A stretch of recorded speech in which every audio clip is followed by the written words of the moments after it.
From Hollywood, the CBS Radio Workshop.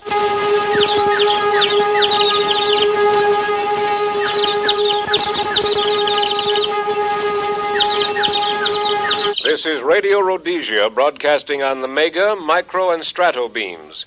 We take you now to the Ethnical Museum of Antiquity at Kenya, and our correspondent, Dinar Geb. Come in, Dinar Geb. Stand by, please. We are trying to get through. Radio Rhodesia to Dinar Geb in Kenya. Come in, Dinar Geb. CBS Radio presents the CBS Radio Workshop, dedicated to man's imagination, the theater of the mind. Some weeks ago, the workshop presented A Pride of Carrots, in which the novelist Robert Nathan described the planet Venus as it might appear to modern man. In the broadcast you are about to hear, Mr. Nathan describes our culture as it might appear to the men of 6,000 years from now. Based upon the story in the current issue of Harper's Magazine, here is Mr. Nathan's report on the Weans. This is Dinar Geb speaking from the Great Hall of the Ethnical Museum of Antiquity at Kenya. If my voice sounds a little strange to you, it's because I've become infected with the excitement of the scholars gathered here to receive the reports from the field expeditions on the Great West Continent. As you know, as part of the worldwide celebration of this astrophysical year of 7956 A.D., teams of archaeologists have been working for months in the tumuli, or city mounds, of the uninhabited continent. Our staff correspondents are with them now at the tumulus of Enyok, at Shaago, at Loose Angles, and at Pound Laundry. In just a moment, you'll hear them in person. But first, standing beside me at this microphone is Sra Bahan Bolek, Chancellor of Education and Curator of the Museum. Sra Bolek, would you care to give our listeners some hint as to what discoveries may be announced today? No, Sir Geb, that would be cheating. Yes, I suppose it would. But I will say this. I believe we all agree that we have come to a great distance in understanding the Weans since the first artifacts were dug up in the city mound of Boxtin, or as some prefer to pronounce it, Boston, nearly 200 years ago. They're the ones in this case, are they not? That's right. An ivory cross attached to some beads, and a rusted iron wheel, apparently designed to run along some kind of track. But alas, scarcely enough upon which to postulate a culture or project a civilization. And so, for more than a century, the Great West Continent has kept its secret. But during that time, other discoveries were made, were they not? Oh, yes. From time to time, hunters, prospectors, and other adventurers returned from that deserted and forbidding land with fragments of scrolls. But they were completely meaningless hieroglyphs until the discovery, some years ago, of the talking disc of Orleans. Orleans. That's the city mound at the extreme south of the Great West Continent, isn't it? Exactly. At the mouth of the immensely wide, dry river, the Misses. It was there, in the winter of 7940, that an expedition under my esteemed colleague Han Shui discovered the disc in an astonishing state of preservation. Since the disc of Orleans gave us our first indication of the identity of the people of We, I thought perhaps it would not be inappropriate to hear it now. An excellent idea. Is that the original you have there? Oh, my, no. This is a copy, a transcription of it. The original is never removed from the vaults of the museum, but it is a faithful copy. Listen. Now, Weans knows, and Thans knows too, down deep in Thans' hearts, that Weans ain't gonna let Thans tell us'ns how to run things down here. We all can manage us'ns' own affairs, and no damn Yankee from the north is gonna tell us'ns nothing. Well, that's mighty interesting, Sra Bolek. Mighty interesting. But what does it mean? Well, its actual meaning is obscure. But don't you realize that this human voice speaking to us from 6,000 years ago has uttered the sound of every letter symbol in all the glyphs and scrolls we have discovered? We know now, thanks to the great deductive scholarship of Sra Han Shui, that these people, who so often inscribed their scrolls with the letters U, S, A, referred to themselves as Weans. We did not know how to pronounce USA prior to the discovery of the Disc of Orleans. Now we know that USENS is incorrect, and the symbols USA are properly pronounced Wiens. Well, thank you, Sra Bolek. I believe Sra Han Shui is at the city mound of Chicago right now with our Radio Rhodesia reporter, Hule Benneker. Take it away, Hule. Thank you, Dinar Geb. This is Hule Benneker at the Chicago excavation. And here is the distinguished professor and dean of the Advanced School of Primitive Languages of Kenya University, Sra Han Shui. Greetings to my colleagues in the field as well as back home.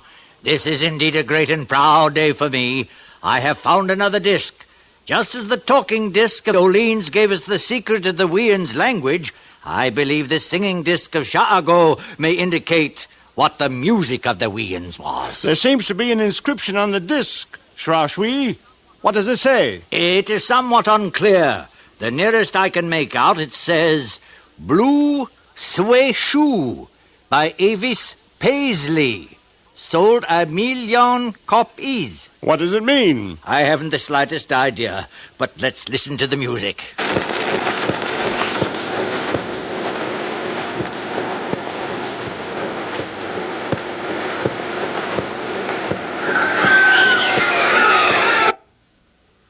That's music? Primitive, isn't it? Most rudimentary. Yes, but I'd hardly call it music. Hello, Han Shui. Hello, friend Shui. Can you hear me? Yes, who is it? Von Bolek at Kenya. Congratulations on your find. Oh, thank you, my old friend. But I'm afraid you're mistaken. Mistaken? Yes, that's not music. That's a religious ceremony. What? Yes, you have misread the inscription. It is not Avis Paisley. It must be Ephus Fresley. Fresley? Yes. Don't you remember my translation of the Enoch scroll regarding a great religious festival? I quote, "And Fresley threw his head back and commenced, and did cause them by rock and roll to give out cries and screams loudly in the aisles and corridors, all in syncope," unquote. You are right as always, Rob Bolek. I had thought it was music. I doubt if the Wiens had any music, but your find is more important, for it proves they had a religion. And now, after that unscheduled but exceedingly interesting interchange between two longtime friends and associates, we continue our report on the Wiens from the far edge of the continent. Our next pickup is from Loose Angles, or as some translators prefer, Loose Ankles, at the edge of the great Western Ocean.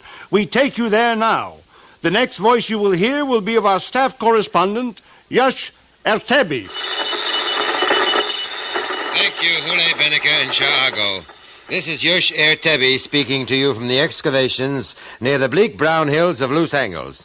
And here beside me is the head of this particular expedition and the only woman scientist participating, Sres Besnev, the brilliant dean of advanced femininity at the University of Zagora. Hello there. I was most interested in the comments Sra Han Bolek just made upon the religious significance of the find at the Chicago dig. Because out here, we too have come upon objects which have for the first time led us to believe that the Wiens did indeed have a primitive religion. You are referring to the golden idols? Precisely. Repeatedly in the kitchen middens of smaller communities surrounding Loose Angles, we have dug up these small gilded statues cast away among the pottery sherds and other refuse. The presence of so many of the golden fetishes indicates beyond a shadow of a doubt the existence of a considerable cult of Oscar, as our translation of certain scrolls prove the god's name to be. So for several months we've been searching for the temple of this god, particularly in this area of Holy Wood, which by its very name indicates that it was once a place of veneration and worship. I believe I can safely report to you today that we have unearthed the temple of Oscar. It is not large as temples go, but it is distinguished from all the others in archaeological history in one important respect. You see, one expects to read the record of vanished races on the walls or frescoed ceilings of ancient temples. Here the record has been placed on the floor. The court is laid out in squares, and in each square are the imprints of feet, and hands and words. What do they signify? My specialty is archaeology, not hieroglyphs. But my guess is that they were incantations to the god Oscar. The footprints were perhaps those of his priests, or perhaps sacrificial victims. Can you translate any of them? Well, I can try. Here's one that says, Gloria Swan Song. Utter gibberish. Look at this one. There's the imprint of what looks like spectacles. Yes, that one says, Har Old Yoid. And there's one which looks like a large human nose. Jim, me, dur, and e. Wouldn't that appear to indicate that these were sacrifices rather than priests? Oh, quite possibly. Certainly some of them at least appear to have been put through a humiliating ordeal to prove their devotion to this ancient god Oscar. Thank you, Sres Beznev. And now this is Yush Ertebi returning you to Dinar Geb in Kenya. Back once more at the Great Hall of Kenya Museum. Sra Bullock has been joined by his colleague Sra Hap Bukong of the Libya Academy of Geophysical Sciences. Well, Sras, what do you think of the field reports so far? Splendid, splendid. They substantiate my theory that the Wians had at least a semblance of culture. Srabolek, to me, your theory is as unconvincing as your translation of the name of the Wian capital. Pound laundry, indeed. Well, how else would you translate it? The glyph for washing means laundry, and the Wian glyph ton stands for a unit of weight, hence pound. Pound laundry. You couldn't say Washington. It wouldn't make any sense. Though I must confess, we have never learned what was washed at Pound Laundry. Yes, well, Sras, this is most interesting. But I'm informed that the expedition at the Enyok site is ready to make its report.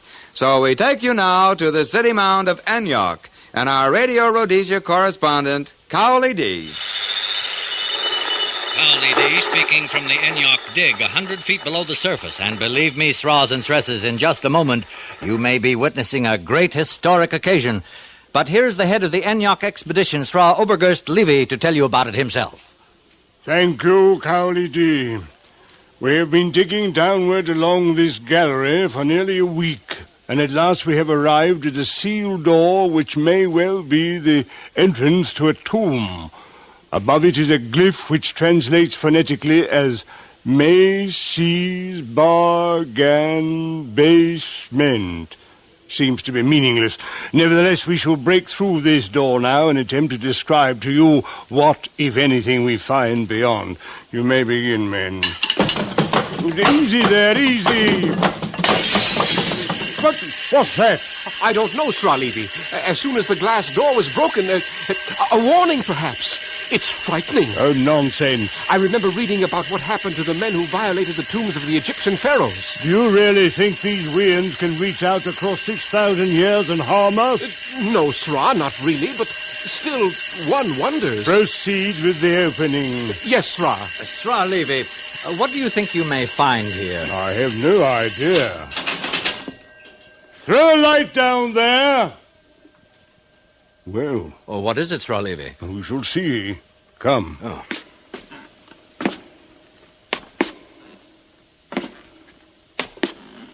Yes. Yes, it is indeed a tomb. A tomb? Yes. Look. Will you look? On these racks here. Garments. Strange ancient garments. Coats of fur. Kabbalistic symbols. 198 reduced from 225. Yes, and over there, tiny effigies, tiny wagons. And here, bowls and cooking pots in perfect condition. There appear to be more chambers beyond. Is there any indication of sarcophagi or mummies? None so far, Sra. Mummies? Oh, yes. You will recall that it was the custom of many ancient people to bury their kings along with their retinue and their household goods to assure them comfort and companionship in the next world. The Egyptians were most advanced in these matters. up until now. I'm afraid I don't follow you completely, Sra Levy, and I'm sure our listeners would like a further explanation. Oh, dear me. We are on the air, aren't we? I'd quite forgotten. Excuse me, Sras and Stresses.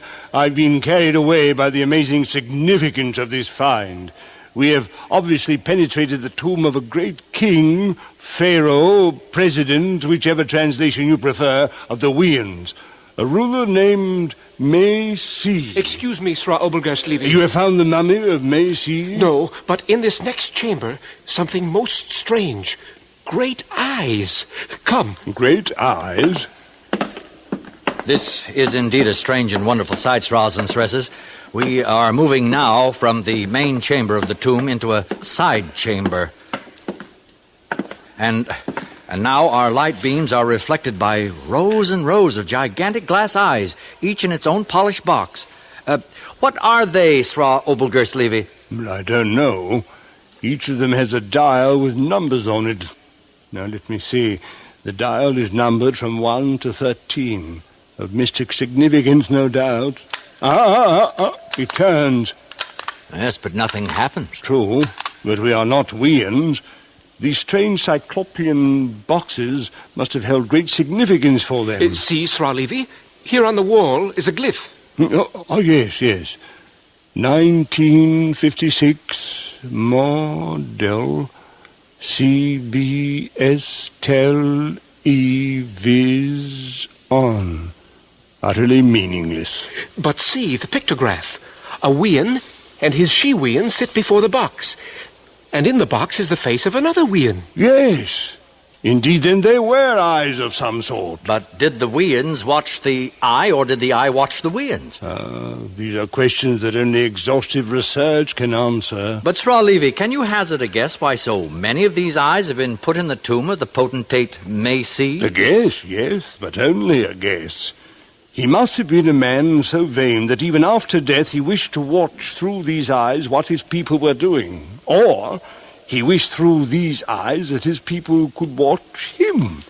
Who knows? Oh, who indeed. And now, Sra Obelgurst Levy, would you say that the discovery of this tomb of May-Si overshadows in importance your unearthing of the Great Lintel and your translation of its message, which has indicated how the Weans met their end? Indeed I would. We had hoped to broadcast from the site of the temple, but of course we can't be two places at once. No, we can't. But Sra Bahan Bolek, back home at the museum, already has my report on the temple's inscription. I'm sure he will be glad to give it. Frankly, I am unwilling to tear myself away from all these ancient splendors. I quite understand, Sra Levy. So this is Cowley D at the tomb of May-Si in Enyok, returning you to the Kenya Museum and Dinar Geb. Thank you, Cowley D. and Sra Obelgurst Levy, for an exciting remote. And now, Sra Bahan Bolek, I wonder if you'd be good enough to follow Sra Levy's suggestion. Suggestion? Yes, the report on the temple inscription at Enyok. Yes, of course. I must confess, I was so carried away with the magnitude of this newest find, I'd quite forgotten. Well, now for the other great discovery of Sra Obelgurst Levy. We now have definite proof of how the Weans perished. For weeks, Sra Obelgurst Levy has been excavating a great temple not far from where he has now discovered the tomb of May-Si. Last week, he gave me, in all confidence, the intelligence he has now asked me to divulge. On the lintel of this temple, he has found this fragmentary glyph, which he translates as follows: snow, nor rain, nor gloom of night, their appointed rounds. That is pretty obscure. Well, Sra Bukong, it is incomplete. Some of the hieroglyphs are missing. Their appointed rounds. What does that mean? Well, first, you must realize, Sra Bukong, that the R and the W are readily interchangeable in both the Hittite and the Hivite languages. You will then admit this may be so in the ancient Wean language. For the sake of argument. Very well, then. Instead of their appointed rounds, the phrase may well mean their pointed wounds, may it not? It might, but what about the rest of it? Well, the word nor can be considered north, and the word gloom could be translated doom, and night fright. Then what have you got? The tragic story of the end of the Wians. The north snow, the north rain, the north doom of fright, their pointed wounds. In other words, invaders from the north have annihilated the inhabitants. That sounds pretty glib to me. Not when you remember the talking disc of Orleans. Let me recall those historic and prophetic words to you. Wians knows what Austin's want. We all's gonna get it. And no damn Yankee from the north is gonna tell us nothing. Notice the obvious reference to the enemy. Damn Yankee from the north. Oh, no, there's no question about it. North snow, north rain, doom of fright. Yes, the Wians perished by the wounds of the north. But tell me this then, Srabolik. How did they have time to inscribe this account of their annihilation on a great marble temple before they were annihilated? But that's the obvious part of it. We know that Antioch was the most populous city in the great West Continent. And why? Because at the end it was bursting with refugees. One by one, the great cities fell to the doom of fright from the north. Chicago, Loose Angles or Ankles, Orleans, Pound Laundry. Antioch, an island bastion, was the last to fall. Knowing the fate of the others, the Wians built this temple and inscribed upon its great lintel their fate, so that we, who came later, might understand what happened to them. Yes, sounds reasonable. But there is one more question. What is that? We have read much in their scrolls of a city more important than any of those we have excavated. Milltown? Yes, Milltown. What about Milltown? Our expeditions have searched and searched, but they have found no trace of a city called Milltown. Strange. Exceeding strange. Yes. I dare say we will never know anything more about the Wians, but we now know enough to evaluate them as a minor culture with a rudimentary religion devoted to a god named Oscar, who was worshipped by rocking and rolling. They enjoyed their brief moment in history, established their hegemony in the land of We by killing off the Aborigines.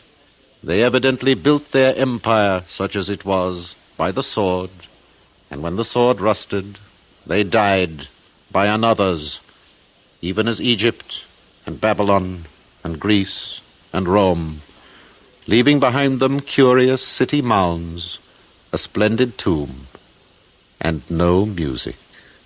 Sic transit gloria Wians. Thank you, Shrabahan Bolek. And thanks also to our scientists, archaeologists, commentators, and announcers who have made possible this Report on the Wians, the greatest single event of this astrophysical year of 7956 A.D. This is Dinar Geb, speaking to you from the Great Hall of the Ethnical Museum of Antiquity at Kenya, returning you to the main studios of Radio Rhodesia.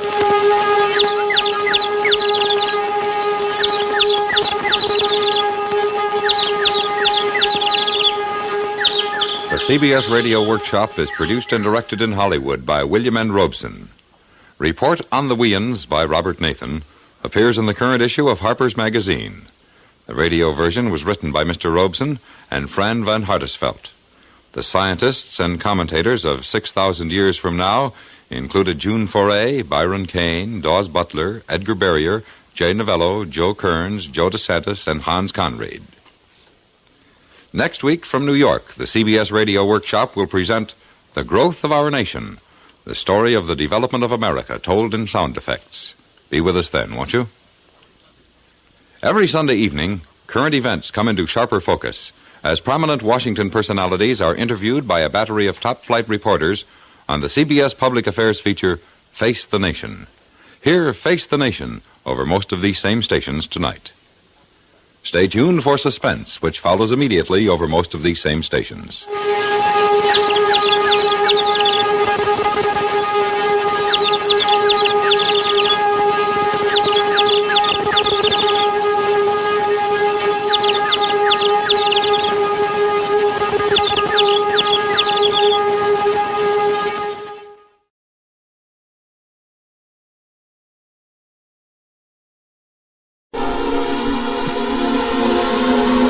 Bradbury. Join me for the next 30 minutes on a tour through time and space. Come along to the far future. Follow me into a strange past with stories that almost could be or might have been. Real or unreal, this is Bradbury 13.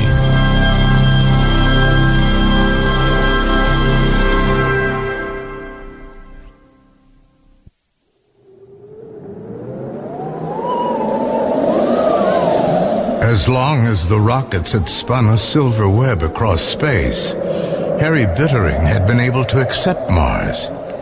But now, the web gone, the rockets lying in jigsaw heaps of molten girder and unsnaked wire on Earth. People from Earth left to the strangeness of Mars, the cinnamon dusts and wine airs.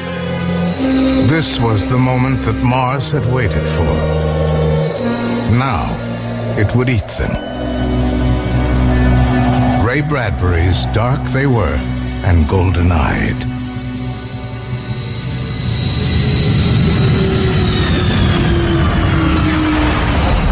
What was that? Just a bump. It means we've landed.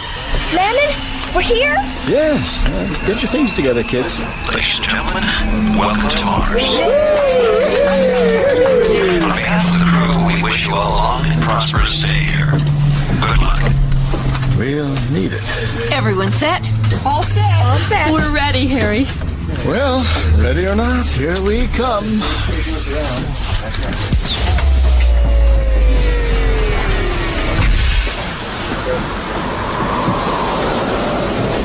Wow. Look at the wind blow. Let's get back on the rocket and go back tonight. Why, Harry? Listen.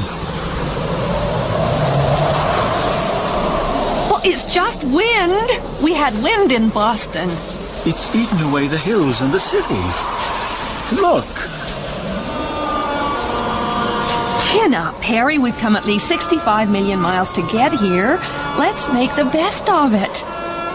You're right. We'll make the best of it. Right, kids? Right. Come on, we've got a house to build.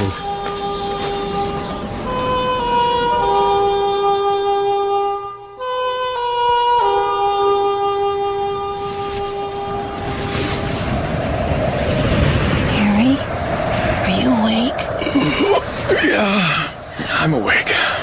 I think I'm finally getting used to the wind. Took me a few months, but now I think I'd miss it if it wasn't there. I'm glad you like it. Don't you? Cora, sometimes I feel like a salt crystal in a stream being washed away. We don't belong here. No, for heaven's sakes, Cora, let's buy tickets for home. We can't go back. Well, of course we can. One of these days, the bomb will fix it so there is no more Earth. Then we'll be safe here. Safe and insane. Come on. I'll fix you a nice Earth breakfast. Here you are. Bacon and eggs. Runny yolks, just the way you like them. Thanks. Hey, have you seen the paper? What's it say? Another 700 from Earth. Colonial days all over again. I'll say. Why, in another year, they'll have 500,000 Earthmen on Mars. Big cities, everything. Good. Maybe you'll like it better. Maybe. Now, the point is that they said we'd fail. Said the Martians would resent our invasion. But did we find any Martians? Not a living soul. Oh, we found their empty cities, but not one living Martian. Oh, there it goes, shaking the house again. Daddy, I don't like it when it blows that hard. I don't know. Maybe there are Martians around here. What? Well, sometimes at night, I think I can hear them. I hear the wind blowing sand against my window. Like that, here? It's only the wind. When it blows, I get up and see those towns, way up in the mountains where the Martians lived. And I think I can see them moving around up there. I wonder if if those Martians mind us living here? I wonder if they won't do something to us for coming here. That's nonsense. We're good, decent people. Remember that. You know, all dead cities have some kind of ghosts in them. Memories, I mean. What kind of memories? Well, you see a staircase and you wonder what Martians looked like climbing it. You see Martian paintings and you wonder what the painter was like. You make a little ghost in your mind, a memory. You haven't been prowling around those ruins, have you? No, sir. Well, you see that you stay away from them. Pass the jam, Laura. Just the same. I bet something happens.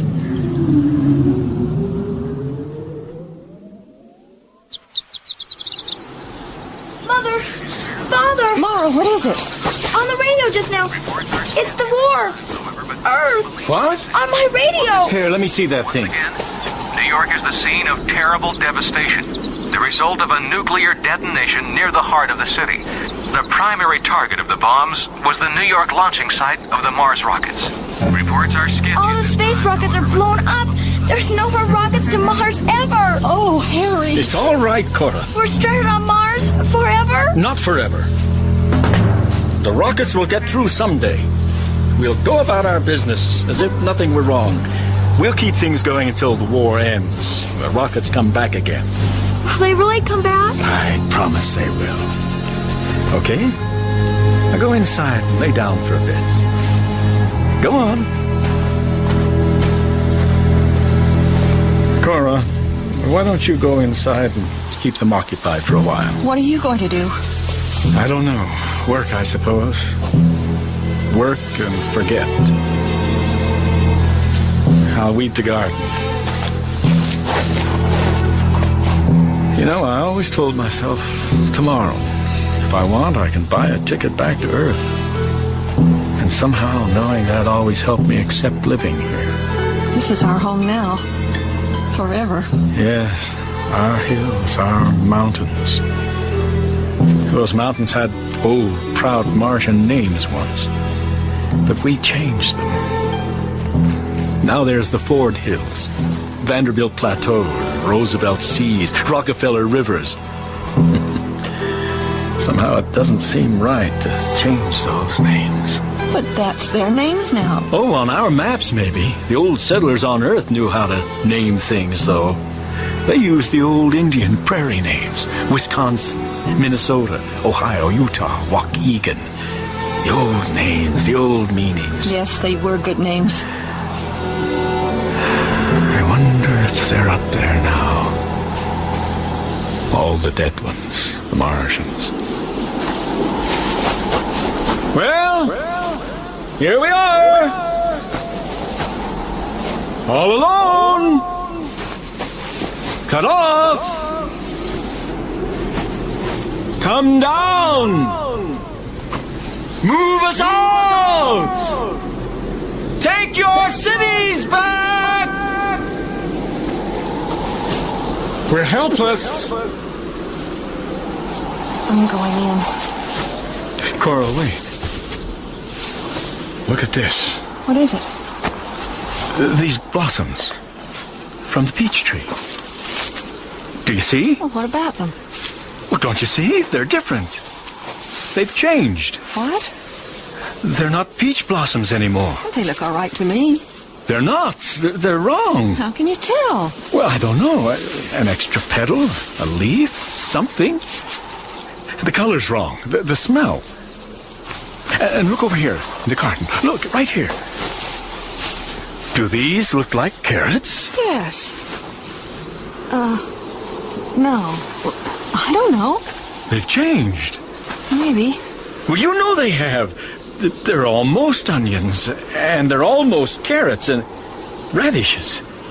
They smell almost the same. They feel almost the same. But they're different. Coral, what's happening? What is it? Dad! Mom! Come look! Timmy? Over here! The cow! I was looking at her and I saw it. Look at her head.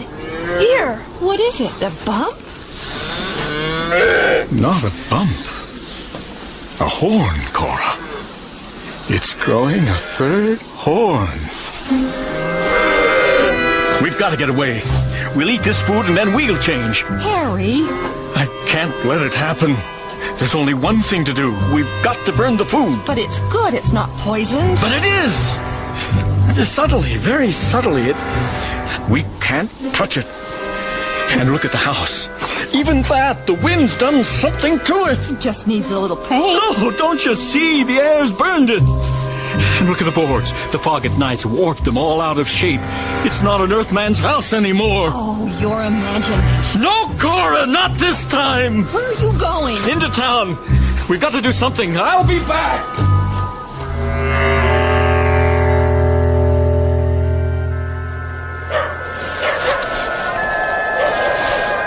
Isn't that Harry Bittering coming this way?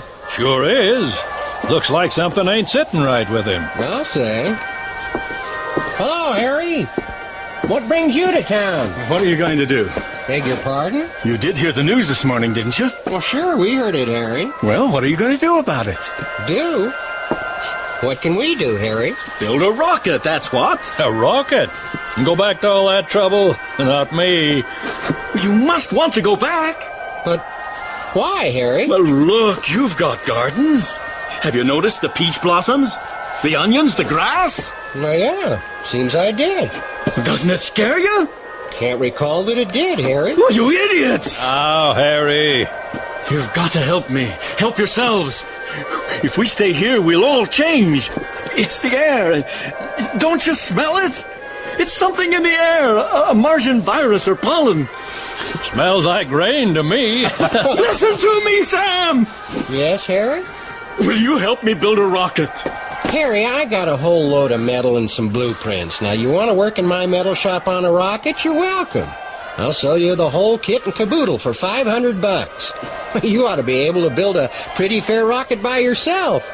In about 30 years. Don't laugh. I'll do it. Sure, Harry. Sam, your eyes. What about them? Didn't they used to be gray? Well, no, I don't remember. They were, weren't they? Why do you ask, Harry? Because now they're kind of yellow-colored. Is that so? Harry, what color are your eyes? My eyes? They're blue. Here, take a look in this mirror. See for yourself. Yellow. They're turning yellow. Welcome to the club, Harry.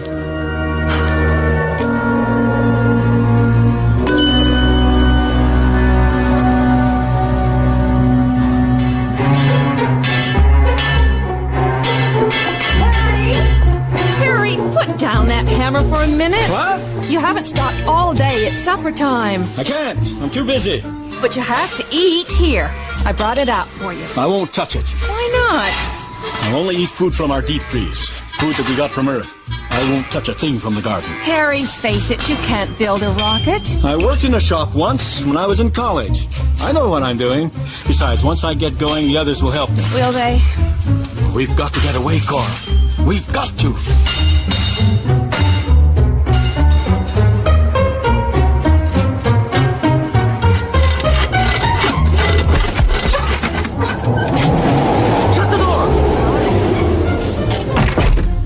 You're blowing plans all over. Harry, it's been weeks now since you've rested. Take the day off. Look, Cora. Frame's done. Some of the men helped me move it. I told you they would. You're not eating. You're getting weaker. Here, I made you a sandwich. I can't eat that. Some of it came from our garden. Harry, I've used up all the food in the deep freeze. There's nothing left. I have to use the food grown on Mars. Now you must eat. How can you finish the rocket if you have no strength? All right. I'll eat. Good. There's some soup in the thermos. Cora, do I look thinner to you? And taller? Well, you've lost some weight, but that's probably from not eating. Some of the boys said I was getting taller, thinner. I told them that they were crazy. Please, Harry, take the rest of the day off. The wind's dying down. It's going to be hot. The children want to swim in the canals and hike. Wouldn't you enjoy some time with them? But this is a crisis. I can't waste time. Just for an hour. A swim will do you good. Come on. Oh, all right. Just for an hour. Good.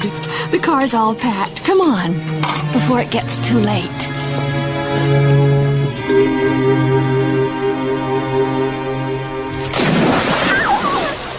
Tim loves the canal. Look at him swim. His skin sure is brown. So's Laura's. They're always out playing in the sun. Cora, how long have your eyes been yellow? Always, I guess. They didn't change from brown in the last 3 months? No, I don't think so. Why? Never mind. The children's eyes are yellow, too. Sometimes growing children's eyes change color. Maybe we're children, too. At least to Mars. That's a thought. I think I'll swim. Come on!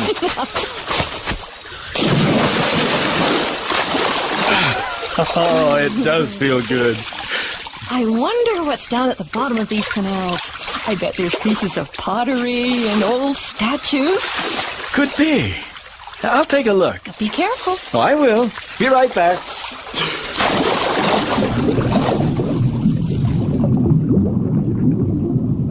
I'm sinking down, like an old Martian statue in green silence. It's quiet down here, and peaceful. If I lie here on the bottom long enough, the water will eat away my flesh, till the bones show like coral.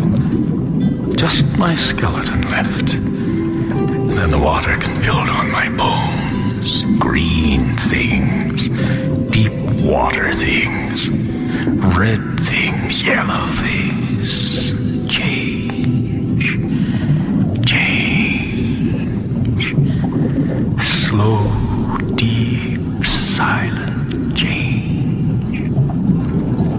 After all, isn't that what's up there? There's the Martian sky up there, above the water.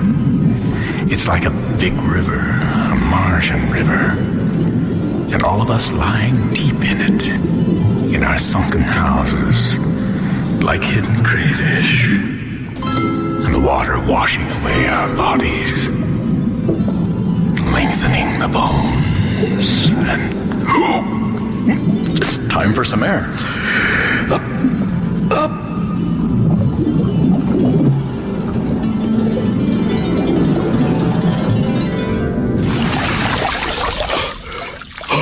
Oh, hi, Tim. I've been on the bottom. Utha. What? Utha.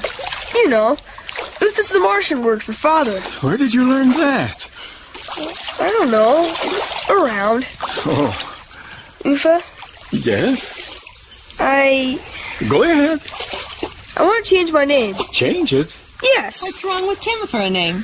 The other day when you called Tim, I didn't even hear it. I said to myself, that's not my name. I've got a new name I want to use. What is the new name? Linnell. Isn't that a good name? Can I use it? Well... Why not? Yes, you can use it, Tim. Yay! I'm Linnell! Why did we do that? I don't know. It just seemed like a good idea. Come on, let's get out of the water and take a walk. There's some old Martian villas I'd like to see. All right.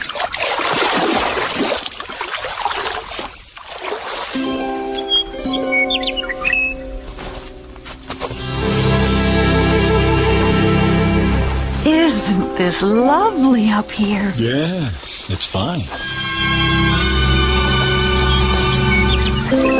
And look, the old fountains are still running, pumping water. Oh, and look at the villa. It has a good view of the valley, doesn't it? Fantastic! Let's go in. The floor is all made of marble, and so are the walls. Look, there's a swimming pool. Yes. It's all so cool and refreshing. Oh, especially when it's so hot outside. It is nice. Harry, if we could move up here to this villa for the summer, just until it starts to cool off. Yes. Yeah. Come on. We're going back to town. There's work to do on the rocket.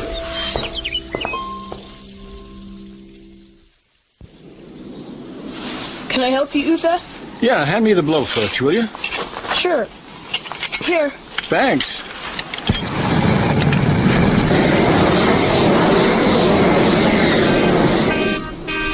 I wonder who that could be. Looks like some of the men from town. Yeah.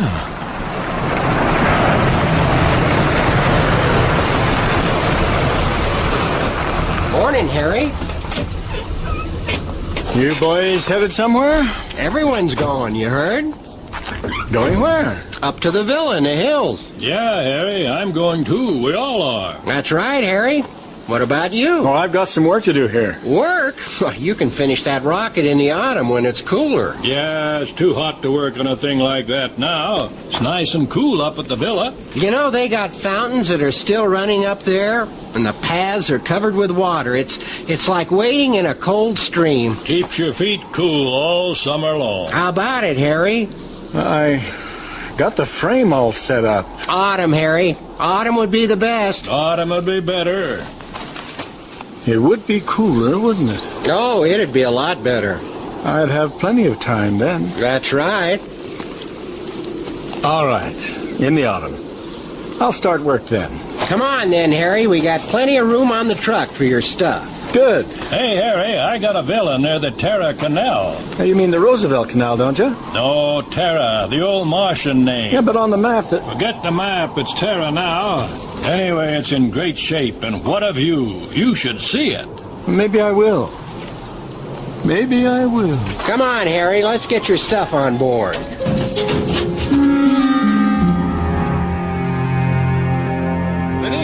Teal, you got everything out of your rooms? Everything we're going to take. I've got everything. Good. I'll come check it in a minute. Cora, what about the front room? I don't know. The furniture looked fine in Boston, and it looked good here in the cottage, but up in the villa? Well, maybe we can get it when we come back in the autumn. Yes, in the autumn. We'll get it then. In the meantime, I've got some ideas on furniture for the villa. Big, lazy furniture. Here, your encyclopedia. You're taking it along, aren't you? I'll come and get it next week. Well, that's it then. I've shut off the water and the gas. What about the door? There. Locked tight. All set, Harry? Yeah, we need to get going. Yeah, everything's loaded, Sam. Gosh, we're not taking much, considering all that we brought to Mars. This is only a handful. It's all we need. Harry, you drive this truck. I'll go with Wendell. Okay, everybody. Hop in.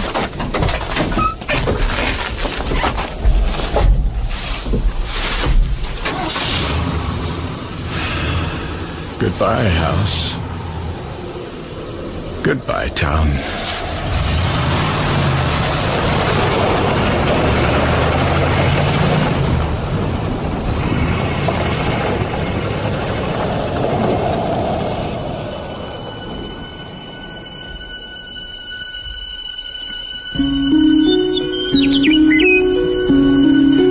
Cora, it's beautiful here.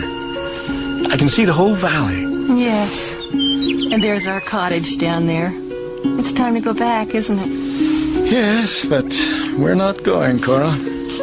There's nothing there for us. Your books, your good clothes. Ah, the town's empty. No one's going back. There's no reason to. None at all. I guess you're right. Look down there. Such odd, such ridiculous houses the Earth people built. They didn't know any better. Such ugly people. I'm glad they're gone. Gone? Where did they go? I don't know. We'll go back to town maybe next year. Or the year after that. Or maybe the year after that. Maybe. Come on. Let's take a swim.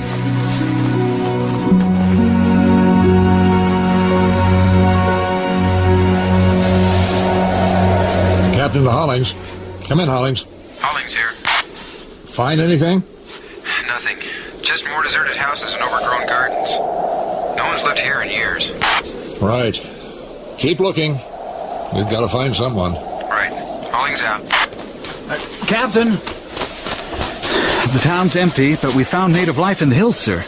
Native life? There aren't supposed to be any natives left. Dark people, yellow eyes, brown skin. Sound like Martians, all right. Well, they're very friendly. We talked a bit. They really pick up English fast. I'm amazed. I'm sure our relations will be very friendly with them, sir. How many are there? Oh, 600 to 800, I'd say. They're living in those marble ruins in the hills. Tall, healthy men. Beautiful women. Did they tell you what happened to the colony from Earth who built this place? They didn't have the slightest idea what happened to this town or the people. Strange. Do you suppose the Martians killed them? No, they look peaceful. Chances are a plague did this town in, sir. Maybe. Well, there's lots to be done now, Lieutenant. We'll have a job of remapping to do, renaming the mountains and rivers and such. Calls for a little imagination. I think we can handle that, sir. What do you think of naming those mountains the Lincoln Mountains? And this canal here, the Washington Canal? Fine, sir. And those hills? We can name those hills for you, Lieutenant. Would you like that? Yes, sir. Diplomacy, Lieutenant. And you, as a favor, might name a town for me. Polishing the old apple, eh? And that valley over there, the Einstein Valley. And those peaks. Are you listening, Lieutenant? Oh, of course, sir. Well, as I was saying, those peaks over there would be good, called the Rockefeller Peaks. And that town.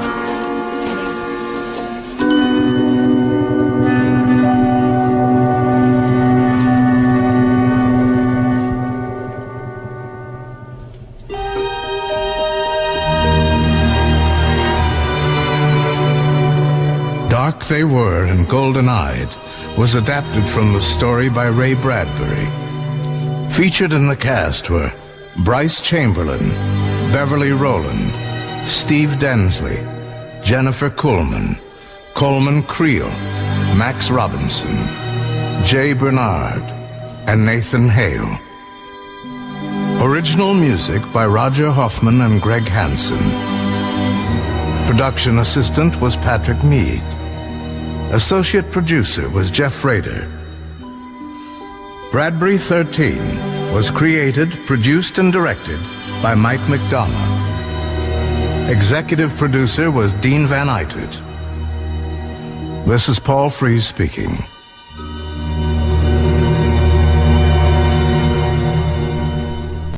This is the CBS Radio Workshop. Well, folks, that just about winds up tonight's broadcast from the interplanetary rocket ship American Initiative. If Commander Potter's astral navigation continues to hold as true as it has so far, I will be broadcasting to you tomorrow night at this time from the planet Venus, which even now looms dead ahead of us, brighter and somewhat larger than our own moon. This is J. Alexander Caudle, speaking for Caledonia Oil, Shirley White Toothpaste, Ines Kleinus Nacht Beer, and Bar None Dog Food, and returning you now to the CBS studios on Earth. CBS Radio presents the CBS Radio Workshop, dedicated to man's imagination, the theater of the mind. Tonight, A Pride of Carrots, or Venus Well Served, by the noted American novelist Robert Nathan.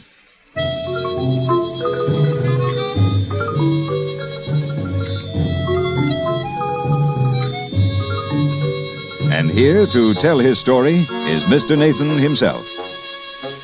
According to recent newspaper reports, scientists have been hearing strange and mysterious radio signals which they are convinced are broadcast from the planet Venus. And this may very well be the case. No one knows for certain that life exists on the other planets, but then no one can say for certain that it does not. And if it does, no one can say what form that life may take. One man's guess is as good as another's, and this is mine. This is the way Venus looks to me.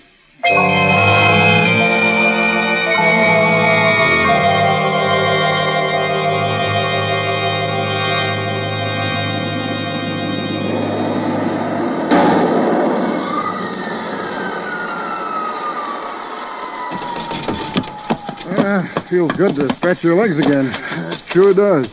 You feel heavier or lighter? Just normal. Then the gravity's about the same as Earth. Look there. What? A daisy. You can take off your helmet. You sure? Sure. The presence of flora indicates the presence of air. Quite good air, as a matter of fact. Yeah, that rocket was getting a little musty. Well, this is a solemn moment, Commander. It is indeed, Caudle, the first man on Venus. Hand me the flag, will you? Oh, here you are. I hereby claim this planet for the United States of America. Through the courtesy of Caledonia Oil, Shorley White Toothpaste, Eines Kleines Nacht Beer, and Bar None Dog Food. Really, Caudle, must you? Well, it's in my contract. But we aren't on the air. Well, a little rehearsal never hurt anyone. Anyway, we will be as soon as the tubes on this walkie-talkie warm up. 1, 2, 3, 4, testing. 1, 2, 3, 4, testing. There we are. CBS on Earth from Caudle on Venus. CBS on Earth from Caudle on Venus. How do you read me? That's funny. They're standing by around the clock on this frequency. Earth from Venus. Earth from Venus. Come in, Earth. Maybe freak atmospherics. Oh, fine. At a time like this to run into freak... Potter. Yes? Do you see what I see over there in those bushes? Speaking of freaks. What is it? Well, it looks like a little horse. Yeah, but it's got wings and a sort of beak. And a tail like a kangaroo. And it's coming this way. Where's the ray gun? I'll get it. All right, stand back, you filthy beast. Go away. Go away. I beg your pardon? You talk? Oh, naturally I talk. So do you. Haven't I seen you somewhere before? Certainly not. Oh, I'm sure I have. Oh, yes, on CBS. The outside of the inside of the news. You're J. Alexander Caudle. Do you mean to say you get our programs here on Venus? Venus? What do you mean, Venus? You're from Venus up there. Oh, we call it the evening star at certain times of the year. But that's Earth. Nonsense. This is Earth. That's Venus. Silly, isn't it? But that's semantics for you. For instance, what would you call a group of carrots? Bunch. Bunch? Oh, good heavens, no. A pride of carrots. And that is, of course, on this side of the border. And a gaggle of onions. But if you were on the other side of the border, it would be an exaltation of onions and a deceit of carrots. Semantics, you see. It depends on your point of view. I see. A charm of griffins. You are a griffin, I take it? Of course. Rather highly placed, as a matter of fact. Now, you notice my gold collar? I belong to the Secretary of the Interior. My name is Fido. And the Secretary? A very able carrot. Quite famous in his own right, but even more so for his wife's tassel. You've seen ordinary carrots, no doubt, with their green tops. But this is a most unusual tassel. Blue! Everyone is copying it. How does it happen that you, an animal, belong to a vegetable? Well, one has to eat. Vegetables? Oh, dear, no. Caraway seeds, truffles, marzipan. You look a little like marzipan yourself. You mind if I try... Hey, cut it out. Stop biting me. Delicious, but definitely not marzipan. What is it? Meat, you fool. You don't say. Meat. I never tasted meat before. You'll meat yourself. I am? Splendid. I'll just try me. Ooh, that hurt. Well, of course it hurt. Now stop this nonsense and lead us to your master. Oh, yes, of course. That's why I'm here, isn't it? Follow me, fellow animals.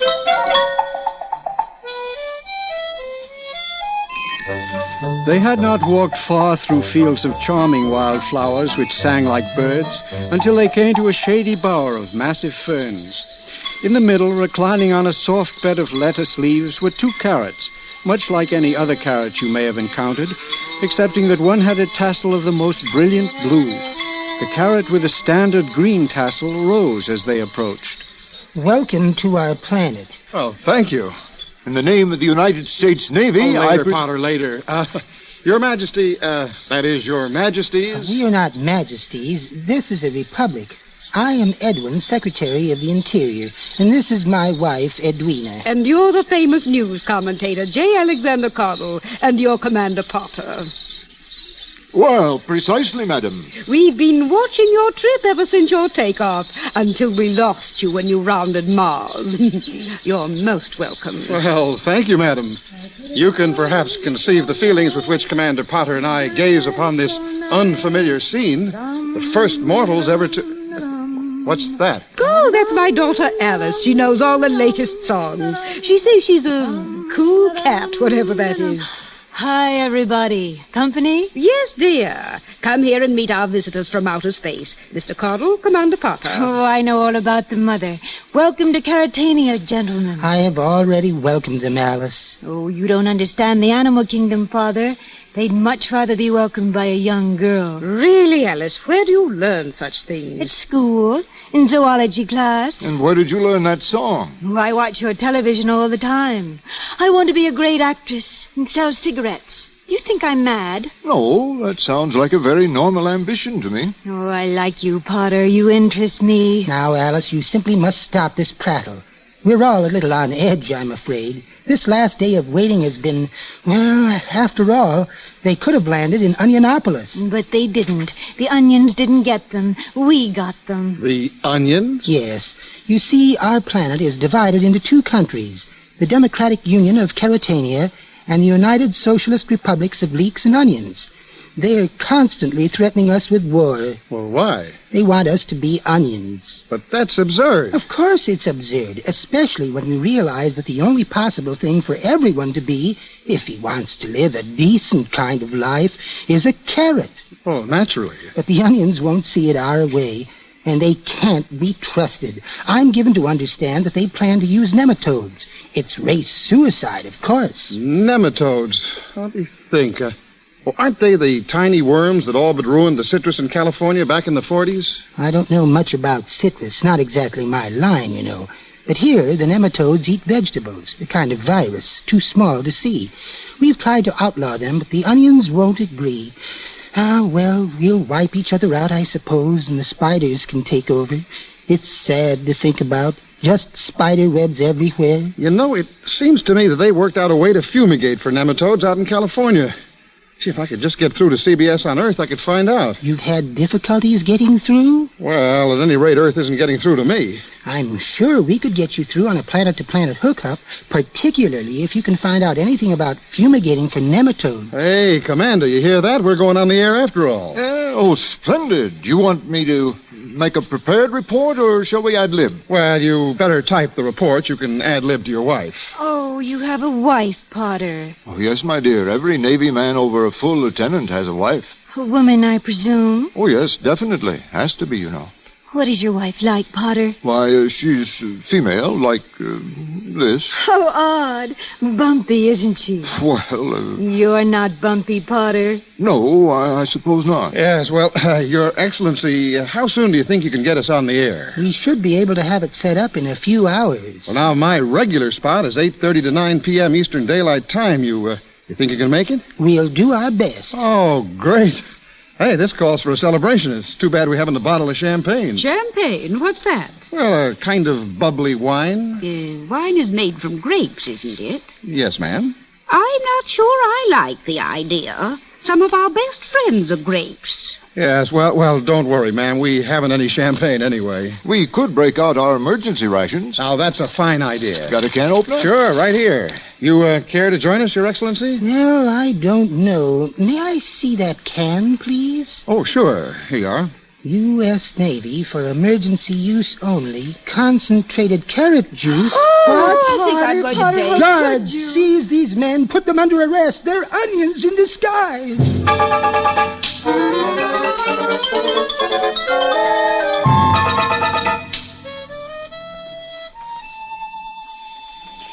Our scene shifts now to Onionopolis, capital of the United Socialist Republic of Leeks and Onions, which controls half of the planet Venus. We are in the office of the Secretary General of the party, a large, fat white onion named Odor, as General Shallot enters. Death to carrots. Death to carrots. Well, General. The rumor has been verified by the underground. They landed near Caratopolis this morning. How did you permit this to happen, General? Unfortunately, our side of the planet was turned away from the direction they were traveling, so they landed on the backside, comrade. Excuses. We must have those spacemen, General. We must have their technical skill before the carrots get it, or we will be in the soup. Yes, comrade. It is insufferable that we who invented television, jet propulsion, the atomic bomb, and the bicycle should be deprived of these two men who can tell us how to use them. It is an outrage, a national insult. Death to carrots. Likewise. I want those two spacemen. It may be difficult, comrade. You could call me Excellency or Little Father. Everyone does. I am a descendant of the Garlics. A Garlic does not call anything Excellency. Of course. I was only joking. Here we are all comrades, all Excellencies, Little Fathers. Except Leaks, of course. Of course. Death to carrots. Death to carrots. By the way, General, what are you doing tonight? Imperialistic warmongers. Nothing. Capitalistic swine. Come have dinner with me. Decadent bourgeois. Love to. And those spacemen must be bourgeois too, or they would have landed here. Possibly. Undoubtedly, but we will change their point of view once we have made them our guests, comrade? That might not be so wise, comrade. Why not? Don't you want to learn how to set off guided missiles and ride bicycles? That is not the point, comrade. If we abduct these spacemen, we give Carrottania a splendid opportunity to protest. And you must remember, comrade, protests are weapons too.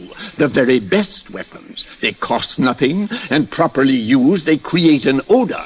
A real onion odor. Then you are opposed to kidnapping these spacemen? Definitely. Very well. I shall think about it. You could go, General. Thank you, comrade. Oh, by the way, I have news for you. You have just been promoted to Field Marshal. Thank you, comrade. Strength to onion. Strength to onion. See you at dinner. Death to carrots. I'll be there. Death to carrots, 8:30 sharp. Hello? Secret police? General Shallot has just left my office. Liquidate him.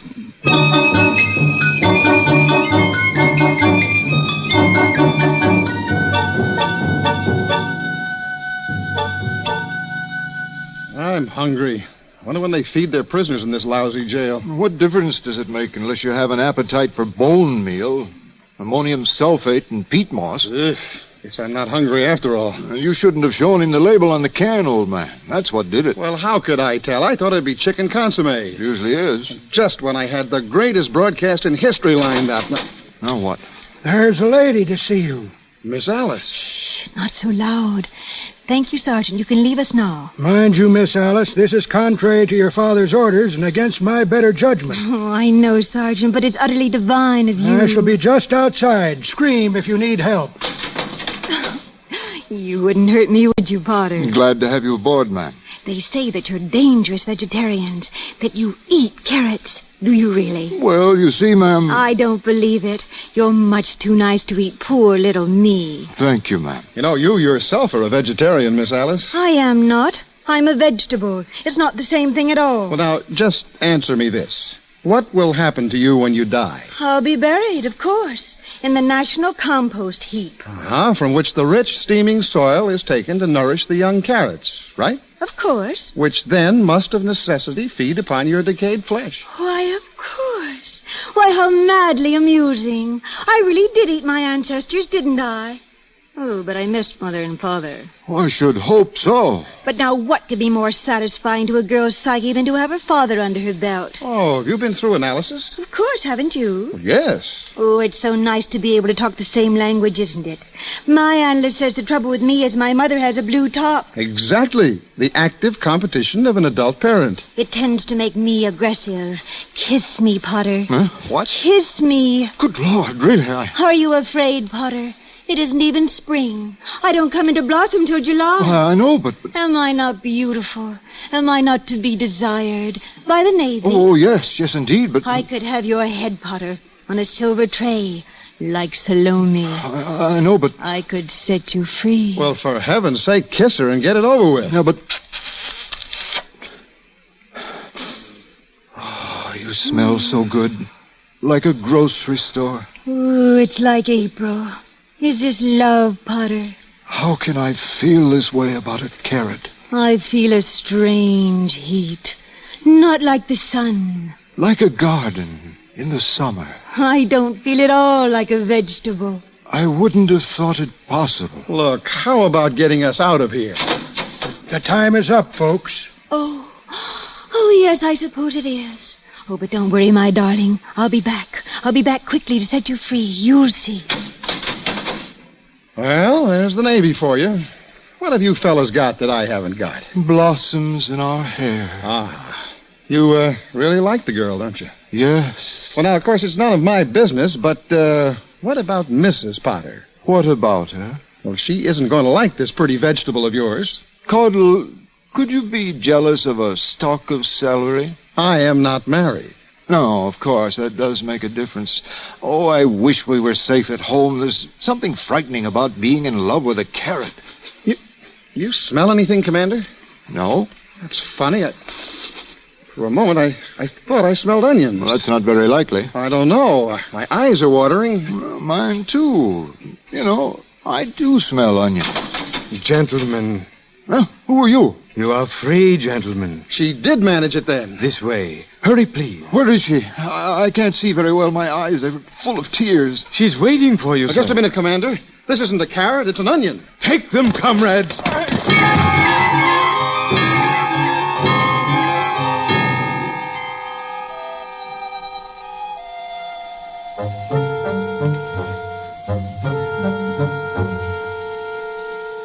So you see, gentlemen, we had no choice. The stakes were too high, being no less than war or peace. What are you talking about? Simply this, Commander Potter of the U.S. Navy. How do you make war? How do we do what? Make war. How do you destroy whole armies, cities, countries with all their inhabitants, without, at the same time, annihilating yourselves? Unfortunately, there is no blight that will make compost out of carrots without doing the same for onions. I have to think of my people. Bless you, little father. Thank you, Spindleskull. You see, Commander, we are still in the drawing board stage. We need technicians. Don't look at me. My dear Commander, you must understand that the end justifies the means. When onions rule the world, who would wish to be a carrot?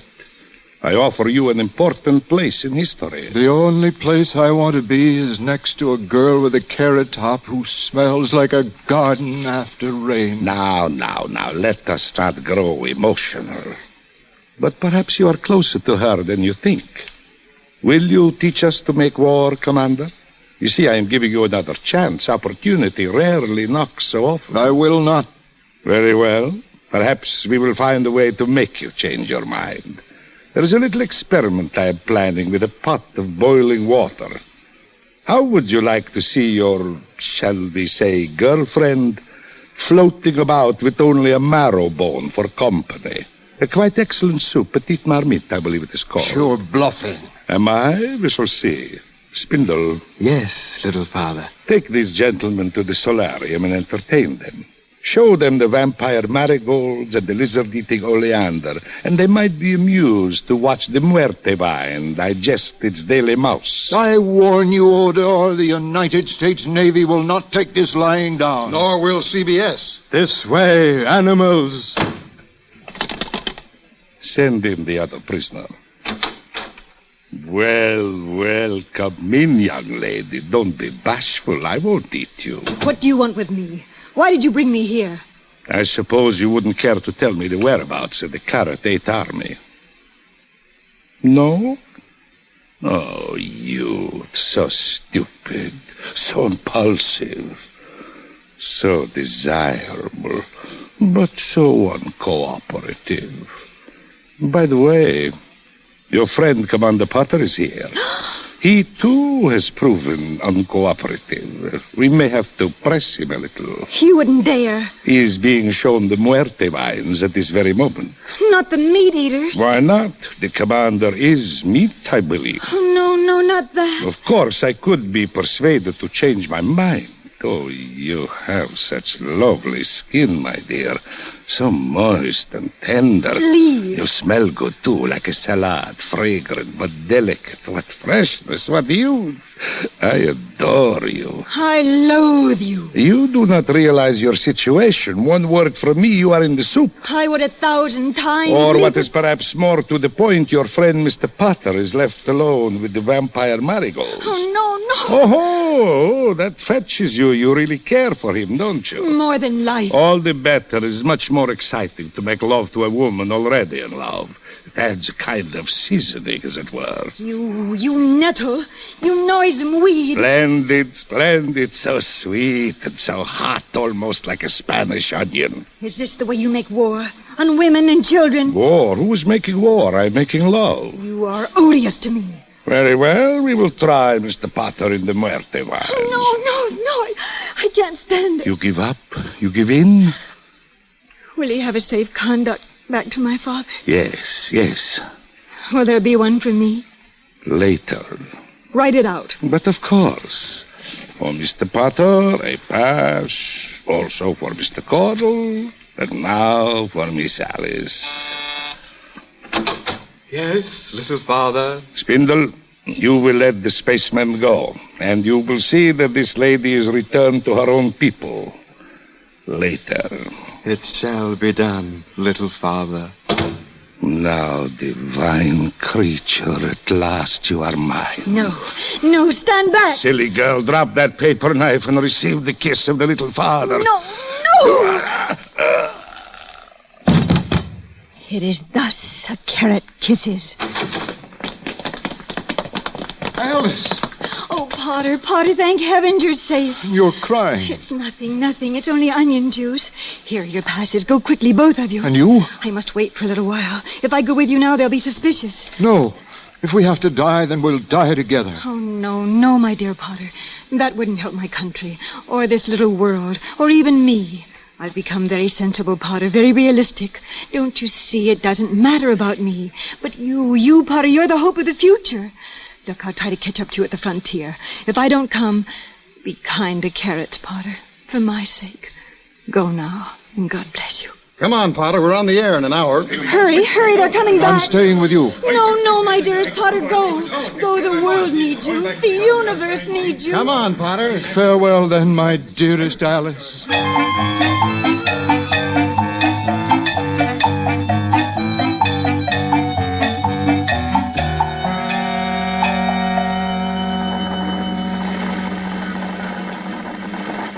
Good evening, ladies and gentlemen of Earth and other species throughout the planetary system. This is J. Alexander Caudle, bringing you the very first broadcast from Venus. Through the courtesy of Caledonia Oil, Shirley White Toothpaste, Eines Kleines Nacht Beer, and Bar None Dog Food. Excuse me a moment, ladies and gentlemen. There's some confusion here in the studio. We've just received a bulletin. What's that? Oh, no. Alice? In the soup?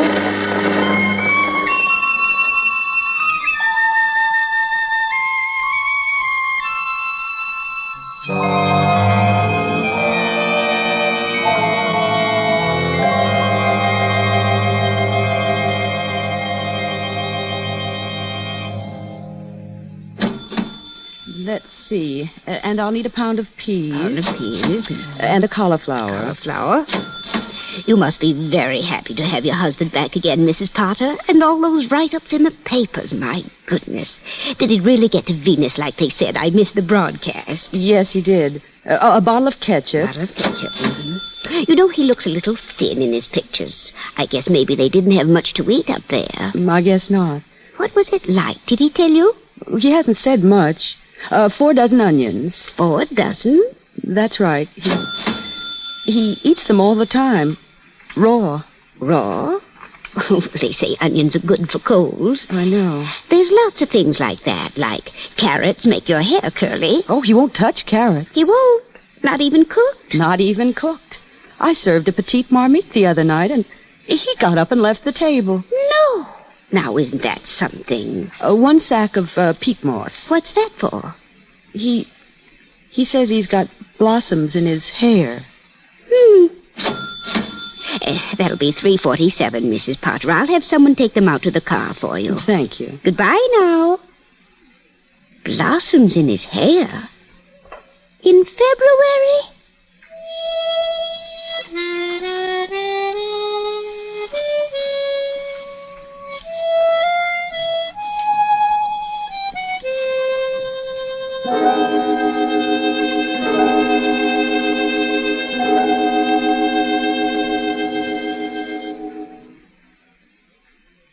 The CBS Radio Workshop, produced in Hollywood by William N. Robeson, has presented A Pride of Carrots, or Venus Well Served, by Robert Nathan, with the author as narrator. A Pride of Carrots was adapted for the workshop by Mr. Robeson, who also directed the production. Heard in the cast were Helene Burke, June Foray, Tracy Roberts, Dawes Butler, Ted Bliss, Richard Hale, Alan Reed, Sam Pierce, and Bill Thompson. The original score was composed and conducted by Jerry Goldsmith.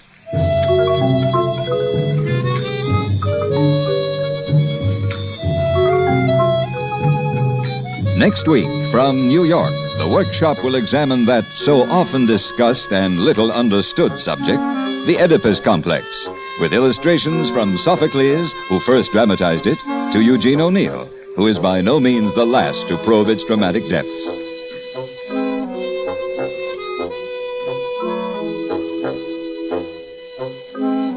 For Mozart's concerto for piano and orchestra in A minor, played by Robert Casadesus, and for Elizabeth Schwarzkopf's moving interpretations of songs by Richard Strauss, join us on Sunday, when on most of these same stations, world music festivals will be on the air, with highlights from the famous Salzburg Festival. Stay tuned for 5 minutes of CBS News, to be followed over most of these same stations by My Son Jeep. America listens most to the CBS Radio Network.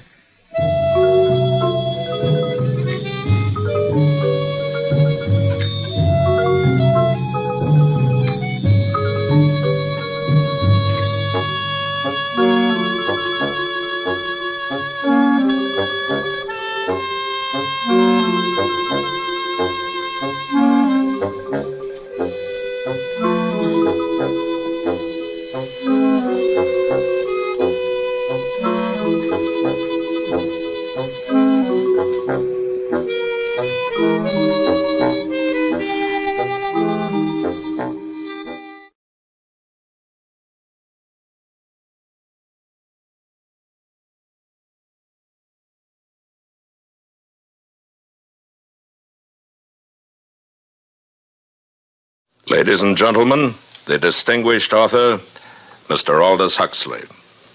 Brave New World is a fantastic parable about the dehumanization of human beings.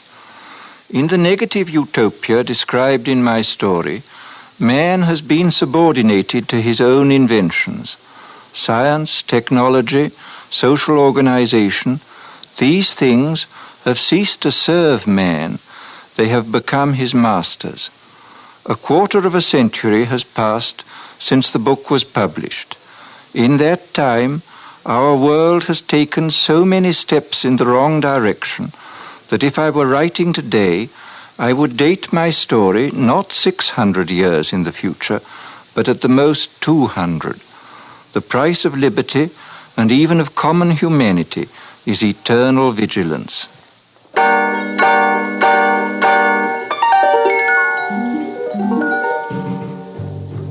CBS Radio, a division of the Columbia Broadcasting System and its 217 affiliated stations, present the premiere broadcast of the CBS Radio Workshop, radio's distinguished series dedicated to man's imagination, the theater of the mind.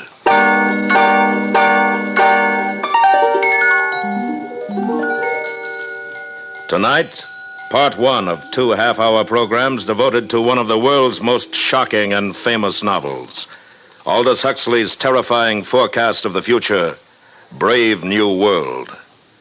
We are proud to have Mr. Huxley as narrator for these broadcasts. Original music is composed and conducted by Bernard Herrmann.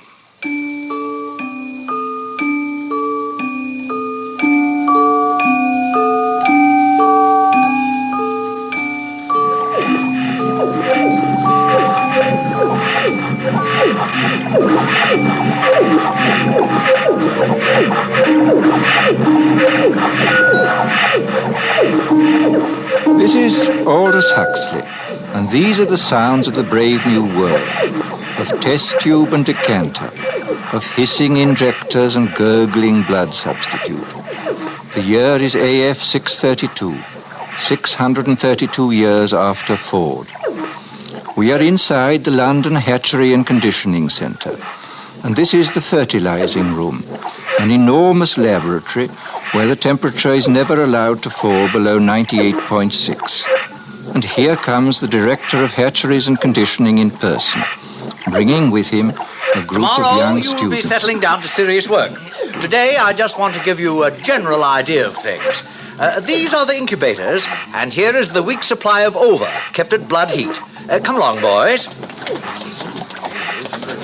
Now here, we immerse the eggs into a warm bouillon containing free-swimming spermatozoa. Immersion continues until the eggs are all fertilized. And over here is where we bottle the alphas and betas. In short, gentlemen, the perfect process for manufacturing healthy babies. Are there any questions? Sir, will you explain the Bakanovsky process? I'm glad you asked that. Students, take this down. Bakanovsky's process, where in olden times one egg made one embryo which made one baby.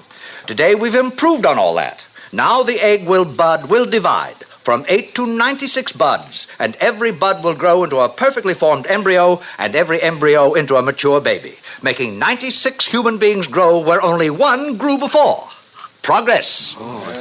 But what advantage is it, sir? Oh, my good boy, can't you see? Where in olden times nature allowed us only to have twins or perhaps triplets or so, today we can create scores of identical individuals. We can manufacture men and women in uniform batches. Think of it. An entire factory staffed with the product of one single egg.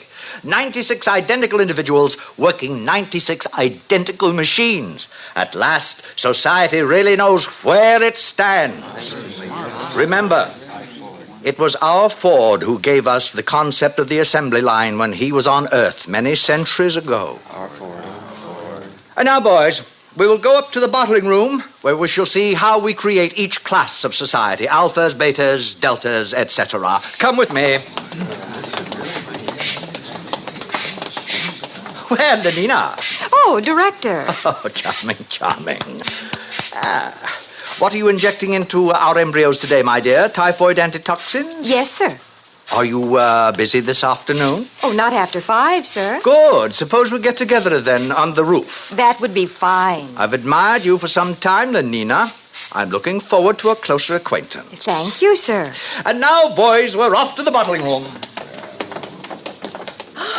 You are a lucky girl.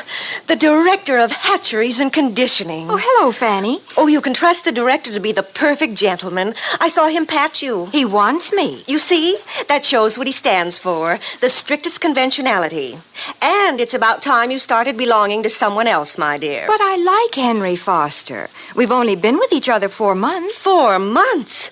Well, what would the District World Controller say? You know how he disapproves anything intense or long-drawn.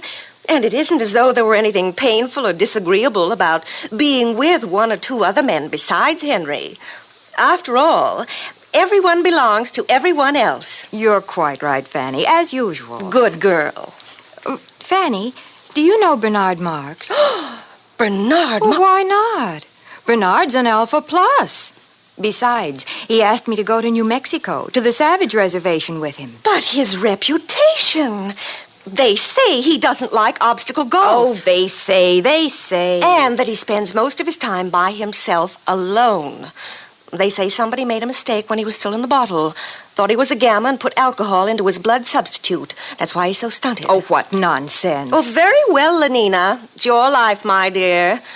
But I think you're heading for trouble.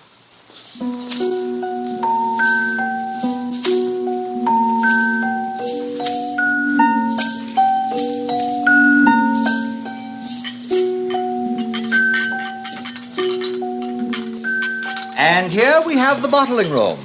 Little embryos carefully bottled being rocked gently to and fro as they did in olden days when carried by their mothers. Now, boys, you must learn to distinguish between smut and science. I'm going to use that word again. As scientists of tomorrow, you must learn to cope with it. Mother. Oh. There, that's better. As a matter of fact, there is an area in our world where humans are still viviparous, still give birth to their children. The Savage Reservation in New Mexico. I visited there once myself, many years ago. Dreadful, filthy place. Naturally, civilization has improved on all that. It is here we control the embryo's growth, each batch carefully regulated to produce the exact class of citizen we desire. And here is our Mr. Henry Foster in charge of bottling. Oh, Henry. Yes, sir. Please explain the process to the students. Oh, delighted, sir. By the way, Henry, before you begin, I made a date with Lenina Crown this afternoon. Oh, really? I'm delighted, sir. I'm sure you'll enjoy belonging to her. Good. Very pneumatic girl. Now, please proceed. This way, gentlemen.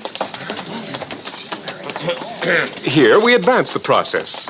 One by one, the eggs are transferred from their test tubes into these larger decanters and moved along to the labelers, carefully labeled as to heredity, date of fertilization, sex, name, serial number. Gentlemen, there are 88 cubic feet of card index in this room. Now, here is where we actually predestine and condition. Nothing is so unstabilizing to society as unhappy people. We avoid all that by preconditioning our embryos. And now we are entering the heat conditioning room. Hot tunnels alternating with cool tunnels. Exposure to cold is accompanied by exposure to X-rays. By the time these babies are decanted, they have a perfect horror of cold. Thus, they are perfectly prepared to emigrate to the tropics, to be miners and acetate silk spinners and steel workers. And that is the secret of happiness and virtue, liking what you have got to do. All conditioning aims at that, making people like their unescapable social destiny. 10 to 3, boys. Time to visit the nurseries.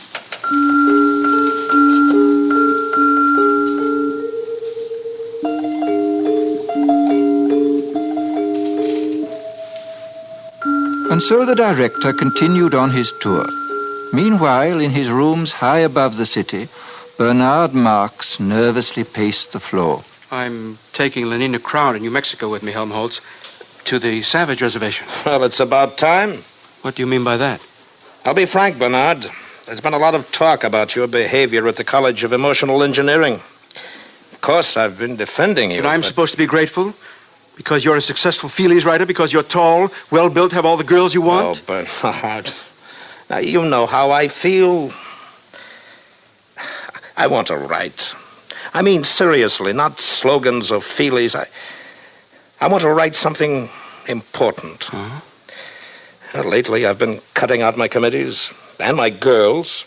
The director called me in just the other day. Are you in trouble, too? There's a poem I wrote, too emotional, he said. He gave me the lecture about being an alpha plus, about remembering to behave even as a little infant. I know. I tried to explain to Lenina, but she doesn't understand, or won't understand. All those other men she belongs to, Henry Foster, Benito Hoover, they treat her like a side of beef. It's disgusting. It's socially proper.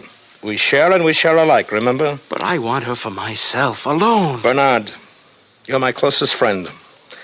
Now, you listen to me. You can't win this way. Follow the rules. Play the game. Be happy.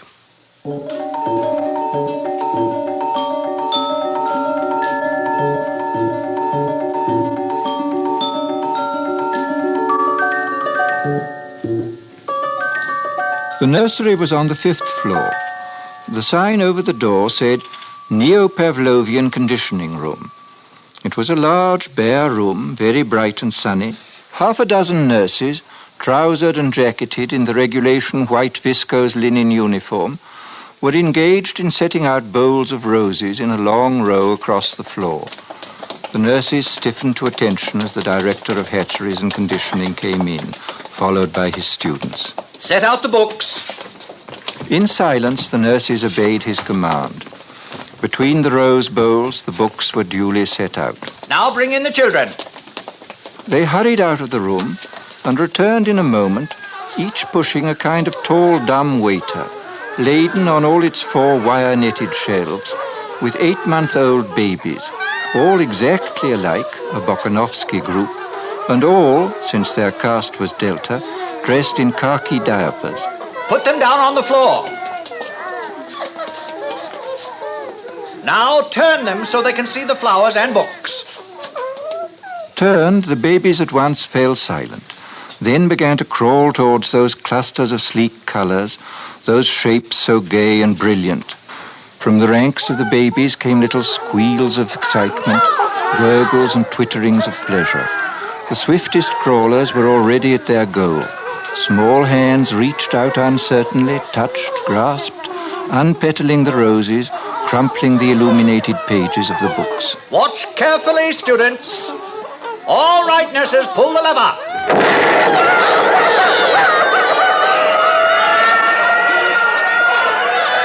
And now we proceed to rub in the lesson with a mild electric shock.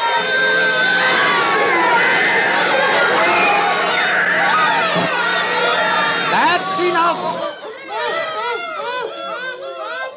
All right, take them away, nurses.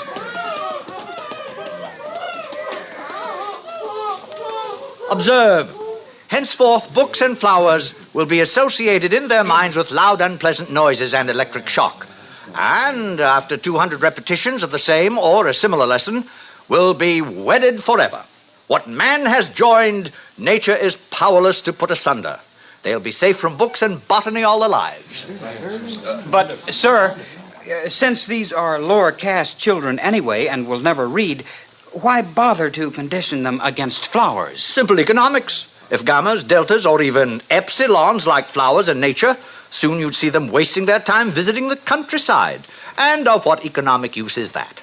A love of nature keeps no factories busy. It was decided to abolish it, at least among the lower classes.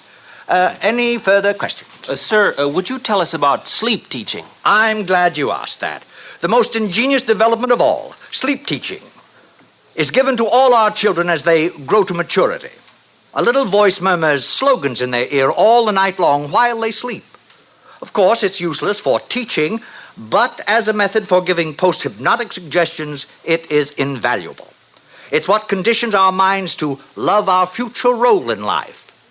Now, boys, tell me some of the lessons we've all learned through sleep teaching. A gram is better than a dam. A good example. We have learned to take a gram of soma whenever we feel out of sorts. Euphoric, narcotic, pleasantly hallucinant. It transports our minds into a beautiful sleep filled with wonderful images. It gives a soma holiday, thus preventing unnecessary impulses such as anger, jealousy, envy, anxiety. Next. Ending is better than mending. Good. It's better to throw away something than to repair it. New clothing, new possessions keep our factories humming and make us happier. Next. I'm glad I'm not a gamma. Ah, yes. We're all taught in our sleep to enjoy our own caste, whatever it may be. Gammas are taught to think, I'm glad I'm not an epsilon. Betas learn to be glad they're not deltas or gammas. And glad they're not alphas, because we alphas sometimes have to use our minds, and that's very painful. That's very good indeed. Well, students, I think our tour is over for today. I'm sure most of you have dates with pneumatic young ladies. Some, of course, will be wanting to get in a game of obstacle golf. But before we finish, I'd like to add a few footnotes to the things you've seen today. Today, we have a controlled society, a happy society. We have stability. There was a time when these things did not exist. Didn't people grow old and feeble in those days, sir? Indeed they did. Old men in the bad old days used to renounce, retire, take to religion, spend their time reading, thinking. Now, such is progress. At 60, we have the tastes and the powers of a 17-year-old. The old men have no time, no leisure from pleasure, not a moment to sit down and think. They're much too busy scampering from feely to feely, from girl to pneumatic girl. Fortunate boys, no pains have been spared to make your lives emotionally easy, to preserve you as far as possible from having emotions at all. Ford's in his flivver, all's well with the world. Ford's in his flivver, all's well with the world. And solemnly and devoutly they made the sign of the T, and hurried off to join their fellow citizens at play.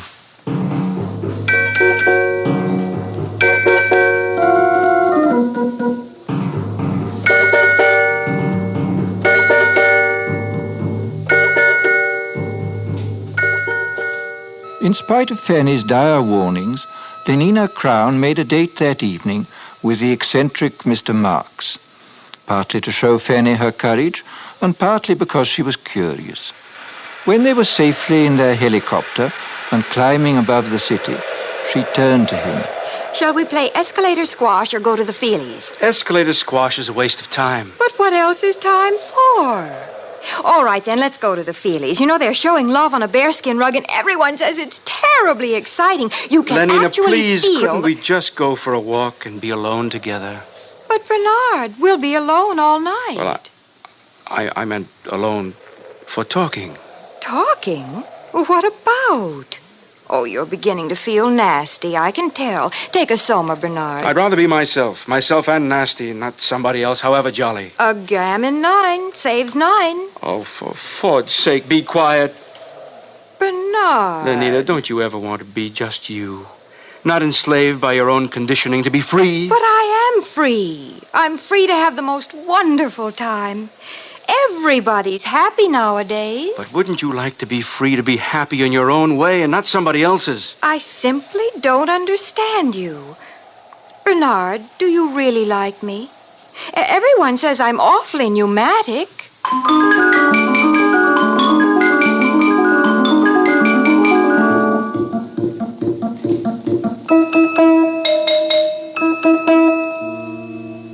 Eventually, Bernard took Lenina to the Westminster Abbey Cabaret, where Calvin Stopes and his 16 saxophonists were playing. Also featured was London's finest scent and colour organ and all the latest synthetic music. With the aid of 4 Soma tablets, Bernard managed to spend a successful evening with the girl, and the next morning he agreed to apply at once for a permit to visit the Savage Reservation. He was quite nervous as he stood before the large desk of the Director of Hatcheries and Conditioning. Oh, going to take Lenina Crown, I see. Yes, sir. Very pneumatic. Yes, sir. New Mexico Reservation. How long ago was it? Let me see. 25 years? I must have been your age then. Sir? I had the same idea as you. Wanted to have a look at the Savages. Got a permit for New Mexico and went there for my summer holiday. With my girl of the moment. She was a beta minus, I think. Oh, yes. She had yellow hair and was especially pneumatic. Well, it was terrible. We rode about on horses and all that, and the last day of our stay, she got lost. Somewhere in those horrid mountains. Lost. We never did find her, poor girl. Must have fallen in some crevice. Yes, we searched for days, but no luck. Miserable trip. You must have had a terrible shock. What? Oh, don't imagine there was anything unethical about it. Nothing emotional or long drawn. It was all perfectly healthy and normal. I'm sure it was, sir. What's that? Oh. Mr. Marks, I should like to take this opportunity of saying I'm not at all pleased with the reports I receive of your behavior outside working hours. Alphas are so conditioned that they do not have to be infantile in their emotional behavior, but that is all the more reason for their making a special effort to conform.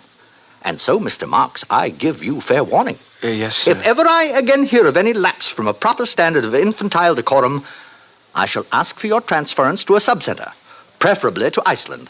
Good morning.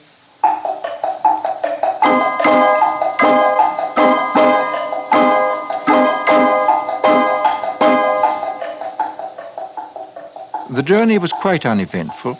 The Blue Pacific rocket lost 4 minutes in a tornado over Texas, but was able to land at Santa Fe less than 40 seconds behind schedule. Lenina and Bernard slept that night at Santa Fe, and Lenina was very happy. Imagine 60 escalator squash racket courts in the hotel and obstacle and electromagnetic golf, too. Oh, Bernard, it's simply too lovely. There will be no scent organs, television, or even hot water once we get out on the reservation. I can stand it. You'll see. Only progress is lovely, isn't it?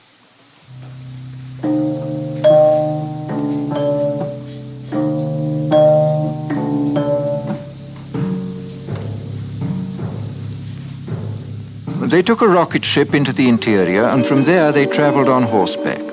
And all Bernard could think about was Iceland, and how cold and barren it would be. The director's warning had made him even quieter and more sullen than usual. And then, that evening, they reached their destination. Before them was the village of Malpais, situated on a mesa. Adobe hovels growing out of the stony ground, dust and squalor, and the smell of wood smoke. What an awful place. I don't like it. Who's that man coming toward us? He's to be our guide. I'm frightened, Bernard. Quiet. We shouldn't have come. Oh, good morrow. You're civilized, aren't you? You come from outside, from the other place? My name is Bernard Marx. This is Lenina Crown. My name is John. Come with me. He speaks English. That's strange. Probably trained as a guide. Where is he leading us? To that hut, I believe. There seems to be some sort of activity over there. Orgy, porgy. Why, it's like our lower caste community sing. Only look. Now they're beating themselves with whips. Oh, no, Bernard. It's got something to do with their religion. What a wonderful intensity of feeling it must generate. I often think one may have missed something in not having passions like that. Nonsense. Bernard, what's wrong with that man? Where? Oh, he's just old, that's all. Old? But we don't look like that when we're old. He's so wrinkled, oh, it's horrible. That's because we age all at once. We stay 17 until we're 60 or so, and then we die, and they burn our bodies and recover the phosphorus for the good of the world state, just as it should be. But this... What is it? That woman! Oh, Bernard, no! Take me away! Take me away! She's only nursing her baby, Lenina. That's her child. She's the mother. Bernard, how can you be so vulgar? I think I'll be sick. Please, Bernard, anywhere. Anywhere. Is something wrong? I think we'd better take Lenina inside. Over here. Follow me. My soma. I'm out of soma. Bernard. I'm sorry, Lenina. I didn't bring any. Oh. Here. Inside. This is my home. This is my home.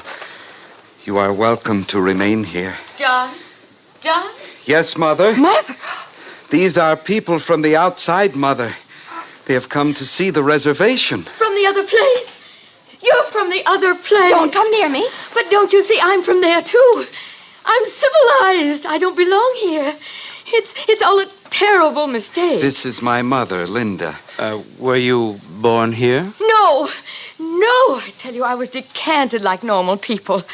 Oh, thank Ford, someone has come. At last, thank Ford. Bernard, please keep her away. Could you tell us about yourself, please? Well, I came here 25 years ago with a man. His name was Thomas. We went riding together on horses. There was a terrible storm. I got lost in this horrible place. It was the last day of our stay. He left me here, alone. Lenina? Yes? You will be interested to know that our director of hatcheries and conditioning is named Thomas, and that he came here 25 years ago. Oh, no. And that... It can't be. But it is. He told me so himself. What a discovery. This boy is our director's son. Our director is a father. Oh, it's too horrible. Mother, what is he saying? Iceland indeed. Bernard, stop it. Well, we'll see who tells who where to go now. John. Yes, sir? How would you and your mother like to return to civilization? Do you mean it? Oh, please, do you?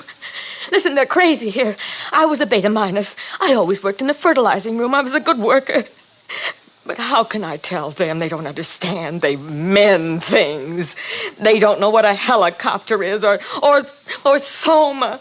They have babies like dogs. Oh, it's too revolting. Oh, thank Ford.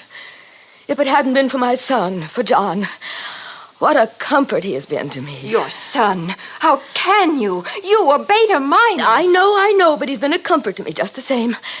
If only I'd had soma. Oh, do you mean it? Will you take us back back to civilization. Of course. We'll leave tomorrow. You and your son back to civilization.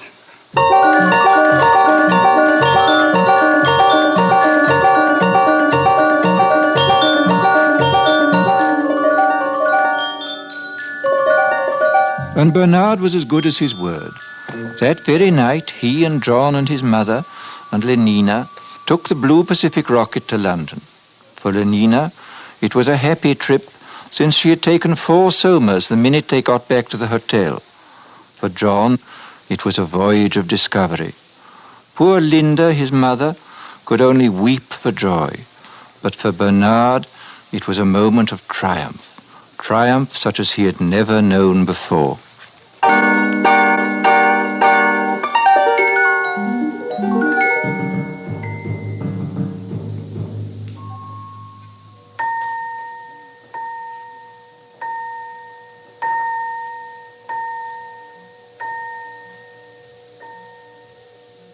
Brave New World, Part 1, by Aldous Huxley. A startling, shocking account of what can happen to our civilization 600 years in the future. And more importantly, a warning to all of us against the destruction of moral standards, family life, and the soul of man. Join us next week when we will continue with Part 2 of Aldous Huxley's terrifying forecast of the future of what could become the brave new world. Presented on the CBS Radio Workshop.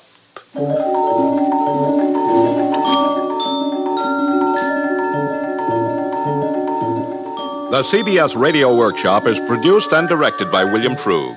Brave New World was adapted for radio by Mr. Frug. Featured in the cast were Joseph Kearns, Bill Idelson, Gloria Henry, Charlotte Lawrence, Byron Kane, Sam Edwards, Jack Crucian, Vic Perrin, and Lorene Tuttle. Original music composed and conducted by Bernard Herrmann. This is the CBS Radio Network.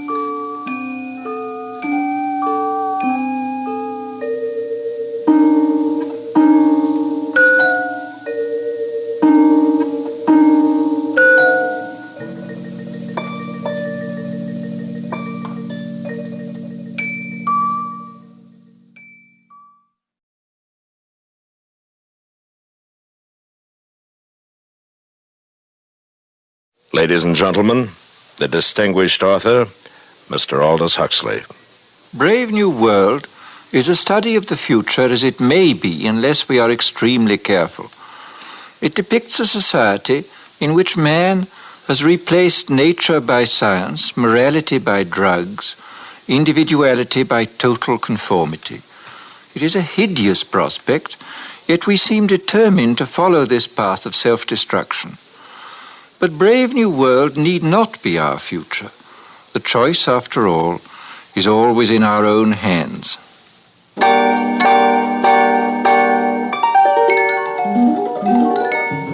CBS Radio, a division of the Columbia Broadcasting System, and its 217 affiliated stations present the CBS Radio Workshop, radio's distinguished series dedicated to man's imagination. The Theater of the Mind.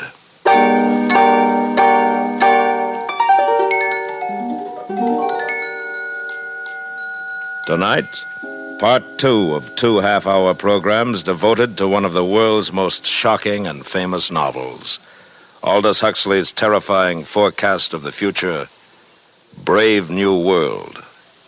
And we are proud to once again have Mr. Huxley as our narrator. Original music is composed and conducted by Bernard Herrmann.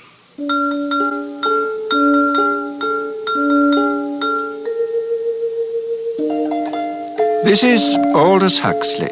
In the garden outside the London Hatchery and Conditioning Centre, it was playtime. Naked in the warm June sunshine, 600 or 700 little boys and girls were running with shrill yells over the lawns, or playing games, or squatting silently in 2s and 3s among the flowering shrubs. And strolling across the smooth turf came the director of hatcheries and conditioning, followed eagerly by a group of new students. And here we have playtime for our little tots. Notice the games, all carefully constructed to use as many mechanical devices as possible. In olden times, children used to play simple games using only a ball and a bat. Oh, madness. Nothing was added to increase consumption. Then came our Ford. He taught us the principle of mass production in the assembly line many centuries ago and changed all that. Good morning, Director. Sir, what an unexpected pleasure. Boys, this is the resident controller for Western Europe. This is his Ford ship, Mustafa Mond. Boys? Good morning, sir. Good morning, sir. I was just showing the students the children, sir. Lovely children. Busy as bees at their unrestricted play. Controller, if you have the time, I wonder if you might tell the students something about the bad old days. I might. Where are you taking them? To the Hatchery and Conditioning Center to see the manufacturing of the babies. Very well, I'll walk along with you. Yes, in the old days, children lived in a place called home. A rabbit hole with suffocating intimacies. Maniacally, the mother... please don't be shocked at that word. The mother brooded over her children. Her children. Our Ford, or our Freud, as for some inscrutable reason he chose to call himself whenever he spoke of psychological matters, our Freud was the first to reveal the appalling dangers of family life. Unpleasant as they may seem, students, these are facts. People used to be viviparous, gave birth to their children. What were the consequences? A world dominated by mothers and fathers was a world full of every kind of perversion, from sadism to chastity. There were also husbands, wives, and lovers. Now everyone belongs to everyone else. Thank Ford for progress. Yes, thank Ford. Actually, we still preserve a few outmoded ethics of pre-stable societies in our savage reservations. Did you ever visit a reservation, Director? Yes, I once went to look at the savages in New Mexico. Well, that must have been 25 years ago.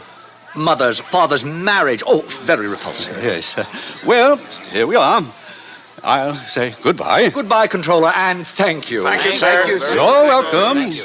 And now, boys, if you'll follow me inside the hatchery.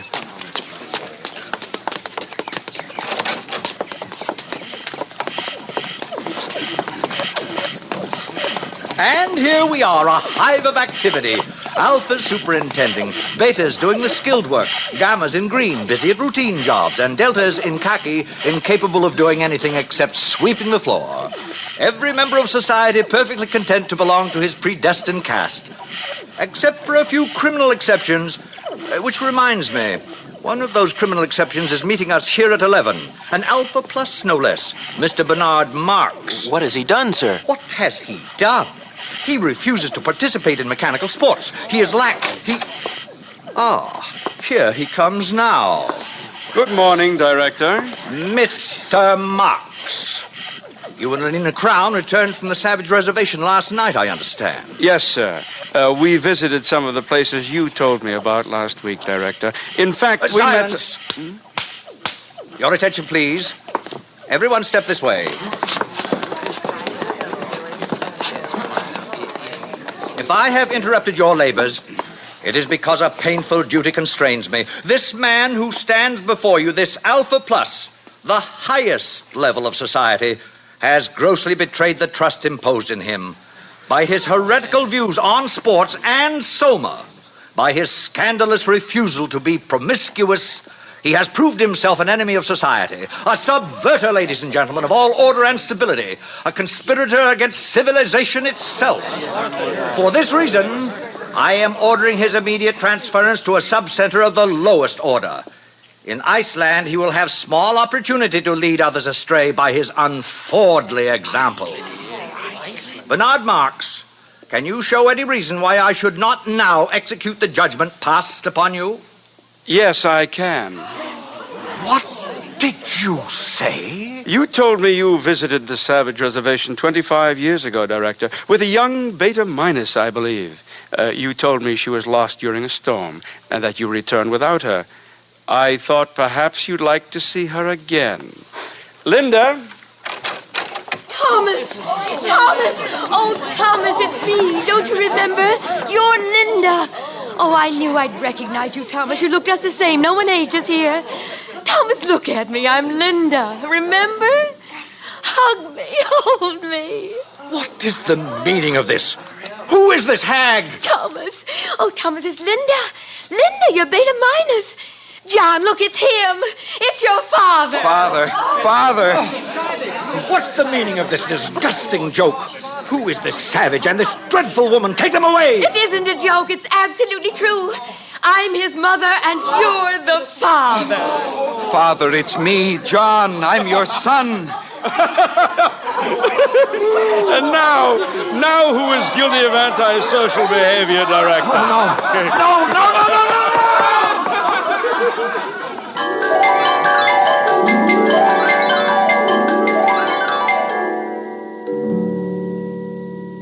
A father as director of hatcheries. It was out of the question. The controller asked for his resignation, and all upper caste London was wild to see the savage and his mother. Bernard Marx became a hero, and even Lenina Crown had her share of reflected glory. Good morning, Lenina. Oh, good morning, Fanny. Well, you certainly seem pleased with yourself. Yes, I am pleased. Bernard called up half an hour ago. He has to go to a party at the controller's, and he asked me if I'd take the savage to the Feelies this evening. Oh, lucky girl. What's he like, Lenina?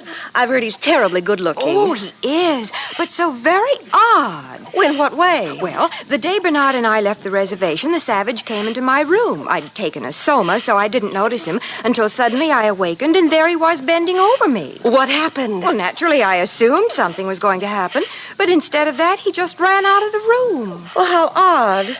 What a terribly ungentlemanly thing to do. Doesn't he like you? Oh, I'm sure he does, so I can't make it out. And, oh, please don't tell this to anyone, Fanny. It upsets me because I like him. I mean, I really like him. Lenina. I know it's immoral, but I just can't help myself. I do like him.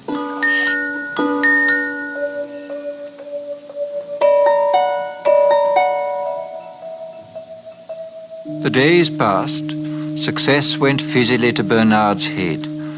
His diffidence turned to bumptiousness. His nonconformity was forgotten, and he became completely orthodox. The resident world controller appointed him official escort for the savage and asked him to make regular reports on the young man's reactions to civilization. This Bernard did assiduously.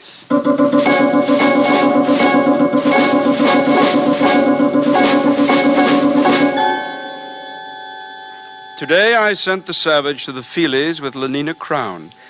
The feature was 3 weeks in a helicopter. Instead of holding the knobs on the chair arms, thus enabling him to experience the sensations of the lovers on the screen, the savage refused to participate. Lenina tells me he called the film vulgar and indecent.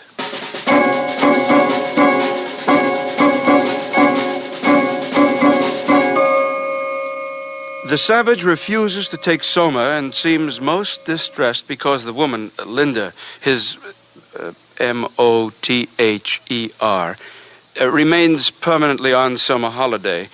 In spite of her senility and the extreme repulsiveness of her appearance, the savage frequently goes to see her and appears much attached to her.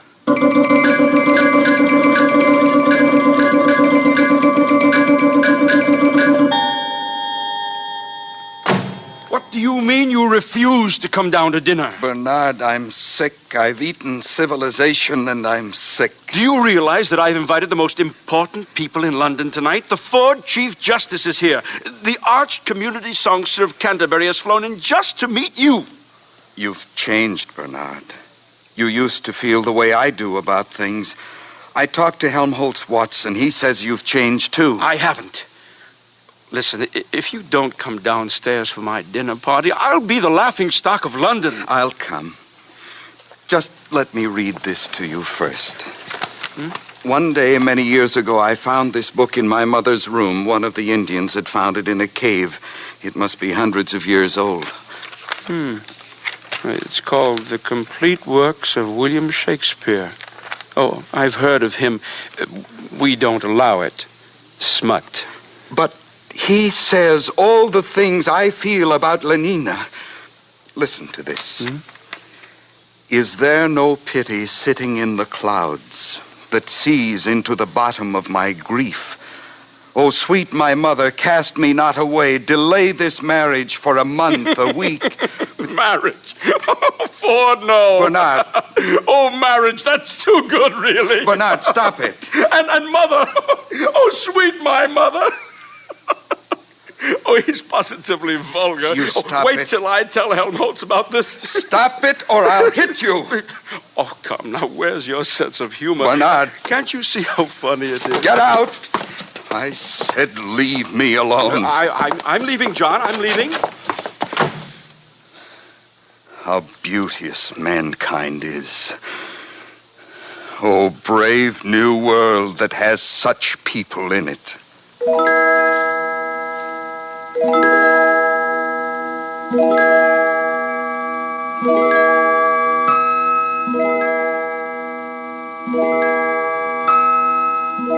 The next morning, a pneumatic young girl, crisply clad in a beta-minus viscose linen suit, stood outside the door of the Savages' apartment and somewhat nervously rang the buzzer. What? Lenina, You don't seem very glad to see me, John. not glad. Oh, if you only knew. May I come in, then? May I kiss your hand, Lenina? My hand? Admired Lenina. Indeed, the top of admiration, worth what's dearest in the world.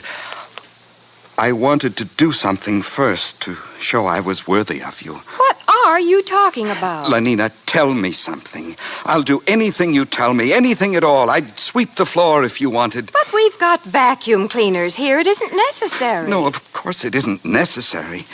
But some kinds of baseness are nobly undergone. I'd like to undergo something noble, just to show you how much I love you, Lenina. Do you mean it, John? Yes, but I hadn't meant to say it, not until I... Listen, Lenina, on the reservation, people get married. Get what? For always. They make a promise to live together for always. What a disgusting idea. Answer me this question, John. Do you really like me or don't you? I love you more than anything in the world. Well, then, why on earth didn't you say so? Come here to me, John. Hug me. Oh, but Lenina... Hug me till you drug me, honey. Kiss me till I'm in a coma. Lenina, what are you doing? No, get away from me. Don't come near me. Hug me, honey. You strumpet. A gran is better than a dad. Get out. But don't you want Get me? out of my sight. Oh, John! Before I kill you. Well, he's mad. He's gone mad. Oh, thou weed, who art so lovely fair and smell'st so sweet that the sense aches at thee. Impudent strumpet, impudent strumpet, impudent strumpet. Hello? Yes, this is Mr. Savage. Who's ill? Linda. My mother dying. Yes, I'll come at once.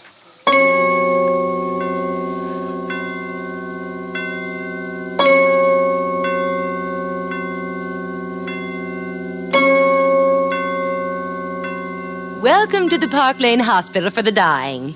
You've come to see someone in the galloping senility ward? Yes. My mother. Oh, how vulgar. You know who I mean. Linda.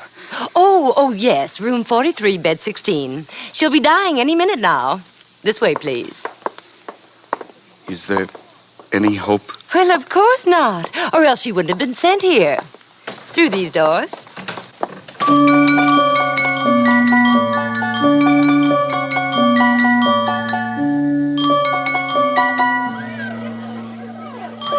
What are these children doing here? Death conditioning, of course. It starts at 18 months. Every tot spends 2 mornings a week in a hospital for the dying. All the best toys are kept here, and they get chocolate ice cream on death days. They learn to take dying as a matter of course. This way. Oh, here we are. Well, I must go. I've got my batch of children coming. Time for their chocolate ice cream.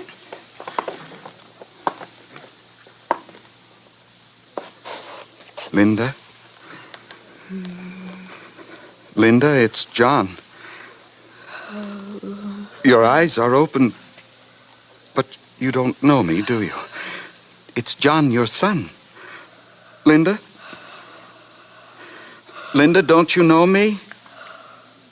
Hug me till you drug me, honey. Kiss me till I'm in a coma. Linda. Linda? Mother.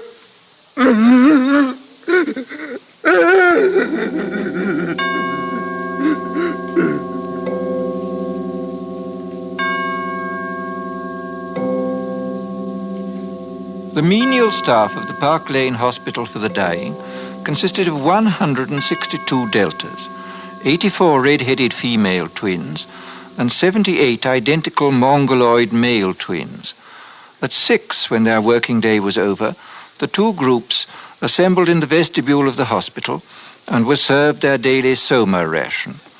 It was into this crowd that the savage walked, so overcome with his grief and his remorse that he did not realize he was shouldering his way into the gathering throng.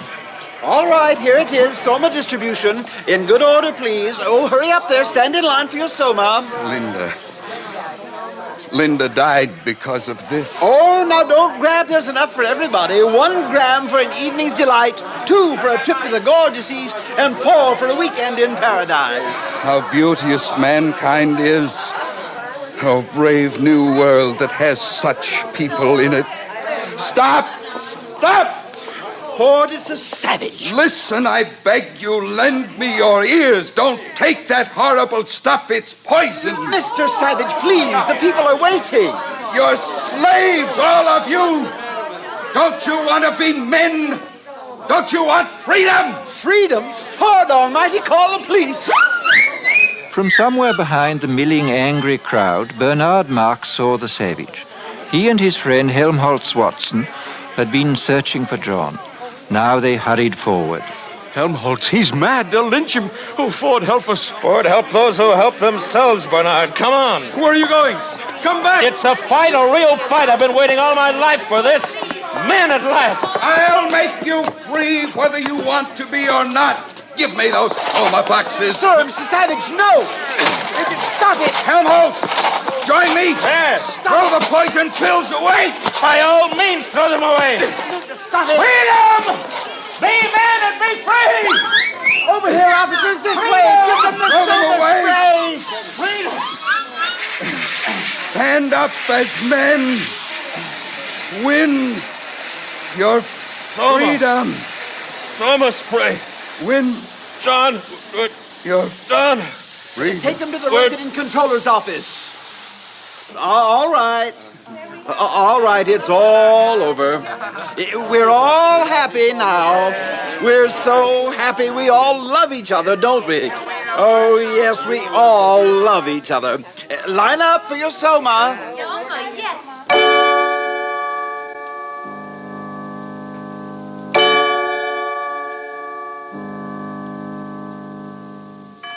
So you don't much like civilization, Mr. Savage? No, I don't.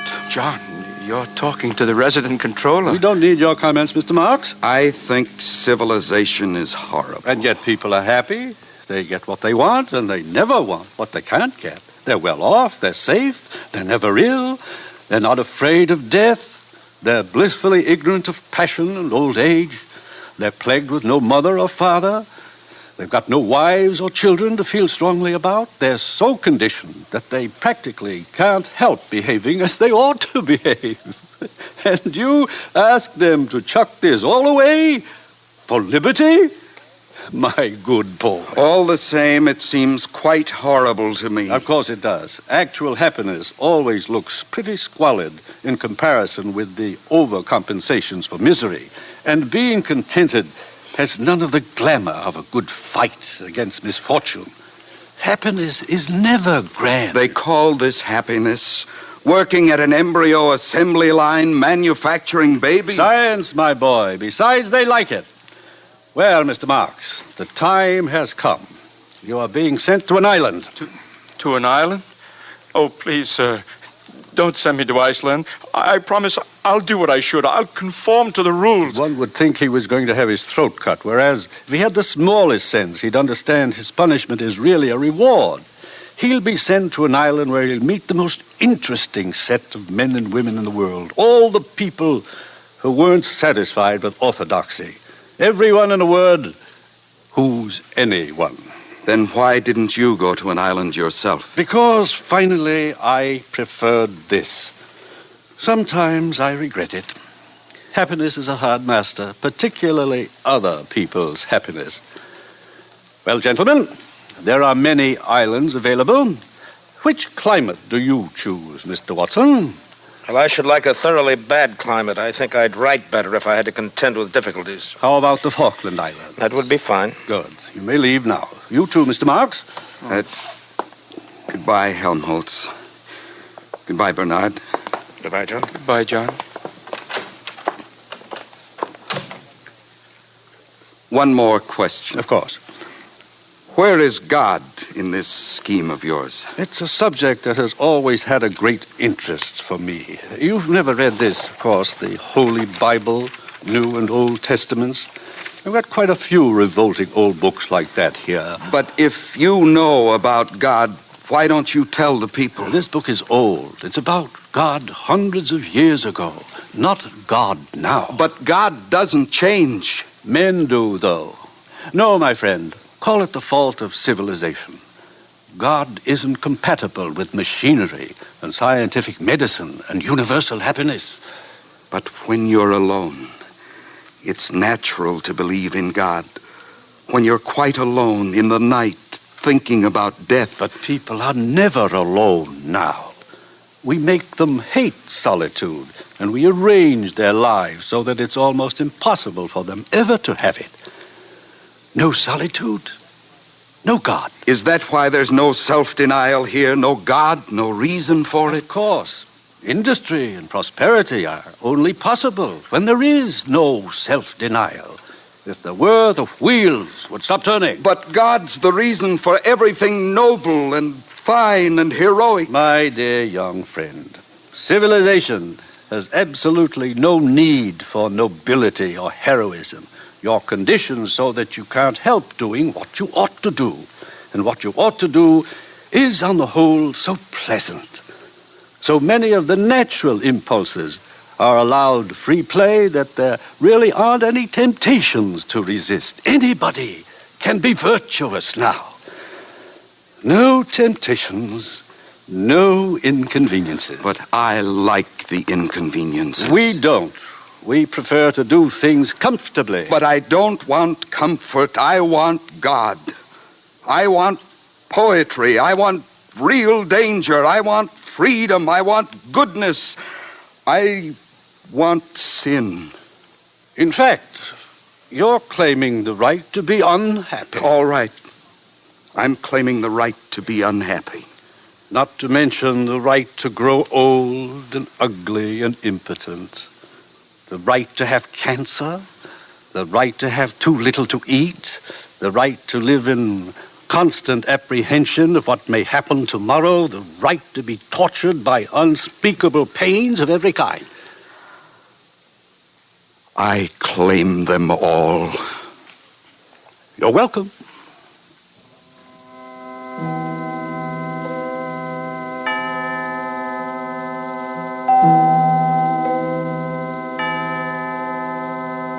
Bernard and Helmholtz left for their islands, but the savage was not allowed to go with them. The controller wished to continue the experiment. 3 weeks later, the savage ran away.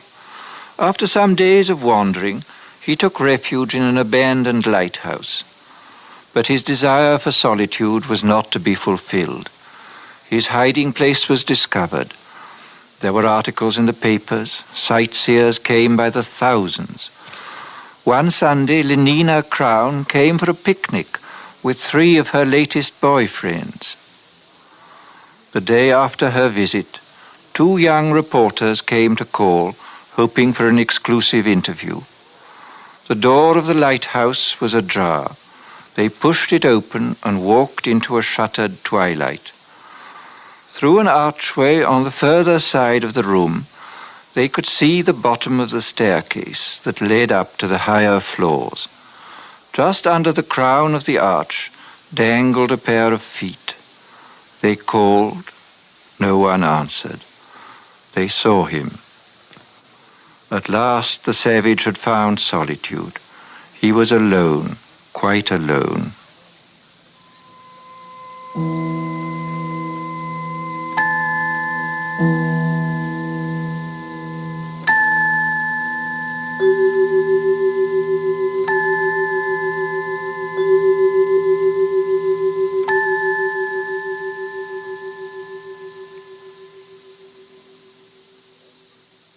Thus concludes Brave New World by Aldous Huxley. We wish to thank Mr. Huxley for appearing on these broadcasts as our narrator.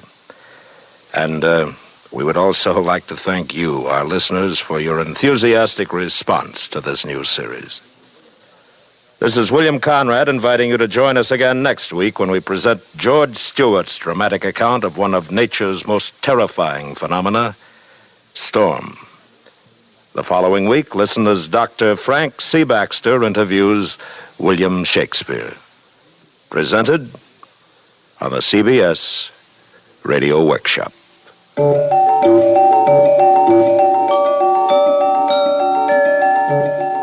The CBS Radio Workshop is produced and directed by William Frug. Brave New World was adapted for radio by Mr. Frug. Featured in the cast were Joseph Kearns, Herb Butterfield, Bill Idelson, Gloria Henry, Charlotte Lawrence, Parley Bear, Doris Singleton, Jack Crucian, Vic Perrin, and Lorene Tuttle. Original music composed and conducted by Bernard Herrmann.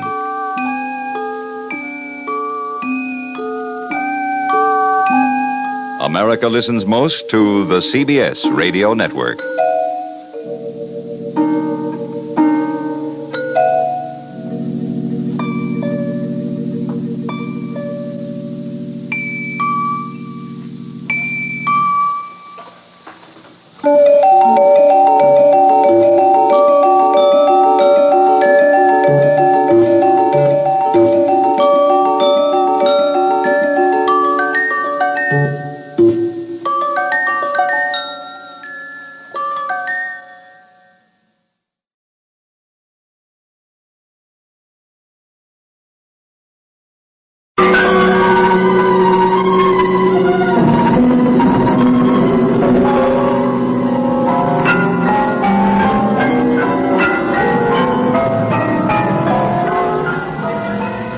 CBS Radio Workshop, dedicated to man's imagination, the theater of the mind.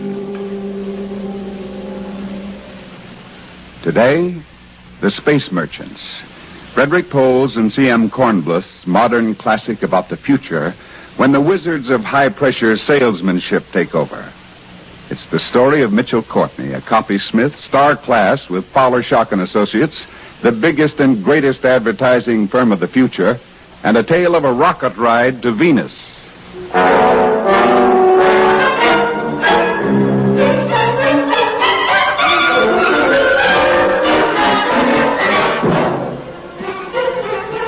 As I rubbed depilatory soap on my face and waited for my beard to melt away, I switched on the news over the bathroom mirror. A funny little man whom I finally recognized as the president had given another speech last night. There was a shot of the Venus rocket, squat and silvery on the Arizona sands. A report of rioting in Panama, the Concy Underground, probably. Then the phone rang. Hello. Chief, you're due at the office. Can't you see I'm dressing? Ooh, why that tie? Never mind. Why are you phoning me? Mr. Shawkins called a board meeting a half an hour early. He's going to name the head of the Venus project today, so hurry. Hester, do me a favor. Will you call my wife, Dr. Nevin? Make an appointment at noon for Walter J. Silver. For who? Walter J. Silver. Are you crazy? Well, she won't talk to me, Hester. Use the fake name. Maybe I can get in. All right, now get down here fast.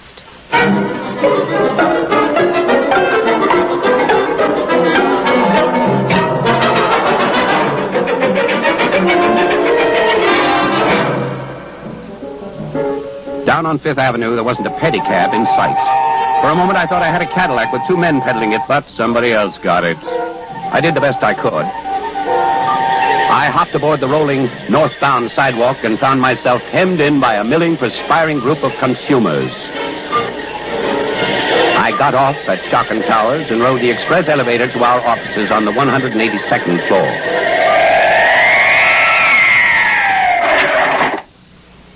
By sheer luck, I'd just taken my seat with my fellow board members when Fowler Shockin walked in. Gentlemen, good morning. Good morning, Mr. Shockin. Now, sit down. I'm going to stand for a moment. I've just come back on the moon rocket, as you know. Want to stretch my legs. How is our project on the moon, Mr. Shockin? Gentlemen, I'm proud. And I'm humble when I say it's successful. The mining ventures are bringing the people here on Earth many of the metals our forefathers exhausted long ago. The colonists seem quite untouched by the Kansi revolutionists. Only 6 instances of Kansi sabotage in the past week. Thank you. Now I'd like to hear some reports on our other projects. Industrial anthropology. Well, I wish to report that according to the midnight indices, all primary schools east of the Mississippi are being fed our Fowler Shockin packaged school lunches, soy burger, and regenerated steak. Now, these lunches are being packaged in our Star Alias Red, which means that in the future, these young consumers will be completely conditioned to buying everything packaged in our special color, Star Alias Red. They'll have no choice. Magnificent. Now, let's hear from point of sale. Well, Mr. Shockin, sir, we have tested our latest beverage, Coffeeist, in 15 key cities. Each sample of Coffeeist contains 3 milligrams of a simple alkaloid. Nothing harmful, but definitely habit-forming. After 10 weeks, the customer is hooked for life. The cure will cost $1,000, so it's easier to buy more Coffeeist. 3 cups with every meal and a hot jug beside the bed at night. You know, gentlemen, on my trip back from the moon, I began to wonder, are we getting soft? No, sir, Mr. Shockin. Thank you, Matt. But I wonder, were we doing enough for our consumers? Those consumers sleeping out there on the stairways. I know how lucky they are being able to buy the wonderful goods we make, package and sell them. Seaweed suits, soya burger, regenerated steak, Coffeeist, straw butt cigarettes. But I still wondered, were we in the upper classes of advertising getting soft? But now I've decided Fowler Shockin Associates is not soft, that it's ready to meet a challenge greater than our organizing India into one giant cartel, greater than our development of the moon, the greatest challenge the world of advertising and promotion has ever met, the colonizing of Venus.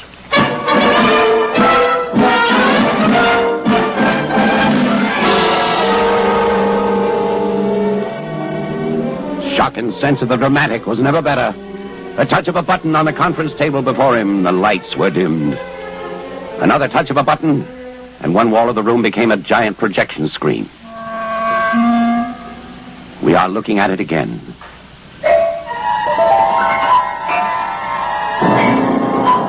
The Venus rocket. But this time we knew that one of us would be named to head the Venus project.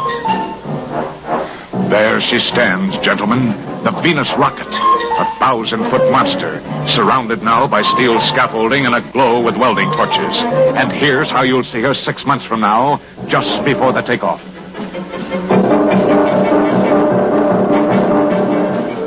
Just before the takeoff. There's the ship that Congress gave us, Fowler Shockin Associates. There's the ship that will span the stars. 6.5 million tons of trapped lightning and steel. A rocket-powered Mayflower for 1,800 pioneers seeking a new world to settle. Who will man it? Gentlemen, it's our job, A, to justify my buying enough congressmen to vote us that rocket. B, to sell 1,800 crazy consumers on giving up life on the Earth for the sulfur and nitrogen and canned life on Venus. Yes, sir, Mr. Shockin. Yes, sir. I've made my choice of the man to head up our Venus rocket project. His name is Mitchell Courtney. Congratulations, Matt. Thanks, Matt. Terrific break for a young and experienced guy. Yes, I'm flattered. Fowler seemed to be sure he knew what he was doing. He seemed to be sure. Well, drop into my office anytime you need advice. Yeah, thanks. I'll keep my back to the wall. Good luck with Venus Project, Mitch. As far as I'm concerned, you can't sell people on life in a sardine can, even if you throw in a slave girl as a premium.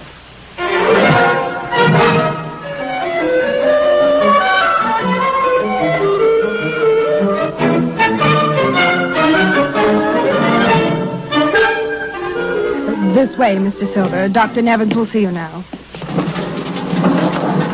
Dr. Nevins?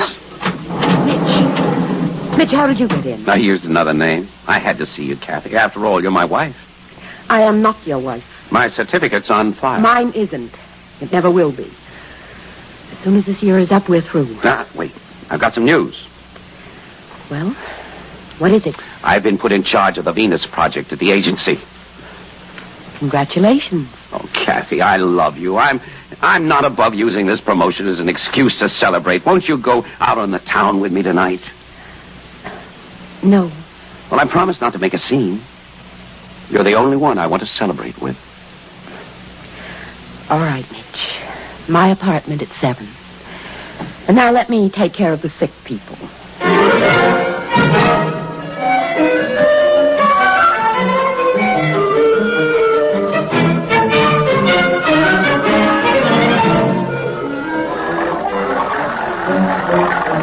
Outside Kathy's office, I hailed a two-man Cadillac pedicab and told them to step on it to Shockin' Towers. I took the express elevator to the top of the towers.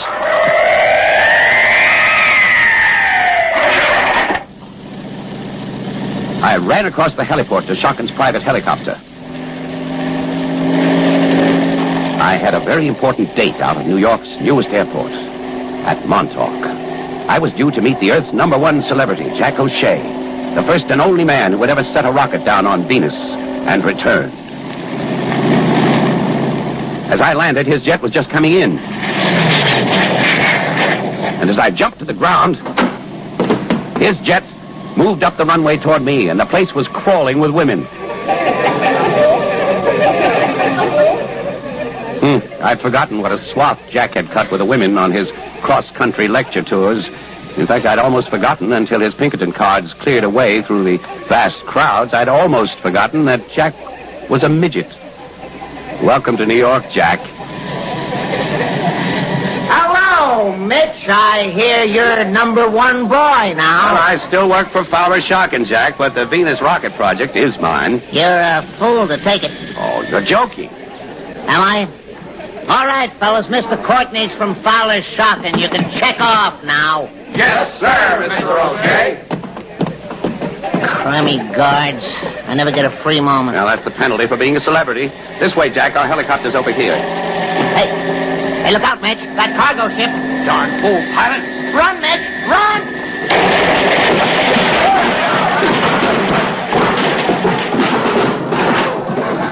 Hey, Mitch. Mitch, you all right? Yes, I'm okay. Thanks. Thanks a lot. Mitch, that was no accident. That pilot had orders to get one of us. And I think it was you.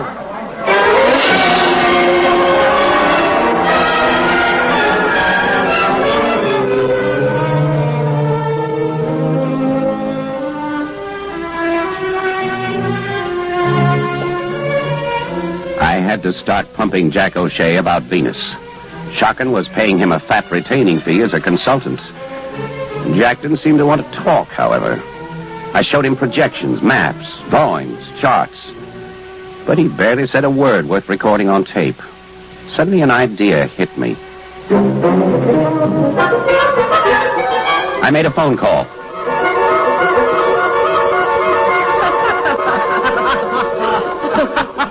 Oh, Kathy. Kathy, do you know that this is the first time I've laughed, really laughed, since I came back to Earth? Is it, Jack? I'm complimented. And that this is the first time I've been alone with two people since I came back? I thought you'd had enough of being alone in that rocket on Venus. It must have been a shattering experience, Jack. Kathy, you're the first person who seems to have understood that. Not exciting. Not thrilling. It was frightening. Shattering, as you said.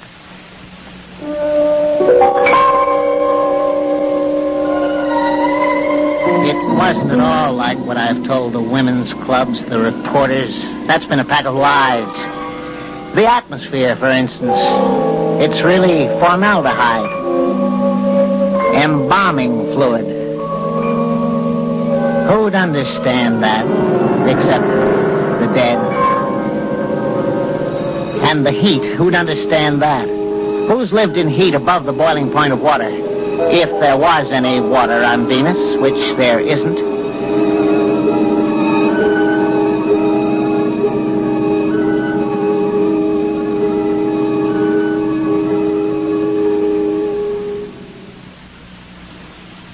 Why did you go, Jack? That's easy. You're a doctor. You know about midgets. We eat 1/3 the food, drink 1/3 the liquids, inhale and exhale 1/3 the air full-sized humans require. They'd never have gotten that test rocket to Venus if I hadn't been the size I am, if I hadn't been a child who's been laughed at, who'd turned test pilot to prove myself. I was so small they could pack me into that test rocket with all the equipment necessary to sustain me. 83 days. It takes a lot of equipment to sustain even a midget. 6 of those days were on Venus. What was it like, Jack?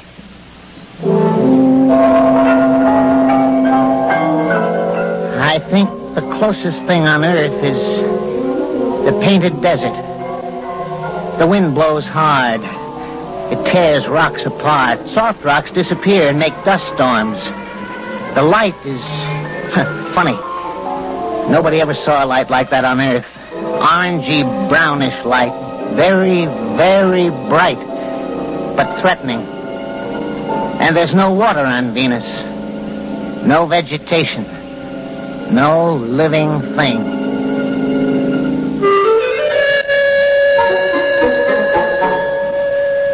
In the quiet of Kathy's apartment, Jack O'Shea talked for another hour. Then suddenly, with hardly a word of goodbye, he stood up and walked out.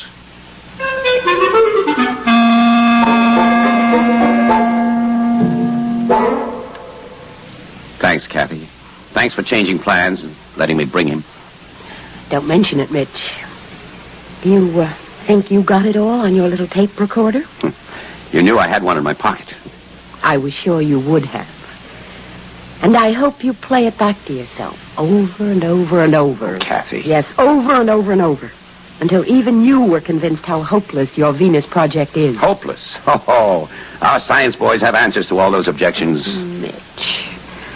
Mitch, doesn't that mind of yours ever stop selling somebody something? Do you have to be a contriving, selfish Machiavelli who serves Fowler, Shotgun, and never people? People? You mean consumers? Oh, Mitch, must you always be top dog? Making money without scruples, without ethics? What was that? A gunshot. Jack's out there. Well, I'll go and see. Oh, he's all right. Those are his steps. Mitch, I was standing talking with the doorman and someone shot him in cold blood. Someone thought that doorman was you.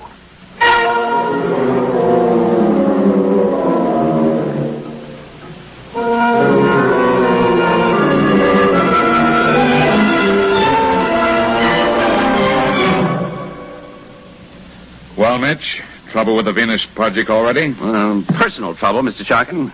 Personal trouble? Yes, yesterday afternoon a cargo helicopter tried to drop its full load on me, and last night somebody tried to shoot me. I've had a couple of head-on collisions with Matt Runstead.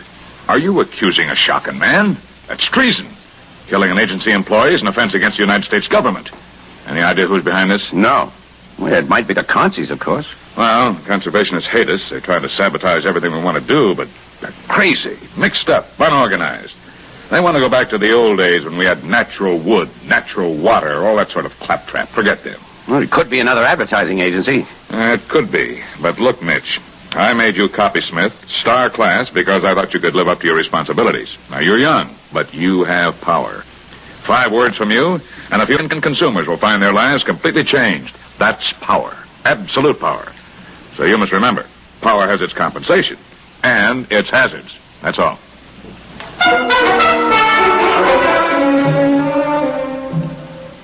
With this encouragement, I continued work on the Venus project for the next 6 weeks. I even talked Kathy into giving up her patients for 48 hours and taking a flying trip with me to Arizona. I wanted to get the feel of the giant rocket itself as it was being built.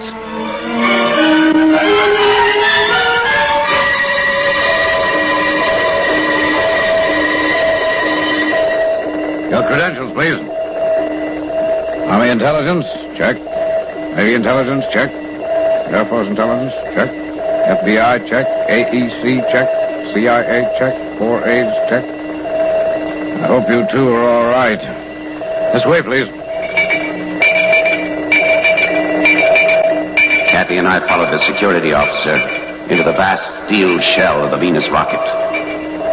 1,257 feet high. More cubics than the average New York apartment building. He took us into the dormitories for the 1,800 pilgrims I had to sell on the idea of going to Venus. Closed cycle food, water, and air regeneration. 1/3 living space, 1/3 drive, 1/3 freight. It was an inferno and a promise of paradise. A monument to 22nd century engineering and an incomparable monument to the sheer artistry of the machine.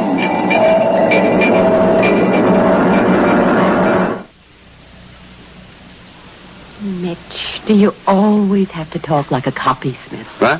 Oh, I noticed you were impressed too, Kathy. Well, it draws me and repels me. I can't explain it. It excites me. Kathy, how'd you like to go on to San Diego with me? Whatever for? Well, Matt Runstead's boys in our San Diego office have been gathering test figures on our sample colonizing campaigns. Very helpful.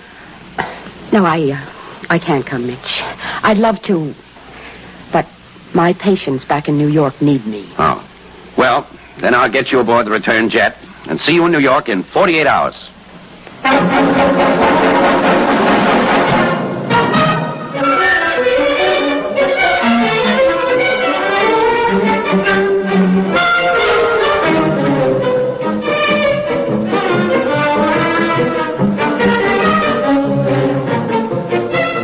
I didn't tell them I was coming to San Diego. I walked in on our entire San Diego staff playing push-button poker. What's the meaning of this? Oh, who are you, mister? Mitchell Courtney. Well, it's Courtney from New York, fellas. What are the reports on the Venus sampling, Harris? There aren't any, sir. Tally sheets, punch card codes, Sigma progress charts? Nothing on the attitudes of consumers toward life on Venus? Oh, nothing, sir. Nothing. You've made up everything you've given me so far. Well, I'm afraid so, sir. Well, get New York on the line. I want Matt Runstead. Well, he's not there. Well, where is he? Well, he called this morning. He's taken off for Little America to look after our interests there. And left you holding the bag, huh? Find out when the next jet leaves for Little America.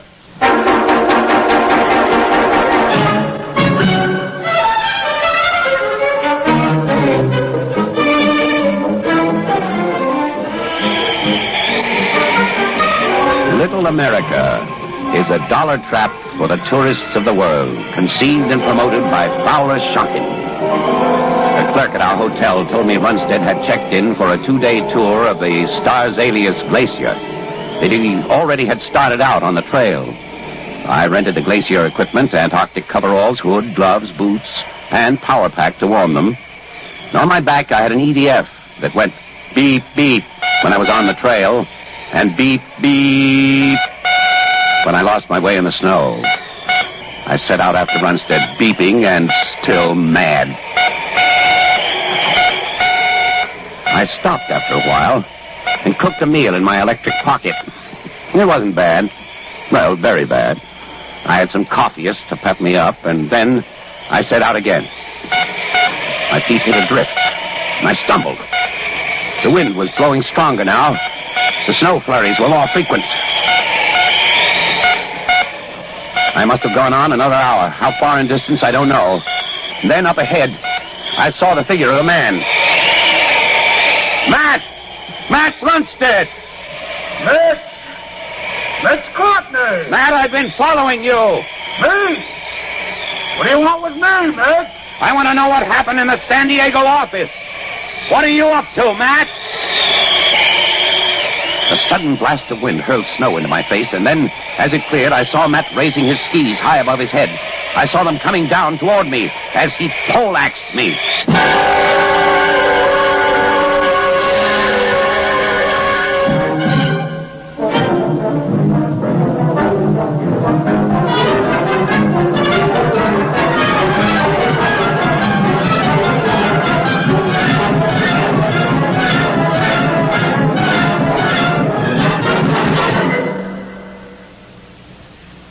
The CBS Radio Workshop has brought you part one of The Space Merchants, adapted for radio by Charles Monroe, with original music composed and conducted by Samuel Matlowski. Produced and directed in New York by Paul Roberts. Stotts Cotsworth starred as Mitch Courtney, Virginia Kay as Kathy. Others in today's cast were Bob Dryden, Ed Prentice, Mary Patton, Bob Reddick, Joe Julian, Ralph Bell, Ian Martin, and Joe Helgeson. The sound effects were devised by Tom Buchanan and Tom Perkins. The engineer, Jack Katz. This is Ted Pearson inviting you to join us next week for the second part of the CBS Radio Workshop production of The Space Merchants.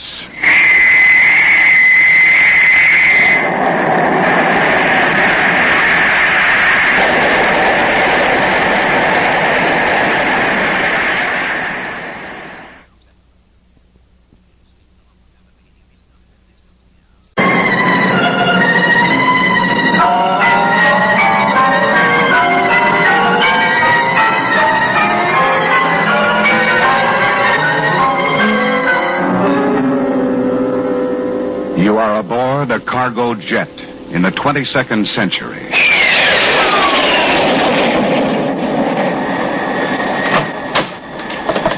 Here's a man we had trouble with in the hold, Lieutenant. What's his complaint? Well, he claims he's Mitchell Courtney, a copysmith star class of the Fowler Shock and Advertising Company. He says he's been shanghaied aboard this jet. Roll up his sleeve. Let's see his Social Security tattoo. 1304-9974-1416-156-18773. Liar! Get him out of here. If he's with Shock and Advertising, he'd have a low number. Can't you see it's been altered? Let me use the radio and talk to Mr. Shockin himself. Where from, Mr. Courtney? The dead? Take a look at this copy of today's New York Times, dated February 17th, 2157. Mitchell Courtney, head of the Venus rocket project at the Fowler Shock and Advertising firm, has been found dead in Little America. Now, wait a minute. A man by the name of Matt Runstead knocked me out there. But can't you see that I'm alive? I am Mitchell Courtney. You can prove that after 10 years. 10 years? My manifest shows that you're not an advertising man. You're only a consumer named George Groby. You've signed up for 10 years labor in Costa Rica. And those 10 years begin as soon as this jet sets down. Take him back to the hold. The CBS Radio Workshop, dedicated to man's imagination, the theater of the mind. The CBS Radio Workshop continues part two of The Space Merchants by C.M. Kornbluth and Frederick Pohl.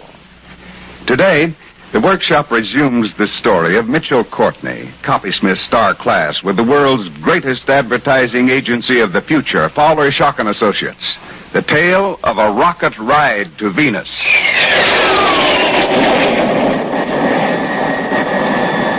I lay on my filthy bunk in the hold of the cargo jet, trying to think of a way to get back to New York. I wanted to find out why Matt Runstead had knocked me out and had me shanghaied. Who wanted to get me off the Venus Project, the advertising campaign we dreamed up to colonize Venus? I wanted to get back to my wife, Kathy.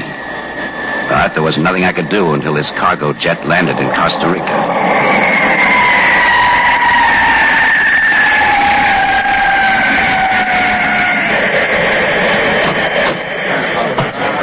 Move, you scum-skimmers! Get in line! Now, what's your name? Mitchell Courtney. Mitchell Courtney. Oh, yeah. You're the bum we had trouble with on the plane. Oh, sorry, my name is George Groby. Oh, that's better. What do you want to do here, Groby? Got any choice of job? Anything. Anything the sun-drenched plantations of Costa Rica have to offer. I'm here to clasp the deft hands of independent farmers with pride in their work. I'm here to extract the juicy, ripe goodness of chlorella protein. Say, how'd you learn that? That's our Prime Impact commercial. Learn it, I wrote it. But don't let that stand in your way. Groby, you're not going to get anywhere being a wise guy. Yes, sir. You're assigned as a Chlorella scum skimmer 3rd class. Report for duty and assignment to a bunk at Tier 48 in Dormitory Z.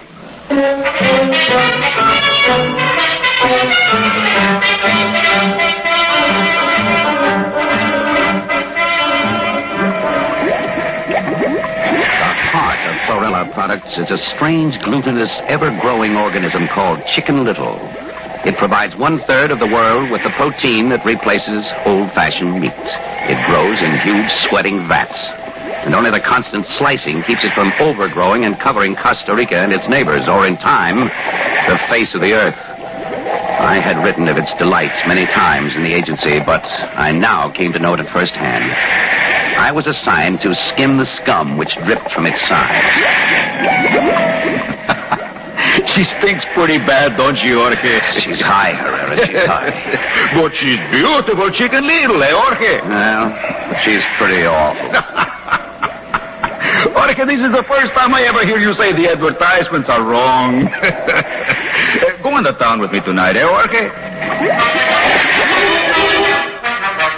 I'd made one friend, a master slicer named Herrera. He'd been aloof and standoffish at first, befitting his high station, but now he'd befriended me, done me a lot of favors. I didn't know why, until that night we went on the town to a dark, almost empty cafe.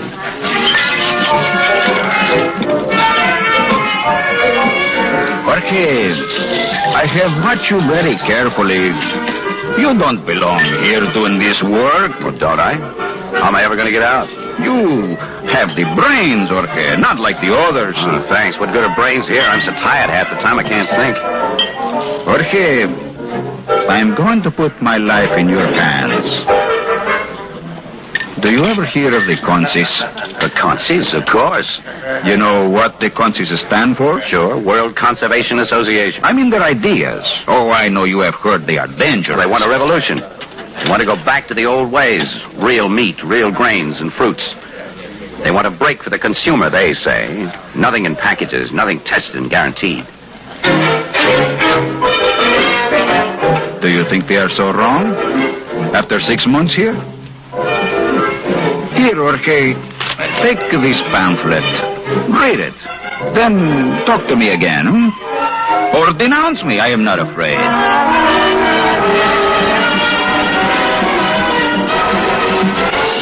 The Consi underground opposed everything a self-respecting 22nd century advertising man like me believed. I would have denounced Herrera to the Chlorella authorities the next day, except for one thing. If I joined the Consis first, if I learned their organization and secrets, I'd have a better bargaining position in getting back to New York. I joined them.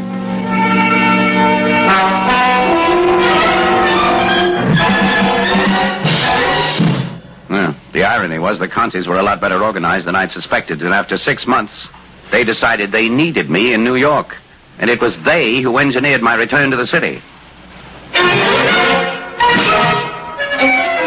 I returned to New York on a secret mission for the Consis. 2 weeks after being in New York, I got the secret sign to attend a Consi meeting at the Metropolitan Museum. As my first taste of luxury in more than a year, I hailed a Cadillac pedicab and told the driver to take me to the Metropolitan Museum. You can't do better than to visit the Metropolitan Museum, mister. World's greatest masterpieces. Don't miss the painting on the first floor. It's called I Dreamed I Was Ice Fishing in My Wonder-Form Bra. I read it, brought $1.5 million. Not a cent less. And don't miss the theatrical collection. They got Dancing Cigarette. Say, you mind if we stop a second? These new Cadillac cabs are hard to pedal. Okay, get out. Oh, no, you don't. What's the idea of the gun? I recognize you when you walked out of Grand Central, Mr. Mitchell Courtney. What do you want with me? I want you to get out of the cab and come with me to the Taunton Agency. They've offered a big, fat, juicy reward for anybody who'll bring them the inside story of Fowler Shocken's Venus Rocket Project. And you're the boy who headed it up. So you're the boys who shanghaied me and got me off the project. No, we're not. I don't know who did. But we're sure glad we found you. The boy with all those nice secrets about colonizing Venus. Taunton wants those secrets. Come on, get out of that cab. Drop that gun. Drop it or I'll break your neck. I grabbed the gun and hit him behind the ear. Then I ran across Fifth Avenue and lost myself in a group of consumers on the sidewalk rolling back toward Shotgun Towers. I jumped off and ran to the express elevator.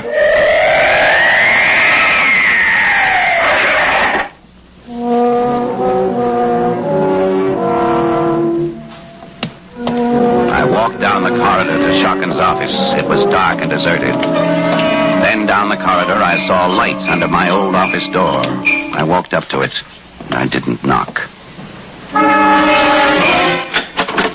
Hester. Mitch! It's all right. I'm alive. Oh, but Mitch, they said you were dead. Who? Matt Brunstead? Yes. Everyone believed him. Did my wife? Did Kathy believe him, Hester? Yes. Well, get her on the phone for me. Call her. Well, she's disappeared, Mitch. What? No one's been able to find her. After the news of your death, she just closed her office and disappeared. Maybe Shotgun knows where she is. Where is Shotgun, Hester? Well, he caught the moon rocket yesterday morning. He was going over your notes on the Venus project. He's taking it over? Yes, from Matt Rudstead. It was going badly, I'll Mitch. bet. Matt's trying to ruin our campaign. Hester, you've got to get me aboard the next moon rocket. Use the name George Groby. Brunstead and the Taunton agency will try to stop a man named Courtney. I've got a lot to tell Mr. Shotgun.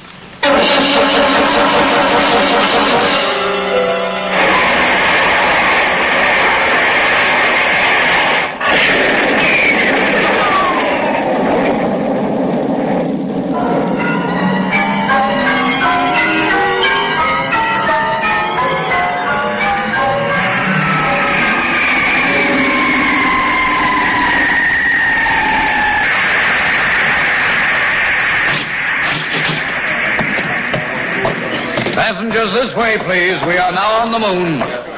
Tourists to the moon to the left, visitors on business to the right. Now, sir, name? George Groby, copy analyst, class 4. Groby, copy analyst 4. Oh. God, this way, please. Yes, sir. This man says his name is George Groby. Fine. You're under arrest, Groby. Let go of me. I'm here to see Fowler Shotgun. Mr. Runstead down on the Earth told us to expect you. I don't know what you're talking about. You may be interested to know that your secretary, Miss Hester Barnes, is being tried for treason. Treason? She is charged with forging documents and passing them to you.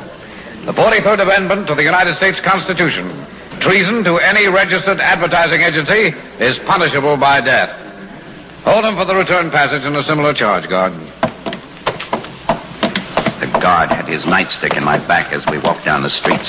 Past storefronts with signs, moon-made fashions, stunning conversation pieces prove you were here. Souvenirs of Luna, cheapest in town. Moon suits rented, 50 years without a blowout. Ye tasty goody shop on ye moon. Warren Astron, readings by appointment only. Hold it. What is it? You sure your name's Groby? Positive. Ever know a man named Herrera? Well, yes, Herrera and I. Wish we could find out what you're up to, Groby. Sent out of Costa Rica to report in New York, never show up at a meeting there. Then you turn up at Fowler Shotgun's agency and get your passage on a moon rocket. You mean you're a... Shut up. Now go into Astron's there. He'll hide you till our top boss up here comes. First take my nightstick, knock me out with it, then point it at the street light and blast it out. Hit me hard, but not too hard. Oh, this is going to cost me 2 stripes and a week's pay. Oh.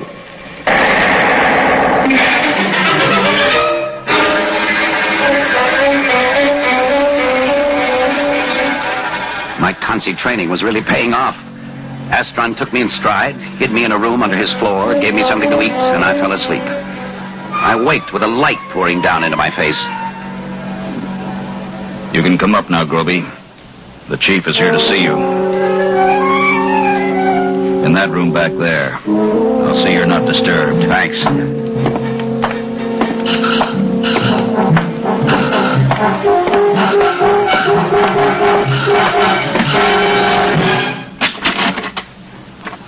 Over here, into the light, Mr. Groby.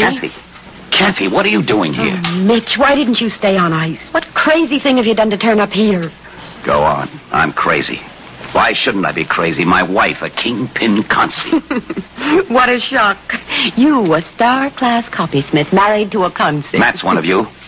You got Matt Runstead to Shanghai me. Like a fool. I thought if I could get you away from Fowler Shockin, I might bring you to your senses. Trying to decide what was best for poor little Mitch.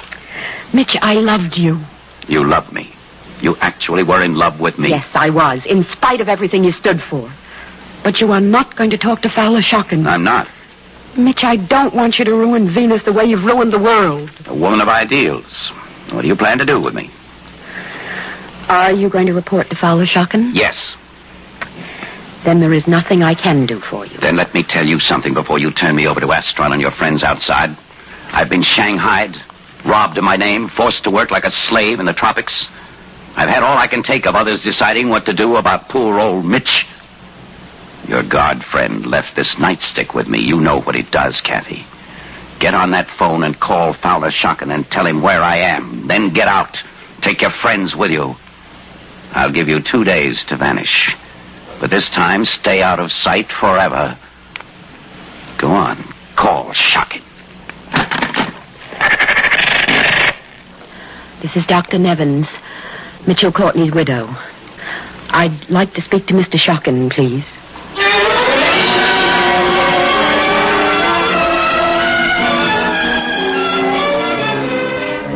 Mitch, my boy, I'm going to fatten you up and turn Venus section back to you. You know my policy. Find a good horse, give him his head, and back him to the limit. You've never let me down. And Venus section's in rotten shape. Nobody's applying for space on the Venus rocket. The whole campaign's at sea. The indices are down to 3.37 for North America. They should be 4 and rising. We've got to get those 1,800 consumers on board the Venus rocket.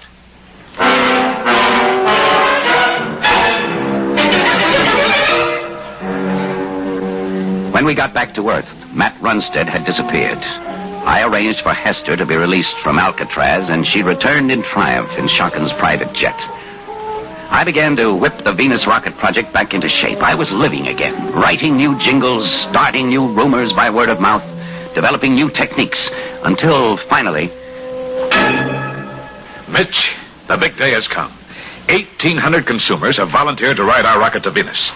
Now, I've arranged for Congress to meet tomorrow, and my boy, I want you to address them as Fowler Shockin's personal representative requesting a takeoff date.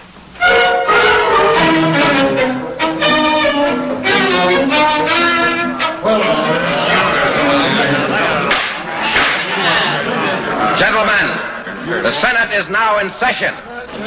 You all received a recording of the opening prayer last night. So let's hear from the senator from Chlorella Limited. The senator from Chlorella Limited passes in deference to the senator from Alaska Mining. The senator from Alaska Mining passes in favor of the senator from United Steel and Smelting. The senator from United Steel and Smelting passes in favor of the senator from Caribbean Fruits. The senator from Caribbean Fruits passes in favor of the senator from Yummy Cola. My dear fellow senators, I thank you all for graciously allowing me to speak before we pass upon this very important bill concerning the Venus rocket. The people of this great republic of ours, extending from Atlantic seaweed to Pacific fisheries. Suddenly, I sensed something had gone wrong. I'd been sitting back thinking about Kathy, thinking of her face, her voice, her smile before we'd married. I was wondering where she was, what she thought of all this. Then the speaker's voice focused my attention upon him. I hadn't been worried. Fowler Shockin owned 2/3 of this gathering. But there was something about old Yummy Cola that troubled me. He wasn't addressing his fellows. He was looking up, addressing me. A big grin on his face. I leaned forward just in time for the weenie. To this project. In a brief discussion I had before this session, Mr. Taunton gave me some information in private. But I feel it my public duty to ask a couple of questions of Mr. Courtney, who is present. I would like to ask Mr. Courtney if the name of George Groby is familiar to him. I would like to ask if Mr. Courtney is George Groby. I would like to ask Mr. Courtney if, when he was known as George Groby, he was a member in good standing of the World Conservationist Association, known to most of us loyal Americans as the country.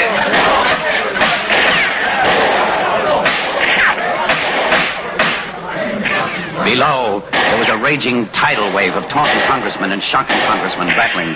For the first time in history, shots were being fired in anger on the Senate floor.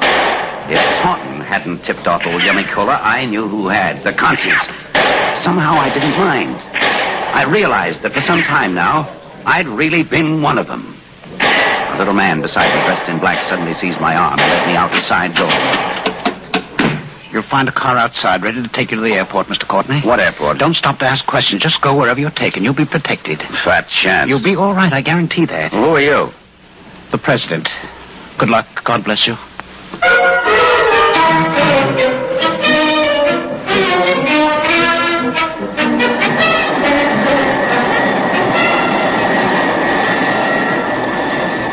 I had to admire that little man's courage. He'd walked back into that raging den of lions without a quiver. I wondered what would happen to him when they found out he'd sent me to safety. Or was it to safety? I tried to ask questions of the men aboard the liner, but they looked the other way and kept absolutely quiet.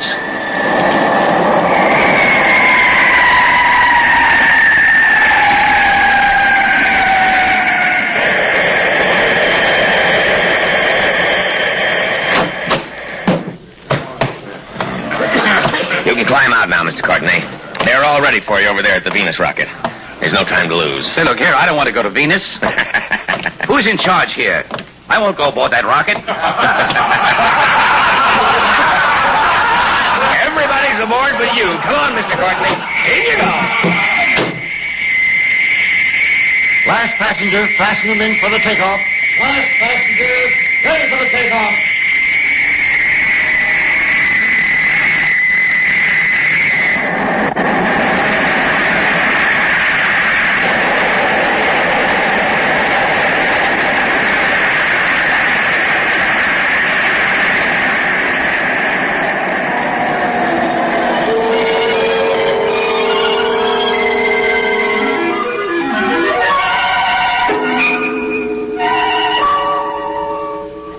Mitch, are you in here? Kathy. Kathy, where are you? Up here. Over your head. Stop floating around. Come down here and unfasten me. All right, I'll try. But we're beyond the law of gravity. We're on the way to Venus with 1,800 conservationists. How did you get out of a harness? A steward set me free, and then floated away. I have to talk to you. Me? You threatened to kill me, remember? Yes, I remember. You could have, Mitch, in time. But you never told Shockin who or where I was. Why didn't you? Because I love you, Kathy. And I think that for a long time I've been coming over to your side. And you're willing to face life on Venus? Yes. It's time people got a break. People, not consumers. Oh, I like hearing you say that. And I love you too, Mitch. Oh, Mitch, you broke my hold on your harness. Come back here. I just wanted to put my arms around you. Oh, there'll be plenty of time for that on Venus. Come back here. Unbuckle your harness and catch me. I can't. Who invented this crazy gimmick anyway? Oh, Mitch, you've stopped talking like an advertising man. Kiss me.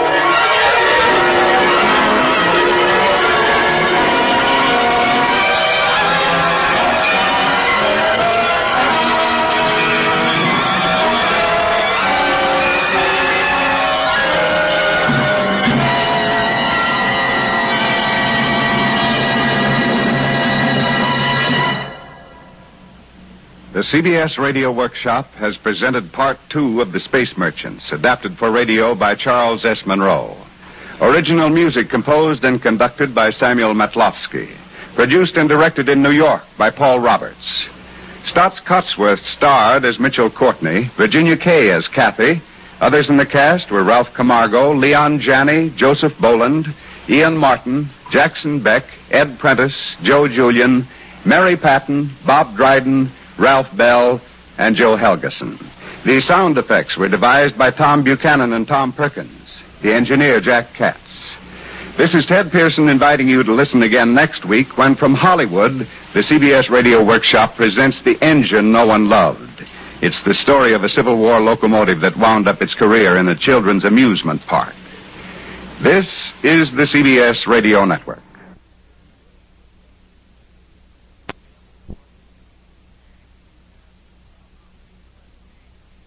This is the CBS Radio Workshop, the theater of the mind, dedicated to man's imagination. Today we take pride in presenting E.M. Forster's The Celestial Omnibus, adapted especially for the workshop by Richard Shattuck.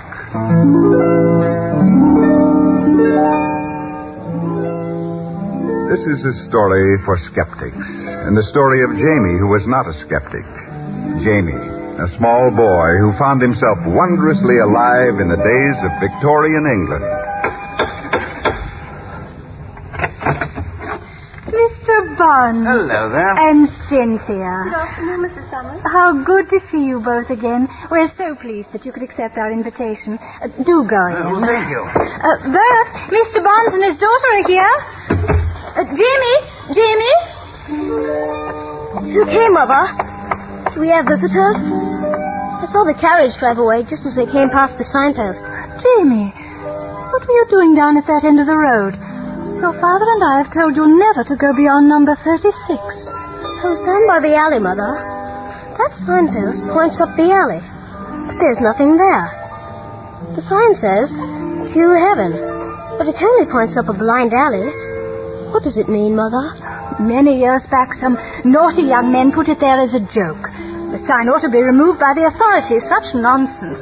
What kind of young men were they? I believe your father told me that one of them wrote verses and was expelled from the university and came to grief in some way or another.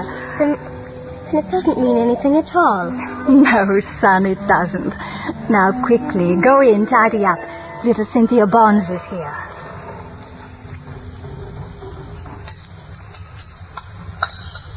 And Daddy is president of the Literary Society this year. I say, Seth, but you've coached her well. She must be your most ardent publicist. You know how children will talk. Of course, though, I am a bit hopeful for my chances in the coming election. A seat on the county council would be most helpful. Mr. Bond, sir. Where is heaven? Why, you might say... Jamie, the boy is talking about that signpost down the road, Mr. Bonds. Oh, yes, that bit of a joke young Shelley put up. It still stands there, you say? I told you so, my dear. It's nothing but a joke.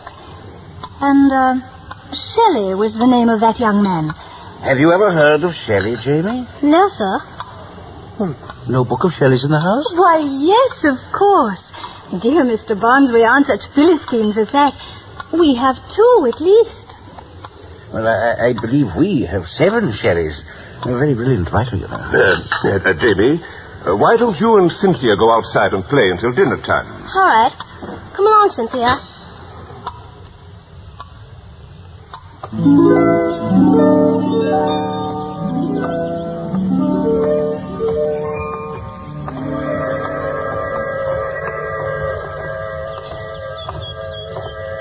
That's the Commuter's Express, isn't it, Jamie? It always passes our house just before sunset. We can see it down there in the valley. Oh, yes, I see it. It looks just like a snake, doesn't it? Don't you love this time of the day? It's so wonderful. I almost want to cry.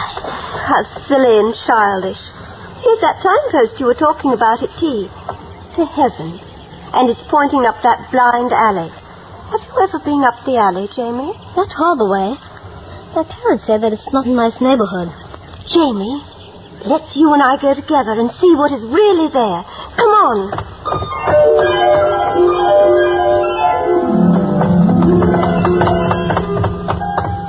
Here we are. But there's nothing here at all. Nothing but that high brick wall at the end of the alley. I'd like to kick that, Shelley. Hello, what's this over here, Jamie? It's some paper pasted on the wall. Jamie, listen to what it says. SNCRCC announces alteration in service.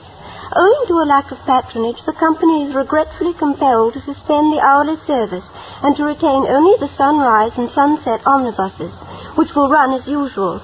It is to be hoped that the public will patronize an arrangement which is intended for their convenience. As an extra inducement, the company will, for the first time, now issue return tickets. Good for 1 day only, which may be obtained from the driver. Passengers are again reminded that no tickets are issued at the other end, and that no complaints in this connection will receive consideration from the company. Nor will the company be responsible for any negligence or stupidity on the part of the passengers, nor for hailstorms, lightning, loss of tickets, or any other act of God. Signed, the directors. Does it say where the omnibus goes, Cynthia? No, it doesn't. What do the letters S and CRCC stand for? The S must stand for Surbiton. The RCC probably means Road Car Company. But I can't guess what the other C stands for. Maybe City? How strange. Why don't they sell tickets at the other end? And what a strange hour to start. At sunrise and sunset. Cynthia, come here. Aren't those wheel marks on the ground? There. Oh, Jamie, let's go home, quick.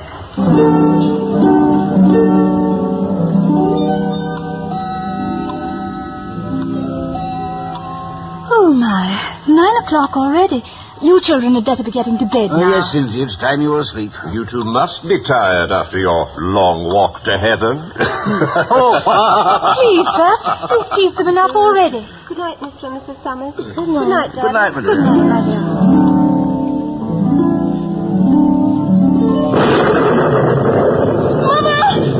Mother! I've been dreaming about the omnibus. I happen to find out if it's real and where it goes. If I hurry, I may be able to reach the alley before sunrise.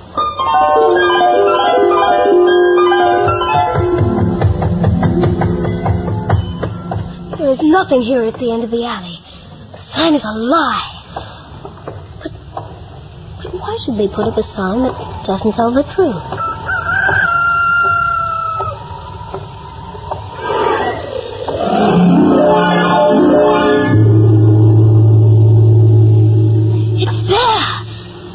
The bus is there.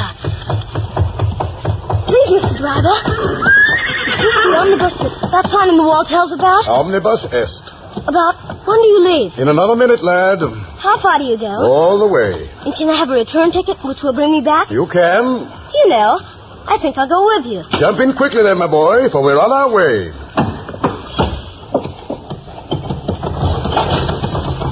We get out this way. We're heading straight to that wall at the end of the alley. The wall. It's opening up.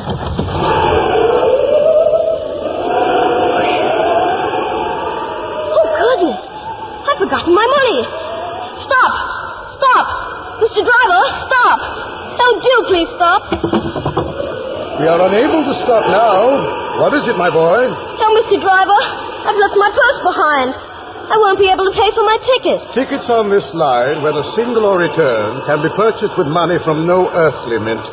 And a chronometer, though it had measured the slumber of Laura or solaced the vigils of Ptolemy, is of no value. Here is your ticket. Thank you, Mr. Driver. Titular pretensions are, I know, but vanity. Yet they do serve to distinguish one Jack from his fellow. Remember me, therefore, as Sir Thomas Brown. Yes, sir. Oh, I am sorry. It is good of you about the ticket, Sir Thomas. But if you go on at this rate, however does your bus pay? It does not pay. That error, at all events, was never intended and never attained. Sorry again, sir. Oh, come on up and sit beside me on the box here, boy. Have you been a driver always? I was a physician once. But why did you stop? Pretty good? Oh, as a healer of bodies, I had scant success, and several of my patients preceded me. But as a healer of the spirit, I have succeeded beyond my hopes. Tell me, Sir Thomas, have you ever heard of a man named Shelley? Oh, my, yes, he is a driver like myself. Where are we going, Sir Thomas? Oh, you will soon see. Are you afraid, lad? No, Sir Thomas. Well, here we are. Look, Sir Thomas. Look at the rainbow that is forming under our omnibus. It's moving across the sky.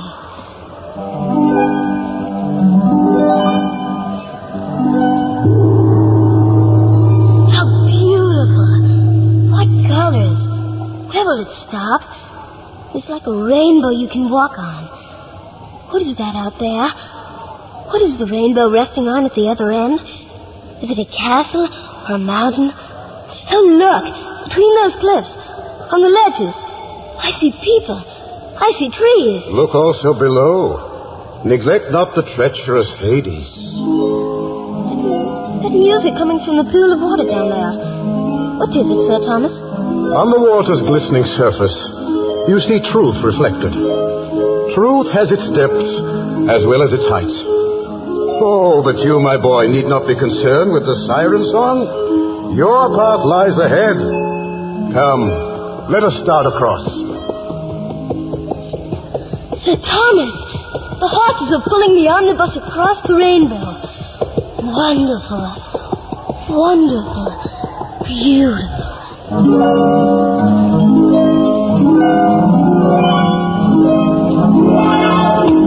are a truant and a liar.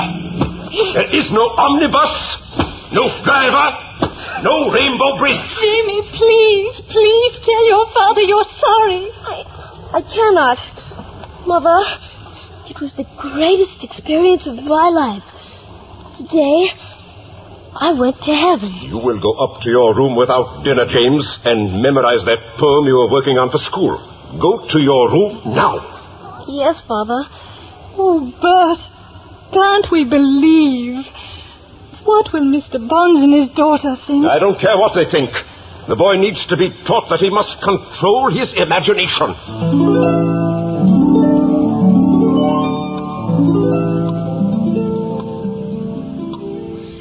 Jamie, dear, you can come down now and bring your poetry with you. I haven't learned, Father. Hello, Mr. Bonds. Jamie. And Cynthia. Well, here's our great traveler. Here is the young man who rides in an omnibus across a rainbow. After all, there is something similar to Jamie's experience in Wagner. It's odd how, in quite illiterate minds, you will often find glimpses of artistic truth. Let me plead for the culprit. Hear how kind Mr. Bonds is, Jamie. Very well.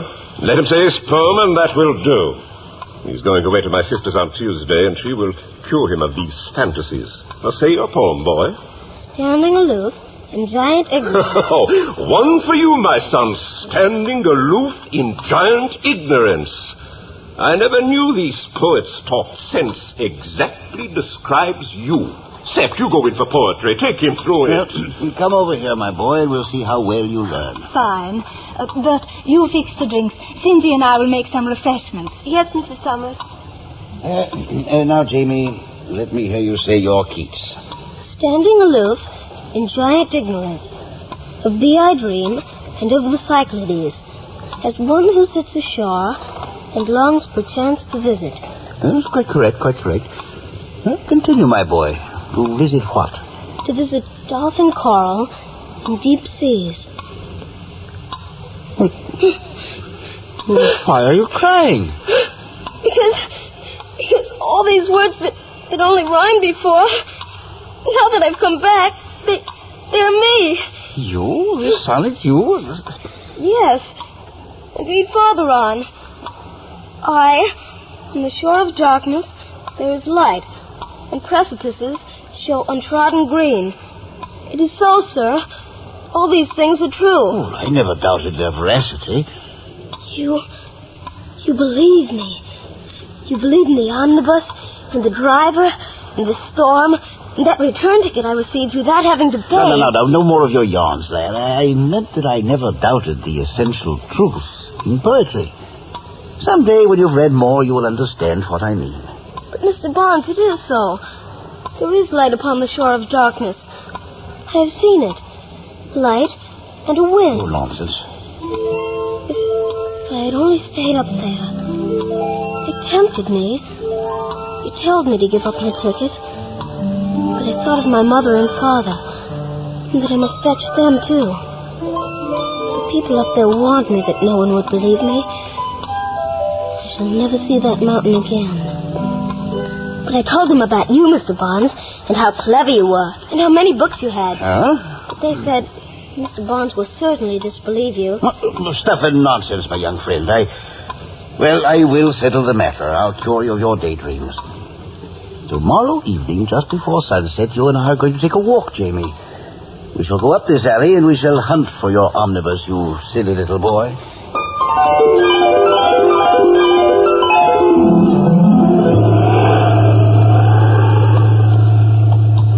Good heavens. Good gracious heavens. There is the omnibus. Just as you said, right at sunset. But look, it's different than the omnibus yesterday. And the driver is not Sir Thomas. Huh? Coming back yesterday, Sir Thomas told me that each omnibus has a plate inside with its driver's name on it. I'll see who this one is, Mr. Bonds. I say, you up there, driver. How soon before we start? What? Sir, come in, sir. It is such a fine omnibus. And here's the driver's name. Dan somebody. Quickly, boy, move over. Now, let me in. We're moving. Heading straight for that wall.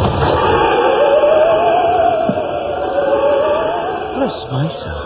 Let me get the tickets, Mr. Bonds. Driver, 2 round trip tickets, please. Thank you, Mr. Dan. Or whatever your name is. No, it can't be. It is the impossible. You know who that driver is? I don't know, Mr. Bonds, but I don't like him as well as Sir Thomas Brown. Well, I shouldn't be surprised if he had more in him. More in him? By accident, you've made the greatest discovery of the century, and all you can say is that there's more in this man. My boy, do you remember those vellum books in my library? This is the man who wrote those books. Dante. Well, it can't be possible. I wonder if we shall see Mrs. Gamp. Mrs. Gamp and Mrs. Harris. I liked Mrs. Harris. I came upon them quite suddenly. Out there sits the man who penned my vellum books. And you talk to me of Mrs. Gamp. I know Mrs. Gamp so well. I could not help being glad to see her again. Did you spend the entire day in her elevating company? Oh, no. I raced, too. I met a man who took me out to a race course. And we ran a race. I won. Indeed. Do you remember the man's name? Achilles. No, he was later. It was Tom Jones. That's the man I raced. Tom Jones. My lad, you've made a miserable mess of it. Think of a cultured person with your opportunities. A cultured person would have known all these characters and would have known what to say to each. He would not have wasted his time with a Mrs. Gamp or a Tom Jones. The creations of Homer, Shakespeare, and of him who drives us now would alone have contented him. He would not have run races.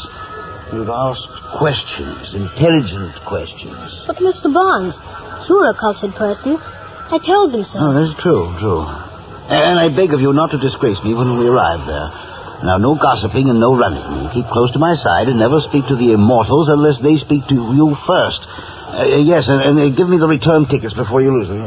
Yes, sir. Mr. Barnes, may I introduce you to my friends when we get there? Oh, you distract me, boy.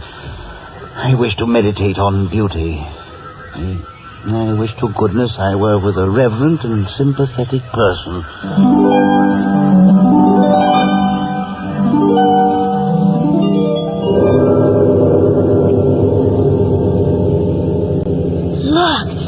Look, Mr. Barnes. We're here. The mountain. Look at the campfires in the valley. And the rainbow. Campfires? Mountains? Ridiculous rubbish. Now, mind your tongue, Jamie. There is nothing at all. But, sir, can't you see the beautiful rainbow stretching across the sky? Huh? Look, the horses have just started to cross it. They'll soon be there. And then you will see that I was telling the truth. Listen. Wagner's Das Rheingold. Let me see out that window. Now, move over, Jamie. No! Mr. Barnes, your face is green. What did you see in the water? I want to go back. Tell the driver I want to go back. We'll be stopping soon. I will be pleased to see you. I told them you would come. I wonder who is the sentry tonight. I am coming! I am returning! The boy is returning! I am bringing Mr. Barnes with me. Who stands sentry? Achilles. And as sentry, I must refuse admission to those unworthy. Here may pass only those who have attained the spirit of truth. There is no welcome for those who merely aspire to embrace it. Yes, I can see you now. And your spear and shield. Mr. Bonds, look. It is Achilles. I want to go back.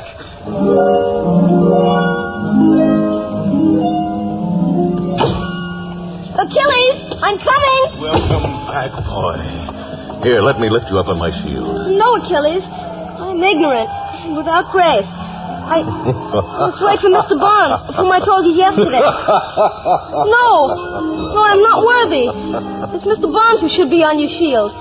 He collects the books of great writers. No, I want to go back. I want to go back. No, my boy, you're the one we honor. You are the one to stand upon my shield. Mr. Bonds, sir, why do you delay? Here is only the great Achilles, whom you know. No, I see nothing. I see no one. I want to go back. Oh, save me, oh great Dante. Let me ride in your chariot. I have honored you. I have quoted you. I have bound you in vellum. Now take me back to my world. I am the means and not the end. I am the food and not the life. Stand by yourself as that boy stood. I cannot save you, for poetry is a spirit, and they who would worship it must worship in spirit and in truth. I want to go back. Now take me back. There, through the clouds, I see London below. I'll go back on my own then.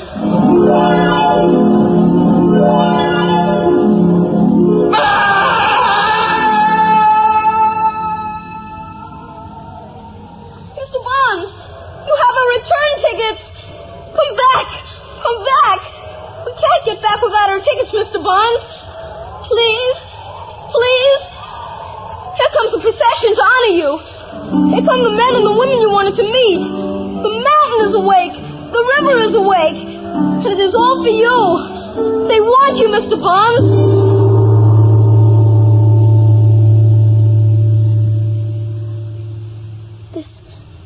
This wreath of leaves. Why have you placed it on my head? Welcome home. Blessed are the pure in heart.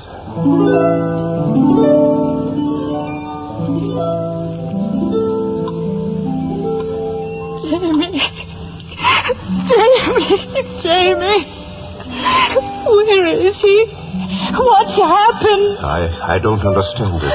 Poor Bonds, murdered, horribly mutilated. The inspector told us he looked as if he had been thrown from a very great height. All they found in his pockets were 2 omnibus tickets.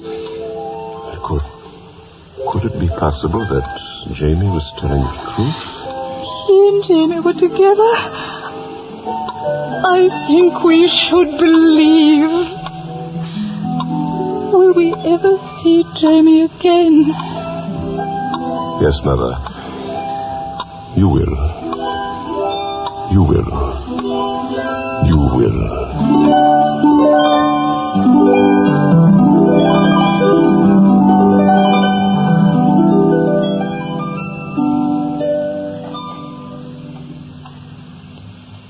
You've been listening to the CBS Radio Workshop. Today's presentation, E.M. Forster's Celestial Omnibus, written for the CBS Radio Workshop by Richard Shattuck. D. Engelbach produced and directed. Music by Edward Vito. Today's cast, Peter Laser, Deirdre Owen, Mercer McLeod, Bill Woodson, Lee Vines, Carol Teitel, Louis Van Rooten, Gregory Morton. This is Ted Pearson speaking. Wherever you go, go with radio and the CBS Radio Network.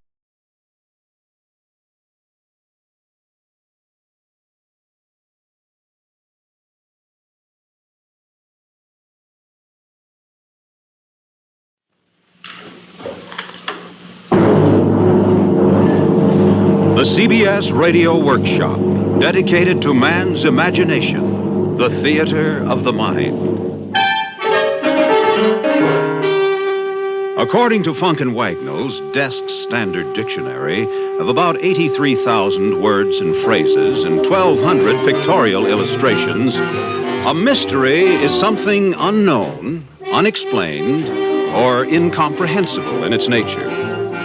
The definition could add that nobody likes a mysterious situation indefinitely.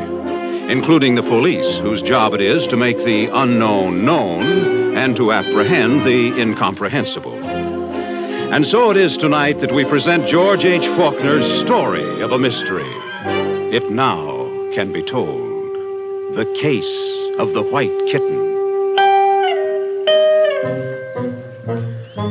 Our scene, a police station in the suburbs of a large city, possibly the city of New York.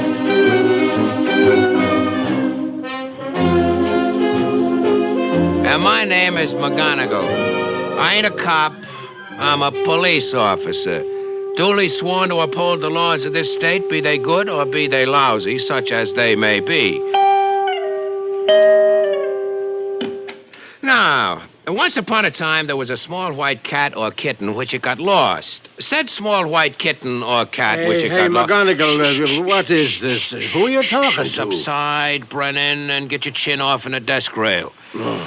Now, once upon a time, there was a small white cat or kitten named Blanche, which means white in French, Brennan. Well, how would you know, talking to yourself? Why, according to secret but recently declassified files of the Shorefield Township Police Department, 3rd Precinct, this here our small white cat or kitten was 3 months old when first apprehended in 1954, 2 years ago. Previous record, none.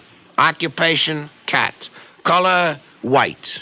All white, including the ears. Sergeant McGonagall, you are positively nuts. Brennan, I am not nuts, not whatever. I am testing, just testing, you know. 1, 2, 3, 4, woof.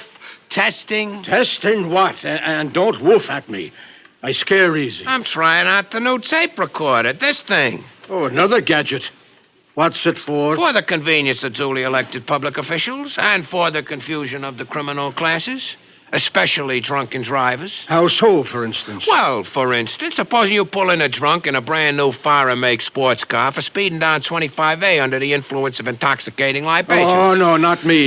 No, not no foreign-make sport car. Right, no. You are. Make it a 1938 Rio. All right. Yeah. So... you drag some poor square-type drunk in here, falling over your feet as usual.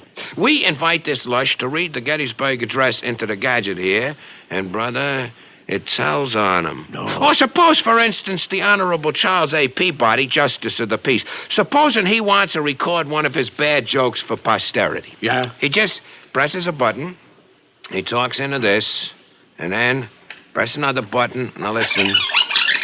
Hey, what in the world is that? That is you going backwards, which is what you are usually doing. Oh, now, wait a minute. And you see, we got to go backwards before we can go forwards again. Huh? All right, here we go. Now, listen, boy, just listen. Now, yeah. Once upon a time, there was a small white cat or kitten which it got lost. Said small white kitten or cat. That's you. Who are you talking to? Subside, Brennan, and get your chin off in a desk rail.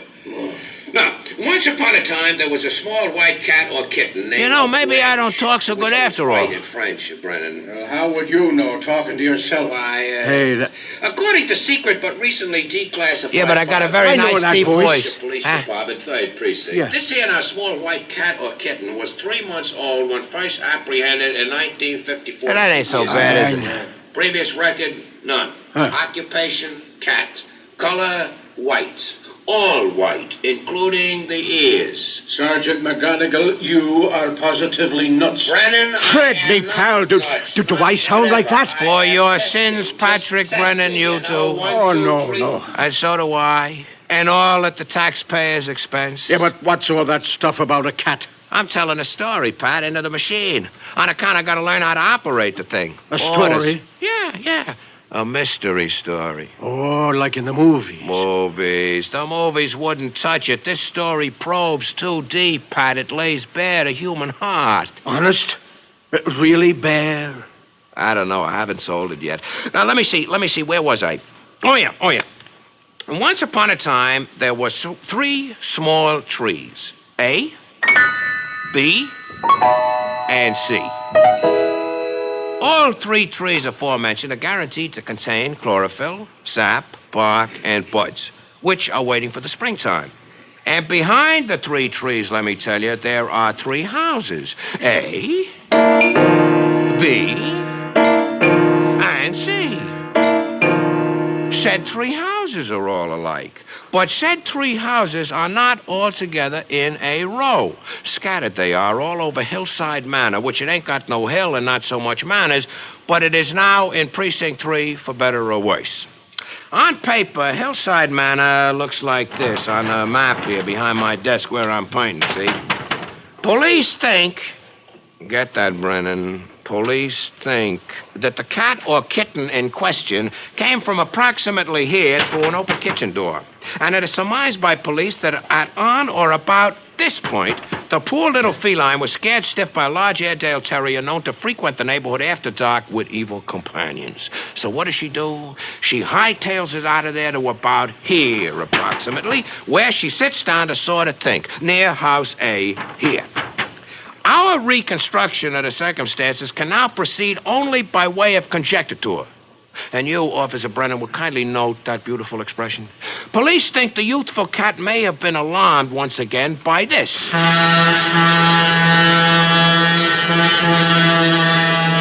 Which has been known to scare the pants off anybody since they give up steam whistles on the railroad. She couldn't know it's just the commuters getting home worried like her. So she winds up here at House C, all tucking out. The back porch looks familiar, very familiar. And inside House C, there's the Curtis family, just Joe and Louise. Very nice people, the Curtis. They're sort of educated, but no children. Dear. Yes, just a second, darling. Oh, what is it, Joe? First sign of spring in newsletter, believe it or not. You ever hear tell about skunk cabbage? No, I haven't, and I don't think I want to. First sign of spring out here says so. Oh, spring. Why, it's only February, February what? February 21st. Spring. Did you listen to this? Mm-hmm. Up and down the northern shore, our first harbinger of spring, now visible, is Symplocarpus fetidus, the common skunk cabbage, which, as Thoreau put it, sees over the brow of winter's hill. Mm-hmm. Thoreau said everything. Just about. Mm-hmm. Well, the editorial goes on. This lowly, rank, and stinking member of the lily family possesses, in lieu of beauty or pleasant scent, a remarkable hardiness and the property of increasing its interior temperature as it forces its bud through the chilly crust of February. Like a species of green fire, it literally burns its way up out of snow and ice to find the sunlight. Attaboy, cabbage. Find me some sunlight.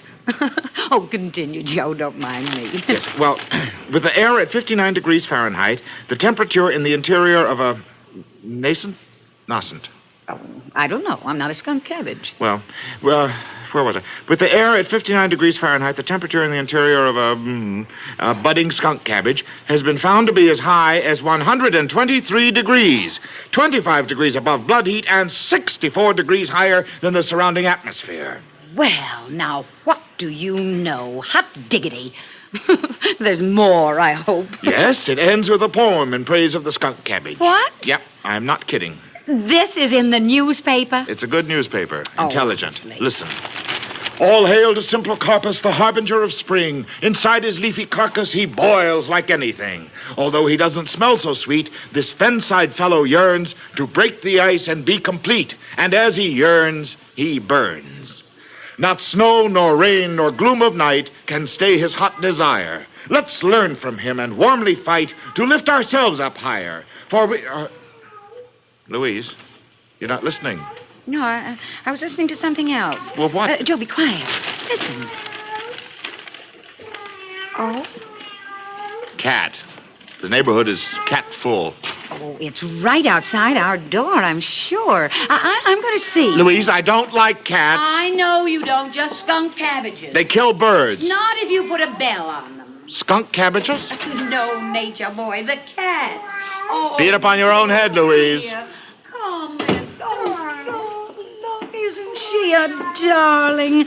Just a little stray kitten, but white all over. Well, kittens I can take, but they grow up into cats. Any color, they get to be cats. Oh, poor little thing. She must be starved, wandering around in the snow. Here, Joe. Here, you hold her a minute while I heat some milk. Me hold her? Yes. Here, now, she won't bite you. Oh, listen to her purr. Oh. Nice kitty. Nice kitty. Maybe you are. Where are you from, Miss Cat? Catalina? Catalonia? The Catskills? Kitty Hawk, maybe, huh? Hey, you left your motor running, Miss Cat. Does your mother know you're out? All right, Joe. Here's the milk. Now, here, put her down. She likes it here where she is on my shoulder. She's a happy cat. All right, but she must be hungry. Well, we'll see. Milk, Miss Cat?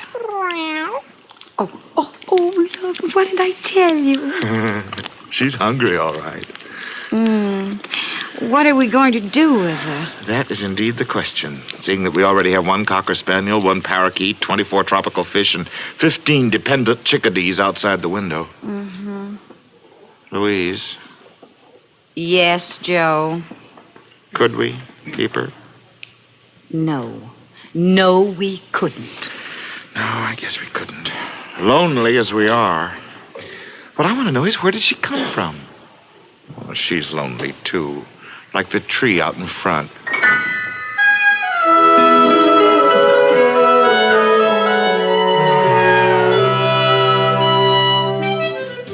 So much for House C, the Curtises, which are stuck with the cat. At this point, we, the police, were baffled. Police ain't even ever heard of this here cat yet, Sarge. That's why we of the police were baffled, Brennan. I am telling the story in introspect. What does that mean? It happened 2 years ago. Do I hold your interest, Brennan? Do you wish to know more about this cat or kitten? No. But I like to watch the recording machine go round. It fascinates me in a mild way. So don't ask questions. We proceed now to House B, 62 Haberdasher Lane. People name of Benson. The Bensons are just moving in.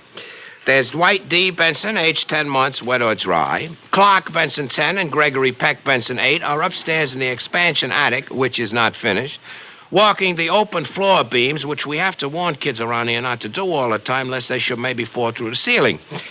Downstairs unpacking are Miss Gloria Benson, 12, with Mrs. Greta Benson, housewife. Here comes Mr. Benson, Woodrow W. Benson. Woody is carrying in a bed. He is very large. Greta! Yes, Woody? Where you want the youth bed? Upstairs. Well, there ain't no upstairs, only the attic. No floor up there, just beams. Expansion, it says. Oh, I keep forgetting. No cellar either. I tell you, Woody, tote it upstairs to the expansion attic and put it down crosswise on the floor beams. We'll figure it all out later. Okay? Okay, manager. Up we go. Evil! Mommy? What is it, child? Blanche. Where's Blanche? The kitten.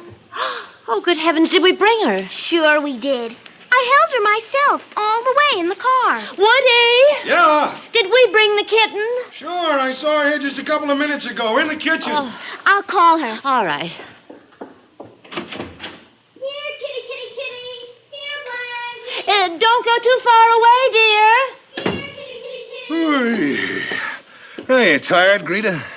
Yes, I am, and sort of lonely. Oh? Oh, so many houses. Like one big apartment house, only spread out all over the land. With one tree in front of each house. Homesick for the Brooklyn flat already, huh? Oh, no, but we don't know anyone around here. I feel lonely, Woody. Well, in 2 weeks, we'll know 20 people, sure thing. Oh, I hope so, Woody. I hope so.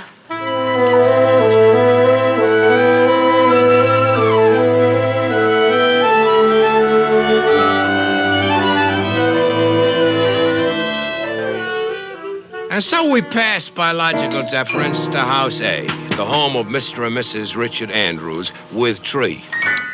I guess we'd have to say there isn't much hope here. Not just now. There's Mr. Andrews and a doctor. Doc? She may have waited too long, Mr. Andrews. But I told her. I kept telling her if she got one of them spells, she should call you. Well, your wife probably will recover. Tomorrow will tell. By tomorrow evening. Yeah. Can I see her, Doctor? No. The nurse is in there. It's lucky I sent for her. Now, you just take it easy. Easy? Easy? Angela and me, we've been married 25 years. Kids are all gone away. We're alone now. I know. Well, I'll be here at 10 o'clock tomorrow morning. I advise you to go to work as usual. There's nothing you can do. Now, where can I call you if necessary? The pet haven over on the turnpike. Stray dogs and cats. It's the animal shelter. I run it for the kennel club. Well, I'll phone you there tomorrow. And, Mr. Andrews. Yes, Doc. That whiskey bottle, put it away. It can't help you. Or your wife, you know that. Yeah. Don't disturb your wife, please. The nurse knows what to do. Good night. Night, Doc. If Angela were to... No, I won't think about it. I must not think about it. What do you want? We lost our kitten, mister. Over back there. A white kitten. Did you see a white kitten, mister? No, I didn't. Get out, you brat. Alone. All alone. I can't live all alone.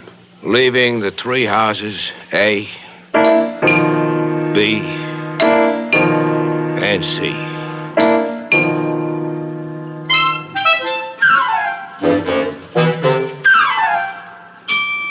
Hey, Brennan. Yes, Sarge. Wake up.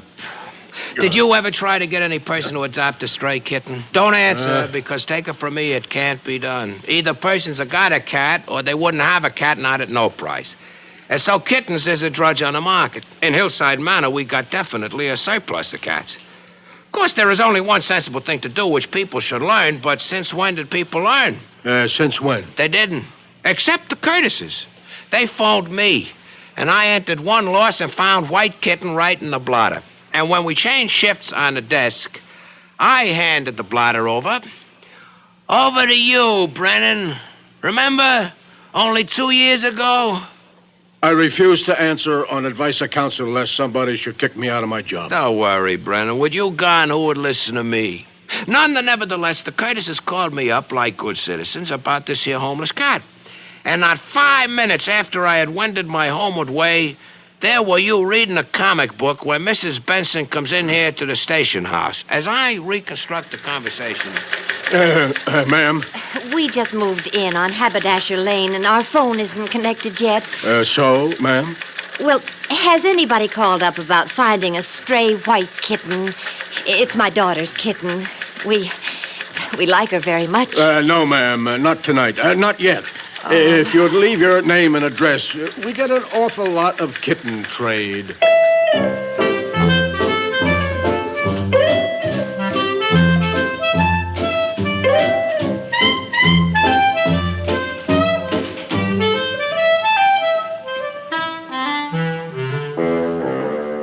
Time passes, which is habitual. Next afternoon in front of the Curtis residence. Sure, I know it's sensible, but since when have we been sensible people? Now, Joe, we've got to think of the kitten. What's best for her? The police have had no calls. I phoned the pet place on the turnpike early this morning, and the man said he knew a photographer who wanted 2 white kittens for an advertising picture. Yeah? What happens then? Does Miss Cat here get to go to Hollywood, maybe? A stand-in for Marilyn Monroe? Oh, I don't know. All I know is we can't keep her, and this is the best thing to do. Well, it's a good thing it's Saturday. I just couldn't take her myself. Okay, let's go.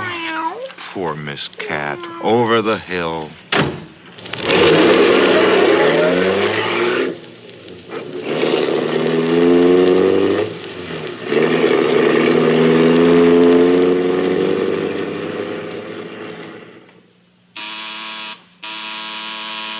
Come in. Mr. Andrews? Mm-hmm. Yeah, what you got? This little white kitten. I gave you my address and phone number this morning. I told you that... Oh, yes, I remember. Hey, Elwin! You want to leave you're going to leave the cat. Elwin, Well, yes. come in here. Bring the cat box. What? Hey, what is this? You want to have to get rid of the cat? You give him to Elwin here with the box. But this box... When you sign the papers, you pay me $1, and that's all there is to it. I find him a nice home and take care of the cat and get him the best home and the crazy man, the photographer. Louise. Fellow that Yes, wants Joe. to We buy- are not putting this cat in that box. I should No. Besides, this man is drunk. Let's get out of here. Let's go. Now, just a minute, please.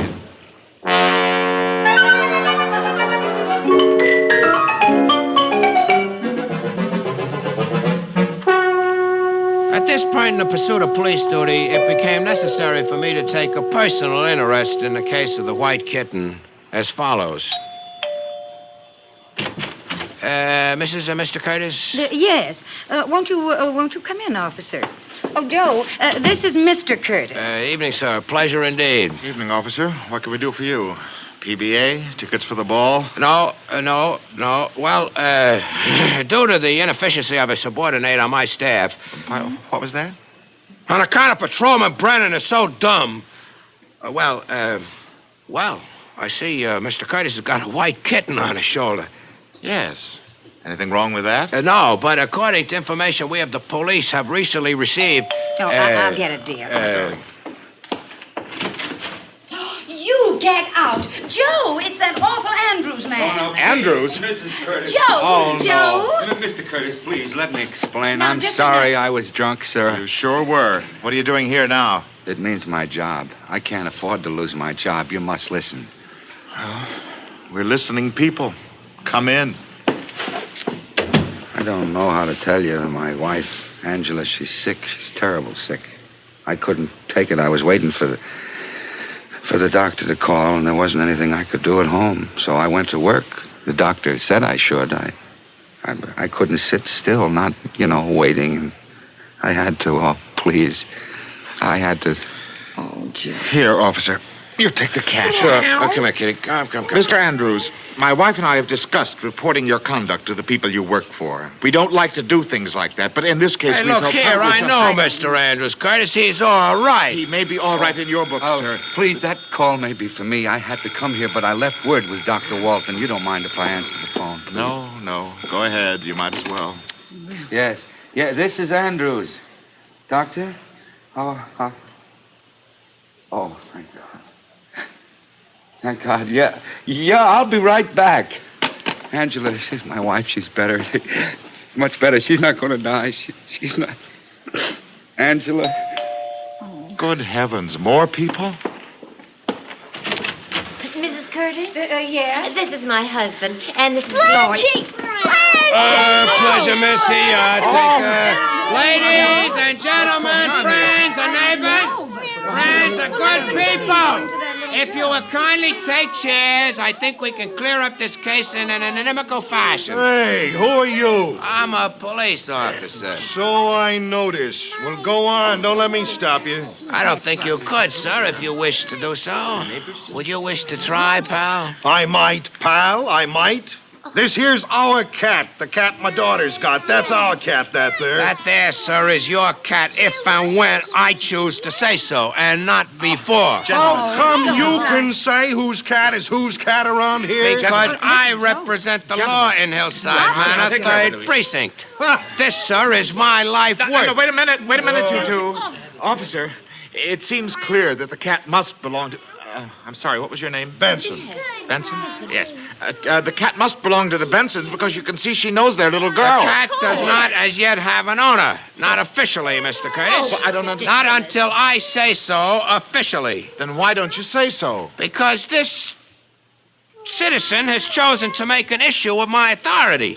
I do not permit my authority to be questioned or fluted. Greta, would you mind if I socked this copper in the jaw? Now, look, you he say wouldn't how be the they first say. one to That would be Wait a minute! What? Just a minute, I said.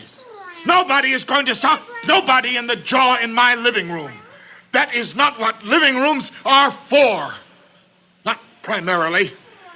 This little girl has a cat, and possession is 9 points of the law. Yes. Not in the 3rd Precinct. And besides, in addition, a cat has 9 lives, and that makes everything extremely legal. Can't we settle this without any right hooks? How about it, officer? I do not actually wish to engage in fisticuffs over and above a cat or kitten. How about you, Mr. Benson? Woody. Well, all right. So it's okay, officer. You win. Very well. Officially, the cat is yours, ex post facto, or from here on in. Look at it. Officer, what I don't understand is, how did you happen to come here to our house? On account of Blanche. Nope. On account of that flatfoot Brennan, my colleague, ladies and gentlemen, what ain't got hardly any little gray cells. But it's otherwise okay. Had Pat Brennan been able to put 2 and 2 behind each other last night, police would have thrown out a what do you call it? A dragnet? No! Yeah, and we would all have been spared the sad spectacle of Dick Andrews' distress. Oh, well, I'm all right now, Fred. And it is thanks to Mr. Andrews that police were able to solve this case. Really? Having sobered up somewhat late this afternoon, Mr. Andrews called me, which is always a sensible thing to do in these parts. So, to look up the white kitten or cat in the headquarters blotter was but the work of an instant. Well, and then all's well that ends well. Could I offer you people some coffee? Mr. Andrews? Oh, I'm so sorry about this afternoon. I can't tell. Not as sorry as me, ma'am. It was the first time. But I think I better go home now. The doctor said I could see Angela. Oh. She's going to get well. I'll see you. Oh, well, we're glad for you. We'll do it some other time. Poor little guy. They're very lonely people, folks, the Andrewses. Awful lonely. They're sort of left over. Well, not anymore, they won't be. We'll see to that. How about it, Mrs. Curtis? You bet, Mr. Benson. But now, will you folks have some coffee? Oh, sure, you must have. Sure thing. It's good to know somebody around here.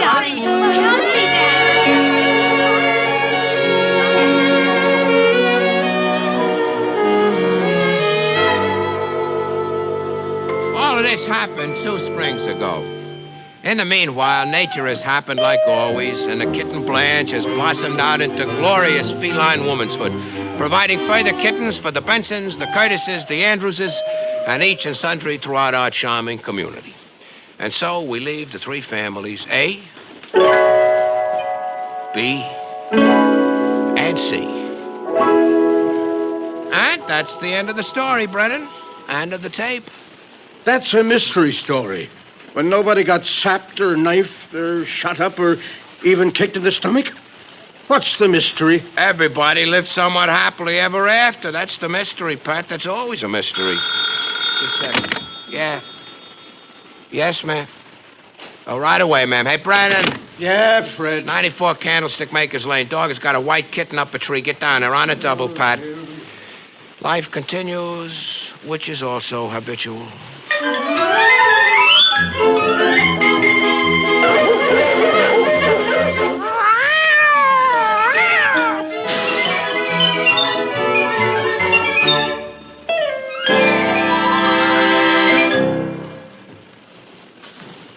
You have been listening to the CBS Radio Workshop and the Case of the White Kitten, written by George H. Faulkner, music by Charles Paul and directed by Ira Ashley.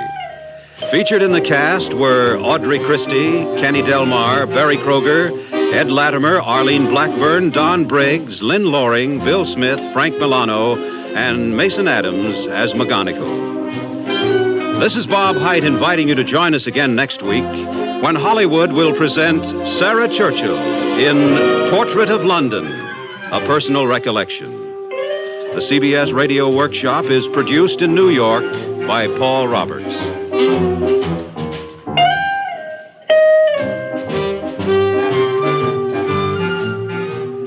America listens most to the CBS Radio Network.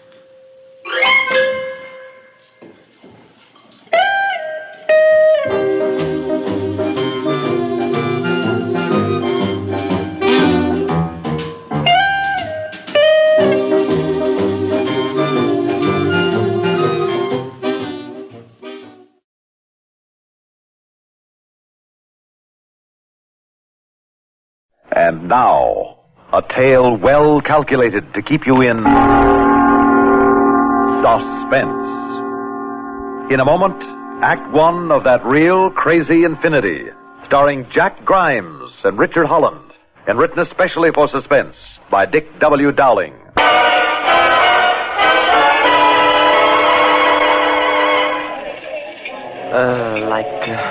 What do we do now, man? Oh, I don't know. Gotta dig up some loot somewhere. They still got our horns. Yeah, but do we blow them or hock them? We're gonna find a hock shop in this town. Oh, man, this is a real drag. Yeah. All I want now is to get back to New York. What we need is one fast gig that pays enough bread for traveling expenses. Why don't we check with that tomato behind the counter and see what the scoop is around here? Crazy. Hey, baby. Yeah, what'll it be, Jen? 2 more coffees, please, huh? You got 'em. Hey, honey, what's the best way to pick up a fast buck in town here? Make a fast grab. Yeah, this kid is not a Lenny Bruce. Oh, just a touch of humor, boys. Say, what kind of work can you do? Well, we're musicians. We like to earn bus fare back to New York. Well, ain't much call from musicians around here, except maybe for church socials now and then. Wow. Any other kind of work? Well, there's strawberry picking over at Tanner's farm. Yeah, no, thanks.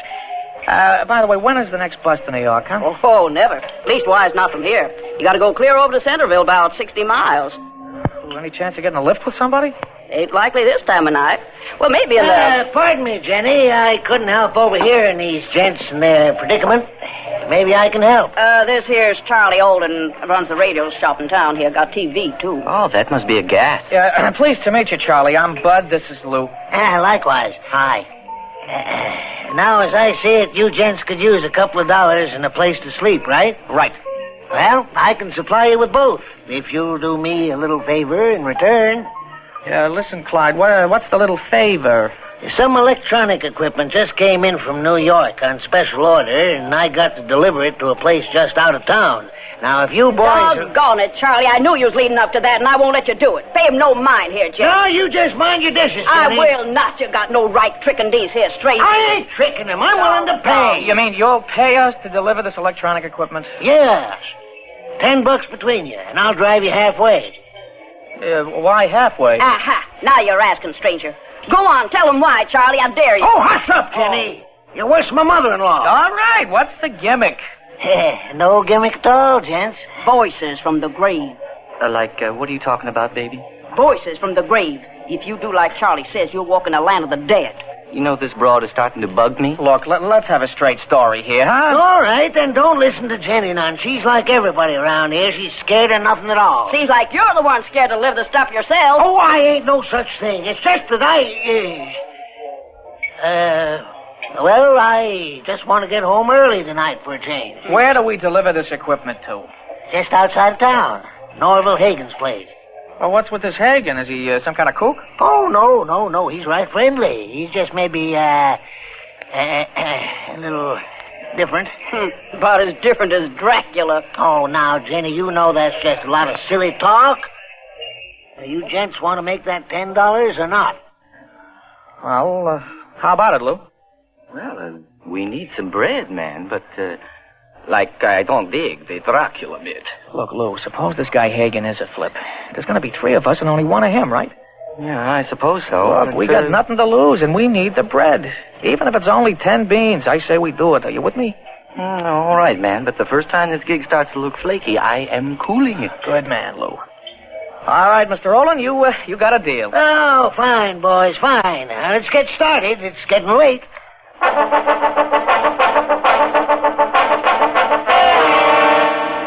Sure is an out-of-the-way place. Yeah, old Norville likes his privacy. He likes bumpy roads, too. Oh, Norville don't care. He never comes into town. He just sends down for food and electronic supplies about once a month.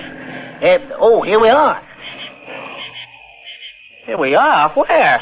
All I see is the side of a cliff. There's a wooden stairway with a handrail. Leads all the way up. Now, let's get the box out of the car. Kind of dark here, isn't it? Uh-huh. Now, grab the other end of this box, Lou, and walk straight ahead. You'll come to a stairway. Man, what's in here, rocks? Here's the stairway. Now, set it down. All right, now what? You fellas start up the stairs. I gotta get something from the car. Okay, grab that end, Lou, huh? But how far up do we have to go, man? We'll see. Hey, what's he doing? The money's in your coat pocket. So long, gents, and good luck. Hey, wait a minute! Hey, Nick, it happened again, man. We were blowing a chorus with no lead. Oh, we'll never find our way back down there. Well, there's only one place to go. Grab the box, Lou, and let's start climbing.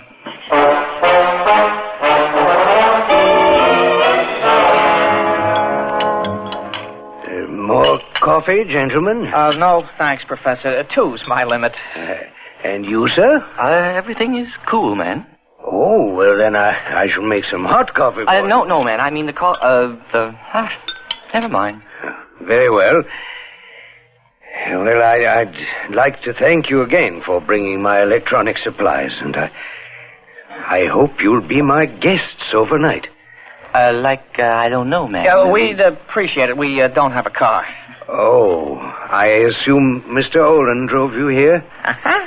Good old Charlie. Yeah. Well, you don't know how happy I am to get this equipment. I must replace some tubes in my Infiniphone. It hasn't been working for several days, and I've missed my classical concerts. You dig classical music? Oh, yes. I love the old masters. I think of them as dear friends. I studied a little classical piano when I was a kid. I don't remember much past the Happy Farmer, though. Oh, yes. Well, then I must repair the Infiniphone immediately and let you both enjoy some of the great masterworks. Oh, yeah, that'll be a gasser. Do you have many records, Professor? Oh, no, none at all. With the Infiniphone, I don't need records. I see, it's a radio. No, not exactly. It's my own invention. Oh. Let me explain it to you. Mm-hmm. All the sound in our world gradually becomes inaudible and trails off into infinity. But I've simply created a machine for tuning into infinity. Uh-huh. Yes. This way I can hear great masterworks in their original form, exactly as they were played centuries ago. Do you understand? Man, I lost you back there when you were going to heat some more coffee. Yeah, you think I understand, Professor. You, just tune into infinity and pick up sounds of the past, right? Yes, that's it, exactly. Well, that must be an interesting hobby. Oh, it's more than that. You see, the classics are my life. As a child, I wanted to be a great musician, but, well, I'm a scientist instead. Well, that's how the chorus goes. Yes. I confess I don't understand much about life in our modern society. Out there in the world, I never seem to do or say the right things. I was considered rather odd. Well, the world out there is pretty simple, Professor. It's just one big scramble for bread. Bread? Yeah, man, like, loot, money. Oh, yes, I guess that is important. Yeah, I guess it is, I guess we have to breathe.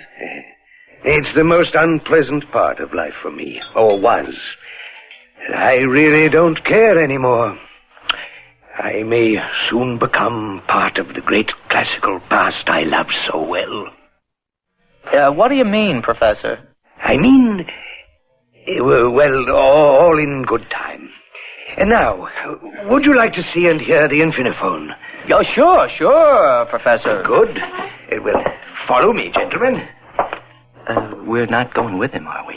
That guy is flipped. He's flaky. Let's go along with the gag. Maybe we can hype him out of something that's worth selling. Yeah, but what do we want to hype a poor old guy like that for? We're broke is why. Oh. Besides, if we play our Are you coming, gentlemen? Yes, sir. We wouldn't miss this for the world.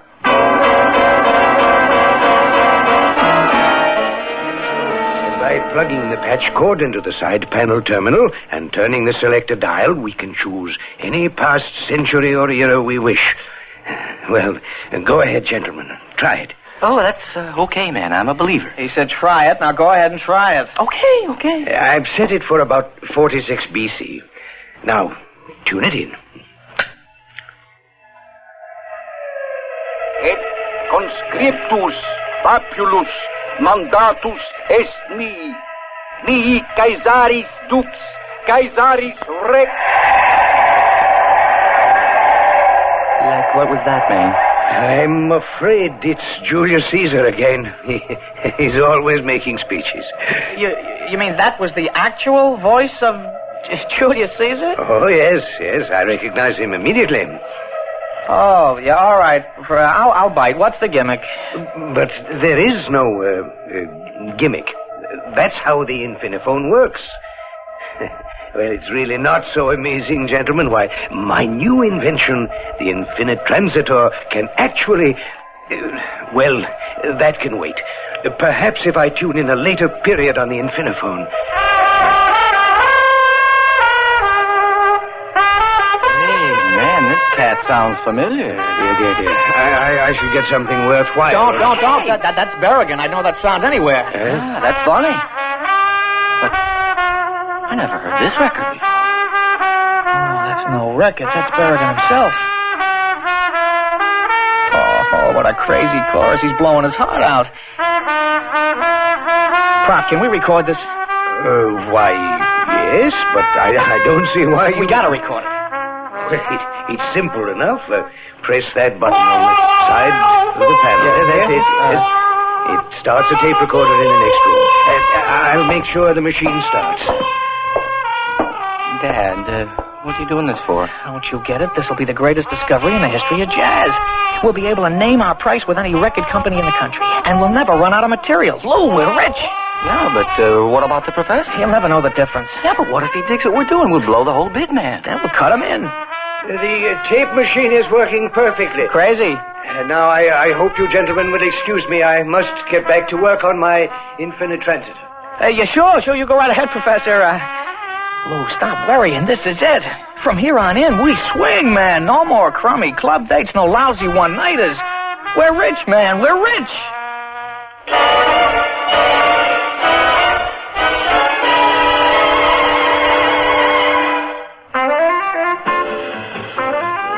Hey, Lou, watch the volume of the tape machine. Huh? The needle's kicking way over.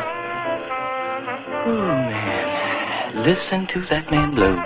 Yeah, Lou, will you pay attention? Oh, blow, Professor. Oh, listen to that. Watch the needle on that machine, Lou. Lou, will you take off those headphones and just watch the needle, huh? Oh, sorry, Bud. Oh, but, man, dig that phrasing. Oh, go, man. Go. You're gonna go right out that window. You loused up 2 recordings this week. Come on, Lou, get with it.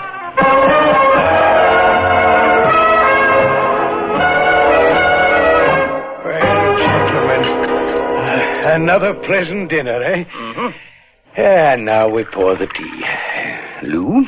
Oh, thank you. And Bud? Swell, thanks. And myself. Peachy. Now, my pipe. You know, gentlemen, it's been some time since I really enjoyed my pipe this way. I must say it's been pleasant having you with me these past few weeks. Well, we're glad we came. I'd almost forgotten what it was like to have people around. You know, my neighbors aren't very neighborly.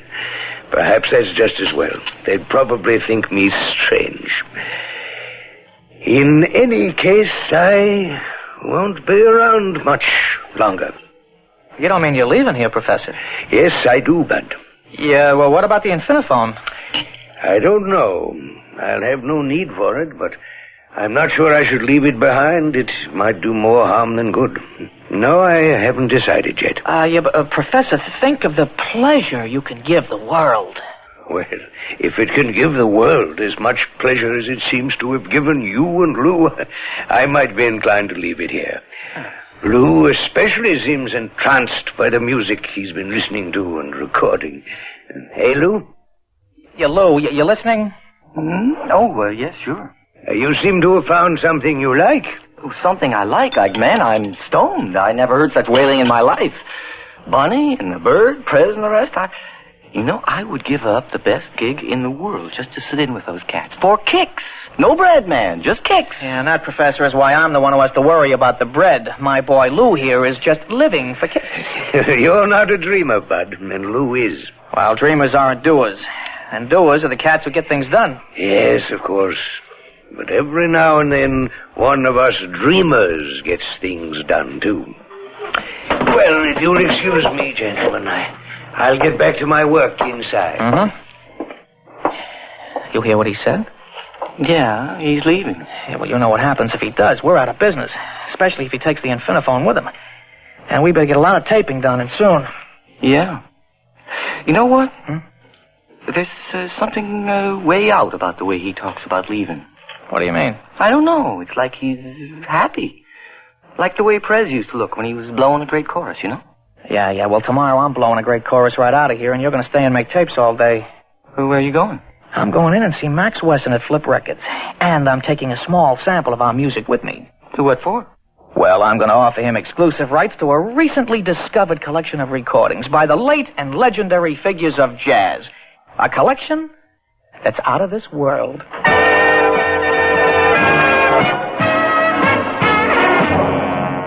Well, Max? It's out of this world. It's out of this world. All right. What's the gimmick? Well, there's no gimmick, Max. It's legit. This is for real. This music, that's the McCoy. Yeah, I know that, but how did you get it? All right, I'll admit it. It was dumb luck. I found the recordings in some tank town and bought them for peanuts. That figures, I guess. All right, what's the deal? 25,000 plus 25% of gross sales and a spot on your A&R staff for me and my partner. That is highway robbery. Is it a deal? Well, okay. But you gotta bring me enough of this stuff to make it worth my while. Don't worry, Max. My partner's taking care of that right now.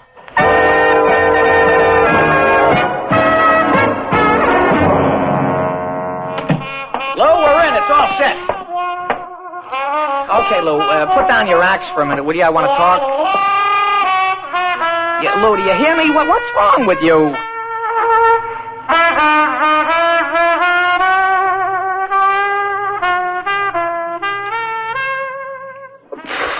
Man, I just made it. I almost goofed, but I just made it. Just made what? What are you talking about? Well, you know, I almost started looking forward to recording that stuff and selling it. What do you mean almost? It's all set. We're rich, and we got steady jobs besides. Without me, man, without me. What, are you nuts? What's wrong? I was listening to some jazz on the Infiniphone. This cat he's blown his heart out, see? And I figured, well, there's no kicks in selling somebody else's jazz. I want something of my own. You'll have something of your own, a big fat bank account. Oh, anybody can have that.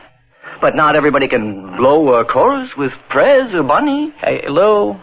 Lou, baby, what are you, chewed up or something? Hey, Clyde, where's the tape you made today, huh? I'm not sure I made one. You what? I started the tape, and then I heard those cats swinging, and I picked up my horn and joined in. I guess the tape is still running. Oh, no. You gotta be kidding.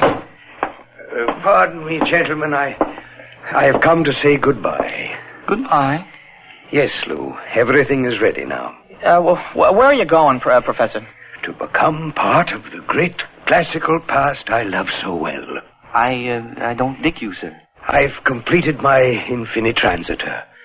In a few minutes, I shall be transported back into the past. Are you kidding? I think not, Bud. I hope not.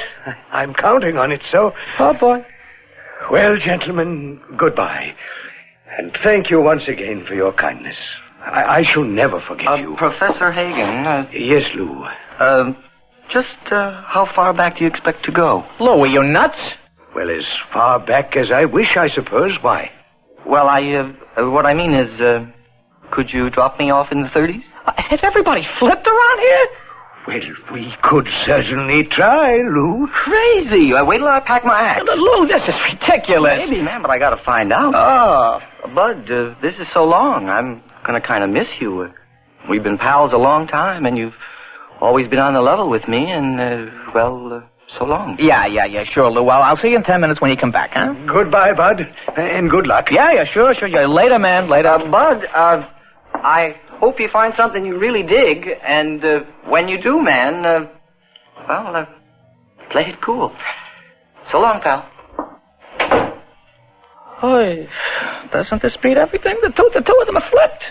I don't know who's nuttier, the professor or Lou. Oh, man, I hope he got something on that tape. Yeah, I'll give him a few minutes out there, and then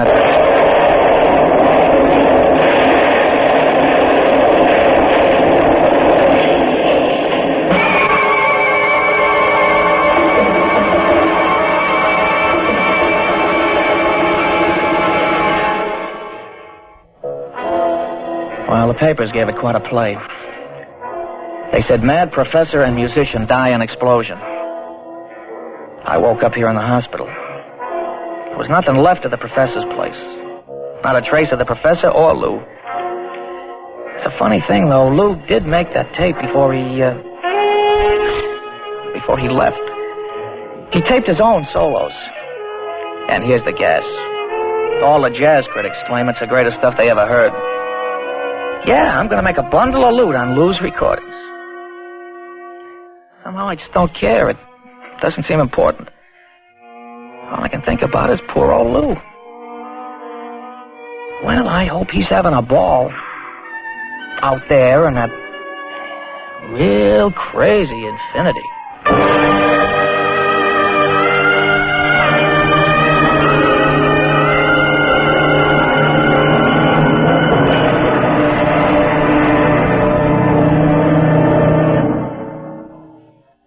Suspense. You've been listening to That Real Crazy Infinity, starring Jack Grimes and Richard Holland, and written especially for Suspense by Dick W. Dowling.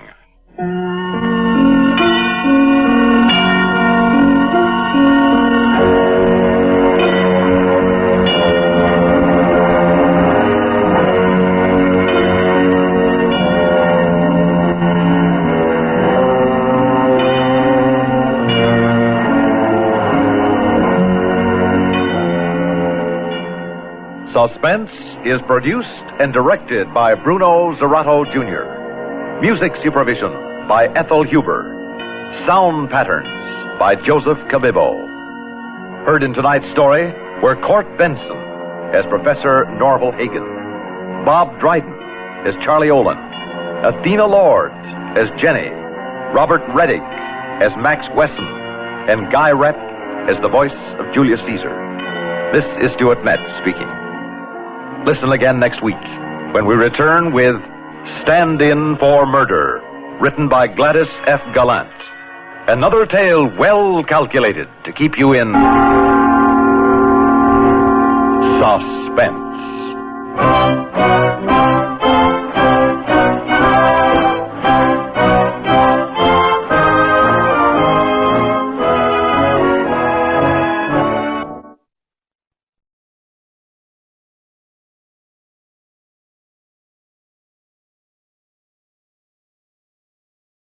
And now, a tale well calculated to keep you in suspense. We live in an age of wonders. What was yesterday's impossibility is today's miracle and tomorrow's fact. So, perhaps our story today isn't just a story. We only say perhaps. But it might be worth asking yourself, is it just a story? In a moment, Act One of Heads You Lose, starring William Redfield as Steve Kimberly, and written especially for Suspense by Robert Arthur. The first portion of Suspense is brought to you by the makers of Alpine cigarettes.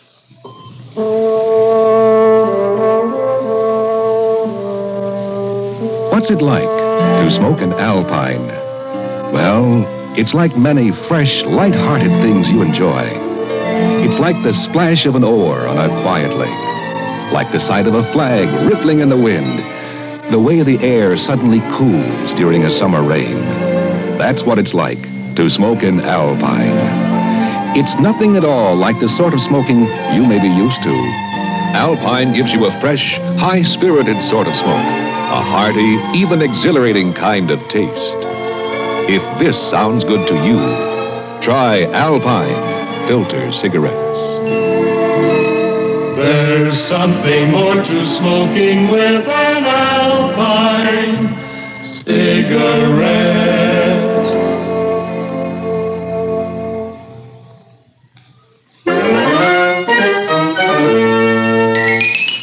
It was a nice, chilly morning in October, and Rollo Collins and I were sitting in Rollo's office wondering where our next dollar was coming from. Rollo didn't look hungry since he weighs about 300 pounds and has the appearance of a dishonest cherub, but I knew he was. As for me, Steve Kimberly, I felt like a walking skeleton. Rollo and I were private detectives. Now, I won't try to whitewash us. Let me just say nobody ever actually proved anything against us. But we were, let's face it, a firm people came to in desperation with cases more reputable firms wouldn't handle. And when the intercom buzzed, Rollo and I jumped. Yes, my dear. A gentleman by the name of Harrison Ward to see you, Mr. Collins. Mr. Ward? That's right, sir. He's an attorney. Oh, by all means, come right in. Yes, sir. Harrison Ward was a tall, thin guy with a tall, thin face. And as he closed the office door and looked at us, his Adam's apple jumped up and down nervously. My name is Ward, Harrison Ward. I'm an attorney. I wish to engage you to find someone for me. Oh, butter wouldn't have melted in Rollo's mouth as he waved Ward to a chair. You've come to the right place, Mr. Ward. We find people. That's our business. Well, this is an unusual case. I want you to find... Well, his name is Joshua Franklin. Joshua Franklin? Surely you're not serious. Joshua Franklin's disappearance is one of the great mysteries of the century. Isn't he the Wall Street financier who walked out of his office one day with $100,000 in cash? That's the man. Ah, and was never seen again? Precisely. Not the slightest clue to his fate has ever been discovered. I told you it was an unusual case. But, my dear Mr. Ward, according to my recollection, even when he vanished, Joshua Franklin was a dying man. Yes, that's true. His body was riddled with disease. The doctors gave him 6 months at the outside. It was such a pity. That brilliant financial mind, as keen as ever. The body that no miracle of science could keep going. In that case, Mr. Ward, no matter where he went, Joshua Franklin must have died at least 6 years ago. Oh, yes. Dozen specialists assure me he cannot possibly still be alive. And yet you wish us to find him? My dear Mr. Ward, on occasion we do the impossible. But we cannot work miracles. What you need, Mr. Ward, is a spirit medium. Please, gentlemen, I assure you, I've come to you in desperation. I know that Mr. Franklin must be dead, and yet... Yes? Please go on. 3 weeks ago, Joshua Franklin spoke to me on the telephone. Oh, come on now. You can hardly expect us to believe that. Well, it couldn't have been anybody else. He identified himself by a secret code. Did you recognize his voice? Well, no, it did seem changed. But it may have been a bad connection. Mr. Ward, you're certain it was Joshua Franklin? I'd swear to it. The things he reminded me of. Well, no one else knew about them, living or dead. Oh, I'll bet, especially dead. Tell me, just why did Joshua Franklin phone you? He instructed me to sell 10,000 shares of Universal Mining stock, which he owned. Did he say why? Well, he promised to explain later. But he never called again. Probably St. Peter wouldn't let him slip out to use the telephone. Steve. Mr. Ward, think carefully. Was it a long-distance call? What else could it have been, Rollo? Very long distance. I think it was a local call. But with this new direct dialing, it's so hard to tell. But, Mr. Ward, we are forced to believe that Joshua Franklin is still alive. In or near this city. We'll take the case. Our fee is $100 a day. Well, that's quite all right. In addition, we would expect to collect the reward originally offered. $100,000 if we find him alive, and $50,000 if we find him dead. So, at last, we had a case, finding a missing millionaire who had been dead 7 years. Harrison Ward gave us a $500 advance and left. My own starting point was that mysterious phone call in the order to sell 10,000 shares of Universal Mining stock. I went to a stockbroker friend. He told me the unexpected sale had created a small panic in Universal Mining. Somebody usually makes money off such panics. My friend came up with a name.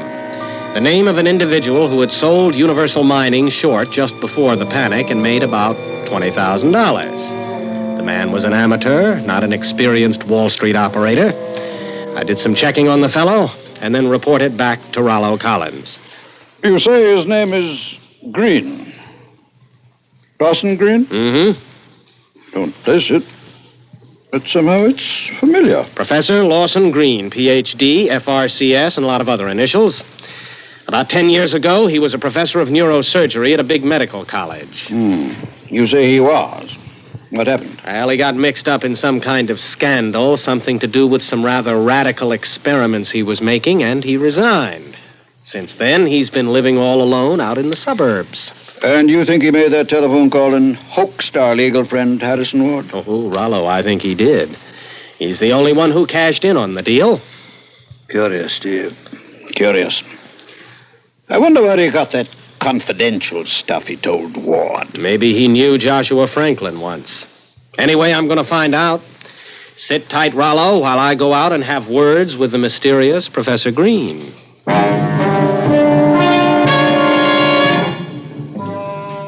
Professor Green's place turned out to be a big stone house set back in a grove of trees and surrounded by a heavy wire fence. Obviously, he liked solitude. I drove into the local village and asked some questions. It turned out the professor had bought the place 7 years before and put in a lot of curious machinery. With him, he'd had a white-haired man he called his brother. Only the brother had never been seen again. Yeah. And just 7 years earlier, Joshua Franklin had disappeared, too. A connection? Oh, I'd have bet my life on it. So, I telephoned Professor Green. Hello? What do you want? Is this Professor Green? Yes, who are you? Why are you calling me? My name is Steve Kimberly. I'd like to talk to you about an old friend of yours, Joshua Franklin. About who? Whom is the correct usage, Professor? I don't know what you're talking about. Goodbye. Not so fast, Professor. I'm just a fellow who's interested in Joshua Franklin. I'm working alone, but if you insist, I can call in the cops. Police? Only I hate crowds. Don't you? Very well. Come out to my house. I'll see you.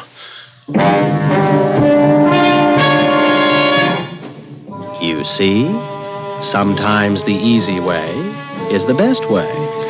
I drove back. The gate was open. I drove up to the front door. A little white-haired man with bright, nervous eyes and shaking fingers let me in. Well, come in. Thank you, Professor. I'm glad you agreed to see me, alone. I haven't any idea what you want. I agreed to see you just to stop this insufferable nuisance. Well, I'd hardly call one phone call insufferable. However, I'll get down to business. Where is Joshua Franklin? What became of him? I don't know. I never heard of Joshua Franklin. Now, young man, goodbye. No, you're not getting rid of me that easily, Professor, so let's start over. Where is Joshua Franklin? What do you want? Why have you come here? I won't let you ruin my experiment. It's my whole life. And now you're trying to destroy what I've done. Take away everything that I've accomplished after I've given up my career, everything to... Oh, Professor, easy. You're going to blow your top here. Now, believe me, I'm not here to destroy anything. I'm here as a friend. I want to help you. What brought you here, anyway? That little transaction in Universal Mining stock. So that's it? Mm-hmm. I was afraid. But he told me to do it. He? You mean Joshua Franklin? Yes. I mean Joshua Franklin. You've got him here in this house? You've kept him a prisoner all these years? No. I only saved his life. I'm the one who's been the prisoner. You saved his life? In spite of what the doctor said? Well, man, why all the secrecy? You could have been famous. You'll see. Yes, I'll take you to Joshua Franklin himself. And then you'll understand. The little professor led me down a long corridor to a heavy metal door, and as we went, my brain was clicking like an adding machine. I was busy trying to figure out my next step when Green led me down a flight of stairs into a pitch-black room. There was some kind of pump going. Here we are. Joshua Franklin is in this room.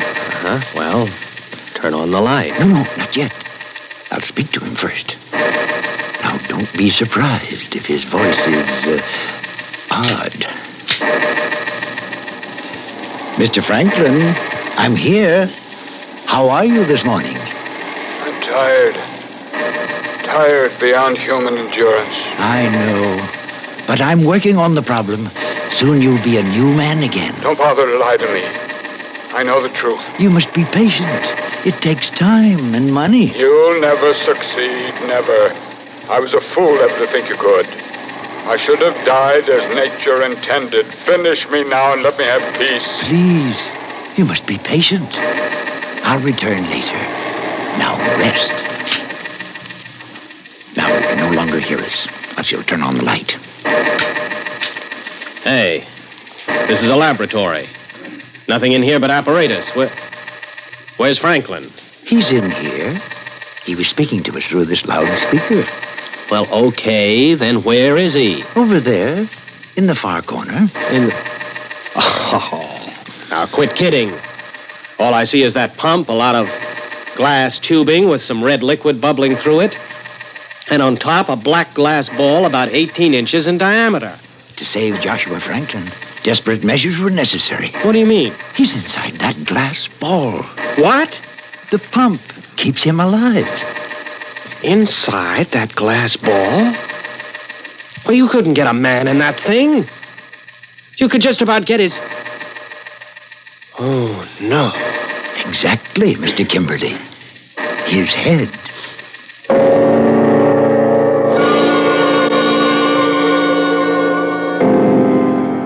I believed him. I had to believe him. We went back upstairs and talked. Green told me how he'd been experimenting with animals, gone too far, and got fired. Then how Joshua Franklin had come to him. You see, he had heard an exaggerated account of my experiments. He offered me $100,000 to give him a new body. Put his head on a new body? Exactly. I told him I couldn't do it. He insisted. He was dying and he was frantic. So, I agreed. Knowing all the time you couldn't? Not then, no. But I hoped that someday I could. So, we came here, and I performed the operation. I discarded the disease-ridden body. I placed the healthy head inside the glass, where it's kept alive by a circulating nutrient fluid. But the details don't matter. All these years, I've struggled in secret, afraid that if the world knew, I'd be called a monster and put in jail. And now it's all for nothing. Nothing. You found me out. You'll call the police. Now, Professor, take it easy. You've got it all wrong. I'm here to help you. Help me? How? Well, for one thing, I'm going to be your business manager. I don't understand. Now, look, you need assistance, a big laboratory. With those, you might succeed yet in learning how to join Franklin's head to another healthy body. Oh, yes. Yes, I could. I'm sure of it. Oh, but it would take so much money. That's just it. That'll be my job. Now, downstairs in that lab, you have one of the smartest minds that ever operated on Wall Street.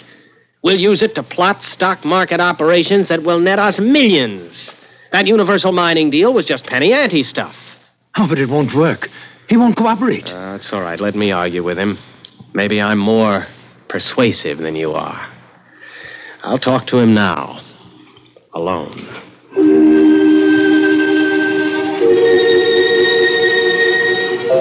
The professor finally agreed. He took me back down into his lab, switched on the apparatus, and left me alone. Mr. Franklin? Mr. Franklin?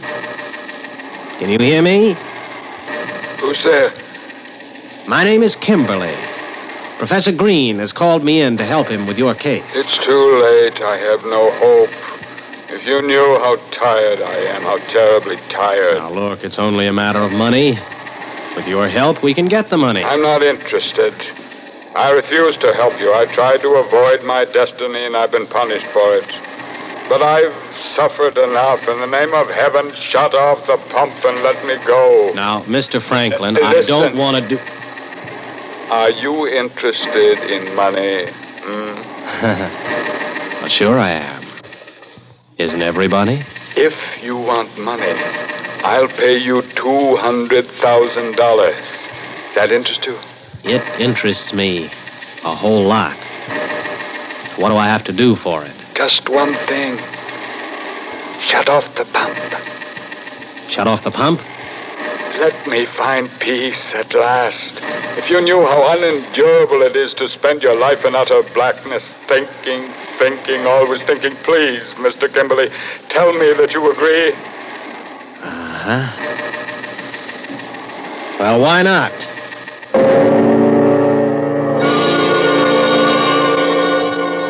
Now, maybe you've guessed I hadn't any intention of going through with the deal. But I let him talk, and this is how he explained it to me. His lawyer, Ward, had the key to a safe deposit box but didn't know what was in it. We arranged I was to phone Ward, put the phone in front of the speaker, and that way Franklin could talk to him like he had before. So I did it. I set everything up for Joshua Franklin's living head in its glass ball to talk to Harrison Ward. Ward was puzzled, but he agreed to give me the key when I arrived, and I hung up fast. Here, Mr. Franklin. It's all set. Now keep your word. Shut off the pump. Well, sure, Mr. Franklin, sure. Just as soon as I get the money out of the deposit box. Promise to stop the pump. And I will, but I haven't got the money yet. As soon as I have it, I'll turn the pump off. Thank you. And after all these years, I'll be able to have peace. You're not lying to me. You swear you will stop the pump and let me go? Sure, Mr. Franklin, I swear it. But of course, I had my fingers crossed when I said it. Shut off that pump and do myself out of $1 million? Not Mrs. Kimberly's little boy, Steve. Only something happened I hadn't figured on. The door burst open and Professor Green rushed in. I've been listening, but I won't let you do it. I won't. No, Professor, listen to me. You're making a mistake. You can't stop the pump. You can't let Franklin die. Professor, listen. This is my whole life's work. I'll stop you. I'll kill you. He shot at me and the shot went wild. I ducked and yelled at him. Professor, let me tell you something. I'll kill you, do you hear? I'll kill you. Second shot went over my head and hit the glass ball which held all that remained alive of Joshua Franklin. I looked up, and for just a second, I saw the glass ball split open and fall towards me. Then the professor fired again. This time, both bullets hit me somewhere in the chest or stomach, and that was the last thing I knew as I dived into a pool of darkness 1,000,000 miles deep.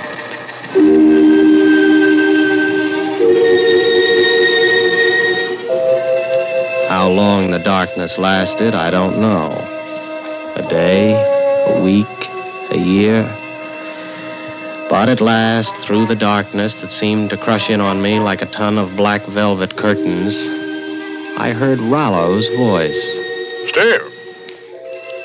Steve, can you hear me? Steve? I tried to open my eyes and found they were open, and it was still pitch dark. I moved my lips, and words came out. Rollo, I hear you. Oh, that's fine, Steve. That's fine. I was worried about you. Where am I? What happened? I remember Green shooting me, then... One question at a time, Steve. As for where you are, you're in Washington, D.C. In Washington? In a secret room down in the basement of a certain hospital, Steve, my friend. You can expect lots of company. Doctors, scientists. They'll all be here to ask you questions. Oh, you mean about Green and how he kept Joshua Franklin's head alive? No, Steve. About you. You see, officially, you're dead. I'm dead? You had a very nice funeral in Lawnwood Cemetery. What are you talking about? Why does your voice sound so funny? Because you're hearing it through a special hookup. You see, Steve, when you didn't come back, I called on Professor Green. After he killed you, he cracked up completely. But not before he'd done one thing. Not before he'd saved your life. The same way he saved Joshua Franklin. No. It's not true. I'm afraid it is. Listen. That's the pump that keeps you alive. The government is taking care of you now, Steve. You're a top secret hush-hush project. But you should feel pretty good. You're immortal now. You're going to live forever in your little glass jar.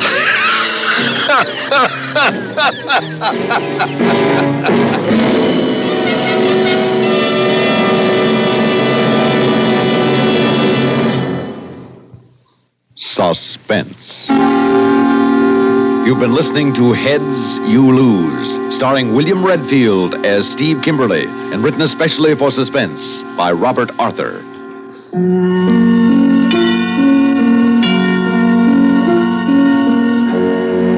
Suspense is produced and directed by Bruno Zerato Jr., music supervision by Ethel Huber. Featured in tonight's story were Raymond Edward Johnson as Joshua Franklin, Melville Ruick as Professor Green, Santos Ortega as Rollo Collins, Kermit Murdoch as Harrison Ward, and Jimsy Summers as the secretary. Listen again next week when we return with Perchance to Dream, written by Bob Corcoran, another tale well calculated to keep you in suspense. Phil Rizzuto's Sports Time scores with the fans Monday through Saturday on the CBS Radio Network.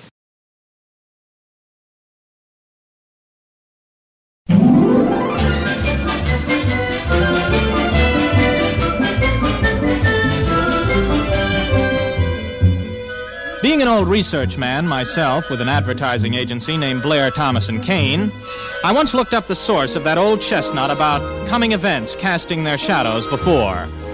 It's from a rather obscure poem called Lochiel's Warning by an English poet named Thomas Campbell. Well, I've used the quotation many times, but actually you never know what shadow is foretelling what event.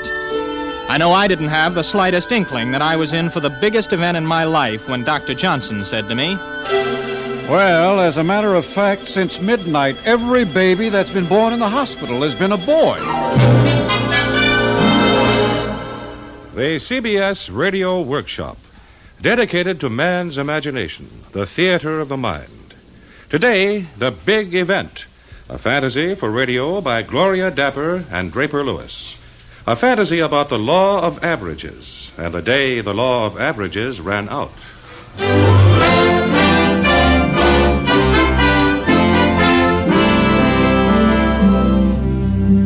It may seem like ancient history going over that day now, but everyone else has had a chance to tell what happened to them, so why shouldn't I? I was in the waiting room of the maternity ward of a hospital when it all started. There were 4 or 5 other guys sweating it out with me. We'd been there most of the night. It was close to 1:30 in the morning. But it wasn't quiet like it usually is at that time in a hospital. Mr. Blair, my boss, had arrived around 10 to keep me company. At least that was his excuse for bending my ear for 3 solid hours. I kept saying to him, look, Mr. Blair, you don't have to bother waiting with me. It may be hours before anything happens. It's my pleasure, Danny, my complete pleasure. Now, just relax. Old E.C. Blair is quarterbacking this play. There's no reason in the world why we can't improve each shining hour with a little business for Blair, Thomas, and Kane. Well, Mr. Blair, I told you my dad wouldn't be interested in that kind of a deal. If you're interested, Danny, he'll be interested. Well, you don't know him the way I do. He never wants to... Oh, just a minute, Mr. Blair. No, I'm sorry, Mr. Knoll. Not yet.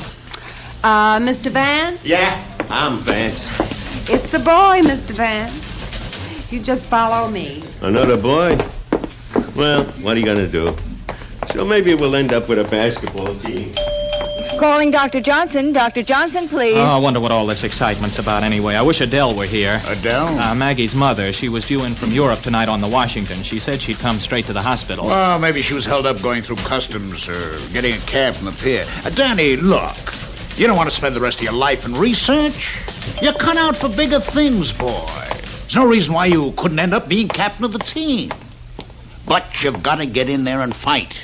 You can't just sit around waiting for Lady Luck to hand you the ball. You make your own luck, boy. You grab that ball and run. Now, that's all I'm asking you to do. Well, I don't know how I could explain it to him. Oh, well, there's nothing to explain. Just ask your dad to get on the phone with that chain of drugstores he's got and tell him to duck every other headache pill except Banish. Make sure Banish is right there where everyone can see it. And buy it. Get the clerks to push him a little. Just a little push, that's all. What about the new ad campaign on Banish? We'll use that, too. But you need a little something extra riding for you if you want things your way, my boy. If your dad gets Banish started up the field, no one can stop us. Nobody has to wait for the brakes if he's smart, my boy. And you're smart, Danny. Boy, for you, Mr. Moran, the nurse will be out in a minute to take you into your wife. Danny? Any news yet, Doctor? Not yet. Might as well go home and get some sleep. I could use some myself. Come on, I'll walk you down the hall. Mr. Blair? Coming, Danny boy. Maggie's okay, isn't she, Doctor? She's fine. Be nice if it's a girl. We sort of planned on a little girl. You better keep your fingers crossed. We'll see. You mean you think it's going to be a boy? Well, as a matter of fact, since midnight, every baby that's been born in the hospital has been a boy. Calling Dr. Johnson. Dr. Johnson, please.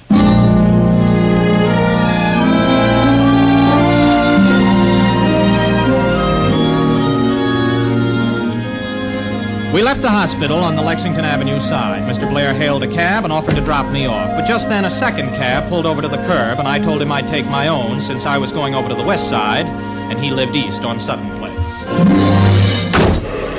As the cab pulled out into the early morning traffic, I kept thinking about what Mr. Blair had told me.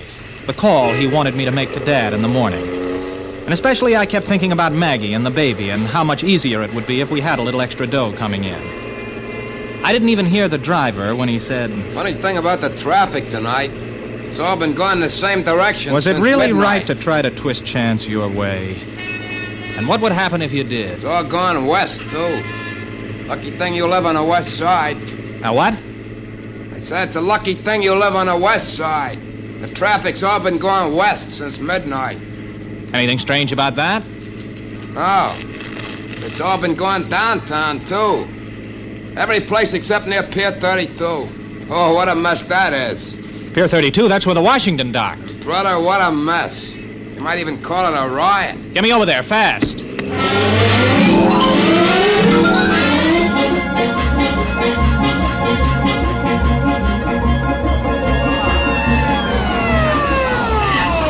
Hey, mister, if I was you, I'd stay in a cab. You'll never get on a pier to that crowd. Now wait for me here. All right, you heard what I said. No one else is allowed on the pier. Now just keep moving and no one will get hurt. Officer, please, I've got to get on the pier. There's a member of my family getting off the Washington. I don't care if it's Marilyn Monroe. No one's allowed out on the pier. It ain't safe the way it is now. Well, what's happened? What's going on out there? Look for yourself. There hasn't been a passenger off that liner yet that hasn't had the baggage under the letter R. Well, that's ridiculous. That's impossible. Ridiculous or impossible, that's the way it is. 1,800 passengers getting off that liner and all the names starting with the letter R. Figure it out for yourself, mister.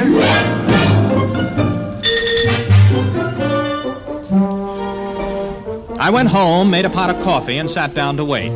2 hours later, the front doorbell rang. I opened the door, and Adele said to me, "The next time I marry a man named Robertson, please drag me away from the altar.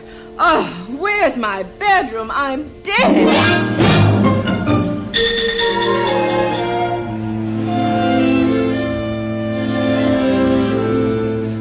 The next morning, Adele and I decided that everything that had happened the night before, the babies, the traffic, the mess at the pier, everything had just been one of those freak accidents. Well, what else could it be? I had done a lot of thinking about more important things. I decided that maybe E.C. Blair was right after all. Why should I spend the rest of my life in research? It wasn't much fun being a permanent little fish in a big pond. I'd been waiting too long for Lady Luck to toss a little extra loot my way. And now, for the first time, I had the chance to make things work the way I wanted them. I went into the living room and picked up the phone.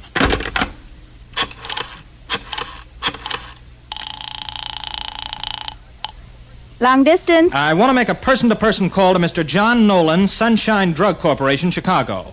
The number is Temple 34573.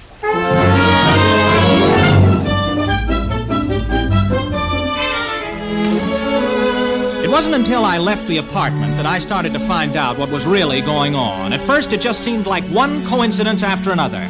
I stopped by the newsstand, and Pete said to me, "You're going to have to take another paper this morning, Mr. Nolan. I've been all sold out of the Times since 7:30.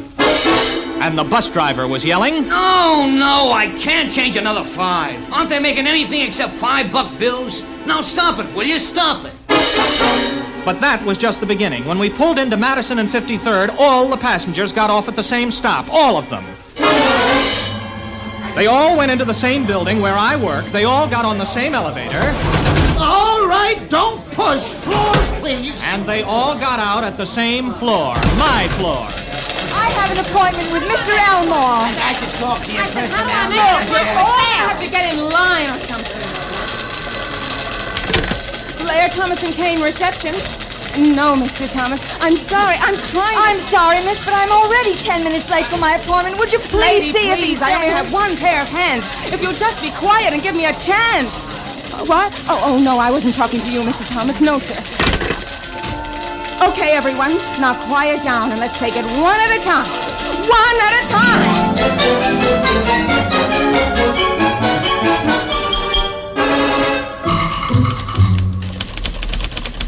Mr. Nolan. Morning, Elaine. Some madhouse out there. It's getting worse all the time. You know, everything has gone real goofy this morning. Have you noticed anything strange going on besides the riot outside? Oh, I certainly have. The teletypes are coming in by the bushel.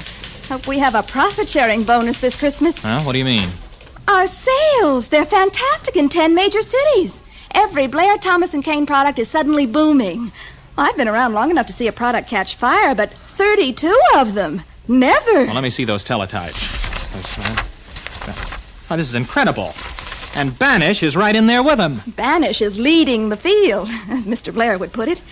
Looks like our lucky day, huh? Well, I'm not so sure it's luck. What else is world shaking? Call Bill Paris about lunch today. I'll do that right away. Funny thing happened out in Jackson Heights this morning. Every dog on our block bit the poor mailman. He was a wreck. Hastings and Cole, good morning. Bill Paris, please. Yeah, well, remind me to tell you what happened on our bus. Hello? Bill, Danny Nolan. Oh, yeah, Danny. Look, I can't make lunch today. I'll be lucky if I ever get anything to eat again. Oh, things jumping at your place, too? Aren't those teletypes the kind you have daydreams about? Nightmares, you mean? You've got a funny sense of humor today. What do you mean? I mean, we're practically wiped out. If this trend doesn't reverse itself in an hour, we'll have to throw in the towel. Oh, Bill, I don't get it. Hey, what sort of practices are you guys using over at your shop? Everything you're handling is turning to gold. The rest of Madison Avenue is getting ready to move to the Bowery. You mean our products are the only ones that are moving? Well, if you call Grease Lightning moving, not a recorded sale in the country for anything except Blair products today. Danny, we've been friends for a long time. You sure there isn't anything under the counter going on over there? Bill, look, I'll call you back. If I'm still here. If not, try Welfare Island. Mr. Blair has just called a special conference. You want it right now in the Lion's Den.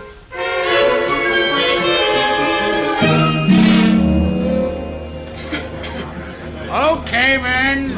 Let's get in unison here. Well, I suppose you've noticed the teletypes. I'd say that this is a 14-chart day for Blair, Thomas & Kane. Men have brought you in here to see that this roller coaster stays on the track. But it doesn't make sense, Mr. Blair. I've been talking to a friend of mine over at Hastings and Cole. They're worried. Worried? They're frantic. Walker, Algren, and Marley have already pulled down the flag. Hastings is next. He'll be turning in his diner's card before noon. Take my word for it. Well, you mean they're out of business? Yep. And we're just starting the jet fuel, pumping it in. When we really start to travel. Va-voom! Like that. Right through the gold barrier. But it doesn't make sense. I did the research on all our products, and we ought to have about 1/8 of the market, not all of it. I planned the campaign for Banish, but I didn't think it would sell like it's been going all morning. Why, 2 stores in Brooklyn are sold out already. You know what? Something is wrong with the law of averages. You just can't figure on 100% of all sales. And you can't figure on traffic going all the same way, and all boy babies, and all baggage all dumped under one letter. Oh, don't give me that talk about law of averages. That's just another law made to be broken. We're going to stock the shelves of every store in this country shoulder high. The other agencies can pass out severance pay. We'll have a Christmas bonus that'll put a caddy in everyone's garage. And, Danny, you're in for a very pleasant surprise when you pick up your paycheck on Friday. If you know what I mean.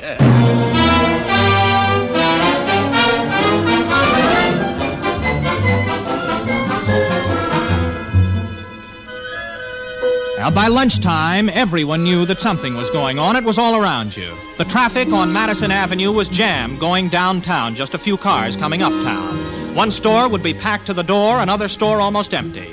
There were extras on the street with headline stories from all over the world. Strange, half funny, half frightening stories. Dateline, London. There was an unusual scene at the famed Ascot Club this noon when Sir John Avery answered a waiter in the dining room. No mutton! I beg your pardon. No mutton? Why, my good man, I have been having lunch at this club every Thursday since 1921. And every Thursday I've had mutton for lunch. And do you mean to stand there and tell me that the... No mutton, Sir John. Deadline, Lucerne, Switzerland. It is with considerable embarrassment that we are forced to report that last night at exactly 12 o'clock midnight, every Swiss watch and clock in Lucerne stopped. In an interview with this reporter, Francis Basler, president of the world-famous Basler Watch Company, said, I can't explain it. There is no explanation. Pardon me, but do you happen to have the correct time? Dateline Moscow. It has been reported to the Kremlin that this morning nobody rode to work on the subway. Everyone walked to work. Since it is known throughout the world that the subway was invented by Russia, and since Moscow has the most beautiful subway system ever built, it is hereby ordered that everyone will ride the subway on their way home from work. Everyone! That is an order!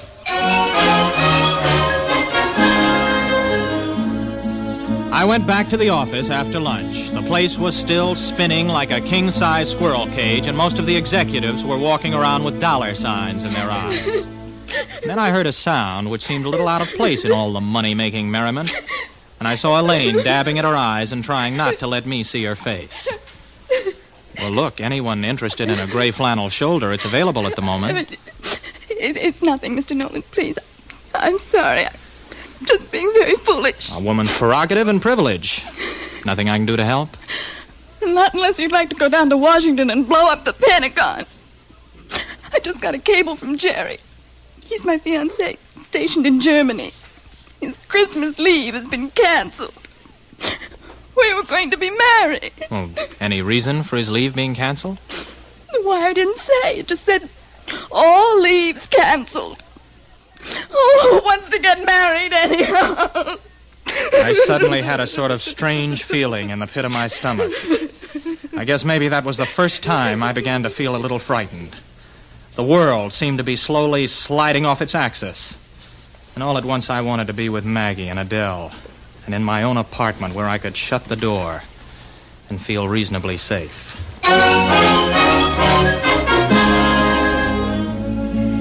I walked home, and as I turned the corner into our apartment, I saw a lot of equipment spread all over the pavement, hoses and pumps and things. The super was talking to a bunch of workmen as I passed. How do you like this, Mr. Nolan? Believe it or not, every one of them washing machines in the basement overflowed. Almost floated the whole place off the block.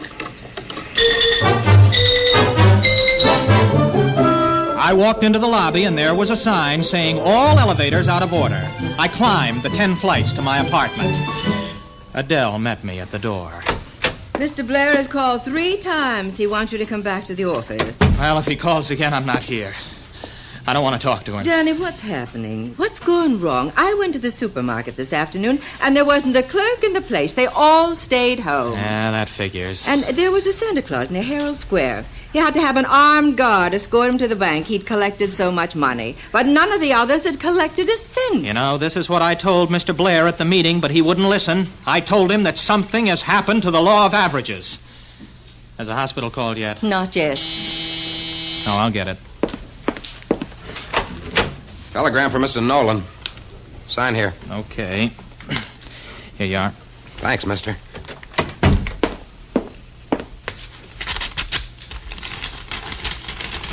Danny, it isn't about Maggie. Is it? Oh, Danny, what is it?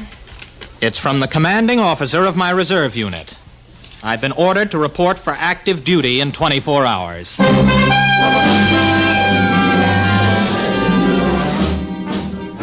And so, tonight, a special emergency session of the United Nations has been called to deal with the present world crisis. The issues are these. If war should come, the casualties could very easily happen only to one side. Our side or the enemy's. In every country, orders for total mobilization have been issued. By dawn, the world will be an armed camp, waiting. The enemy powers have sent their ultimatum to the United Nations. Surrender or perish. Will we call their bluff, Or can we afford to take a chance and oppose them? Tonight's vote will answer that all-important question. So, stay tuned. Well, there's the answer for the telegram and the reason why Elaine and her soldier in Germany won't be getting married this Christmas. Now, this is what I've been afraid might happen. All of a sudden, something which is very funny becomes very serious. As serious as survival of the fittest. Or the luckiest. Oh, Danny, don't talk like that. Yeah, the day the law of averages ran out. That's what they'll call it in the history books. If there is any history after tomorrow. Well, I hope Maggie and I don't have a boy. Hello? Yes? Danny, it's the hospital.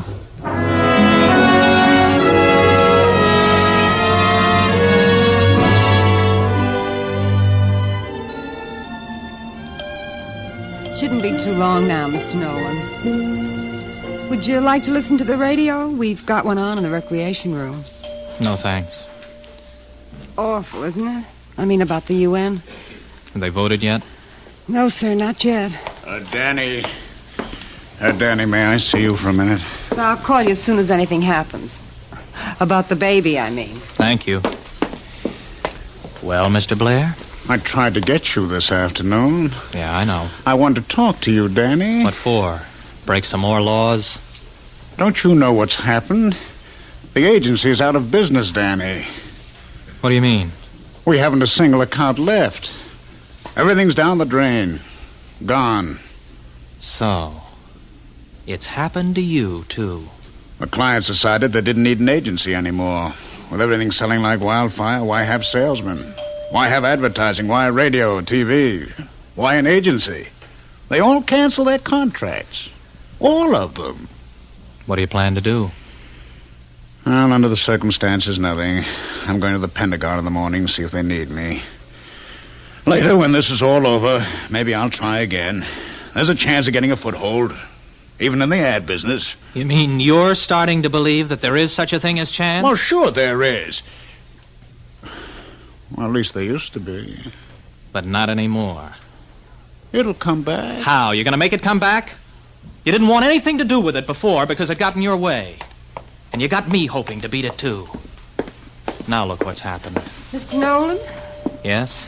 Doctor told me to tell you that it's a boy. A boy? Yes, sir. What are we going to do, Danny? What's the matter, Danny? You can't have everything you want, you know. Well, yes, Doctor, but... a boy. The other baby's fine, too. First twins we've had all day. A healthy boy and a beautiful, beautiful girl.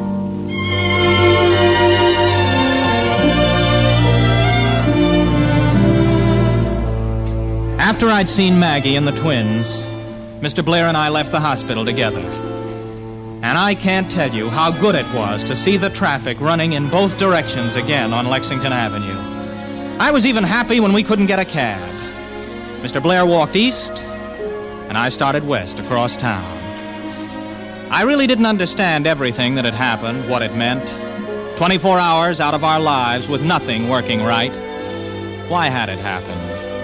Mr. Blair had been so sure of a golden future, so sure you could force your luck, so sure that laws were made to be broken. And now the laws were back again and things were normal again. Christmas was on its way, singing down from a gray-blue spire of a lonely Madison Avenue church. And then just for a few moments, I had a glimpse of what it all might have meant. Maybe we can twist fate to get our own way, but we'd better be careful. Where you break a law of nature, you do so at your own peril. And you better hope that the law you've broken remains in force to be broken again. This day was the shadow of what would happen if we all followed separate tracks and denied each other an equal chance. That was the warning of the big event.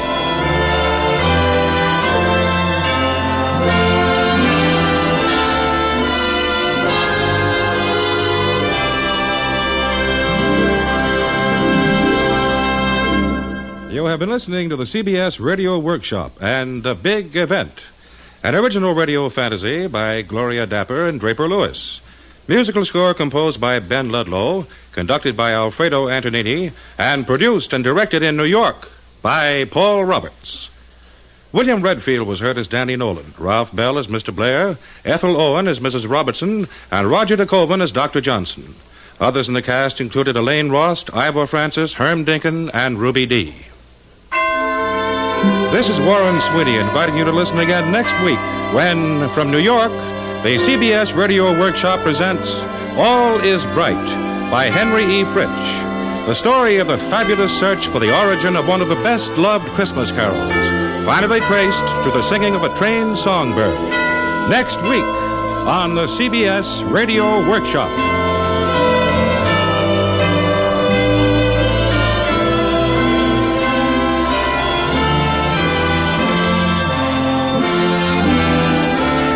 This is the CBS Radio Network.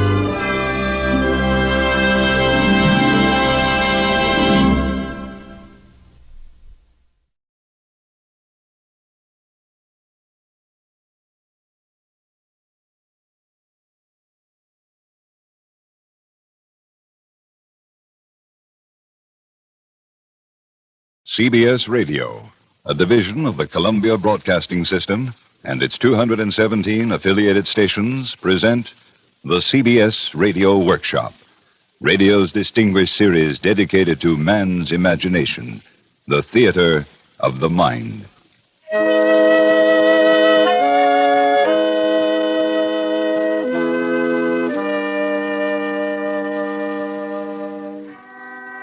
Tonight, from Hollywood, Season of Disbelief and Hail and Farewell, adapted and directed by Anthony Ellis. Two unusual and provocative character studies by one of America's most original authors, Ray Bradbury. Ladies and gentlemen, Mr. Bradbury.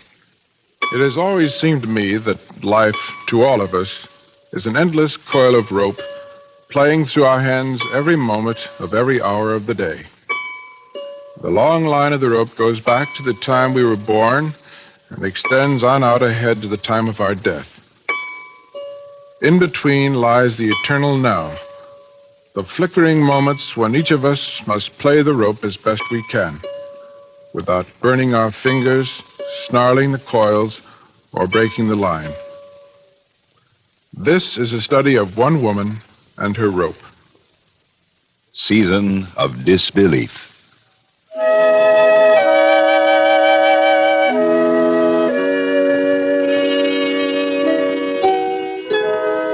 Old Mrs. Bentley was a saver. She saved tickets, old theater programs, bits of lace, scarves, railroad transfers, and such things. All the tags and tokens of her experience she saved. I have a stack of records. Here's Caruso. It was in 1921 in New York. I was 40. John was still alive. Here's June Moon, 1929, I think, right after John died. That was the huge regret of her life, in a way. The one thing she had most enjoyed touching and listening to and looking at, she hadn't saved. John was far out in the meadow country, dated and boxed and hidden under grasses. And nothing remained of him but his high silk hat, his cane, and his good suit in the closet.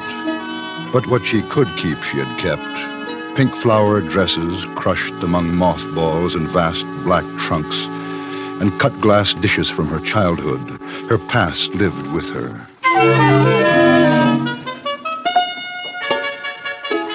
Then, the thing with the children.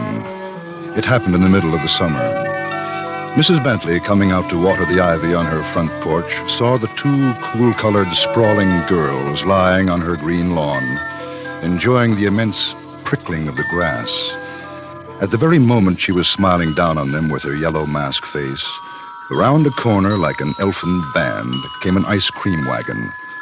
The two girls sat up, turning their heads like sunflowers after the sun.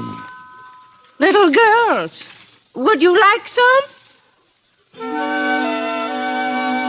The wagon stopped. There was an exchange of money for pieces of the original Ice Age. These she gave to the girls, who thanked her with snow in their mouths, their eyes darting from her buttoned-up shoes to her white hair.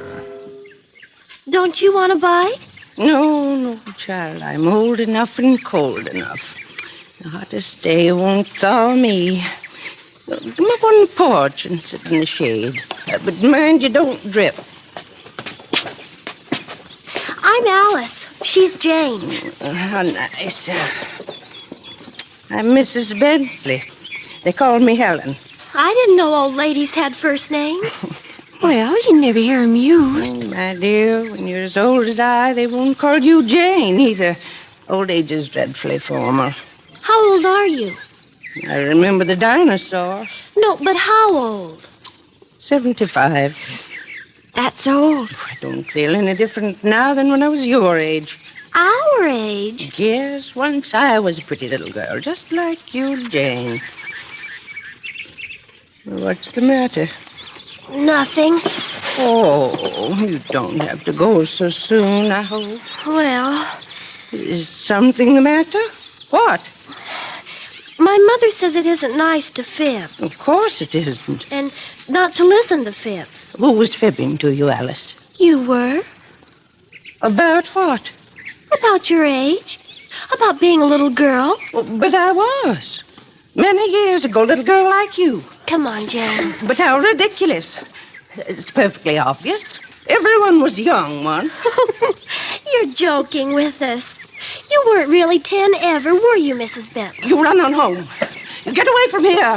I won't have you laughing. And your name's not really Helen. Of course it's Helen. Goodbye. Thanks for the ice cream. Once I played hopscotch.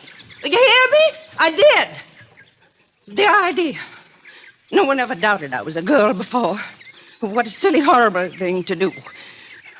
I don't mind being old. Not really. But I do resent having my childhood taken away from me.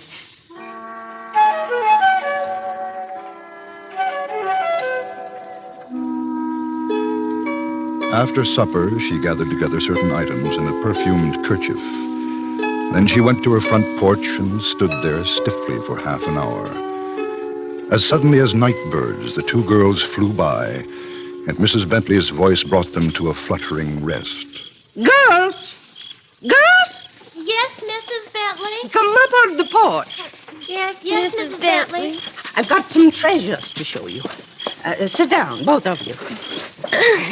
Now, here. I wore this when I was 9. It's a comb. Let's see. It's pretty. And here's a tiny ring I wore when I was 8. It doesn't fit my finger now. Why, it just fits me. The comb fits my head. And here, a picture. Who's this little girl? It's me. Well, it doesn't look like you.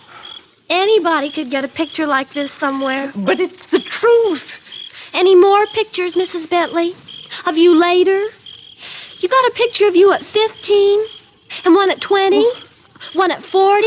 50? Oh, nonsense. I don't have to show you anything. And we don't have to believe you. But this picture proves I was young. That's some other little girl like us. You borrowed it. I was married. Where's Mr. Bentley? He's been gone a long time. If he were here, he'd tell you how young and pretty I was when I was 22. But he's not here, and he can't tell. I have a marriage certificate. You could have borrowed it. The only way I'll believe you were ever young is if you have someone say they saw you when you were 10. Thousands of people saw me, but they're dead, you little fool. Dead or ill or gone away in other towns. I don't know a soul here. Just moved here a few years ago, so no one saw me young. Well, there you are. Nobody saw her. Listen, you must take these things on faith. Someday you'll be as old as I. People will say the same. Oh, no. They'll say those vultures were never hummingbirds. Those owls were never orioles. Those parrots were never bluebirds. One day you'll be like me. No, I won't. Me. You wait and see. You, child, your mother. Haven't you noticed over the years the change? No, she's always the same. I guess we better go home. Thanks for the comb, it's fine. And thanks for the ring. It just fits. And the picture of the little girl. No, come back. You can't have those. They're mine. No, you stole them. They belong to some little girl. You stole them. Thanks. No! Oh, come back. Oh, come back.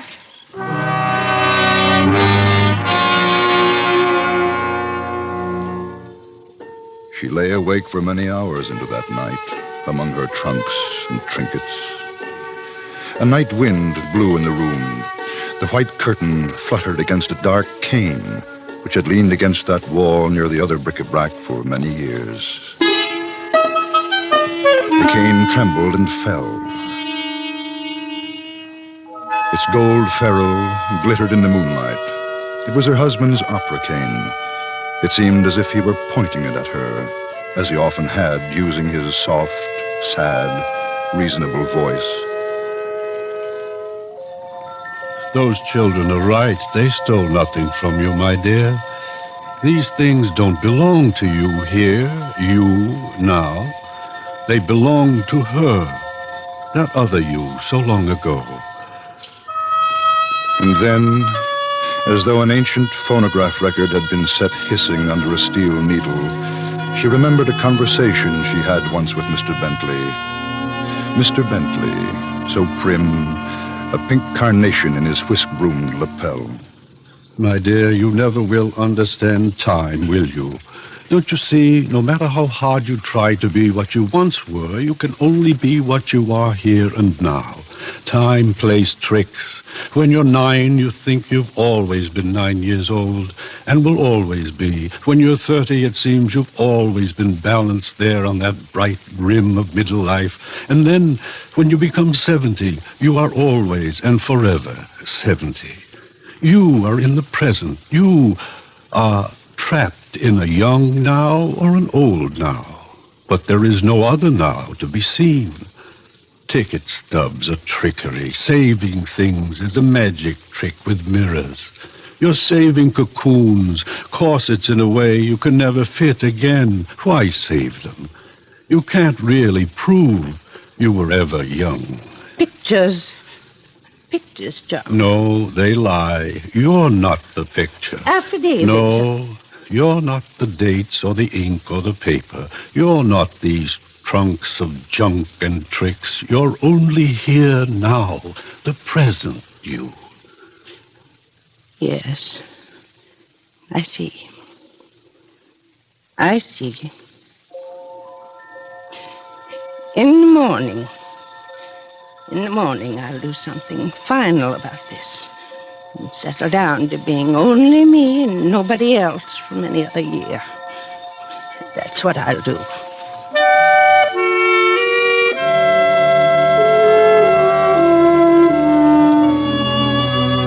The morning was bright and green, and there at her door, like moths bumping softly on the screen, were the two girls.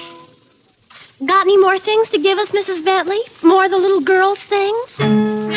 She led them down the hall to the library. Take this. The dress in which she had played the mandarin's daughter at 15. And this.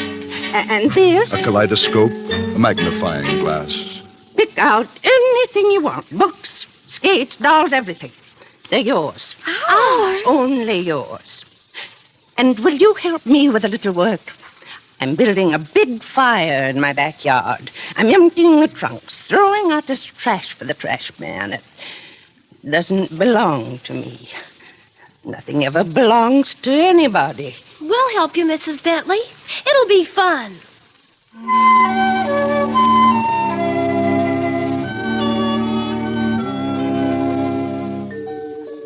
And now, on summer afternoons, you can see the two little girls like wrens on a wire on Mrs. Bentley's front porch. They sit in their cool dresses, not stirring, waiting for her.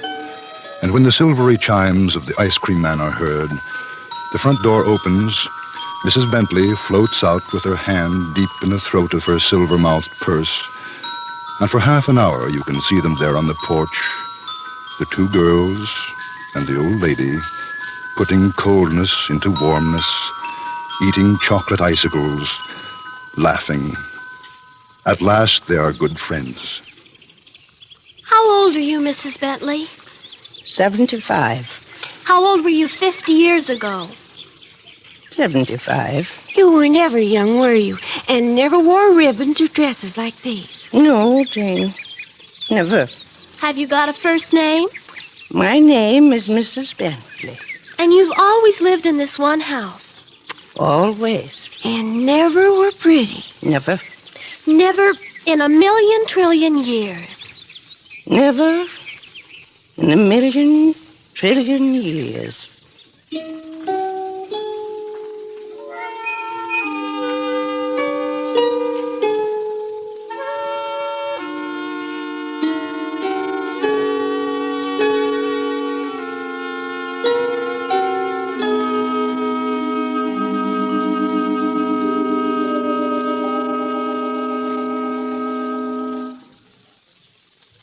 Presenting now the second of our duo, and Mr. Ray Bradbury.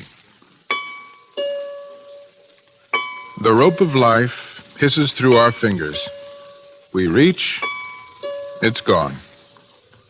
The beauty of any particular flower, song, poem, or person lies often in the fact that roses must fade, songs die with the breath, poems burn in the fire, golden lads and girls all must, as chimney sweepers, come to dust. But what if beauty could be made to last? Would it still be beautiful or monstrous? Here's the study of a person who seized the traveling rope of life, a moment of beauty, and felt it freeze in his hands. Hail and farewell.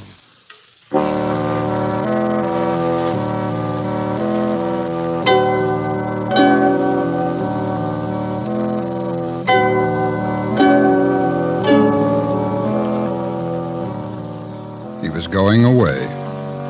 There was nothing else to do. The time was up, the clock had run out, and he was going very far away indeed.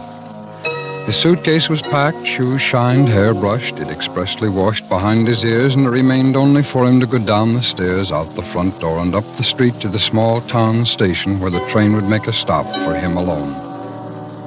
Then Fox Hill, Illinois would be left far off in his past, and he would go on, perhaps to Iowa, perhaps to Kansas, perhaps even to California. Willie? Yes. Almost time. All right. I'll be down. In the mirror on his dresser, he saw a face made of June dandelions and July apples and warm summer morning milk. There, as always, was his look of the angel and the innocent, which might never in the years of his life change. He picked up his valise, looked once more around his room, and went downstairs. Here I am. You can't really be leaving us, Willie. People are beginning to talk. I've been here 3 years now, but when people begin to talk, I know it's time to put on my shoes and buy a railroad ticket. It's all so strange. I just don't understand. It's so sudden. We'll miss you, Willie. We'll miss you very much. I'll write you every Christmas. It's been a great pleasure and satisfaction. It's a shame it had to stop. Shame that you had to tell us about yourself. An awful shame you can't stay on. You're the nicest folks I ever had. Oh, Willie. Willie. It's not easy to go. You get used to things. You want to stay. But it doesn't work. I tried to stay on once after people began to suspect. How horrible, people said. All these years playing with our innocent children, they said. And us not guessing. Awful. And I finally had to leave town one night. It's not easy. You know darn well how much I love both of you. Thanks for 3 swell years. Well,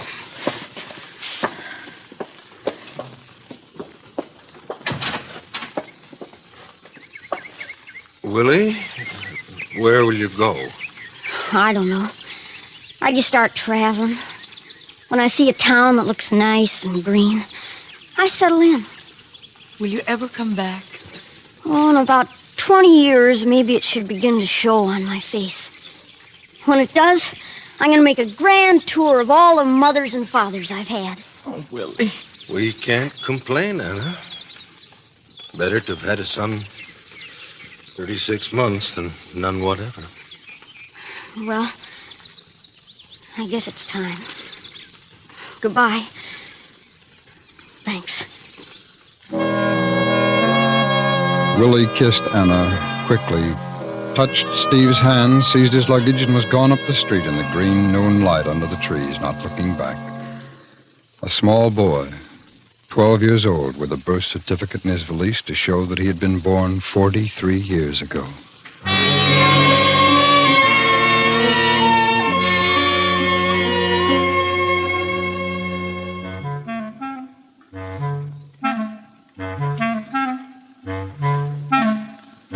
The boys were playing on the Green Park Diamond when he came by.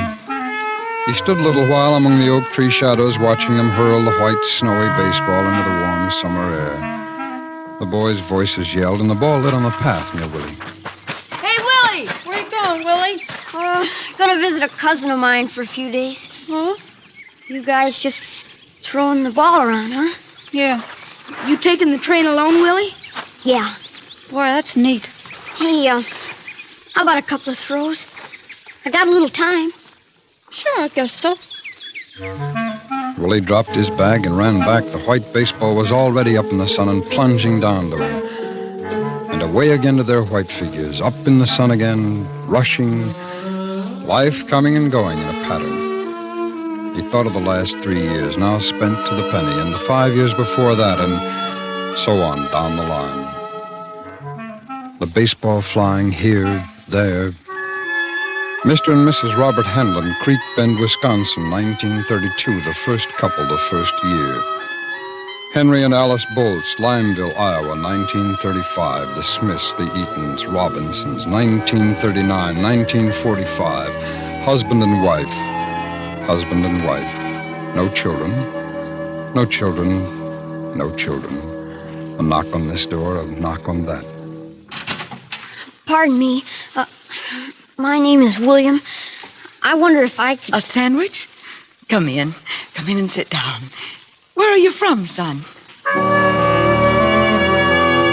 The sandwich, a tall glass of cold milk, the smiling, the nodding, the comfortable, leisurely talking.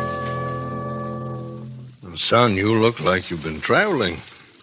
You run off from somewhere. No. Are you an orphan? We always wanted kids. Never worked out.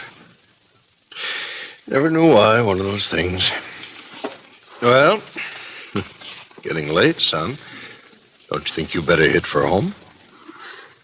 I got no home. A boy like you? Not dry behind the ears? Your mother'll get worried. I got no home and no folks anywhere in the world. I wonder... Could I sleep here tonight? Well, now... Oh, son, I don't just know. We never considered taking in the... We've got chicken for supper tonight. Enough for extras. Enough for company. The voices and the faces and the people and always the same first conversations. The years turning, flying away. The voice of Emily Robinson in a rocking chair in summer night darkness. The last night he stayed with her. The night she discovered his secret. Her voice saying... I look at all the little children's faces going by, and I sometimes think, what a shame. What a shame that all these flowers have to be cut. All these bright fires have to be put out. What a shame all these have to get tall and unsightly and wrinkle and turn gray or get bald and finally all bone and wheeze be dead and buried off away. When I hear them laugh, I can't believe they'll ever go the road I'm going. They're so eager for everything. I guess that's what I miss most in older folks. The eagerness gone 9 times out of 10. The freshness gone. So much of the drive and life down the drain. I like to watch school let out each day. It's like someone threw a bunch of flowers out of the school front doors. How does it feel, Willie? How does it feel to be young forever? Are you happy? Are you as fine as you seem?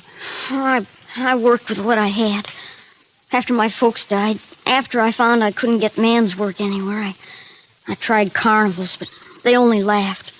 Son, they said, you're not a midget. And even if you are, you look like a boy. We want midgets with midgets' faces. Sorry, son. What was I? A boy? I looked like a boy, sounded like a boy. So I might as well go on being a boy. What could I do? What job was there for me? And then one day I saw this man in a restaurant looking at another man's pictures of his kids. Sure wish I had kids, he said. Sure wish I had kids. And that instant, sitting there, I knew what my job would be for all the rest of my life.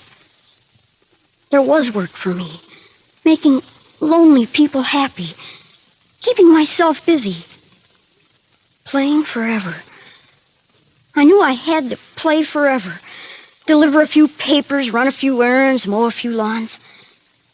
All I had to do was to be a mother's son and a father's pride. But, Willie, didn't you ever get lonely? Didn't you want things that grown-ups wanted? I fought that out alone. I'm a boy, I told myself. I'll have to live in a boy's world, read boys' books, play boys' games, cut myself off from everything else. And I played it that way. Oh, it wasn't easy. There were times. But it's nice being a child for over 40 years. It's a living, as they say. And when you make other people happy, then you're almost happy, too. And anyway, in a few years now, I'll be in my second childhood. All the fevers will be out of me, and all the unfulfilled things. And most of the dreams. Then I can relax.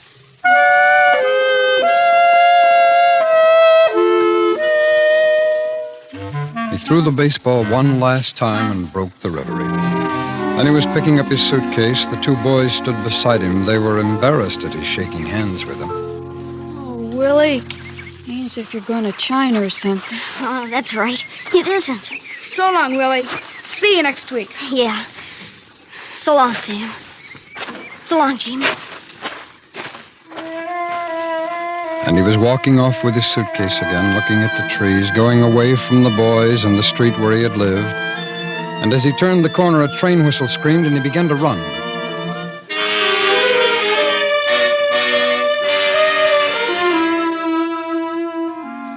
In the early morning, with the iron smell of the train around him and a full night of traveling shaking his bones and his body, he awoke and looked out on a small town just arising from sleep. A porter moved by, a shadow in the shadows. Sir, what town's this? Valleyville. How many people? 10,000. Why, this your stop? It looks green. It looks nice and quiet. Son, you know where you're going? Here. I hope you know what you're doing, boy. Yes, sir. I know what I'm doing. Down the dark aisle, luggage lifted after him by the porter, and out into the smoking, steaming cold beginning to lighten morning. He stood looking at the porter in the black metal train against the few remaining stars. Boy! Wish me luck! What? Wish me luck! Oh, best of luck, son. Best of luck to you, boy. Thanks! He watched the black train. He didn't move all the time it was going. He stood quietly, a small boy, 12 years old again, on the worn wooden platform, and only after 3 entire minutes, until the train was completely gone away and out of sight, did he turn at last to face the empty streets below.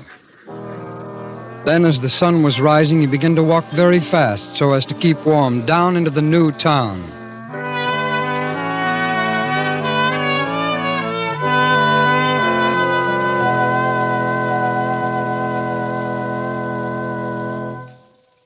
Tonight, the CBS Radio Workshop has presented 2 studies by Ray Bradbury, adapted and directed by Anthony Ellis. The first, Season of Disbelief, with Virginia Gregg and John Daner, Dawn Bender, Marion Richmond, and Herb Butterfield. The second, Hail and Farewell, with Richard Beals, Stacey Harris, Vivi Janis, Lawrence Dopkin, Paula Winslow, Roy Glenn, Billy Chapin, and Peggy Weber. We wish to thank Mr. Bradbury for being our special guest. Original music for tonight's program was composed and conducted by Jerry Goldsmith. The CBS Radio Workshop is produced by William Frug. This is Hugh Douglas inviting you to join us again next week when we present the eminent Shakespearean teacher, Dr. Frank C. Baxter, professor of English at the University of Southern California, and Mr. William Shakespeare, noted author, who will be our special guests, presented on the CBS Radio Workshop. On Sunday, over most of these same stations, the New York Philharmonic Symphony will be heard in another exciting concert conducted by Dmitri Mitropoulos. This weekend, the noted Polish pianist Witold Malkoczynski will be heard as soloist. Stay tuned for 5 minutes of CBS News, to be followed on most of these stations by The Jack Carson Show. America listens most to the CBS Radio Network.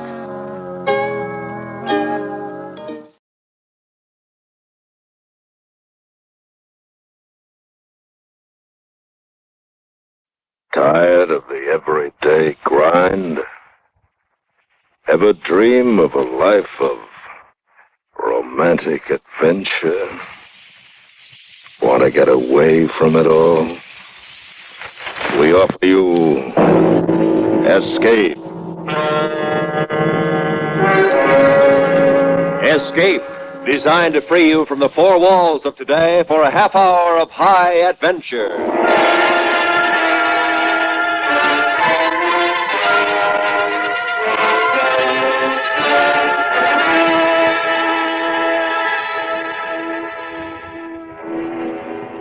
You are on a planet of desolation and utter ruin, awaiting the return of your comrades to carry you to safety, while the remains of life about you, crawling and evil, are slowly hemming you in and ruthlessly tracking you down to your death.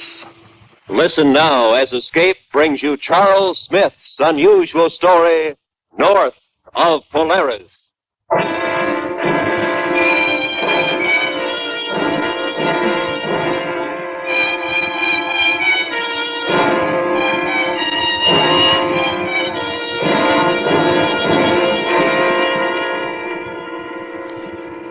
Testing. 1, 2, 3, 4. Do you read me, Joe? Loud and clear, R5, S5.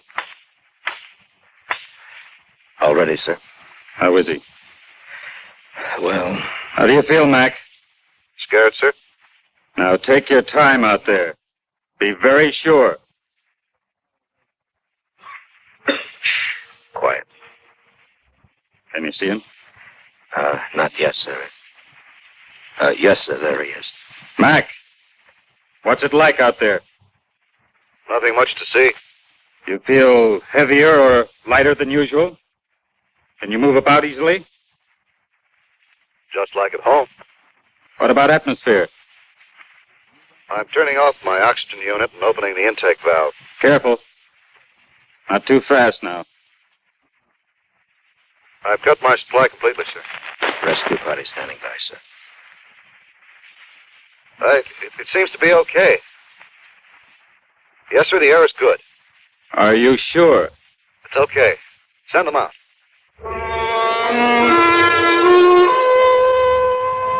From the port of the spaceship, we could see him calmly walking about on the surface of a planet approximately 20 million miles from our own. All 40 of us had drawn straws. Mac had won. And if we returned home safely, he would be remembered as the first man to touch the soil of an alien planet. Well, Joe? I guess I'm as ready as I'll ever be, sir. Who else are you taking with you? Stoner. He's good with the camera. Sam, have you got your gear ready? Yo, all set for the break. Harry. Now, you know what to do. What I want. Yes, sir. Map the area as best you can. Bring me a report on water sources, mineral deposits, vegetation. And if you see any signs of life, try to get pictures. But otherwise, avoid it. You tell the others that's an order. Yes, sir. Do you think there is life here, sir? Well, some of our best minds have always claimed there was. Well, when we get back, we'll set them straight, sir. Yeah. I'll make our other drops and pick you up at this spot in 48 hours. So you're on your own. Good luck, Joe. Thank you, sir.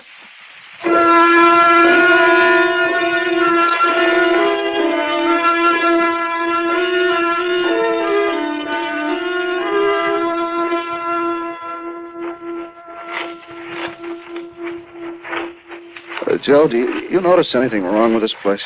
What do you mean, Mac? Well, look around. You see any trees, bushes, grass, anything growing? You see anything green? Yeah, that's right. Well, it's probably desert country. No, look here. You feel the soil. What? It's rich enough. Gets plenty of sun, probably plenty of rain. Look at its color. Gray, dead. Maybe it's like the moon. Maybe this is just another moon. No, there's air here. There isn't any on the moon. How you know? You ever been there? Well, that's what they say, Sam. Sometimes they're wrong. Well, what now? Well, we got about 5 hours of daylight left. We'll head north. I don't like it. It's too quiet. Not even the wind. What are you trying to do, Mac? Don't you think we're jumpy enough? How long are they going to leave us here? 48 hours. That could be a long time.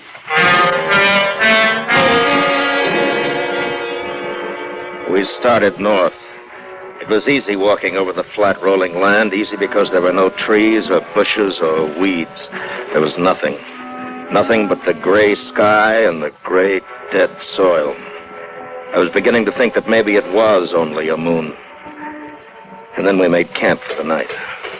Okay, come and get it. Well, look here. Beans and K-ration. Just what I wanted. Oh! Now, watch those cans are hot. Now you tell me. You know the first thing I'm going to do when I get home? Oh, what? I'm going in the best restaurant in town and order the biggest steak in the joint. You're pretty sure you're going to get home, aren't you? Sure, I'm sure. Why, aren't you, Mac? I don't. Hey, want some coffee, Joe? Yeah, thanks. You married, Mac? Uh-huh. Any kids? Yeah, one, a little girl. She's 5. Oh. What made you volunteer for this trip? I don't know. Maybe I just had to. You understand that? Yeah, I think so. Hey, you know what I miss? The crickets. You know, at home you sit around a campfire, like at the lake. You hear the frogs and the crickets. And slap the mosquitoes. Yeah. It's funny. Oh, what's that? Well, here we are, 20 million miles away from our home. 20 million miles. And yet up there in the sky, we can still see it. Yeah, I wonder if anybody's looking at this stinking planet and wondering if we made it. Oh, sure they are. All the scientists, astronomers. I don't mean them, I mean... I know what you mean. You got a family, Sam? Only my mother. She lives... Hmm? What is it? Something's out there. Moving.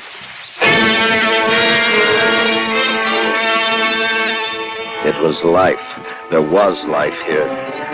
And we can see it now, in the dim light given off by our heating unit. It was an ugly, four-legged beast with a hairless body. And from its odor, a scavenger. Like everything else here, it was the color of gray. All right, cut it out. Sam! Oh, that's real smart.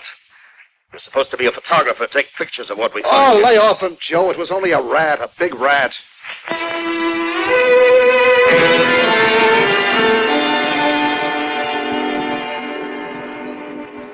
The day broke clean and bright, and we kept walking north doing the job we'd set out to do. And there were no other signs of life, and we'd almost convinced ourselves that the rat had been a stowaway from our ship. For the first time, things felt right. Hey, Joe! What? Hold it! Stop wasting that film. What's the matter? Don't you want your pictures in magazines? I've shot everything there is to shoot here. It's all going to look the same. Nothing. Yeah, I know. When we turning back? Tomorrow morning. There. Now, let's take a look around. What's the use? There's nothing to see. Hey, why don't we start back now? Joe? Joe! Mac! Come up here. What is it? On the double. Now, take a look through these binoculars, Sam. Off to the east there. What do you see? A lake. Yeah, maybe an ocean. Now, swing around slowly to your left. No, easy. There. What do you make of that? I don't know. Well, what's up? Looks like clumps of stone or cement. Take a look. Give him the glasses, then. Hey, could that be what's left of the city? If it is. If we've found... Yeah! Yeah! Sam, you fool! Come back here! But he wasn't coming back. Not now. He'd found a subject for his camera, and he was racing toward it. At the edge of the sprawling stone ruins, we caught up. And he made us turn with our backs to the city and pointed his camera at us. Welcome to the city. Hold it, both of you, right there. I should have shaved. Hey, Mac, pick up a piece of that stone. Like this? Okay. Come on, what are you waiting for? Hold it. Mac, put that stone down. Hey, you think... Just put it down. What's the matter with you guys? Geiger counter's acting up. You kidding? What could be radioactive around here? Mac, lower it near the ground. Well, what do you know? Radioactive. What is it, uranium, pitchblende, what? No. This isn't a natural composition. Yeah, then what? Look around you. Take a good look. What's it look like? Just stone, cement, ruins. What else? Look at the color of it. The edges. Yeah. Like it's been burnt. Scorched. Remember what our cities looked like? They wouldn't know about atomic energy here. What makes you so sure? I led them on into the sprawling corpse of the great metropolis until we stood near the jagged base of what once must have been a magnificent building. Mac? Yeah? Over there. What? Look. Rats. Yeah. Scrounging for food. They sure did. With each step we'd taken, the radiation had increased. And when it reached the danger point, we turned and started slowly back. We didn't say anything. We didn't need to. We had seen and we knew that this world, this civilization, had committed suicide. It's getting late. We'd better make camp. Well, this is as good a place as any, I guess. I don't know about you guys, but I'm pooped. Yeah, it's been a long day. You want to set up the stove, Mac? Yeah, might as well. The sky's clouding up in the south. Looks like a storm brewing. Your film safe, Sam? You think the radiation back there damaged it? Nah, it's packed in heavy lead foil. Yeah. Cigarette, Joe? Yeah, thanks.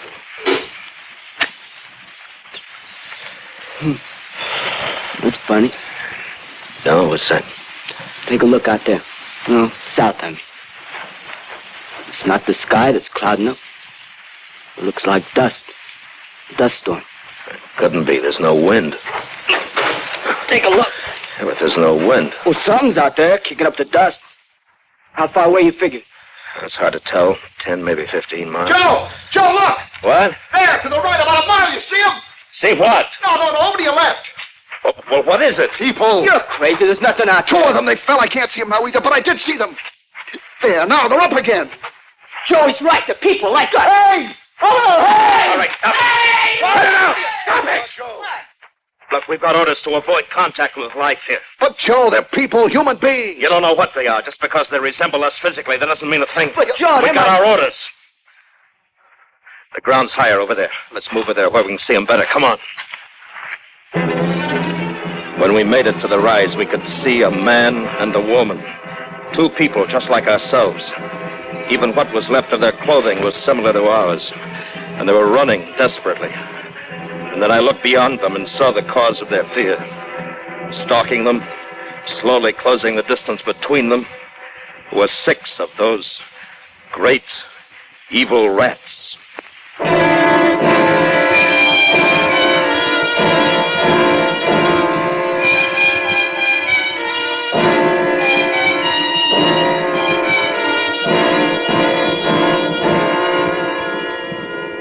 We stood there silently, watching the hunters and the hunted, And the longer we watched, the more it became certain that the rats could end the hunt whenever they wanted to.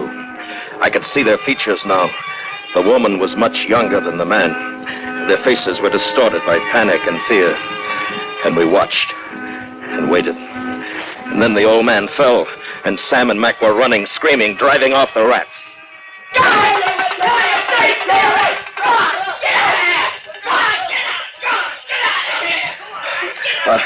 Are you all right? Can you understand me? Yes. Where's my father? I must go back to him. The boys are with him. It's all right. You speak our language. Yes. But we were sure there wasn't anyone else in this sector. We thought they'd all gone. Gone where? South. They left us behind. They said he was too old, not worth the trouble.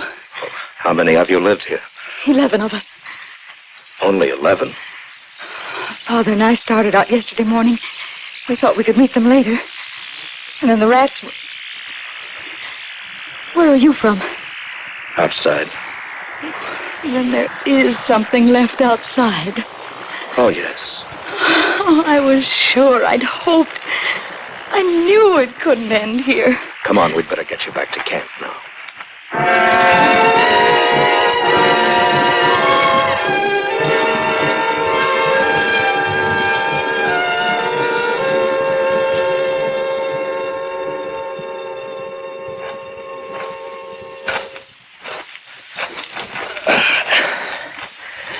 Well, they're asleep.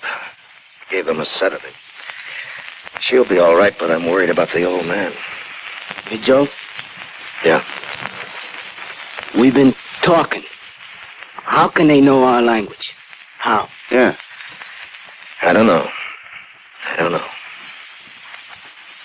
You know, it's like our world, isn't it? After the atomic war, I mean. Yeah. I remember reading how the radioactive dust spread all over the land, killing everything. Grass, trees, animals, everything.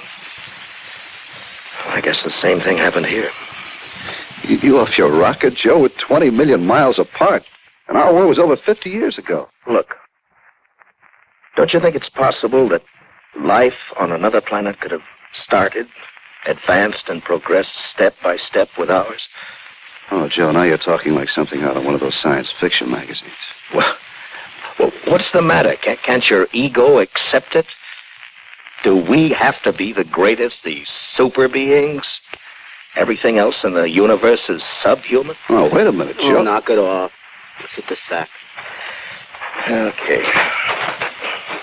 It might be a good idea if one of us stood watch while the other two slept. How about it? Huh? Sure. Well, I'll take the first lap, and then you, Sam, and then Mac. Each of us will do 3 hours, huh? Now try to get some sleep.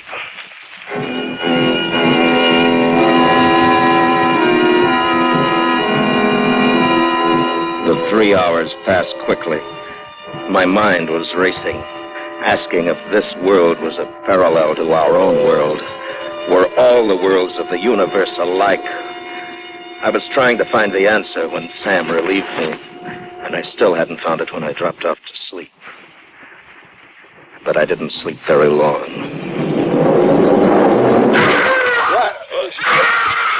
Sam! Sam! Oh, good Lord, the rats. He must have dozed off. Come on!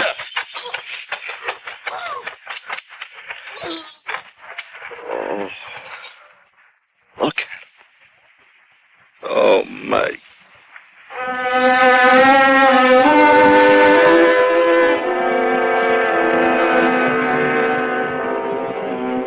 We buried Sam just as the sun rose full above the horizon.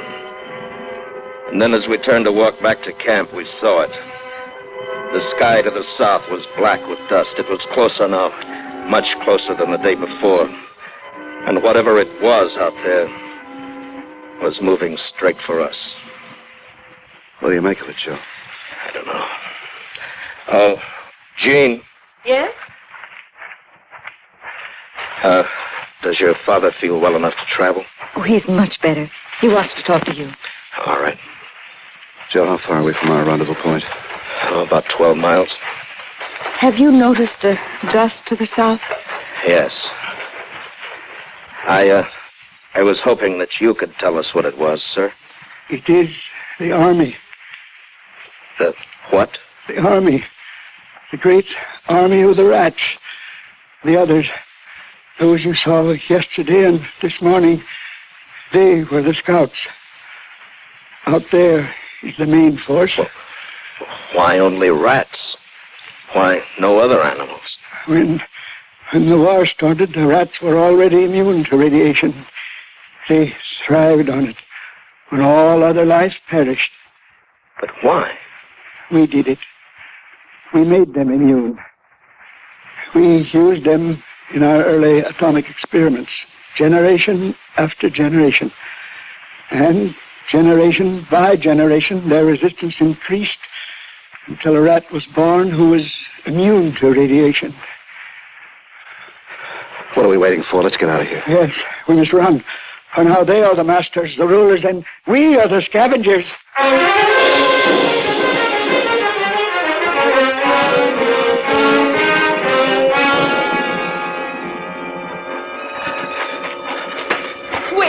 Wait, my father... Well, if he can't keep up... Hold it. All right, hold up. Oh, there's no use going on. Look there ahead of us. Yeah, dust. More of them. Behind us. To the north. Yeah, they've cut us off. Now they close in for the kill. I told you it was an efficient army. Their strategy is well planned. They've a good general. As good a man as myself. Father, please try to... Oh, now, these young men need me, Jean. We're outnumbered. We need time to muster our forces. Perhaps we could make a truce with the rats. Talk sense, will you? Gentlemen, be reasonable. We have no other choice. You see how easily they outmaneuvered us? A truce is our only hope. Make him shut up! You come over. Joe, he's crazy. He talks crazy. Don't let it get you. How much time we got left before they pick us up? 7 hours. We'll never make it. Jean, Yes? do you know this sector? Yes. Well, come with me, please. Mac, keep an eye on the old man. I didn't know what I was looking for or what I expected to find, but I had to do something. Even walking aimlessly over the scorched stone rubble was better than standing, waiting for the circle of rats to close in. And then Jean found it, an entrance to an underground bomb shelter, one just large enough to hold the average family. We raced back to where we'd left the others, and now we could hear the rats, thousands of them all around us. Joe, I tried to stop him. He wouldn't listen. He was like crazy. What do you do? I couldn't help it. Believe me, I couldn't help it. He was about 200 yards away, his shoulders back, his head held high, walking directly toward the rats. And in his right hand, he was holding a small white handkerchief, waving it back and forth like a flag of truce. He kept on until they'd formed a semicircle around it. And then he stopped. And all around us, the rats stopped. For a moment, I swear he spoke to them. And then he turned toward us, raised his hand in salute. And then the rats swarmed all over him. Come on. No, come on, Jean, you can't help me. Come on!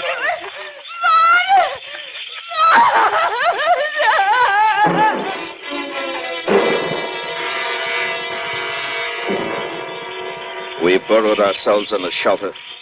In a few moments, we could hear them overhead, hurtling themselves against the heavy, lead-lined door, their yellow teeth digging at the concrete and steel.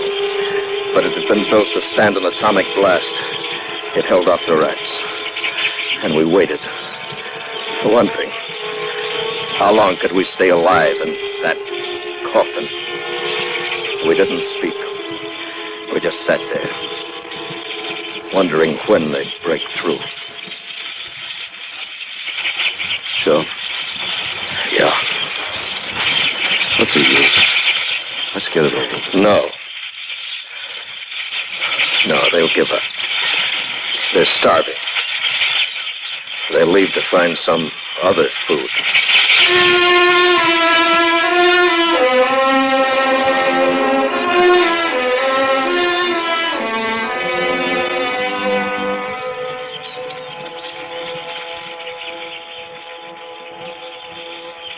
Hey, Joe. The rats. They're quitting. They're leaving. Maybe they are. Maybe they just want us to think they are. No. No, they're leaving. I'm going to take a look. Mac, don't open that door. Joe, they're... Hey, listen. Listen, it's a ship. Clark and the ship. Come on, Joe. Let's get out of here. Up where they can see us. Hey! Hey! Down here! Hey! Well, Gene, we can go out now. They've gone. What? It's all over. We're safe now. We can go out. Out? Out? Oh, I can't believe it. We're going to take you back with us. Away from this. Now, come on. Oh, no, please. Please, I'm afraid. Afraid? Don't you hear it? That noise?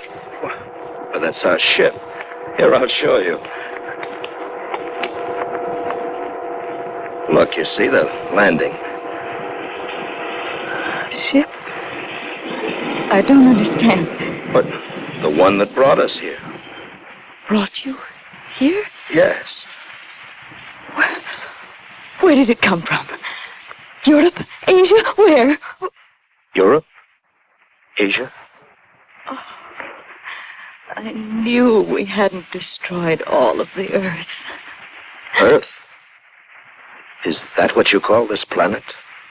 Earth? This is the Earth. You. Where are you from? What? Way up there. Just north of Polaris.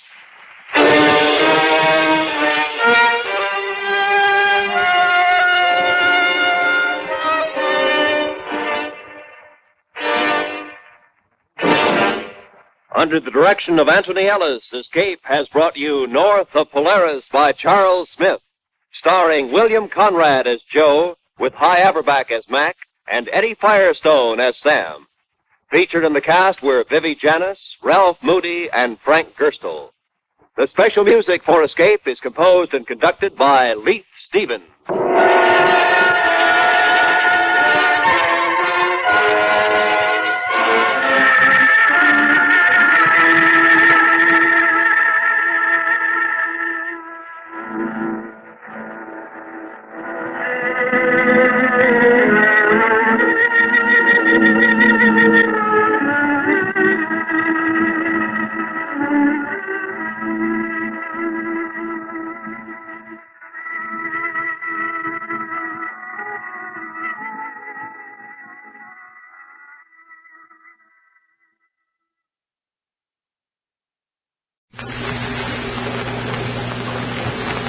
The Columbia Workshop is on the air, presenting radio's foremost laboratory of new writing and production techniques.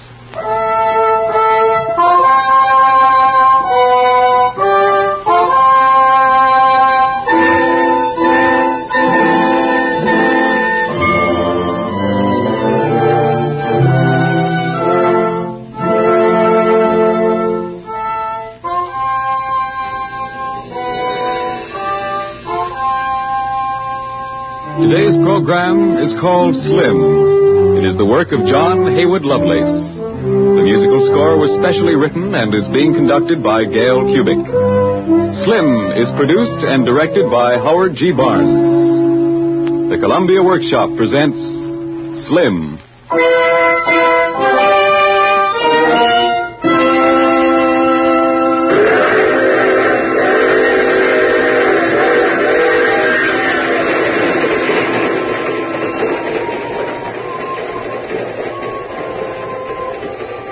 He came from over the horizon and stood strangely against the sky like a cloud, a rain cloud lost from the storm.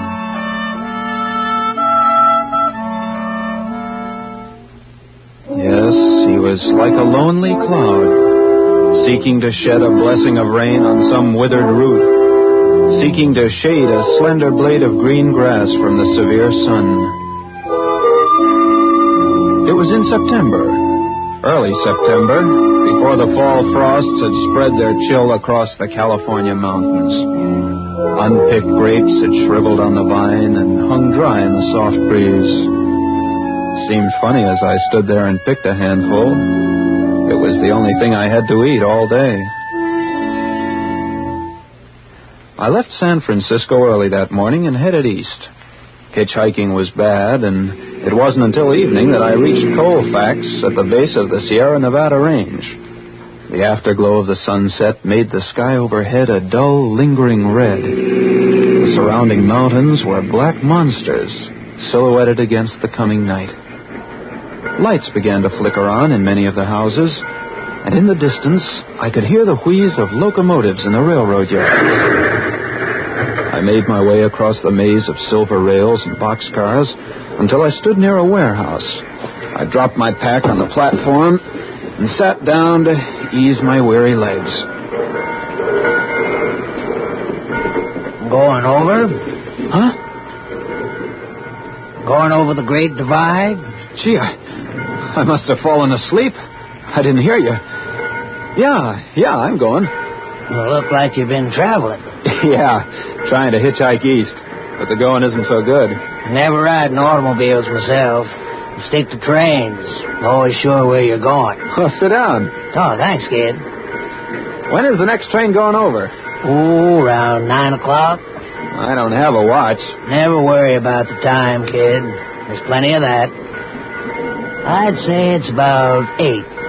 Well, how do you know? Oh, I just look at the stars. They're never wrong. The stars? Mm-hmm. That's right. I looked at the man beside me. Even though it was dark, I could see the gaunt features of his face. His cheekbones punched a tight skin, and there was a light in the hollowness of his eyes that reminded me of the last glowing coals of a warm fire. His hair was long from lack of care and stained from being washed in smoke of 1,000 freight trains. He shifted and looked across the yards at a signal light, and I heard the tolling of a church bell. I remembered then that the day was Sunday. Evening services were about to begin, and the bell was ringing out the time. 6, 7... 8. It was 8 o'clock. The figure beside me was dark against the dark. There's a bit of a chill in the air tonight. Are you going over? Yep, I'll be on that train. Where do you catch it? This your first time, ain't it, kid? That's right. Well, you just stick with me. We'll make it. I've never ridden on a freight before. It's not so bad. Maybe a little cold up in the mountains. Say, I just remembered. I have some sugared figs in my pack. Do you want some? No, thanks. Don't seem to be hungry right now. I got them in Frisco this morning before I left. Been saving them. You go ahead and eat. Don't mind me. Well, you can have some if you want them. Had a set down last night. Never ate so much in my life. Well, yes, but that was last night. One regular meal about every 2 days is my limit. By the way, I guess we might as well introduce ourselves. My name is... Names aren't important, kid. It's what you are that counts. Oh, yeah, but if we're going to... I've found that some of the best names are on the worst kind of people. Some of the best people have no name. So I'll just call you Kid, all right? And what'll I call you? Folks call me Slim. Well, glad to know you, Slim. Where are you from? Oh, I ain't from no place in particular. Got a recollection of some sunsets. Been around a number of watering holes. I can't tell you just where. Have you traveled much? I've seen a lot in my day. Some pretty, some not so pretty. Saw a kid fall off the rods.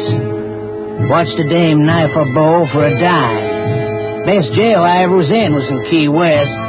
But you stay away from the chain gang states. The rats won't even live in them holes. Yeah, the cops picked me up in Los Angeles. Don't get me wrong, I ain't kicking. Been around quite a bit, some of it not so pretty, but I ain't beefing. Yeah, have worn denim so long that the stink in them would make a skunk fade. Had cinders so thick in my hair I couldn't comb it. And I've been so hungry that my stomach wrapped itself around my spine. Yeah, Yeah, I've been around quite a bit. I'm from Chicago myself. Yeah? Ridden many a hotshot to Chi. Drags in the panhandle. Picked up a lot of loose change in D.C. Stood in plenty of soup. Hey, they must be making a train. Yeah, that's ours. They put on about 100 cars before they highball. Might as well walk over that way, kid. Hey, don't forget your pack. He turned as he spoke and motioned for me to follow. There was experience in his walk as he made his way through the shadows. Once or twice he seemed to disappear, and then I discovered that he was just ahead of me. My nervousness at the idea of riding a freight train became less as I followed him. She'll be pulling out soon. They're waiting for the pusher. Pusher? Mm-hmm. They put a locomotive on behind to help push her up the grade. They're taking out the slack. Careful, don't get out in the light. Might be a railroad detective around. We'll catch you on the right side, kid. No danger of falling between the cars if you miss. Oh, aren't we going to ride inside? This is a fruit train. All them cars sealed tighter than tombs. I must be having trouble with the brakes. Quiet, kid. Here comes someone.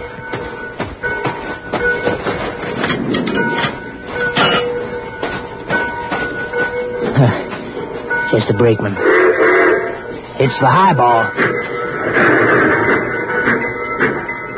Aren't we going to get on? No. Let her roll before we flip her, kid. Take your time. Don't hurry.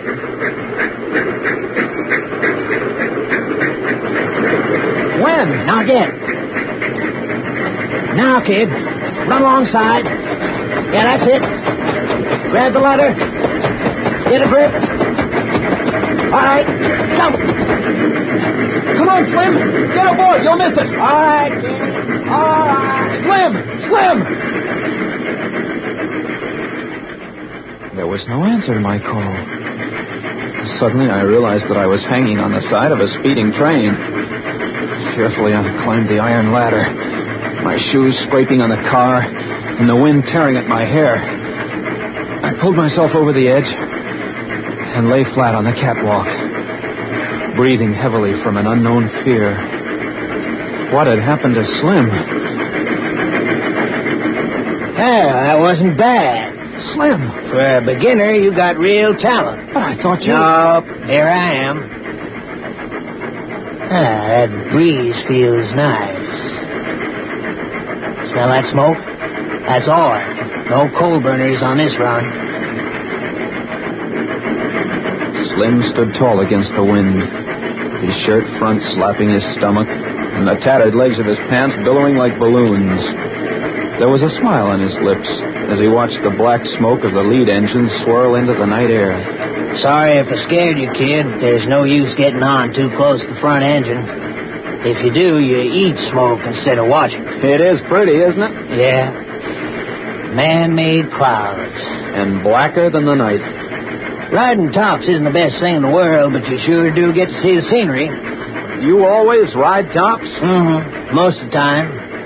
I've ridden on flatties and in reef. Well, I guess maybe I'm green, but what's a reefer? Yeah, that's what we're riding. When they don't put ice in them, you can ride in the ice compartment. Yeah, speaking of ice, that wind is getting colder. Yeah, we're starting up the canyon. Oh, that's the lead engine. Everything okay. That's the pusher. How high do we go? Oh, about a mile. Of course. Yeah, I guess it will help. Look to the east, kid. Yeah? It's the moon. To the top of the Sierras and a sky full of stars. Say, this blanket does help. Come on, sit down here and you can share it. No thanks, kid. But you've only got on a shirt over your skin. Hold anymore? Well, I certainly can feel it. Now, you just wrap up and sit there, and I'll go up front and see if there's an empty. Okay, Slim. Hurry. He leaned into the front of the long train. I watched his specter-like body grow fainter and fainter.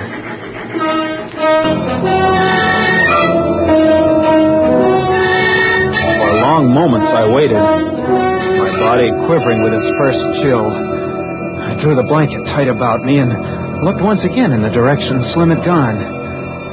Someone was coming along the catwalk through the darkness. He came closer. Slim! Slim, did you find it? What's that?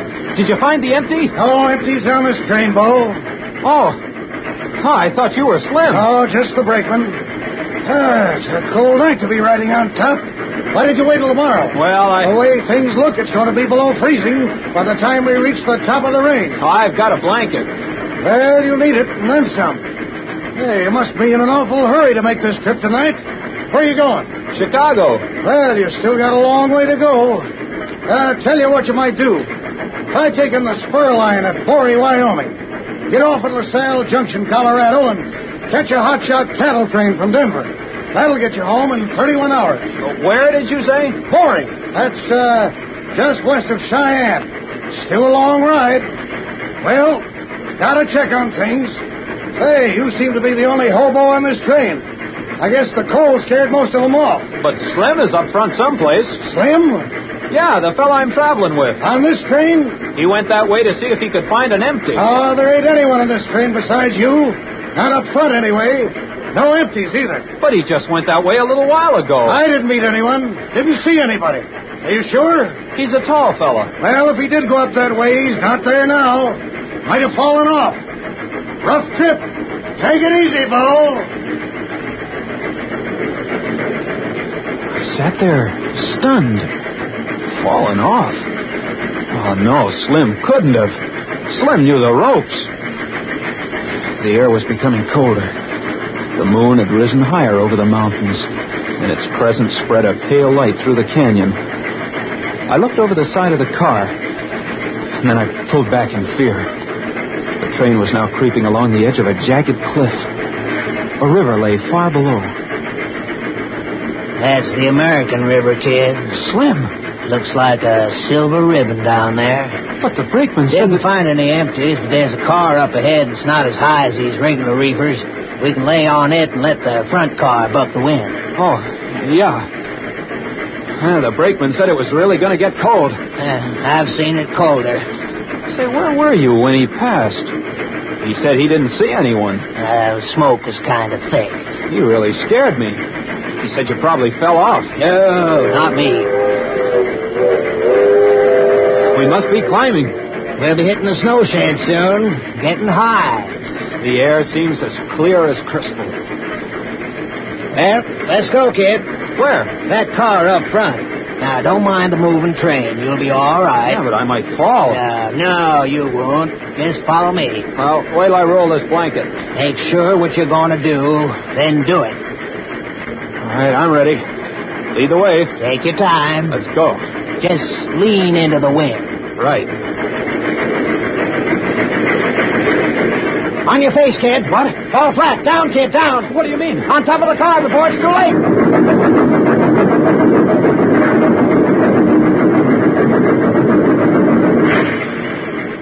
You're all right, kid. What happened? Everything went black. That was the first tunnel. Whew. That was close. Just keep your eyes ahead. Ready? Ready. Follow me, then. Just step over, kid. Don't look down between the cars. But the cars are swaying too much, Slim. Get set, and then leap.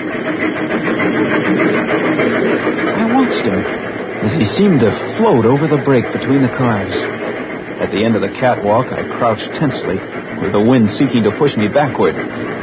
Slim walked on without looking around. 8, 9, 10 times I leaped across the gaping jaws between the cars, each time gaining more courage. I looked up and called out, "Slim! Slim, it's another tunnel!" He turned and waved as he did before. He was still standing when the train plunged into the smoke-filled shaft. I sprawled across the top of the car.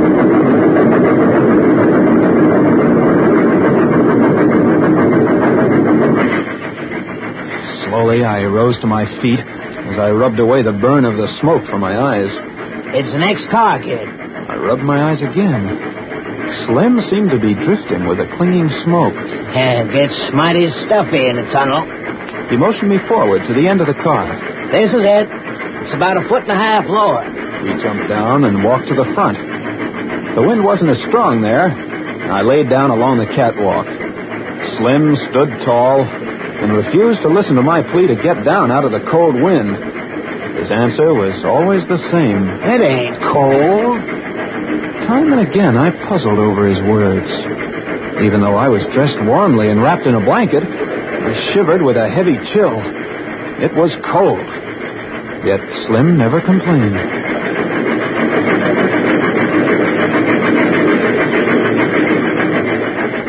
Snow shade ahead. Where? Along that curve over there. I looked in the direction he pointed. There, in the half-light of the moon, a long shed straddled the twisting track like a thick snake. A hollow monster which protected the winding rails from drifting snows. Nearer and nearer it came, until finally the engine rushed into the funnel. And one by one the cars followed. Our car came next.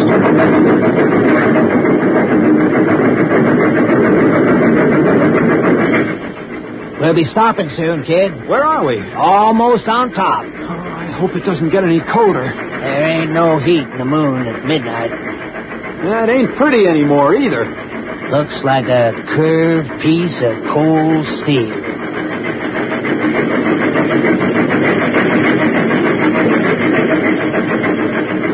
Another tunnel ahead. Yep. Swallowed by a mountain. Keep down, kid. You better get down. It's just ahead. Don't worry, kid. I'm all right. All right.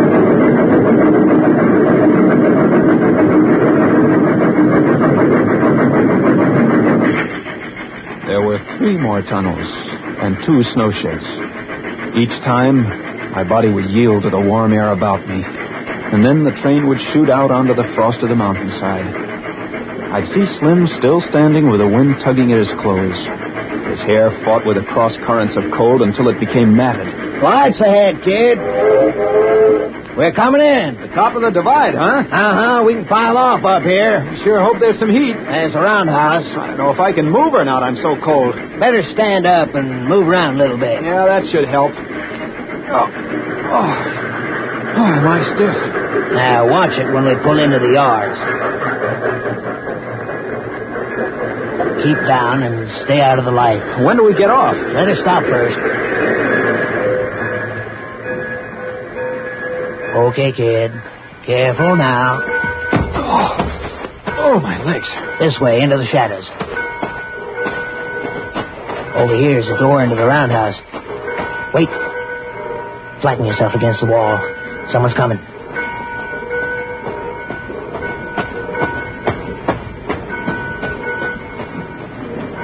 Okay, now. Open the door and get inside. Okay.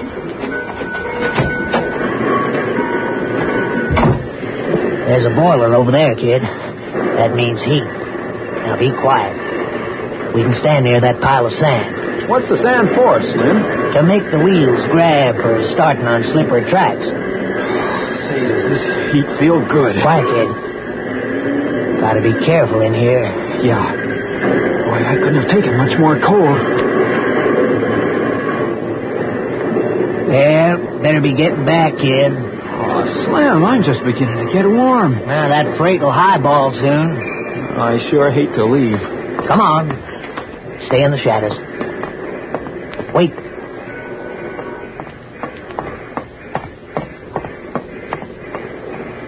He's gone. Come on. Outside, quick. She's highballing. That's our car over there. Got it. Come on, Slim. All right, kid. All right.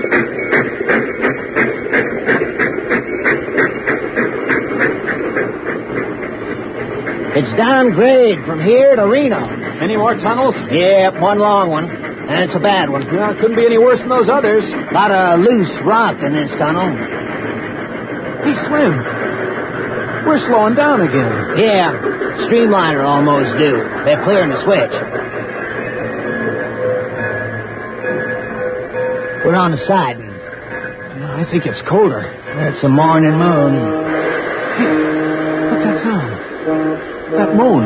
It's a streamliner. Right on time. coming fast. Lie flat, kid. She throws cinders and dirt.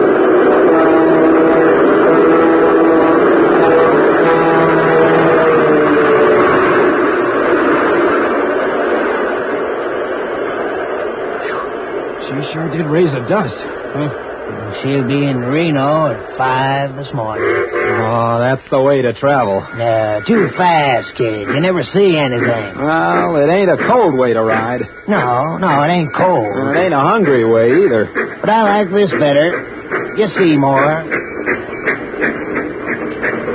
Slim was strangely quiet after the streamliner had passed. The expectation that had been in his face as the train climbed the western slope was gone. He didn't speak until minutes later, as the train began to twist around a curve. This is the one, kid. The train sped into the long tube, and I put my head down on my arm. The feeling of being buried alive seized me, and as I screamed against the roar, I gagged on the warm cloud around me. Suddenly, above the sound of the speeding train, I heard a crash. Something dropped in the car ahead and bounced over me. It careened along the catwalk and then dropped over the side. Once again, we were in the clear, cold night. I looked up and saw Slim standing as he had been before. He looked ahead. You never prayed in my life. Slim, what was it? A rock fell on the car ahead. I looked to where he pointed and saw a dent on the roof of the next boxcar. And the catwalk beside me was splintered. They never prayed out loud. What's that smell? Hot iron. The brakes are beginning to smoke.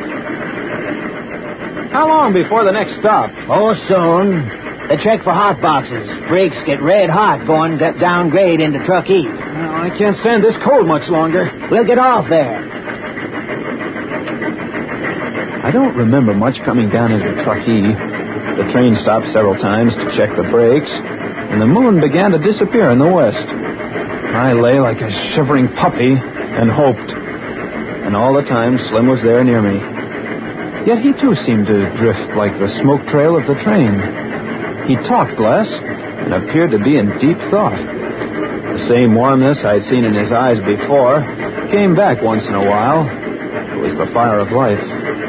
But it didn't linger long, and the lines of his face were softer now. He stood up and shook the smoke from my clothes. We're almost there, kid. My hands are numb. You'll be all right. I can just get warm. They're pulling in. What time is it? 3:30. 3:30. It ain't cold anymore. Careful, kid. I lost my grip halfway down the ladder and fell with a thud on the gravel right away. Painfully, I got to my feet and started to follow Slim across the yards. The many signal lights confused me and my feet stumbled. I rubbed my eyes and approached a double set of tracks. Slim had already crossed the first tracks when he turned quickly and yelled, "Wait, kid! Wait! Watch out! Watch out!"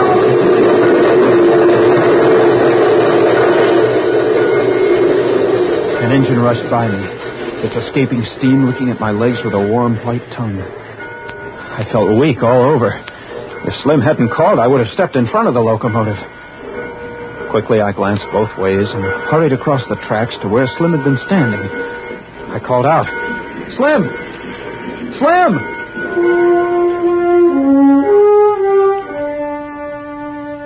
There was no answer.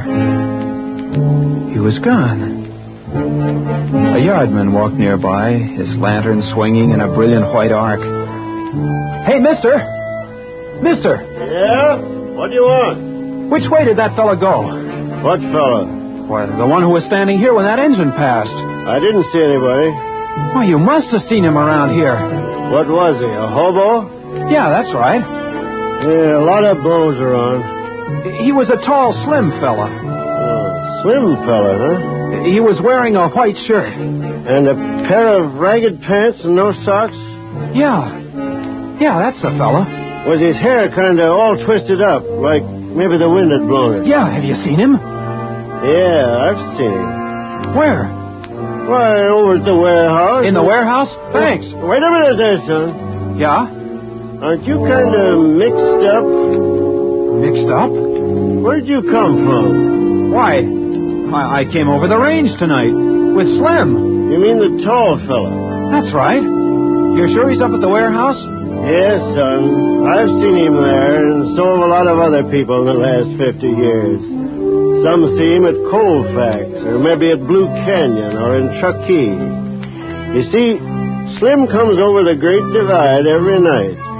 Whenever a hobo rides the freight, Slim rides with him to see that he makes it okay. Maybe he's real, maybe he ain't. You mean that Slim... Can't say, son. But if you rode in on the 3:30, you rode in with Slim.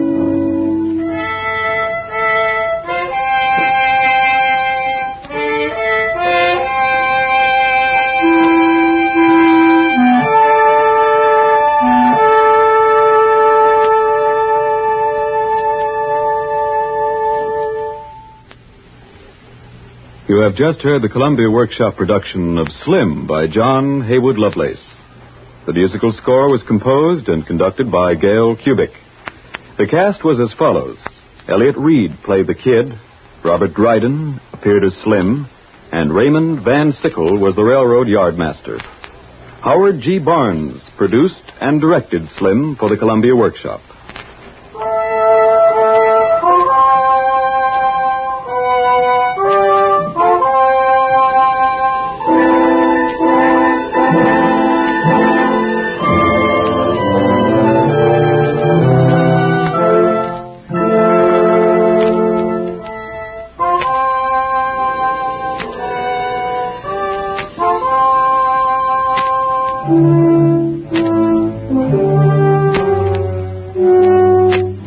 Next week, the Columbia Workshop will present an original script by Bruce Stouderman entitled Thanks for the Memories, and Guy de la Chapa will direct.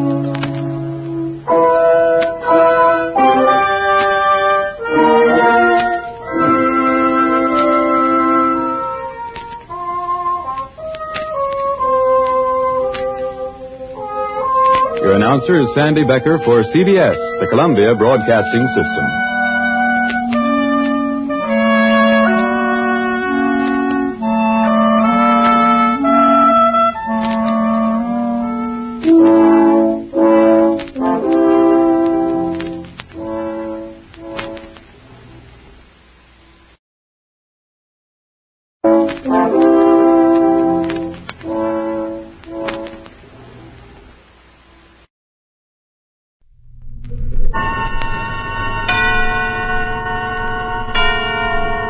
Suspense.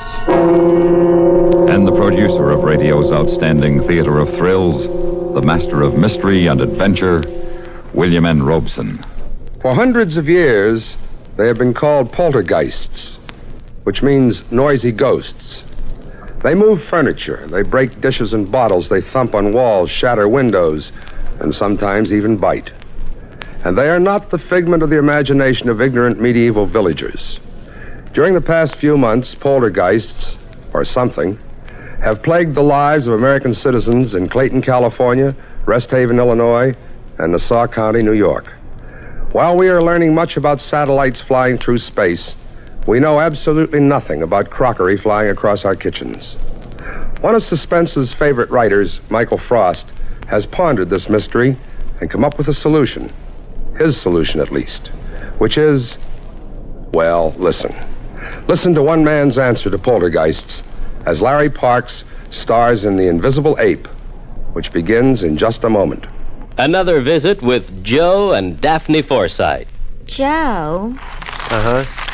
Do you think we can afford a vacation this year? Well, I don't know. Let's see. The car could stand some work. Then there's that chair we've been meaning to buy, and I guess we could always cash in a savings bond or two. What? I said we could cash in one of our bonds. Joseph, don't you dare. Well, I was just suggesting. Don't even think about it. Those bonds are our future. When they mature, we'll get back $4 for every 3. Yeah, I know that. They're guaranteed, too. 3 times over. Principal, interest, and replacement if lost or stolen. the whole United States stands behind them. Sure, Daphne, but Well, if we cash them in before they mature, we'll be giving up all that lovely interest. And what happens when we really need the money? Daphne. I don't see how you, who thought of buying a bond every payday in the first place, could suggest such a thing. I guess maybe it was a moment of weakness. Well, don't you ever bring it up again. Savings bonds are not only a good investment for us, but they help our country, too. Shame on you, Joe. I'm ashamed. I'm covered with humiliation. I hate myself. I should think so. Okay if I go back to reading my paper now? Uh-huh. But, Joe, I was just wondering. Yeah? Do you really think we can afford a vacation this year? And now,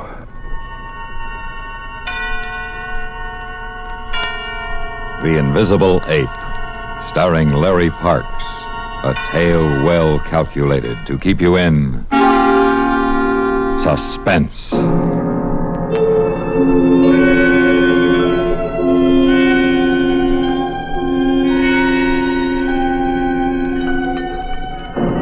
I figured it out today, Pat. Figured what? About what's happening at the Jameson house. Them bottles jumping off shelves and all. The water chaser? Yeah.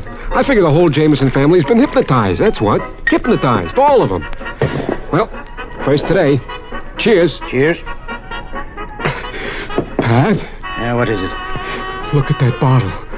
No, down there, at the end of the bar. Saints preserve us. It's floating down from the shelf. And there's nobody in this bar but us two. Hey, I'm Joe Taylor. You know me, the lab technician. Let me out of here! I work at the Optical Foundation up the street. I'm Dr. Bernstein's assistant. They can't see me, so they won't listen to me. Nobody will listen.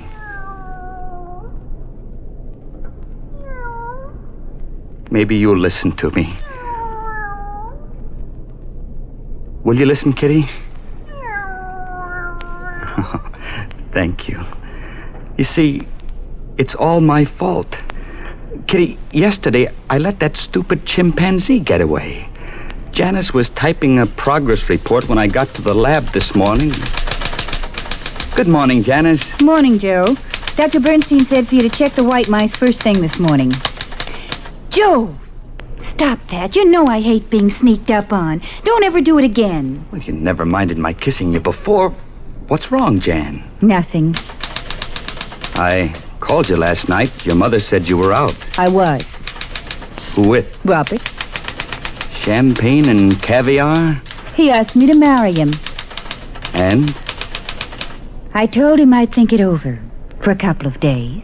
Think it over? But we're engaged. Oh, who are we kidding, Joe? Let's face it, you can't even afford a ring. Suppose I could get you a ring. Any ring you wanted. Anything you wanted. On $53 a week take home. No, listen, Jan. Stop that typing and listen. I've given this a lot of thought.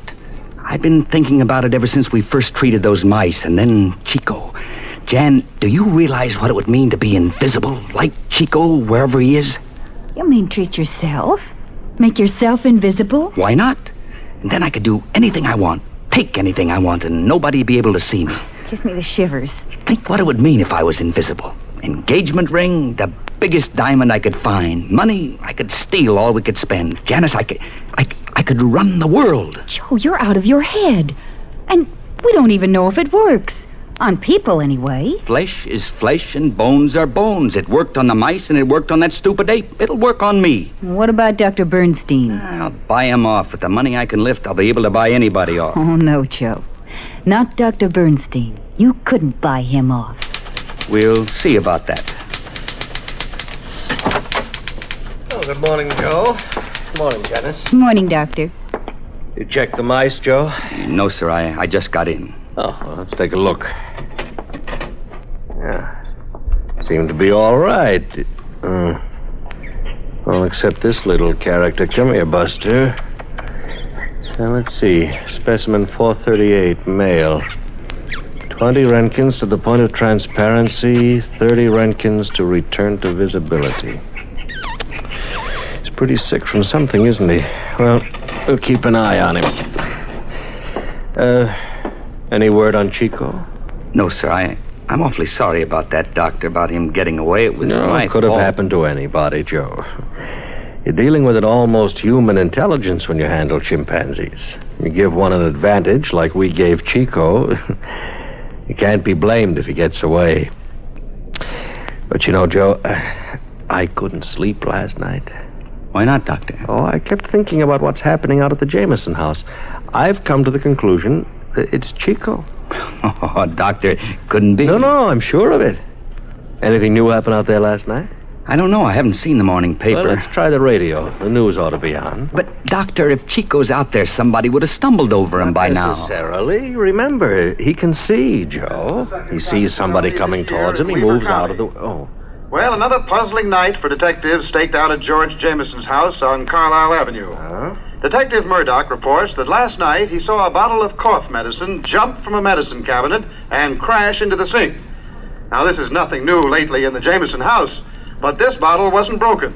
And when the detective picked it up, it was warm to the touch. And so the mystery deepens. Well, that's all on the local news front. All in right. the Far East... That does it. I'm going to have to make it public. But, Doctor, we still don't know for sure. Of course we do. Remember how Chico loved cough medicine? Janice, Yes, sir? I want to dictate a press release. I knew he meant it. I knew I had to move, and quick. I carry a .38 in the glove compartment of my car. I slipped out and got it. When I came back, the doctor was still dictating. The mice were exposed to a radioactive isotope. Their cell structure was modified to permit their organs and bones to transmit light, like a bottle of water or a chunk of glass, rather than reflect light as the body surface of an ordinary mouse or ape or human being will do. The mice were brought back to opaqueness by a reverse process. But before the chimpanzee cells could be returned to normal, it escaped. Yeah. All right, Jan, you type that up right away. Let me see it. Yes, Doctor. I'm going to go across the street for a cup of coffee. Where have you been, Joe? You look like you've just run a mile. I went out to the car. I got this. Gun. That's right, in case he won't go along with it. First, I have to get that ape before somebody else finds out about him. What are you doing? Stripping. I want you to handle the control board. You remember the procedure? Same as Chico. No, I won't stay here while you undress. What kind of a girl do you think I am? But it's for you. It's for us, Jan. No, it's wrong. I don't want any part of it. Okay. All right, I'll do it myself. I put the gun in a drawer, then I moved the reactor table closer to the control board. I climbed up on it and began to turn the knobs. I didn't feel a thing except for a little tingling up and down my spine. Not a thing. Let's see, 75 Röntgens for 5 seconds. 1, 2, 3, 4, 5. Then I was afraid to look. I forced my eyes from the dials toward my feet. Knowing what to expect, I still could hardly believe what I saw or didn't see. It was like I wasn't there. I looked down at my legs, or where my legs should have been. All I could see was the white enamel of the reactor table. I ran to the mirror in the washroom. It's as if I wasn't there at all. I've done it. I've done it. I'm invisible.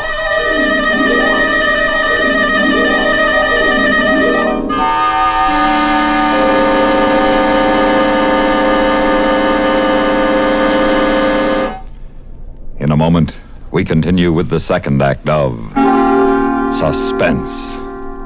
Memo on medals. Information about our military awards and decorations. The highly honored Legion of Merit is a 5-pointed white star of heraldic form bordered by purple-red enamel. In the center of this beautiful decoration is a constellation of 13 white stars on a blue field, breaking through a gold circle of clouds.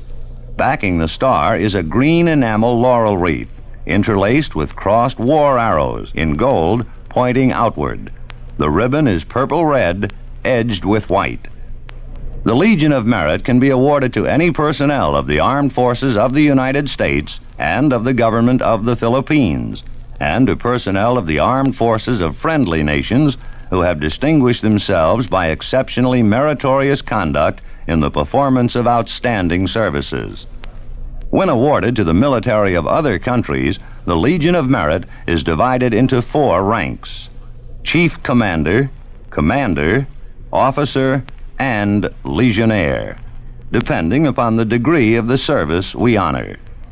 Since its creation by Act of Congress in 1942, the Legion of Merit has become a highly honored symbol of our nation's acknowledgement of the bravery and dedication of free men. And now, starring Larry Parks, Act 2 of The Invisible Ape.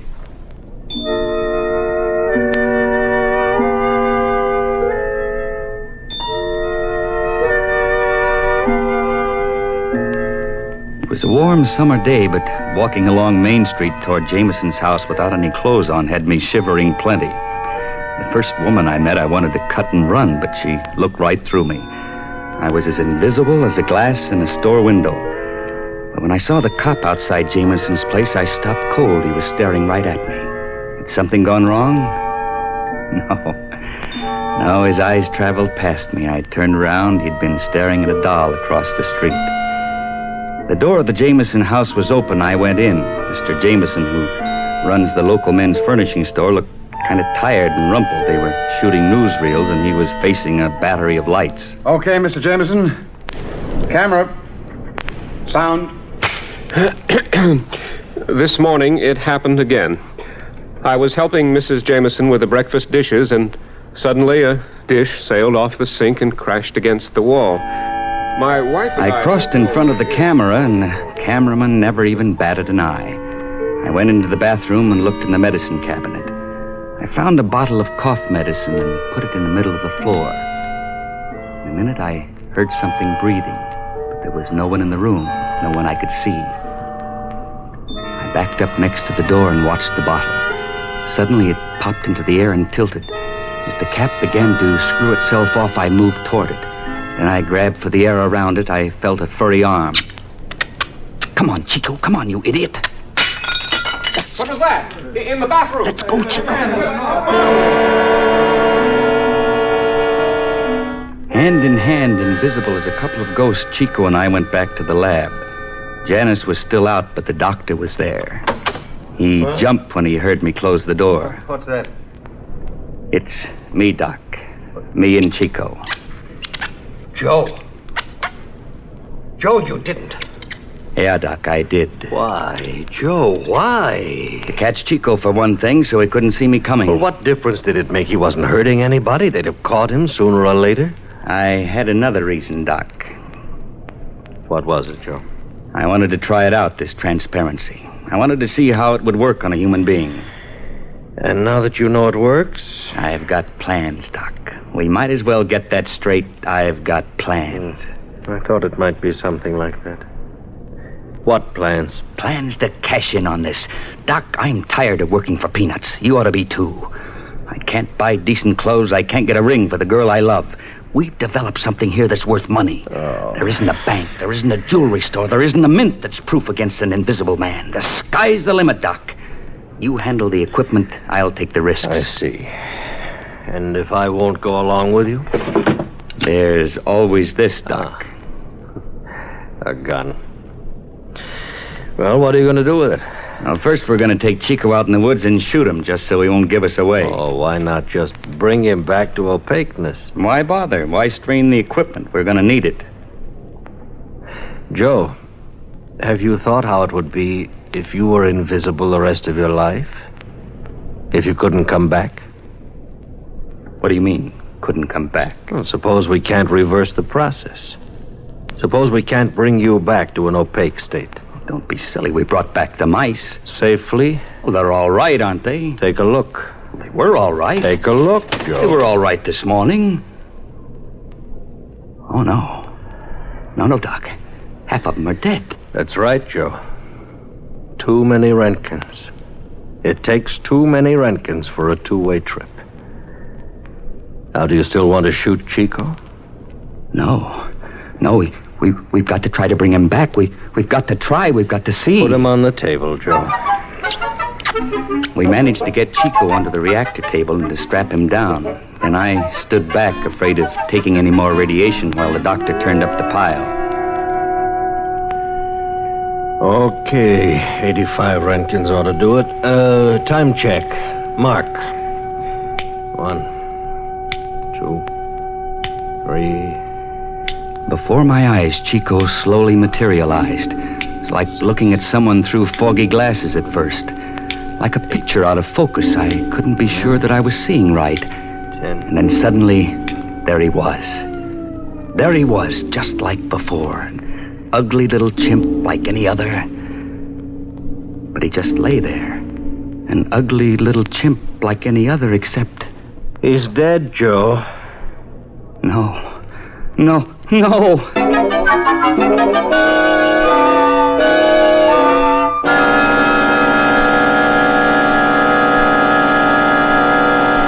In a moment, we continue with the third act of Suspense. We have, together, ample capacity and freedom to defend freedom. This is NATO, the North Atlantic Treaty Organization. As in many other complex activities, in NATO, too, it's the little things that count. For instance, spare parts for the armed forces equipment of NATO countries. This complex problem is handled by the NATO Supply Center at Châteauroux, France, which assists NATO countries in providing a common system for supply of spare parts. The United States of America is a part of NATO. You should be aware of and alert to the programs and objectives of the North Atlantic Treaty Organization. And now, starring Larry Parks, Act 3 of The Invisible Ape.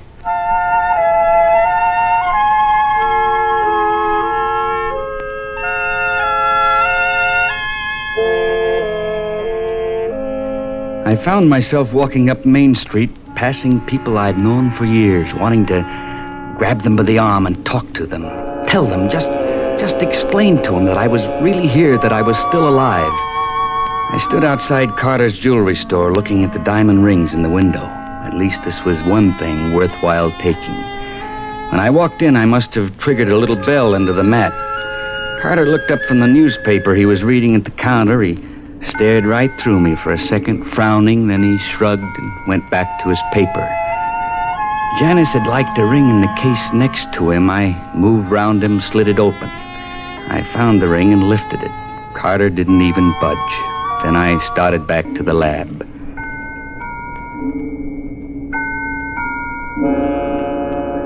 Jan was alone in the lab. I walked up behind her and put the ring on her desk. Jan? Joe! I told you never to sneak up on me. Where are you? Right here beside you. No. Stay away from me. See, Jan... Go away. I got your ring, the one you wanted. Stay away. Stay away from me. I don't want it. Keep away from me. She picked up the ring and threw it across the lab. Then she ran screaming out of the room. I picked up the ring and sat for a long time at her desk. Then I heard Dr. Bernstein come in. Joe? Are you in here? Yeah, I'm here. Joe, I called Professor Wilson at the AEC and I told him what you did. He thinks if we expose you to tiny doses once a week over a long period of time, we'll be able to bring you back to visibility. But how long? How long, Doctor? At least 5 years, Joe. 5 years. It's better than forever.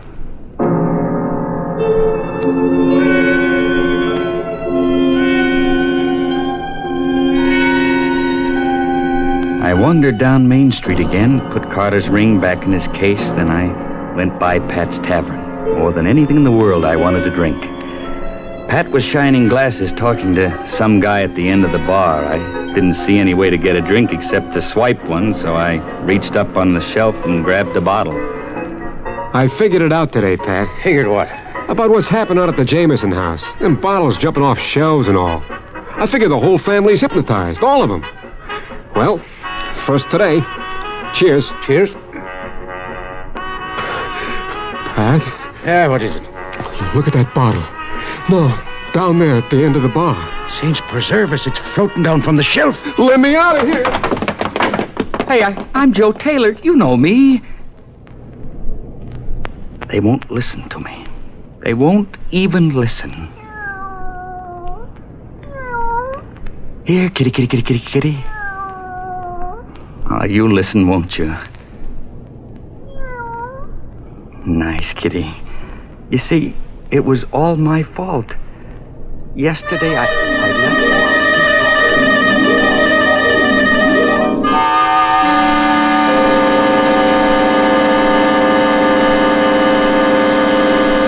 Suspense, in which Larry Parks starred in William N. Robeson's production of The Invisible Ape by Michael Frost.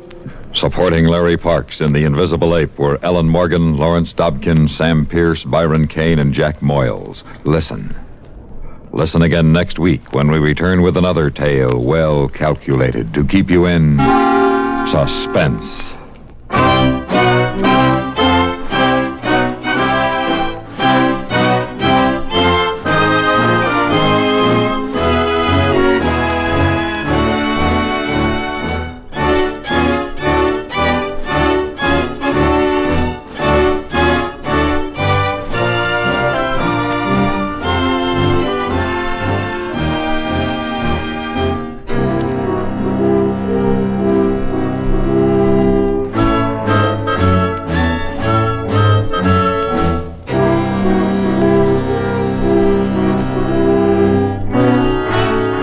This is the United States Armed Forces Radio and Television Service.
Joe is, he really is a smart guy.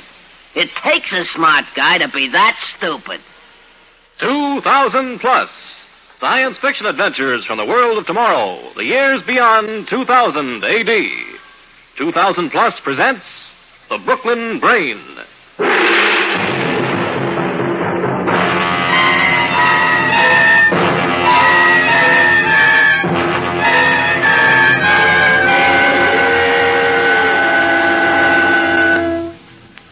Joe, I want to thank you for a very nice evening. The pleasure was all mine, Clarice. I'd have you come up, only it's after 12 and Pa's asleep. That's all right. Well, good night, Joe. Clarice? Yeah, Joe. You had a good time, huh? I mean, really? Good night, Joe. Oh, well, wait a minute, Clarice. I got something to ask you. No. No what? No kiss. I gave you one in the helicopter bus. I am not distributing my favors with largesse. Boy, you certainly know big words. It's because I try to give myself culture. Every day in the facsimile newspapers, I do the crossword puzzles. Well, sure, Clarice. I think that's fine, only I got something to ask you. I told That isn't what I mean. Something else? Clarice, will you marry me? I mean, that is... Will you? This is so sudden. Gee, I've known you 3 years. That ain't so sudden. Well, a girl likes to get proposals, but matrimony, that's a very important thing. It should not be entered into lightly. I got a good job, a good future. It isn't that, Joe. What isn't that? I mean, Oh, like they say in psychology. I don't know what you're talking about, Clarice. That's what I mean, Joe. You don't understand things like psychology. I always read the Handy Hints for Mental Health column. It's written by a psychologist. From such pursuits, I have learned that culture is what counts in life or marriage. The partners have to have a mental affinity for each other. Mental? Take Sam Witzenberg. He knows about music. Or Fred Daniels. He knows about art. Or take Harry Lester. He knows economics. He knows economics. I had to loan him $5. What has money got to do with it? Huh? Joe, leave us not quarrel. Yeah, but I was... You have paid me a very high honor by asking me to be your wife. But I can't say yes. Oh, you mean... On the other hand, I didn't say no. I can't pretend I don't like you, Joe. You're basically a nice boy. Only if you'd only get some culture, learn about things so we could have something to discuss, to talk about. Art, music, economics? Or similar high-class subjects. Joe, see what you can do. Okay, Clarice. I'll try. And then I'll let you know. Sure. And, Joe. Yeah?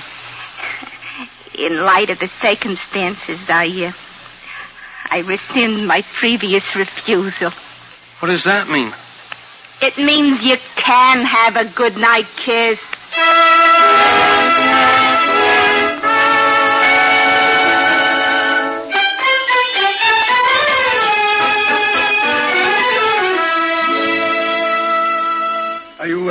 Are you ready, Carl? Yes, Professor. Now remember, after I throw the switch, it will take several seconds for the accumulator to build up. When the red light on the control panel flashes, you throw your contact lever. I understand. Oh, all right. All right. 1, 2, 3.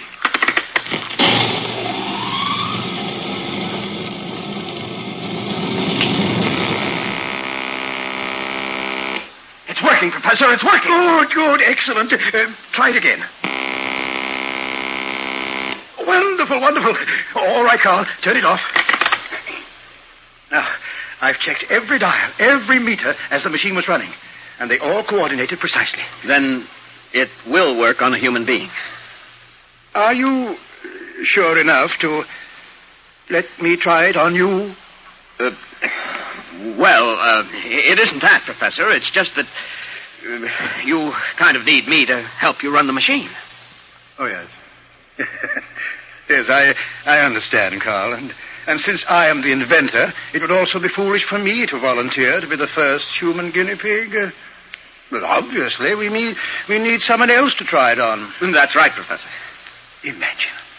11 years' work. Here is a machine that takes a tape recording of a human voice reading facts, figures, anything, and transforms it from sound waves into electrical waves. Then, through electrodes attached to a human head, charging that brain with the waves so that automatically the person getting the electrical shock has information charged into his memory. It will be a boon to education. Oh. People won't have to go to school anymore. Your brainwave machine will just charge their brains with anything they want to know. Thank you. Well, there's a lot of experimenting we have yet to do, but so far as we can know up to this moment, the machine should work. I hope. Now, whom are you going to try it on? Oh, yes, whom? Well, we'll run an ad. We'll try to find someone, not too bright, but someone we can try to transform into a mental giant.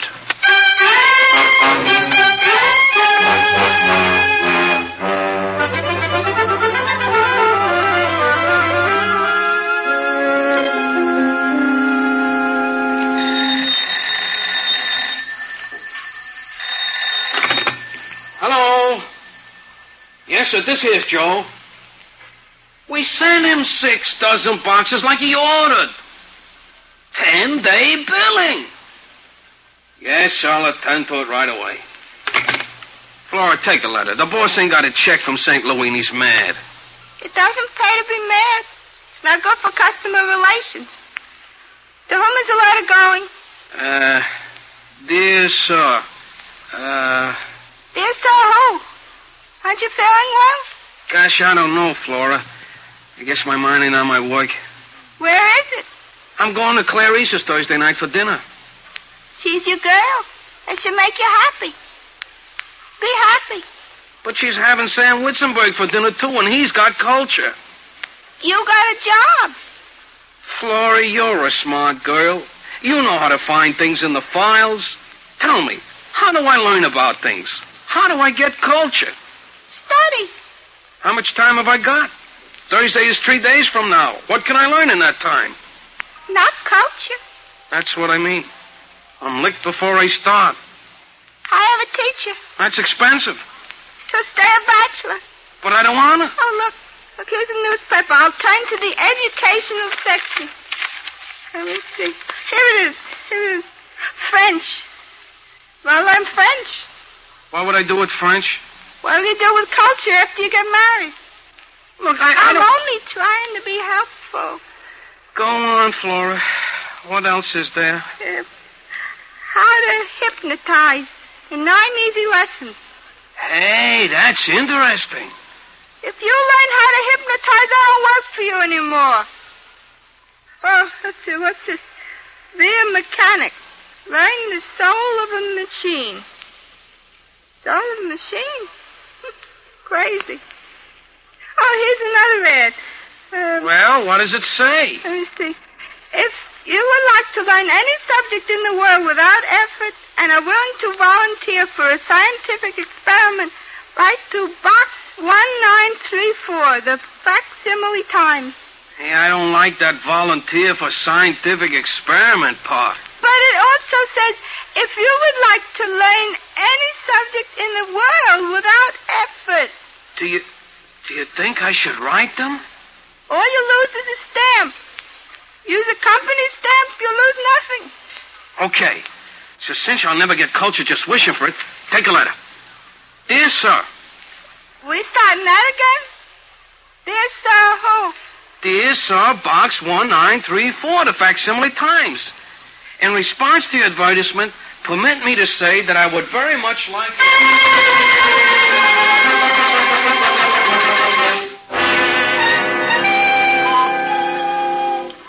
Carl, have you read these letters from people who want to volunteer for our machine? All 6 of them.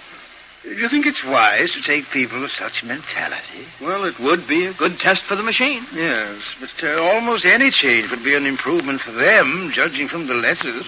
Whatever else may be said, Professor, the people who wrote those letters are human beings. Yes, I suppose so.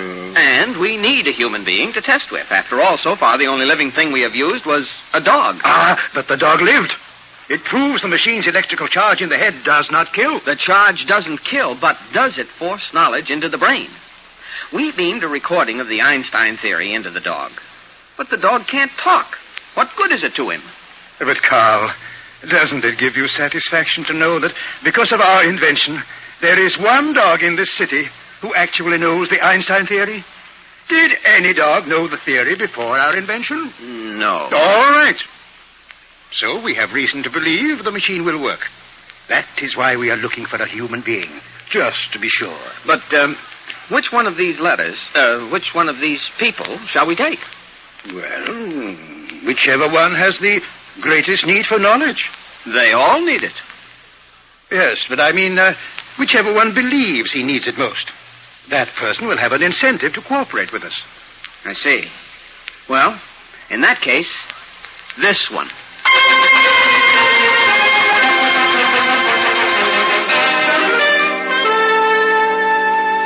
Flora, look! I got a letter. They selected me. Congratulations. It says here, please choose your subjects. Art, music, economics. That's for me. You should also add another subject. How to get St. Louis to pay its bill. That ain't culture. Who says the ladies' garment business is culture? Gosh, Flora, you know what I mean. Like Clarice says, there's more to living than just having a job. You ever try living without a job? Art, music, economics. I'll show Sam Witzenberg he's not the only one who knows those things. I'll show Clarice, too. Should I call the number on this letter and make an appointment for you? Would you, Flora? Gee, thanks a lot. Okay.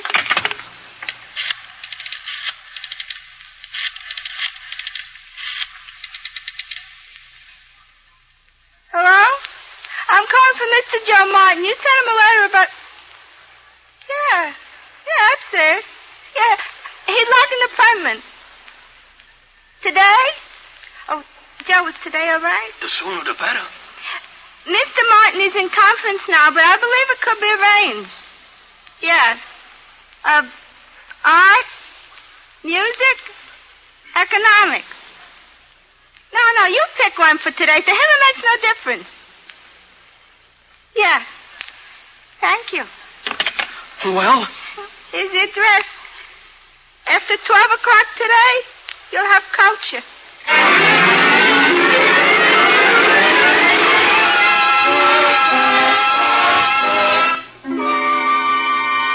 Now, Mr. Martin, if you'll just lie down here on this surgical table. Surgical table? I didn't come for an operation. I came for an education. Oh, and you shall get one, my boy. You shall get one. After today, you'll be an expert on art. You know, painting and sculpture and all that sort of thing. Lie down, please. What are you going to do? Well, you see, Mr. Martin, you have brain waves. I have? Everybody has. You see, the brain gives off power, that's why. Now, what we do, to describe it simply, is play a recording of some subject you want to learn. Now, the sound waves are transformed into electrical waves and are charged into your brain. The result is you have the knowledge impressed into your mind. Isn't that wonderful? I just remembered I got another appointment. Oh, no. Mr. Martin, in your letter you said you wanted to show your girl that you could learn things, be smart, get culture. Where did I put my head? Here or there? Your head up here, your feet down there. Splendid. Now, Carl, attach the electrodes to his head, will you? Yes, Professor. Will it hurt? You will never know what hit you. I mean, not at all. Just relax, Mr. Martin. Everything is ready, Professor. All right, Carl. 1, 2, 3. Now, it's just warming up, Mr. Martin. Don't be so nervous. No, sir. Shall I start the recording now? In 1 moment. You see, Mr. Martin, Carl will start the recording that he dictated this morning, and then I'll charge the knowledge into your brain. You see? Begin the recording. Yes, Professor. Among the new school of paintings which have excited modern critics and which are likely to have a profound effect upon future interpretive forms, the new circular school of impressionistic painting is outstanding. Now, for the charge. Employing vibrant... How is he, Professor? Is he all right? Oh, he's a little glassy-eyed. Maybe we'd better stop the experiment. No. We'll try it once more. Only speed up the recording so we can charge his brain more quickly. All right, if you say so. Here goes. Coordinate relationships which stimulate the senses and excite the imagination. The circular school manages to get around traditional obstacles of comprehensibility. Among the leading exponents of the circular school of impressionistic painting, Daguerre and Martinelli are... Now, the charge. Another school which has managed to repeat... That's enough, Carl. Shut up the equipment. He is alive, isn't he? I think so. Mr. Martin. Mr. Martin. Wake up, Mr. Martin. He's coming to. What? Oh, what happened?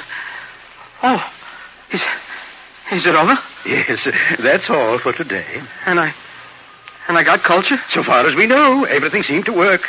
I got a headache, too. Would you like a glass of water? No, I think I better go now. I gotta get back to work. So long, fellas.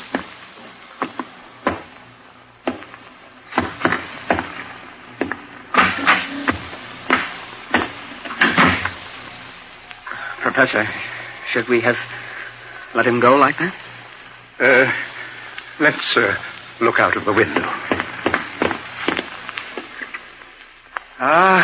There he is. Just came out of the door onto the street. He's a little wobbly. Maybe a cop will think he's drunk. Frankly, I'm a little worried about him. I wonder if the experiment really worked. I'm worried about him, too. Because even if the experiment did work, we speeded the record up so fast. Good heavens, Professor, what if he ends up talking like Donald Duck?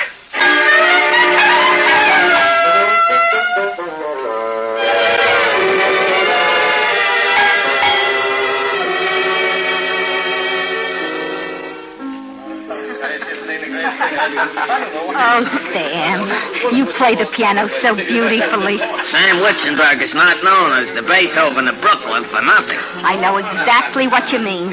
When Myrtle Baker said you looked like a bum, you never got a haircut, I said it's because you're artistic. Not getting a haircut, I mean. Oh, excuse me, there's the doorbell. More company? It's probably Joe. That peasant. Now, Sam, don't you and Joe start anything. Hello, Clarice. Come in, Joe. Nice party. I hope you like it, Joe. Clarice, have you made up your mind yet? Made up my mind? You know, Clarice, about us. Joe, this is not the place to pursue that question. Well, I just thought that maybe if you... I don't know yet, Joe. Come into the party. Sure, Clarice. Well, if it isn't Joe. How are you, Joe? Hello, Sam. Sam was playing the piano. Yeah, I heard. Read any good books lately, Joe? Well, we're taking inventory at the store, and I've been kind of busy. Yeah, Joe works very hard. A hard head? You gotta work hard, eh, Joe? The only reason you got a soft head is you got so much hair on it, it's like a mattress. But, Clarice says it's artistic. Clarice says... Did you say that? Well, Joe, I meant he looks like an artist.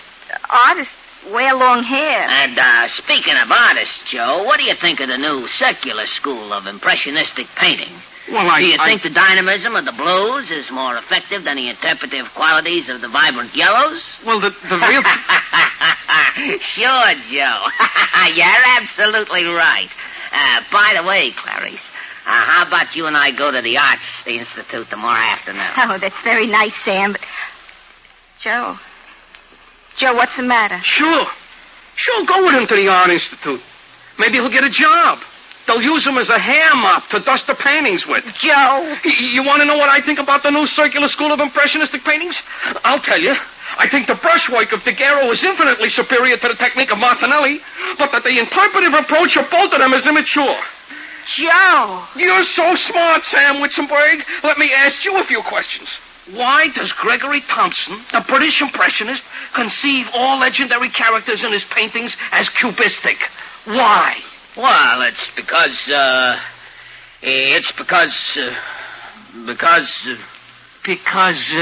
why, Sam? I don't know. Sam, you don't know? You don't know they're cubistic because Thompson is a cubist and not a circular school at all? You didn't know that, huh? But You're a blockhead. So you, of all people, should know a cubist. Now, let me tell you something else. The important news in art circles is the recrudescence of 19th century painting with particular emphasis on the portraiture of that period. In fact, I think I will go myself tomorrow to the Art Institute and just look at that 19th century stuff. Would you like to come, Clarice? Joe. Okay. Now, we can't go tomorrow. It's Friday. I gotta finish inventory. Oh, that's all right, Joe. We'll go Saturday. Anytime you say, Joe. Okay. But you only go with me to the Art Institute, you understand? Oh, yes, Joe. So, what are you gonna do tomorrow, Sam? I think I'll get a haircut.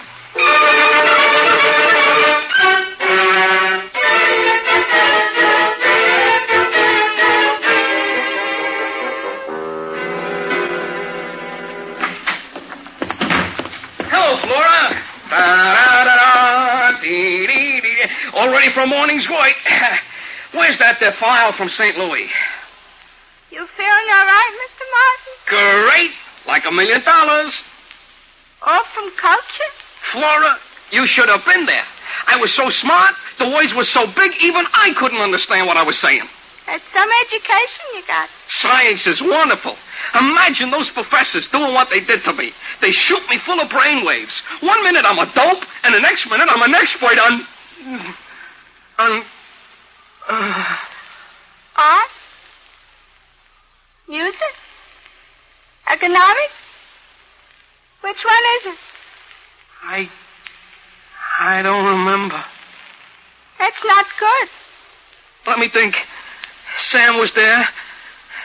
Art. It must have been about art because tomorrow I'm taking Clarice to the Art Institute. If you're going there, you really must have said something. I know, but I can't remember what it was. Flora, ask me some questions. Maybe it'll come back to me. Why do you like pictures? I don't know. Yesterday I saw a picture in a magazine. Looked like 4 soap boxes in the junkyard. It was called Sunset in Hawaii. Magazine said it was a cubist picture. Does that make sense to you? No. Couldn't you explain it even if you couldn't understand what you were saying? No. You need another shot in the head. Yeah, that's right. Flora, call the professors and make me another appointment. I gotta take Clarice to the Art Institute tomorrow. And I can't remember anything at all.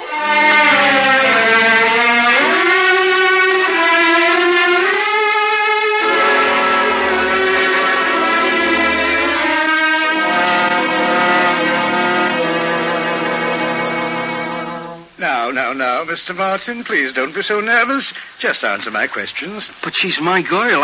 I'm finally making progress, and this has to happen. Yes, Carl, put on the recording again. Let Mr. Martin hear it. Yes, sir. No obstacles of comprehensibility. Among the leading exponents of the circular school of impressionistic painting, Daguerre and Martinelli are perhaps best known. Another school which has managed to retain some influence on contemporary trends despite the vigorous onslaught of the Impressionists is that group best exemplified by the work of Gregory Thompson, who's an impressionist. There, now, you remember that, don't you? I don't remember it, and I don't understand it. But we charged your brain with that information. You charged it, you try to collect it. I don't know where it is. Carl, I'd like to talk to you alone for a moment. Excuse us, Mr. Martin. Yeah, sure. You're sure the machine worked properly when we experimented on him? When I dismantled the machine this morning, everything was perfect. But what could have happened? Apparently, it makes only a brief impression on the brain, about 24 to 36 hours. Oh, that's terrible. What's terrible about it? At least we're on the right track. In a year or two, we'll perfect it so people can remember all the time. People can learn things even if we don't perfect the machine. But what I most regret is there's no longer a dog in the whole world who knows the Einstein theory. Well? I'm sorry, Mr. Martin, but obviously the experiment wasn't as successful as we had hoped it would be. Well, then give it to me again. Professor, I just gotta know about art. I'm taking Clarice to the Institute tomorrow. Couldn't you take her to a movie instead? But I'm not afraid anymore. Put those things on my head again. Give me 1,000,000 volts. I like it. Well, I'm afraid that's impossible. You see, we dismantled the machine. Huh? We're moving it to a laboratory upstate. It will take at least a month until we put it together again. A month? But tomorrow... I'm sorry, Mr. Martin. Clarice won't marry me now.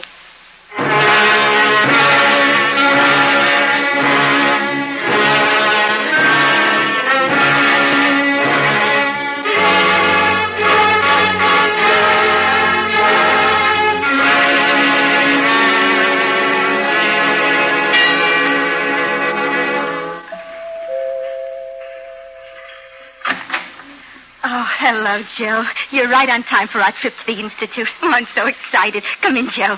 Hello, Clarice.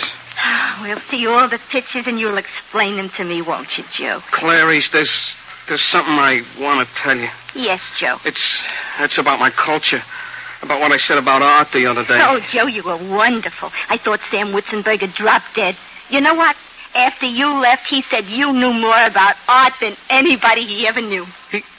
He said that? And you were so masterful when you told him you were taking me to the Institute. I was? Oh, Joe, I got something to tell you. You have? I made up my mind. Joe, don't you understand? I made up my mind. I accept your proposal. You mean you marry me? That's right, Joe. You got culture. We'll have a mental affinity. Clarice, listen. Let's get married right away, today. Let's not even go to the Art Institute. Oh, but Joe... I'll take a leave of absence. We'll go away on a honeymoon for a month. A month? A whole month. And then when we get back, then we got time for culture. I promise you, after 1 month, I will absolutely be charged with culture. Oh, Joe, this is so sudden and so romantic. Oh, but I don't have a trousseau. I need clothes. Look, I work in the ladies' garment business. I'll go to the store. I'll get you all those you need.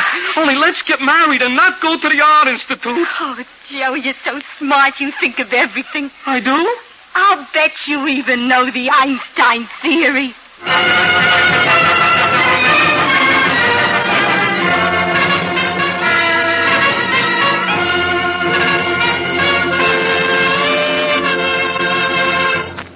Next week, 2000 Plus presents a thrilling melodrama of adventure and terror. Be sure to listen. 2000 Plus is produced by Dreyer and Winolson Productions, Incorporated. In today's cast, Bryna Rayburn portrayed Clarice and Flora, Gilbert Mack was Joe, William Keene was Sam, and Mercer McLeod was the professor.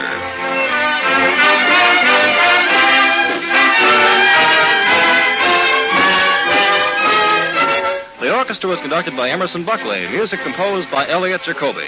Sound, Walt Shaver and Adrian Penner. Engineer, Ed Formica. This is Ken Marvin speaking.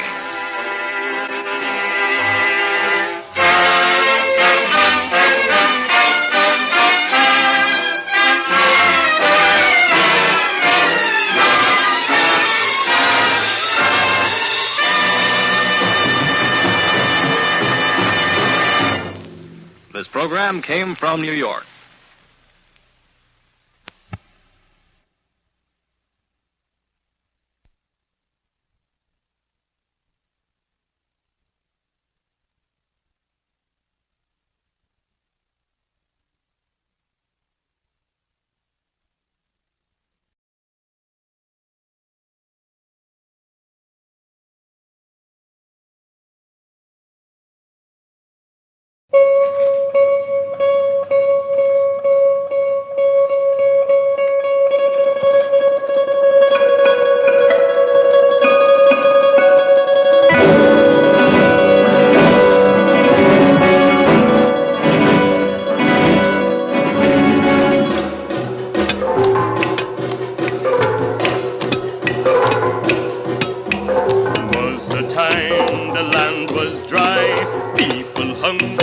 children die. Had no money, had no corn. People sorry they was born. Pedro, Pierre, you are tired. Only today, Padron. Tomorrow I again break the rock like a lion. Come the road, lead round and round. Chase your tail like old hound. Work for pay, whole family sleep. No more worry, no more weep. You, Diego Jack, avante, vámonos. The road she has the road. Many bonjour, bless every foot of it.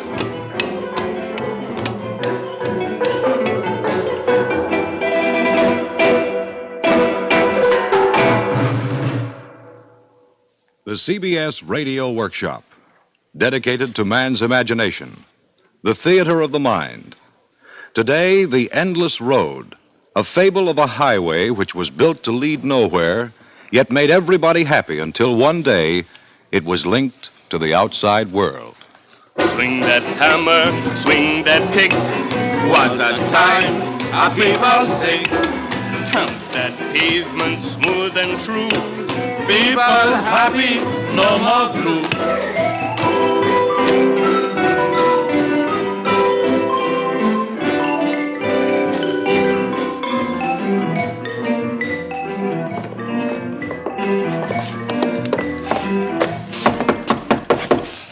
Grâce, entrez.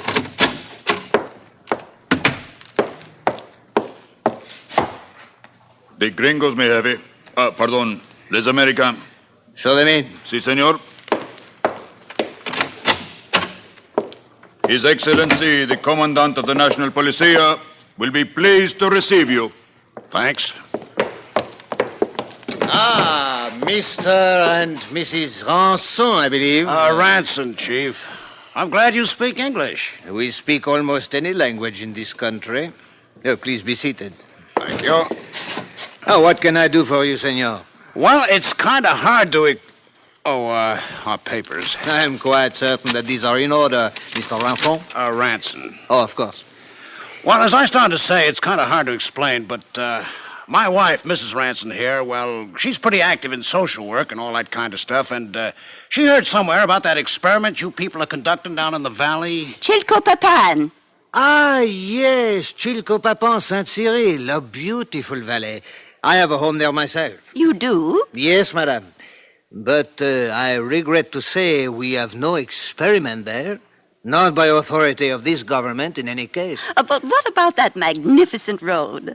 I hear it's done the most marvelous things for the people. It seems to be true, madame, that the highway is under construction in the Chilcopapan-Saint-Cyril Valley. But our government has nothing to do with it. If it has had beneficial effects upon the lives of our people, I am pleased to hear of that. Well, we want to go to that valley and see for ourselves. Don't we, Henry? Yeah. Indeed, madame. But it is an unfortunate fact that there is at the moment no way of getting into the valley except by walking, or perhaps by riding a burro. A burro? A jackass, honey. A donkey, madame.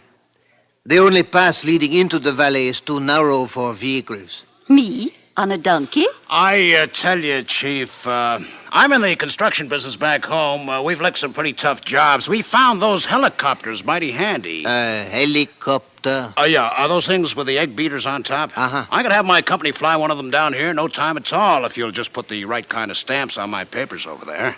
Well, your papers are in order, and I suppose you could land even on the road itself. My compliments, senor. Et madame.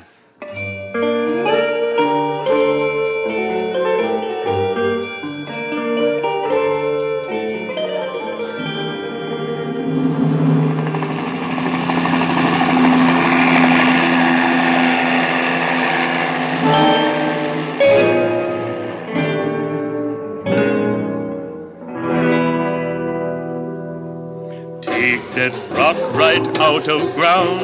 Build us roads going round and round. Leave us ditch all straight and clean. For bring us water, make land green. My, it is a beautiful highway, isn't it? That's not bad, honey. I see they have sense enough to build an irrigation ditch right alongside. Saves a lot of work and money doing it that way. I wonder where they get their cement, though. Oh, now, Henry, does that matter? Well, honey, it kind of does to me, you know. Monsieur, I may be of some assistance, perhaps. Well, senor, Armando Mendez Mejeves, monsieur. I am the foreman here.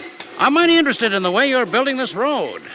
Not building it, monsieur, making it bigger. Yes, that's all very admirable. But I've seen several women walking along this famous road of yours barefoot. Barefoot?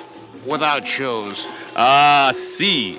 But, madame, what a pleasure it is to place your feet upon this polished pavement. But these women were carrying heavy bundles. But naturally, madame, who else is there to carry bundles? Besides the burro and the women. Well, really, where is your local commander? El Commandant? I understand El Jefe is back from the capital, senor. You will find him in the Presidencia in town.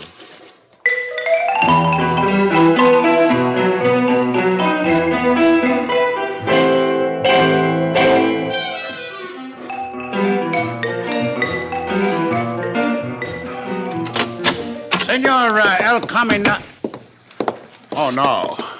Not you. Henry, isn't he the same man we met at the Capitol? Never mind, honey.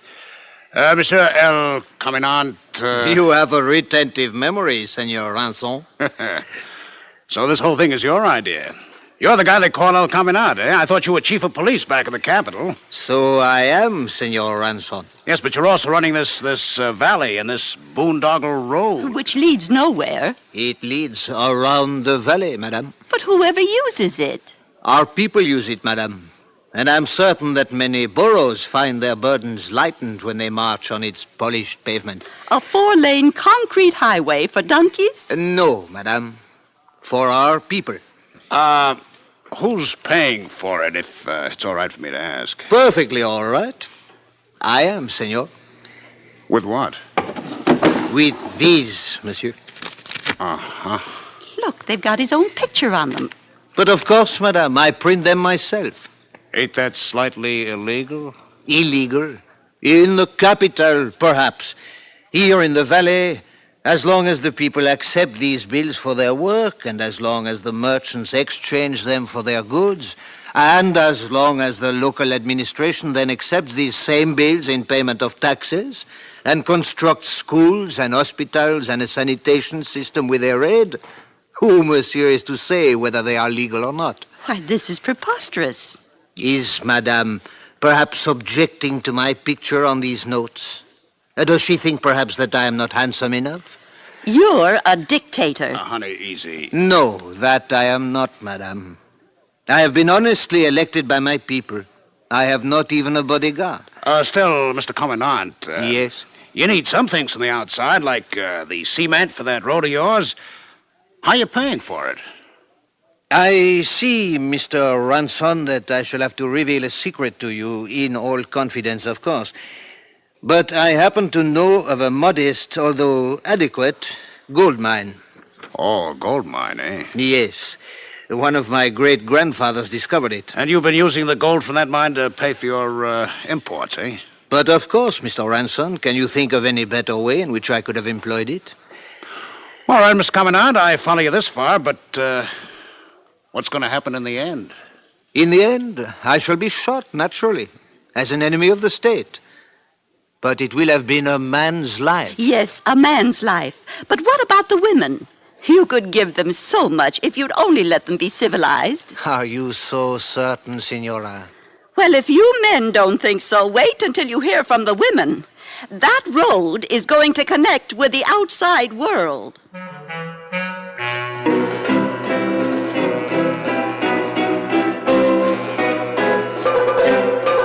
us a road, go round and round, like old tail on old pop hound. Got us a man, so don't you fret, outside folks ain't reached us yet. Got us a road, but where she run? Don't bring pretties for anyone. Don't go nowhere, road don't bring for any woman demanding lipstick! El nylon! ¡El mixo eléctrico! Electric meter, mesdames. ¡Coca-Cola! ¡Olé! The man of driver, silly. ¡Queremos estar en parte del mundo! We want to belong to the world!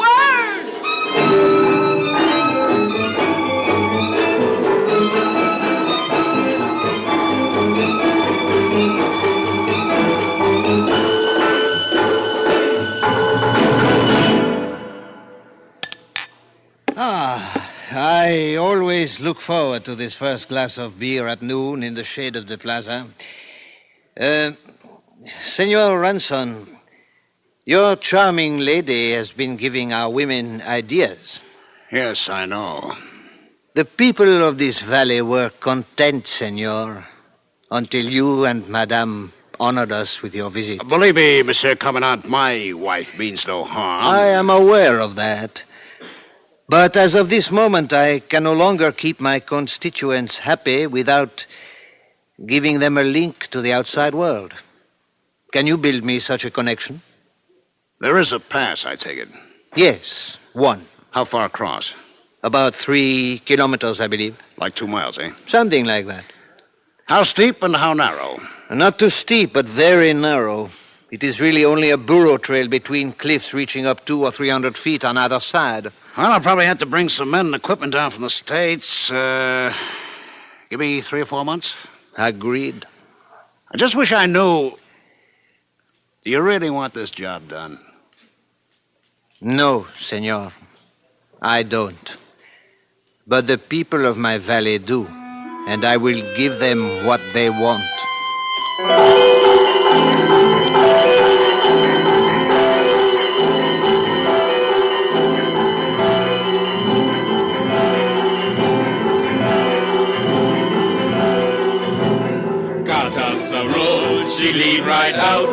No more run, just pout and pout. Bring us good things, things galore. Won't be valley like before.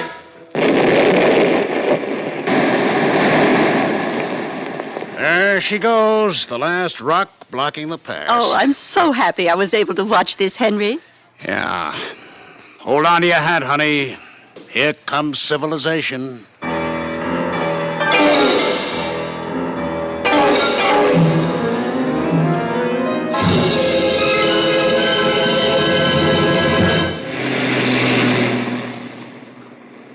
Aquí, senoras.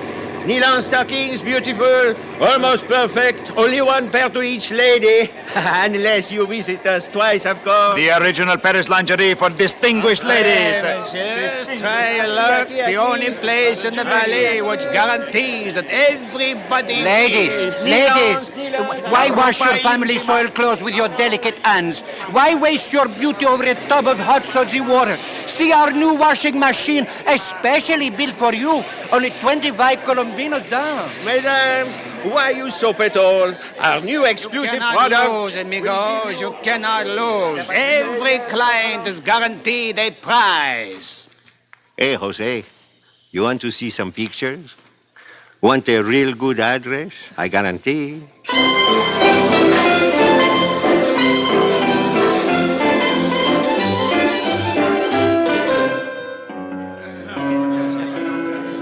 I am sorry, senor, but I cannot pay you this sum in the kind of money you desire. You see, my wife... That is none of the company's concern. You cannot meet your payments. But I have money, senor. Look you here. That stuff is no good.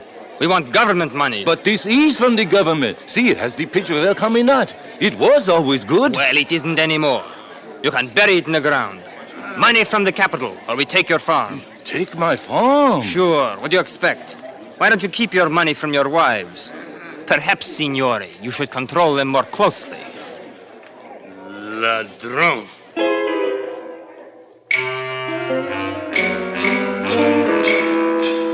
How you like your nylon stocking, Anita? Aye, where ones have long holes all the way up to here. Good thing when they see you. No danger. The men now all at gambling place to make money to pay bills. Government money. Oh, from the capital? Your electric, miss. No good. Wrong electricity. But you just got new ass. See, but machine made for different kind.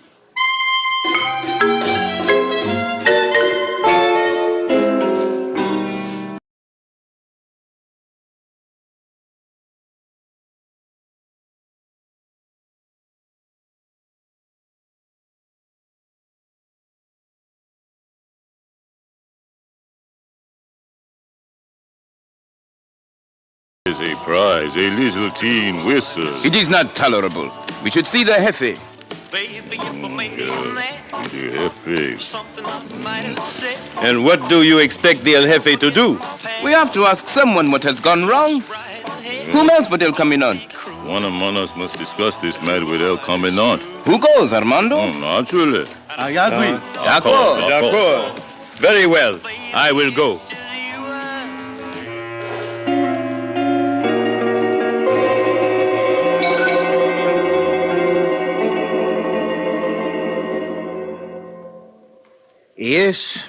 Yes, I have heard rumors of a proposed demonstration, madame. Why, I suppose all they want to do is to thank you for the new road. Well, that's one idea. I wish I were as confident as you appear to be, Senor Aranson. See... Armando, come in. Gracias, senor. You know Senor y Senora Aranson, Armando? Como no? Me complimente, madame et monsieur. How's it going, Armando?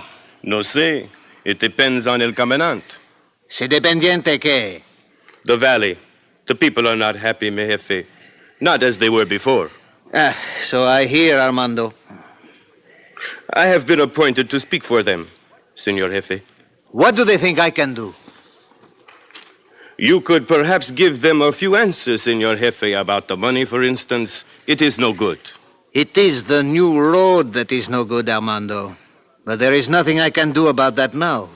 The people wanted it. I gave it to them. Would you not tell the people about this yourself, senor? Está bien, Armando. Extend to our fellow citizens my most cordial invitation for an assembly before the Presidencia at noon tomorrow. I shall try to explain to them that I can do nothing. Armando, I'll see you out to the corridor. I want to thank you personally for the wonderful job you did for my outfit.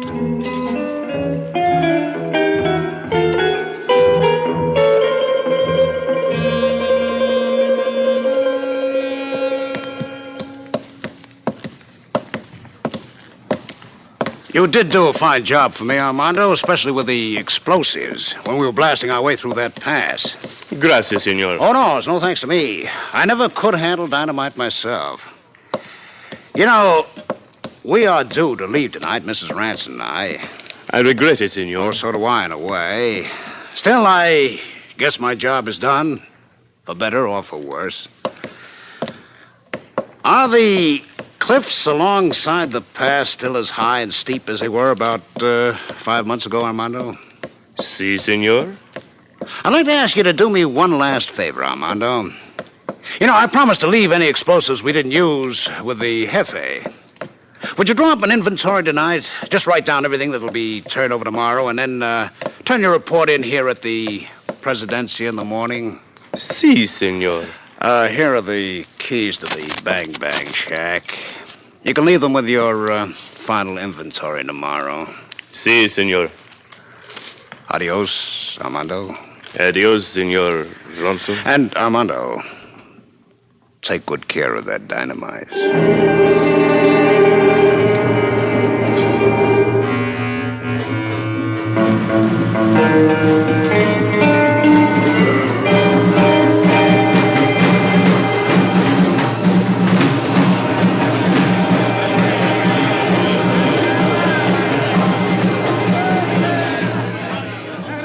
Caminante! El jefe, lo comandó.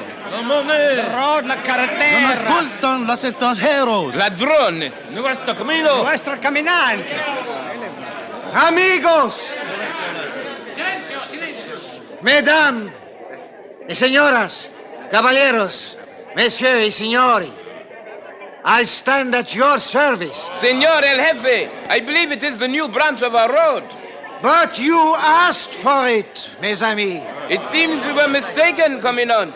I agree with you, but I cannot undo what has already been done. How's it going, Jefe?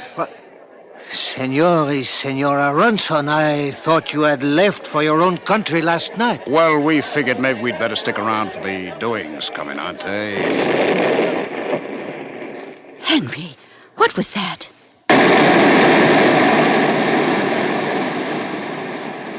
Enfin, mes amis.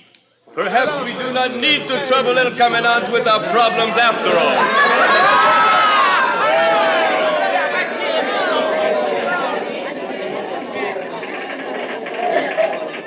Monsieur Ranson, you, of course, would know nothing about those two big explosions. They seem to have occurred in the direction of the pass. Yes.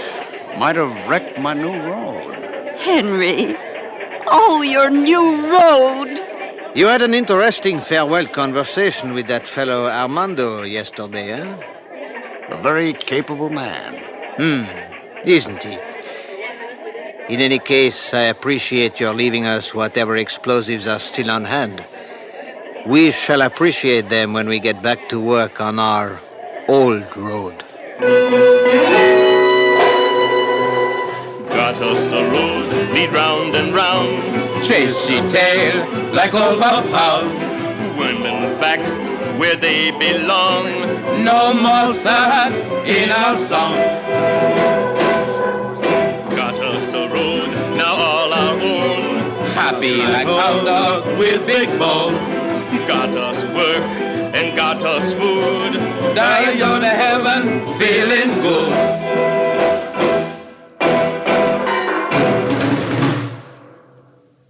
You have been listening to the CBS Radio Workshop and The Endless Road, a fable written by Henry E. Fritsch, with music composed and conducted by Charles Paul and produced and directed in New York by Paul Roberts.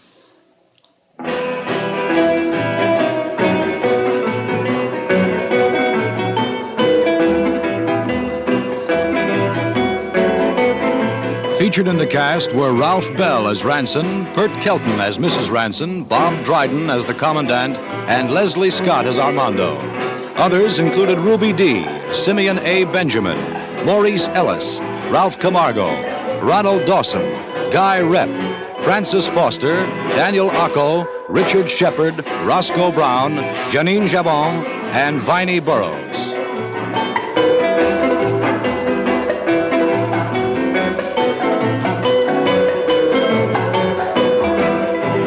This is Dick Noel inviting you to listen again next week when, from Hollywood, the CBS Radio Workshop presents the story of an inexperienced replacement during the Second World War entitled Harmonica Solo.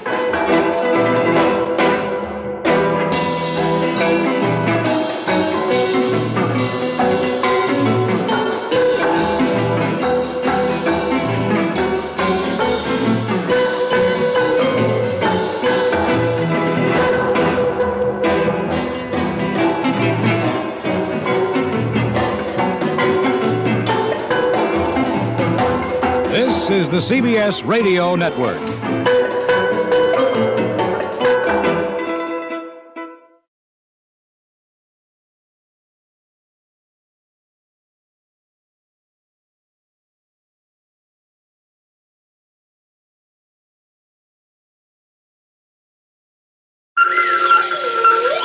Spaceport 6, clear for blastoff.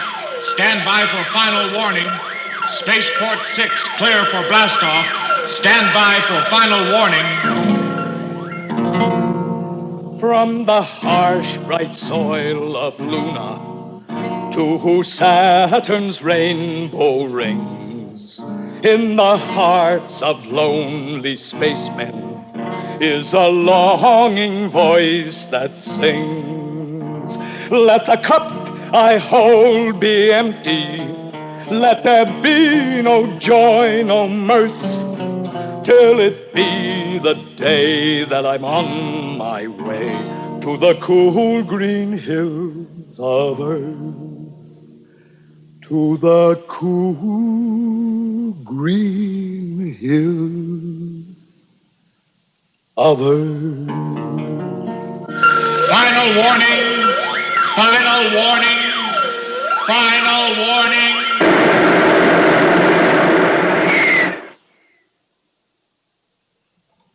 The CBS Radio Workshop, dedicated to man's imagination, the theater of the mind.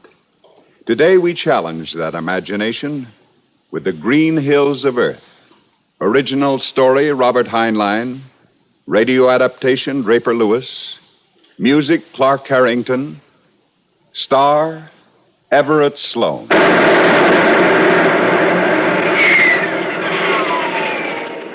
This is the story of Reisling. Reisling. No first name, no middle initial. By vocation, he was one of the best jetmen who ever worked as crew aboard the early cargo rockets that supplied the planets deep in outer space. His avocation? Well, anyone born in the 21st century, I'm sure, has quoted his poems, sung his songs. Even with luck, heard him singing them himself in some wind-torn, forsaken tavern on the borders of a spaceport, somewhere out there, beyond the stars. What's the matter, Reisling? Forget your own miserable words. Go on with the song. Now, I seem to have a strange parched feeling in my throat, induced by a sudden lack of liquid refreshment. Hey, let's have another round over here and give Reisling a double. Reisling was no beauty, believe me, with his grease-smeared, tattered space coveralls. His hair looked as though he'd been caught in the backwash of a jet, and he had a permanent case of sun itch that he scratched continually. But that was long before he became the almost legendary figure that you know him as today. One or two of his poems had appeared in the papers, and his first set of space ballads had been published with no particular fanfare. Certainly nothing like the reviews his later efforts would produce when he was hailed as the literary giant of the spaceways. You've heard a lot of stories about Reisling, the kind of stories that are always written about anyone who becomes a legend, a giant. But this is the story of how he lived and died. This is the way it happens. Tell me not of that Martian maiden. Let her eyes not burn in my heart. For I only know... Well?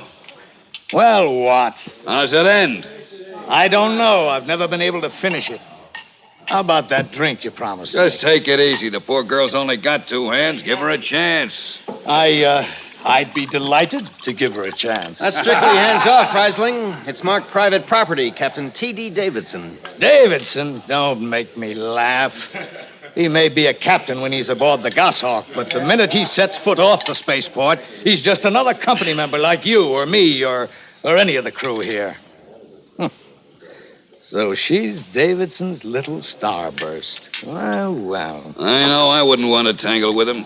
He nurses a grudge for a long time. Nah, take the rule book out of his hands and he's finished. Captain Davidson and I have had a showdown coming for a long time.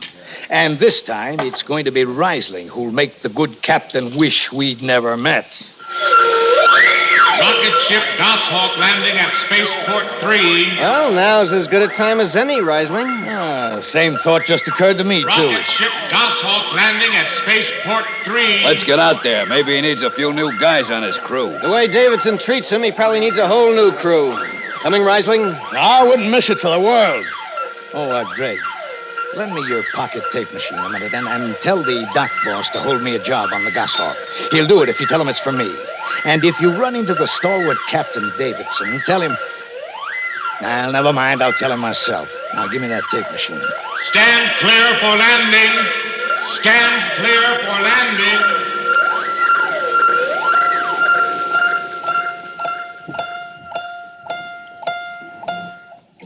Every jetman in the business knew about the hatred that existed between Davidson of the Goshawk and Reisling.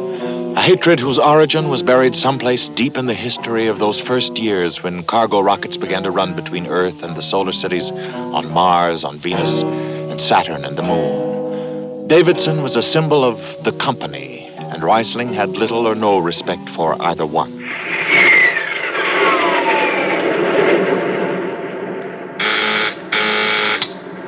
Davidson here. Reisling, sir. What is it, Reisling? Well, according to the rule book, sir, a member of the crew is obliged to report any deficiency in the equipment of the ship. I would like to file an official report on jet number 2, sir. It doesn't fit. The cadmium dampers are warped. According to the rule book, Reisling, a report is to be made to the chief, who in turn will pass the information on to me. I did, but he says they'll do. He's wrong, sir. Reisling, we'll drop you off at the next spaceport if you feel the equipment and personnel is not competent. Oh, Captain, I couldn't deprive you of the best jetman on the run, sir. No, I wouldn't dream of such a thing. Captain, what do you think about Jet 2? It'll hold. The ceiling's pretty thin, sir. If anything goes, they'll fry down there. I said it would hold. Increase the jet drive on all jets.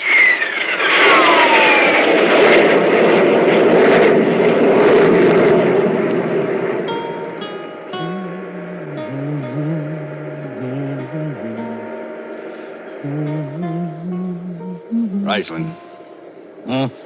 You were talking about the Grand Canal on Mars. Is it really as fantastic as everyone says it is? Well, it's like something you've never seen before in your life. I remember I wanted to write a song about it, but I couldn't. It always escaped me. I couldn't seem to find a beginning. Just like I can't seem to find an ending for the green hills of Earth. Maybe if I go back again, then I can finish it. But right now, I've got something more important to finish. Throw the intercom for me, will you? What are you going to do with my tape machine? What did you record back there in the tavern? Just throw the switch like anyone who can take an order. Reisling, don't ride him anymore. You'll make it rough on all of us. He's like that. I assure you he won't lay a finger on anyone after I get through with him. Reisling, leave me out of this personal feud of yours. Who said anything about you, Greg? Okay, switch. This is Reisling to Davidson. Reisling to Davidson. Davidson here. Sir, I want to report a stowaway in the jet room. What do you mean a stowaway? There can't be a stowaway on the ship. It was searched by security before we took off. Nevertheless, there is a stowaway, sir. Just a minute. Turn up the intercom power. I want to make sure it picks up this tape good and clear. Reisling, if there's a stowaway down there, I want to know who he is. Just a minute, sir. All right, now, turn on the tape. Who did you say you were? I'm Kathy, sir. My last name is McCune. Kathy McCune? You know, you're very pretty. But I've never met you before. Maybe you know a friend of mine. His name is Captain Davidson. Reisling, are you out of your mind? Shut up and listen. I know This is Captain the good part. Davidson, but he's a much, much older man. He's been very nice to me in a stern, fatherly sort of way. Of that beautiful creature, I'm very sure. But I'd rather have you to be nice to me, sir. Oh. Well, I guess there's no substitute for the real thing. Oh, darling. Reisling. You jerk, he'll throw the book at you. The whole crew can tune in on this intercom. That's the general idea, boy. They'll all know what a phony he is. Father Davidson, Captain Davidson, you're still there, aren't you? Sir? Captain Davidson? It cut you off. Well, old rule book's finally made a slip. Or maybe he doesn't know I can log him for switching off the intercom during a flight. It looks like you're getting off at the next spaceport, and that's for sure. Man, I wish I'd been up there to see his face. I'll bet he... What's that? There's a leak. Something's leaking. Look at Jet 2 control. We gotta get out of here. We can't stop it now. Hand me those tools. I can try. But the jets are on full power. Tell Davidson to cut to a quarter. I'll stop that leak. Captain Davidson! Captain Davidson! Reisling is still off. Davidson hasn't turned it on again. Well, then get up there and tell him to cut the jet. But you can't stop that leak without a shield. It's got to be done or the whole ship will blow. Come on, move! Move fast!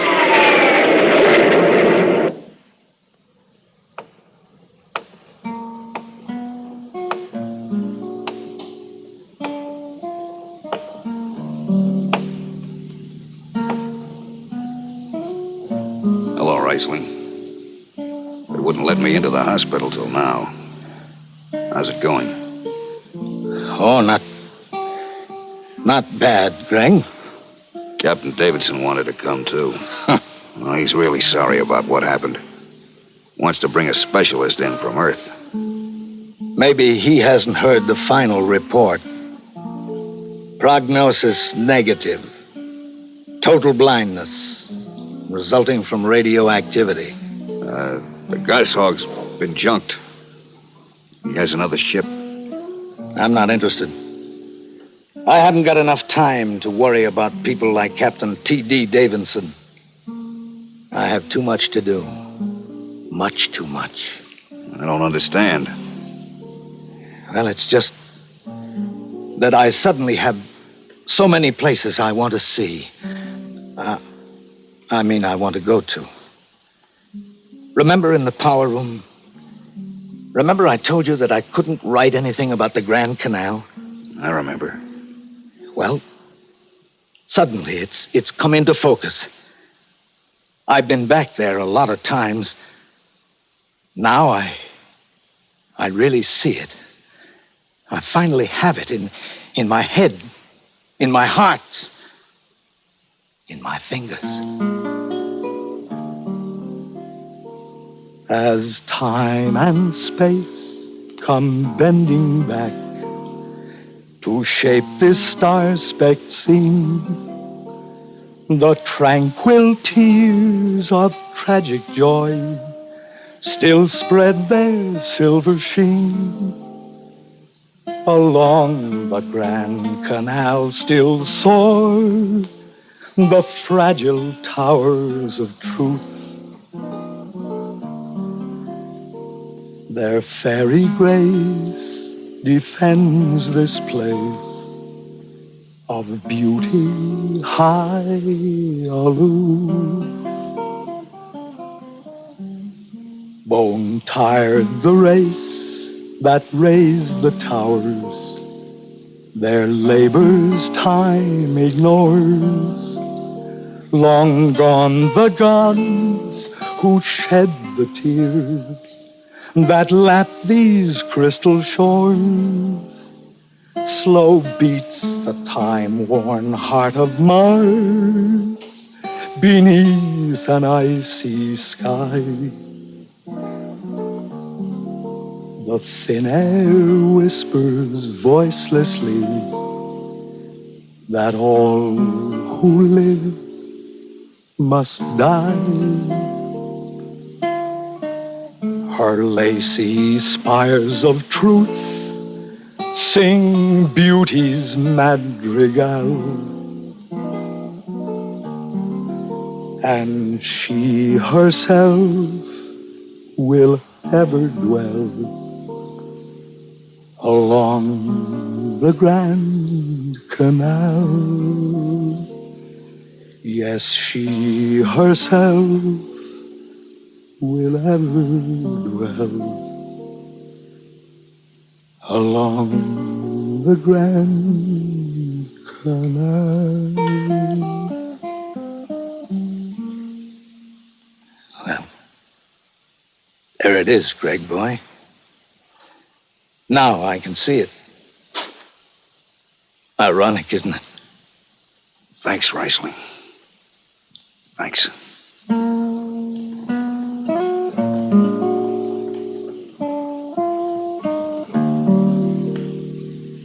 When he got out of the hospital, Reisling really began to travel. Space had lost its meaning. He went from the moon to Venus and back again, to the Grand Canal on Mars. Any spaceship was his ship, any spaceport his home. And through the long years, the green hills of Earth grew in length, in magnificence. Wherever he went, the song went with him. We rot in the moles of Venus. We retch at her tainted breath, and foul are her flooded jungles, or crawl with unclean death. Reisling cataloged the solar system in words and music. And always he sang of his longing to return once more to his home. We've tried each spinning space mote and reckoned its true worth. Take us back again to the homes of men on the cool green hills of Earth. No one can really trace the source of all the verses he wrote, but we do know where the final verse was written and when. Now a spaceship headed for the Great Lakes base on Earth, and Reisling decided at last to go home. Ah, look, Captain. I know I'm out as far as the crew job is concerned, but all I want is a ride back home. You can carry me if you want to. There's a distressed spaceman clause in the books. That clause was written for men who missed their ships, not for itinerant space hobos. Captain Hicks, I haven't been back home since my last trip as a signed-on member of a crew. I believe, sir, the law says I'm entitled to a trip back. That was years ago. You've used up your chances. I'm sorry, Reisling. The answer is no. Stand by for blastoff. Stand by for blastoff. Destination, Earth. Destination, Earth.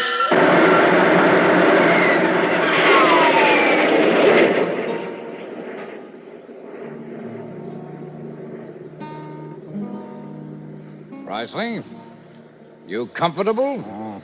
Well, smuggling you aboard wasn't easy. You didn't think I'd pay for a ride on this bucket, did you? Okay. Well, no one ever comes down here into the jet room anyhow. But you'll have to wait till the ship's unloaded at Great Lakes before I can get you off. Jack, can you see Earth through the ports? Yep. How does she look? As pretty and green as she always looks, Reisling. As pretty and green. Let the sweet, fresh breezes heal me as they roam around the girth of our lovely mother planet on the cool green hills of Earth.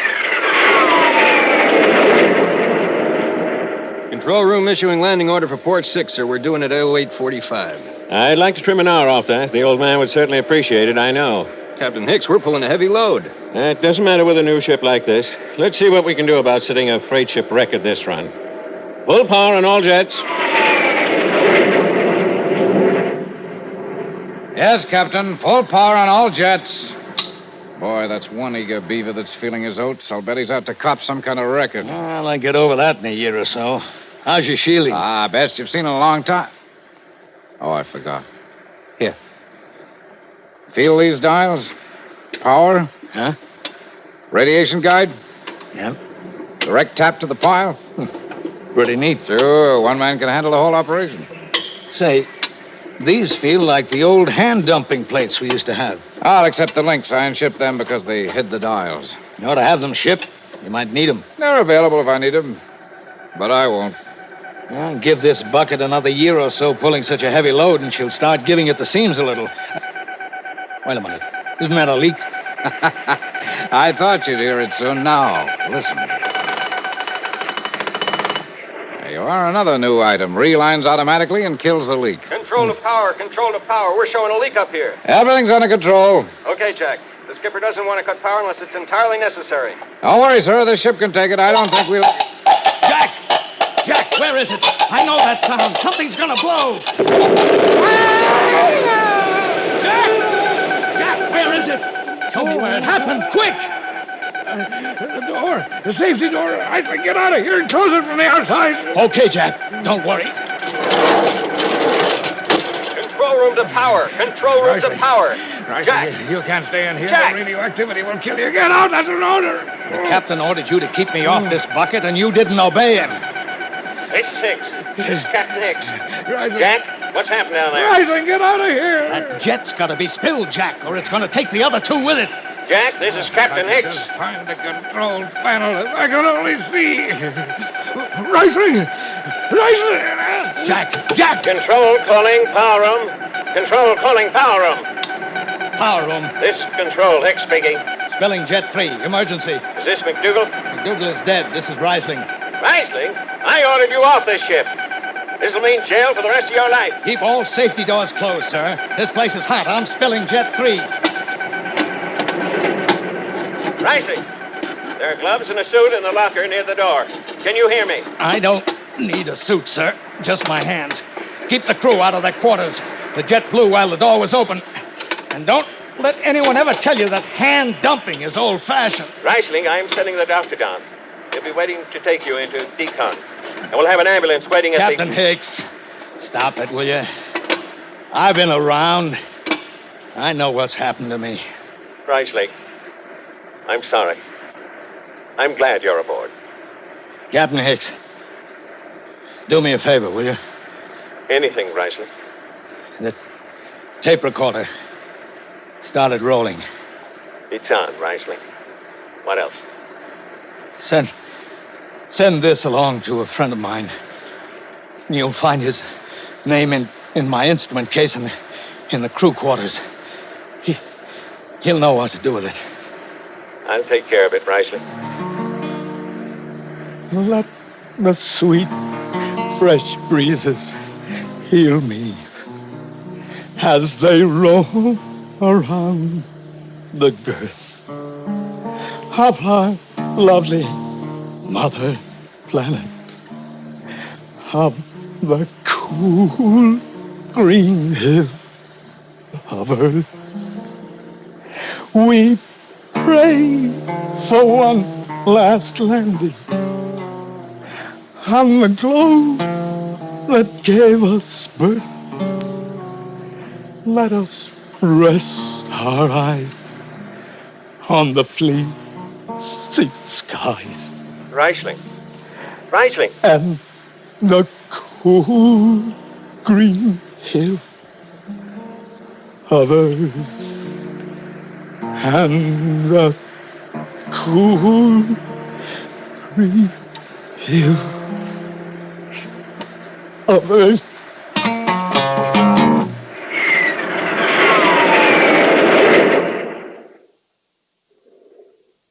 You've been listening to the CBS Radio Workshop.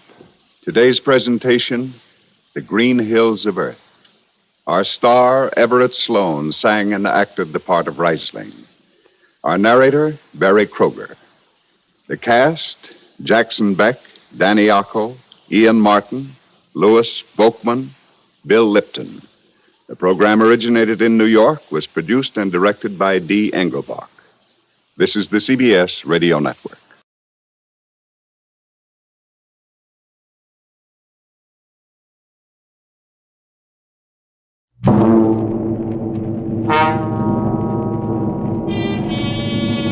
Escape!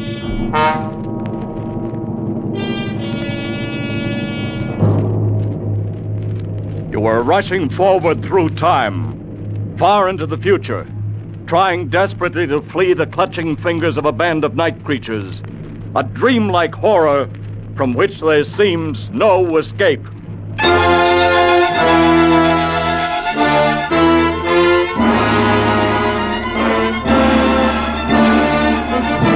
Escape, designed to free you from the four walls of today for a half hour of high adventure.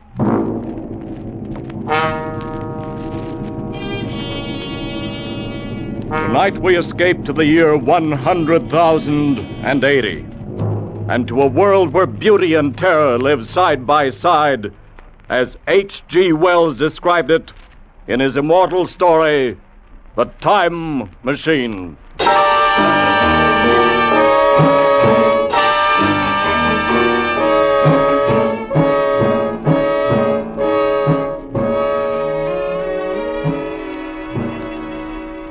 You must be mad, Dudley. A time machine. Yes, my friend. A time machine. This thing? This very thing. Well, this contraption, this whatever it is, made of quartz and brass and ivory, with its levers and dials and its seat in the middle. This is the result of 3 years' hard work? I promise you, Fowler, that on this machine, a man can go wherever he likes in time. By working these levers, a man can choose his century, his year, his very day. Oh, that's impossible. It's out of the question. Then one of the journeys I've already taken on this little contraption. Well, I'm afraid you're having a bad dream. You mean I've developed into a liar? Very well, you shall have proof, my friend. How? Just climb on, Fowler. Sit in a seat with me. I'll take you for a little spin. You mean right now? Right now. Well, just in case it should work, aren't there any preparations we should make? No, Fowler. You won't need any luggage on this trip, not even a toothbrush. You'll be back in less than a minute. All right. I'm on. Now what? Hold tight, because it sways a good deal. I'd hate to lose you. Well, I can't be frightened, Dudley. Then you're braver than I am. Tell me, what time is it? It's just, 12 noon. Before we start, I want to adjust this control a bit. Is everything shipshape? Oh, yes. Tell me, did you notice anything just then? Only a noise, a humming noise, nothing else. And what time is it? You just asked me, old man. That's funny. What? My watch says 11 o'clock. I could have sworn it was noon a moment ago. Huh. Must be something wrong with it. There's nothing wrong with the watch. It's only that I touched the lever to test it. And we've gone forward a full day. 23 hours at any rate. Dudley. Have you finished scoffing, Fowler? Yes, I believe I have. Then hold tight. This will be the real article. I'm ready, Dudley. Good man. Well, say goodbye, Fowler. Say goodbye to 1948. We went off with a shattering jar. With the machine swaying under us, the walls of Dr. Dudley's laboratory suddenly fell away, and night was speeding after day like the flapping of a black wing. I saw the sun hopping across the sky, leaping swiftly across it every second, and every second marking a day. I saw the moon spinning through her quarters like a ball, from new to full, all in the twinkling of an eye. Trees grew and blossomed like puffs of smoke and then passed away, and all the while we were going faster. And now our pace was a year a second, so that second by second the white snow flashed across the world and was followed by the bright, brief spring. And still we went on into the future. How do you feel, Fowler? Sort of weak and very dizzy. Don't let go. Don't fall off. Where are we? How far have we come? We're in 100,000 and 50 and 60 and 70. That's enough! Stop it, Dudley! I can't stand anymore! Stop it!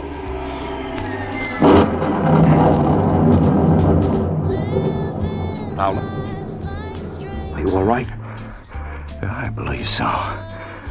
No broken bones. What happened? I'm not sure. I must have stopped too suddenly. Where are we, Dudley? Look around for yourself. On a wide lawn, in a beautiful, vast garden. I meant geographically. Just where we were when we started. We're standing exactly on the spot where my laboratory stood 100,000 years ago. And the year? 100,080.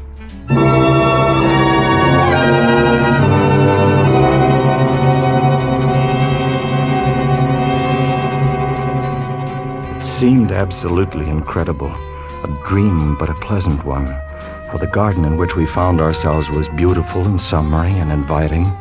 At some distance we could see a large, imposing building. All was quiet and peaceful, almost too much so. And the sense of strangeness, of incredible strangeness, sent a shiver up my spine. 100,080. Dudley, have you thought what we might find here? What manner of man? What danger? I don't see any men at all. Well, perhaps they don't exist at all anymore, or if they do, what are they like? How have they developed? There's been a long interval between us, more than 100,000 years. We won't know until we see them. And then it may be too late. Suppose the race has lost its manliness and has become a savage animal. Do you want to go back? Yes, Dudley, I'm frightened. Let's go back. Dudley! From over there in the bushes. It sounded human. Come on. But Dudley, we don't have any weapons. Come on! Oh, it's a child. Look, it seems to be a very small girl. There's been a beast here of some kind. It struggled with her. Look at the marks on her arms. See here, my dear. You'll be all right now. You won't be harmed. Oh, of course, she wouldn't understand English. I don't think it's that. She's motioning us to go with her. I don't believe they have any language at all, Dudley. What about the animal? Did you see her? No, not a glimpse. It was too fast for us. Perhaps we'd better go back, Dudley. The girl seems to be all right now. Leave her like this, without seeing her people and the way they live? You want to go back so soon? Yeah, I've had enough. Well, they haven't, old man. Because they're here. All around us.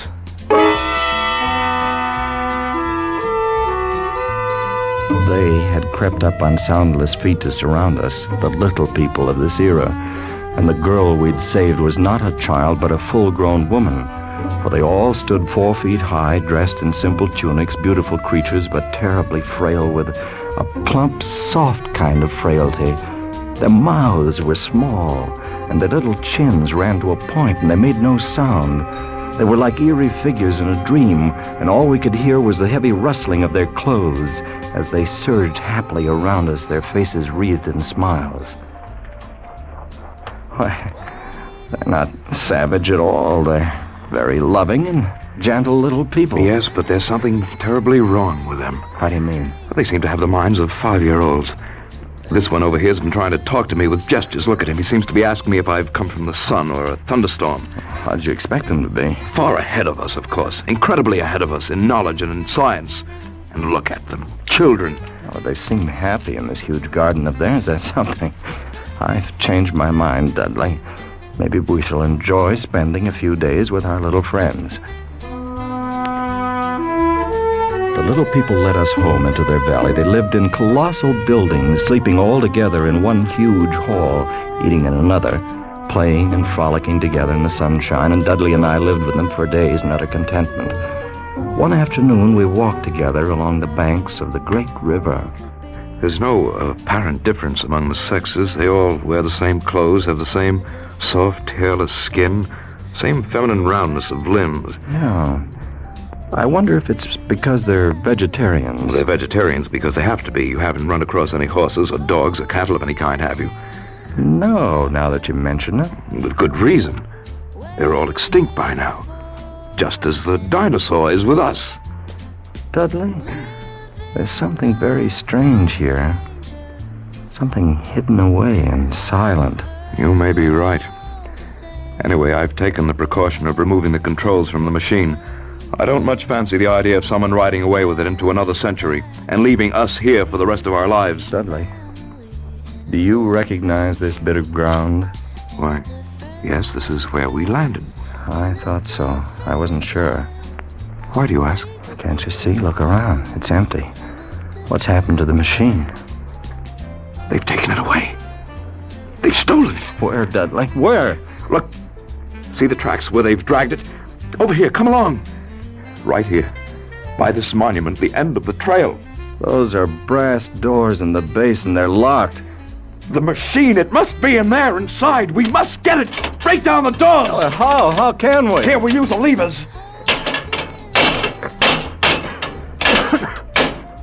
Oh, it's no good, Dudley. They're solid. We'll never break through. Never? Never? Do you mean stay here for all our lives? Do you mean never go home again? They must open the machine, the time machine!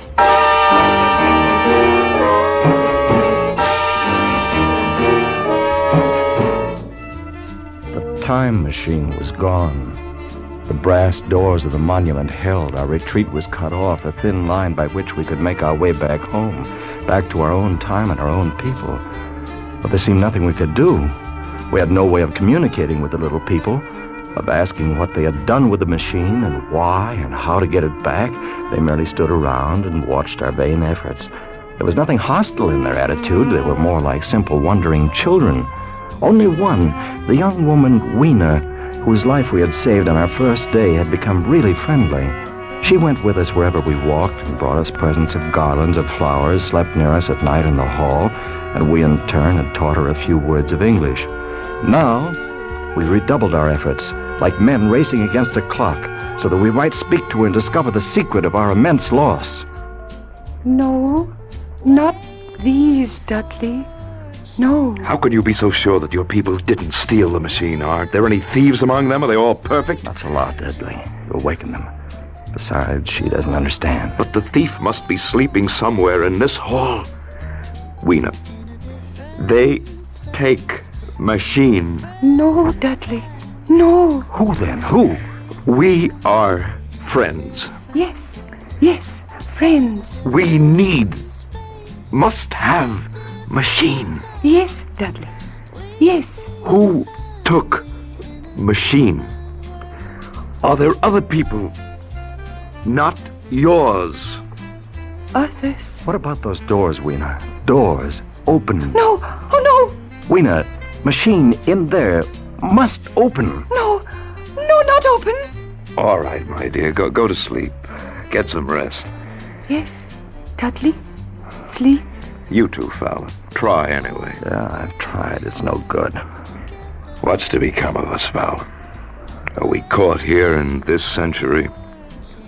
Should we spend our lives with the little people and their secret? Try to sleep, Dudley. We'll go back to the monument tomorrow. We'll find a way of breaking in. Dudley. Yes? Did you just... There it is again. What? Something on my face, cold and filthy to the touch. On my face and in my hair, cold as death. Dudley! You're right, my boy. There's something in here with us. I smell of the grave. What was it? I don't know. But look at them. The little people are all awake. It's as though they've been stampeded. Let's get out of here. I want some fresh air. We went quickly through the hall and outside, away from the frantic rustling of the little people and into silence. The moon was full just overhead, and it was close to dawning. There was a faint sound speeding close behind us, and we turned, our nerves ragged and our muscles tensed. But it was only Weena coming swiftly to join us. Weena, come closer, my girl. Dudley. Tell us, what do your people fear? What makes them afraid? Afraid? Darkness. And there is something. What do you mean, darkness? Dark things. Dark places. Night. Why? Why? I don't know. Why should they be afraid of the night, Dudley? Perhaps it's not the night alone. Dark places. That's our cue. Perhaps it's something underground.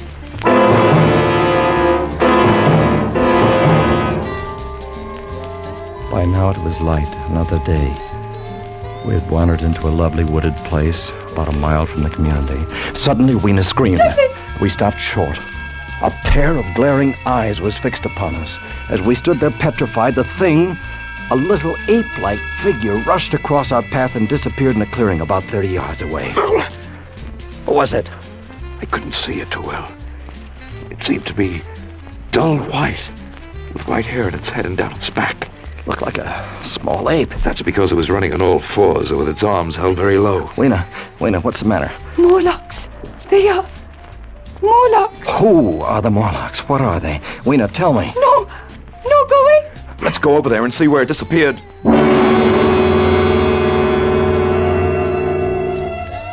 In the clearing, we found a round, well-like opening. I leaned over and looked down a deep shaft, and as I did so, I saw a small white creature retreating down a ladder in the well. Something like a human spider. Its large, bright eyes watching me as it went swiftly down, and then it disappeared in the shaft. Paula, did you see it?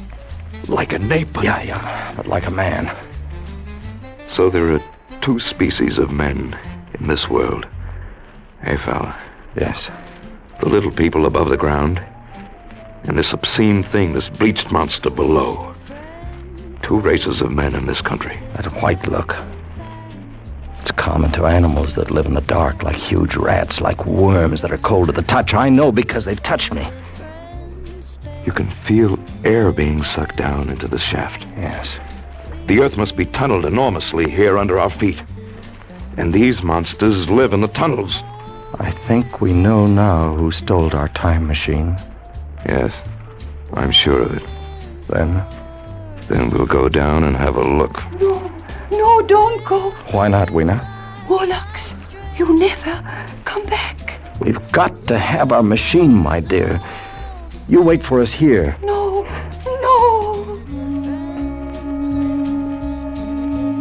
But we went down, our heels ringing on the small metallic bars that were meant for creatures so much smaller than we. Down we climbed, down, ever in darkness. Down, it seemed, into the center of the earth, into the core of the world. How much longer? We won't know till we reach bottom. We can only stop and rest. It can't be much further. I'm so terribly tired. Hang on, old man. You hear that? Like machinery, we're almost there. Oh, thank heaven for that. All right, Fowler. I'm at the bottom. Come along, just a few more steps. Give me your hand, Fowler. Good. We're here. Yeah. In the land of the Morlocks. You have a match? Yeah. Here. There seems to be a large vaulted cavern at the end of the passage. What do you suppose they'll do if they catch us? I've no idea, so we'd better take care not to get caught. Another match. That throbbing noise. It's probably the ventilating system pumping air down. There must be thousands upon thousands of these Morlocks living under the earth. And we haven't seen any yet, except for our friend who came down ahead of us. Why do you suppose they wanted our time machine? I think they wanted us, Dudley. Not the machine. And we've come to them. We must. It's our only chance. Paula, if that noise does come from air pumps, why is it so stuffy here? So oppressive? Dudley, that smell. Blood. Light another match. Dudley, look. Straight ahead on the white metal table. It's set for a meal. Yes, with a big chunk of bloody meat. And we know that cattle are extinct. What do they feed on, these Morlocks? Don't you know? I guess I do. Another match. All right, Dudley? Dudley? I haven't got any more. We've used our last match. All right, we'll have to go back there then. We know the secret now, anyway. The Morlocks living here underground are the masters of this age. And our friends up above. Fatted cattle, fed by the Morlocks, clothed and supplied and housed until the day when they're cut out from the herd and brought underground as food. This is the future you're looking at. This is what we men of the 20th century shall come to. Dudley, what is it? I felt hands, cold hands. Take one of these levers. Use it as a weapon. Lash out. Against the wall. Fowler, here beside me. Dudley, what do we do? Do! Fight them! Kill! Use your lever man like this! Dudley, they're all around us. This way, Fowler! This way! Back this way! We went back in that evil darkness, fighting every step as we went, back to those projecting bars, kicking and clawing ourselves loose from their pallid, grasping hands and climbing up again toward daylight and freedom, away from their stench and the eagerness of their icy hands. And they didn't follow, for daylight was their enemy and their great fear. And we lived among the lush gardens of the gentle little people like prisoners, like men without reprieve, like men who are dead, while they still walk the earth. For the time machine was locked away behind great brass doors, and we knew we could never force them open. Then, one day, Weena told us of an old building, an ancient, staggering structure that had survived through many ages and was filled with many curious objects. A museum. That's what it must be, a museum, Fowler. Perhaps from some earlier time. Oh, I'm in no mood to go looking at a museum. But don't you see? Specimens are hermetically sealed in museums. Perhaps there are things, weapons, machinery, something we could use. Oh, sure. If we could find some dynamite or gunpowder or something. We could blast those doors. We could get in. Where is this place, Weena? This old building that no one ever goes near? I take you, Fowler. It's not far. A chance, old man. A slim chance, but a chance nonetheless.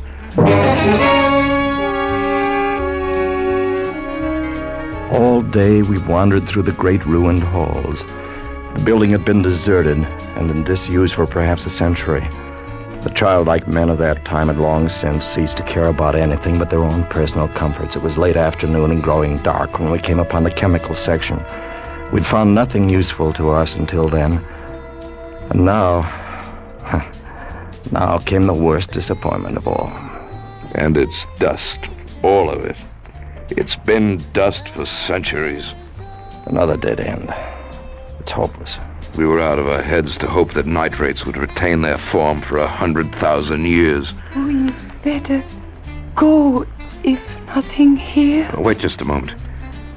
There's something in this case. You can break it with your lever. Stand back a little. Hallelujah. A box of matches hermetically sealed. Yes, perfect. Not even damp. And what should we do with them? Burn down those brass doors? Better keep them anyway. At least we can smoke again. And you can't tell. Fowler. Yeah? On the floor. See them? Small, narrow footprints leading away into the darkness at the end of the gallery. Dudley. We better go. Pick Ween up and carry her. We'll have to run for it. Don't be frightened, my dear. It'll be all right. Go on, run!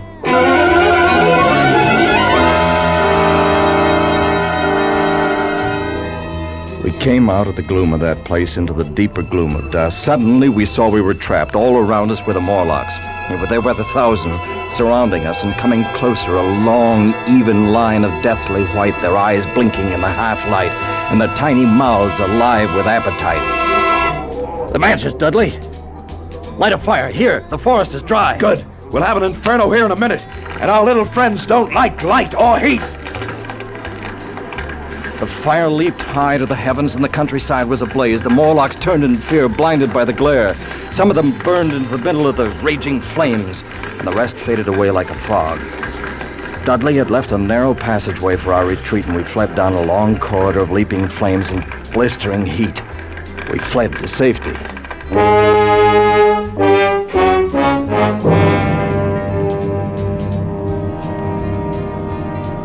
We fled back toward the community of the little people.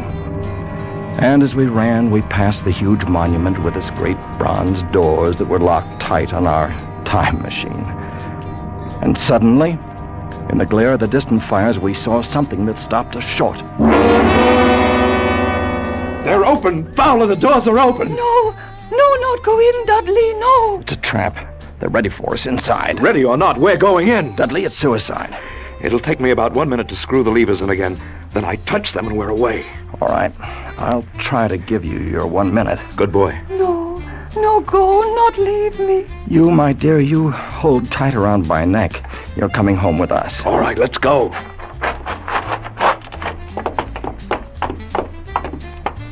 We're in. Look! The machine, they haven't harmed it. I don't see them yet. Come on, quickly. Give me that other lever. The doors, Dudley, they're closed. Get in the seat. I'll be ready in a minute. I waited for the hum that would signal our departure, and there in the darkness, the Morlocks were finally upon us. Cold, persistent fingers swarmed over my body, tugging at me, sucking me away from the machine, but I held tight to Weena as a man holds fast to life, and tried to kick them away with my feet. Hurry, Dudley! Hurry! I can't seem to get these levers. Quick, or we're done. Just another turn, and it... There, Fowler. We're away. We're gone. Yeah, we made it. You all right? I'm all right. Good. And Weena? Weena isn't with us. What happened? They tore her from my hands. At the last minute, they got her. I tried to save her. I couldn't. I know, old man. I still got a piece of her tunic here in my fist. A little piece of her tunic, Dudley. But nothing else.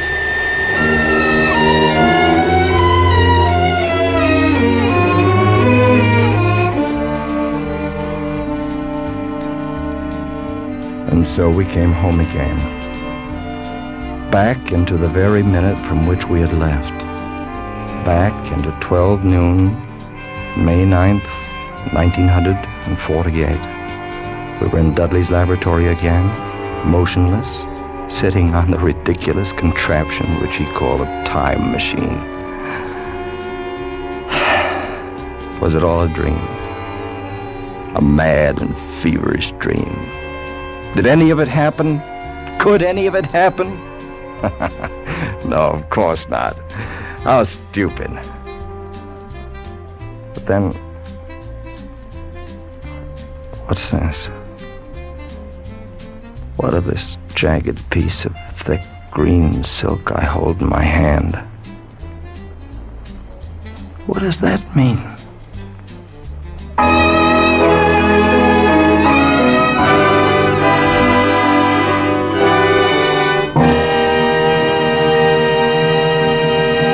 Escape, produced and directed by Norman MacDonald, tonight brought you The Time Machine by H.G. Wells, adapted for radio by Irving Ravitch, with Eric Rolfe as Fowler, Jeff Corey as Dudley, and Kay Brinker as Weena.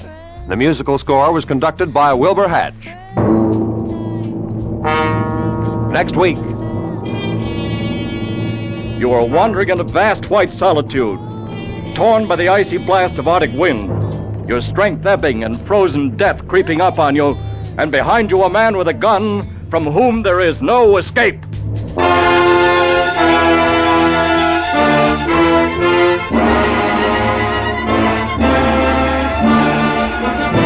Next week, we escape with another great story of high adventure by one of the world's best-known authors. Good night, then, until this same time next week, when once again we offer you Escape. This is CBS, where 99 million people gather every week, the Columbia Broadcasting System.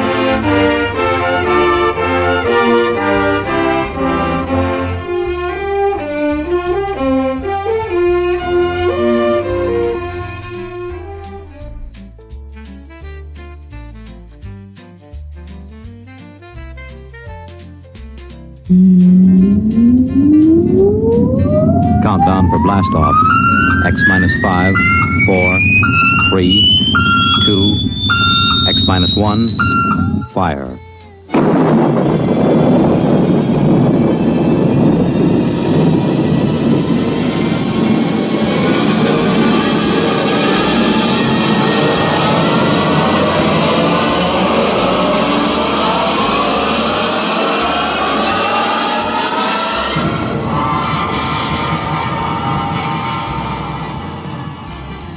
From the far horizons of the unknown come tales of new dimensions in time and space. These are stories of the future, adventures in which you'll live in a million, could be years, on 1,000 maybe worlds. The National Broadcasting Company, in cooperation with Galaxy Science Fiction Magazine, presents X minus 1.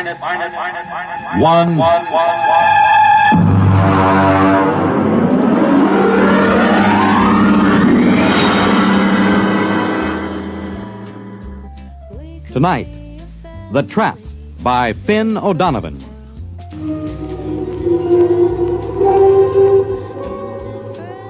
Samish, I am in need of some assistance. The situation is potentially dangerous, so come at once. It shows how right you were, Samish, old friend. I never should have trusted a Terran. What a sorry mess, Samish, and the plot seems so foolproof. Hey, Thurston. Thurston, get up.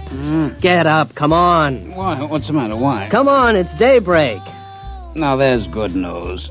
Let me alone. Oh, come on. You don't want to sleep through our vacation. The bird's on the wing. It's 5 o'clock in the morning. 5 o'clock in the morning in the Adirondacks is the middle of the day. What's the weather out? Oh, it's raining. But crying out loud. Oh, don't go back to sleep. It always rains on the first day of vacation. Rule of nature. Look, I got a little fly rod with a new plastic reel that I'm just dying to try. What the trouble with you is, Ed, you're in love with sporting goods equipment. Oh, now wait till you see this rod. You take that rifle I sold you. You could shoot a rhinoceros with it, but you won't, because, Ed, you're essentially a friendly man. The trouble with you is you don't like the woods. Well, how can you say that? Don't I come with you on a hunting trip every year? Sure, but you always manage to steer us over to Lake Placid to the cocktail lounges. Ah, now there's real hunting. Now, there are trophies to bring back to the city. None of your paltry brown bears or black bears. Oh, come on now, Thurston. I came up here to the mountains to hunt. Have a drink. Well, it's awfully early in the morning. Well, look upon it as an extension of last night. Well, all right. Oh. Think it'll stop raining? No, who cares? Well, come on now. Get dressed. It's a perfect day out there in the woods for bear. It certainly is. That's why I want to stay right here in the cabin.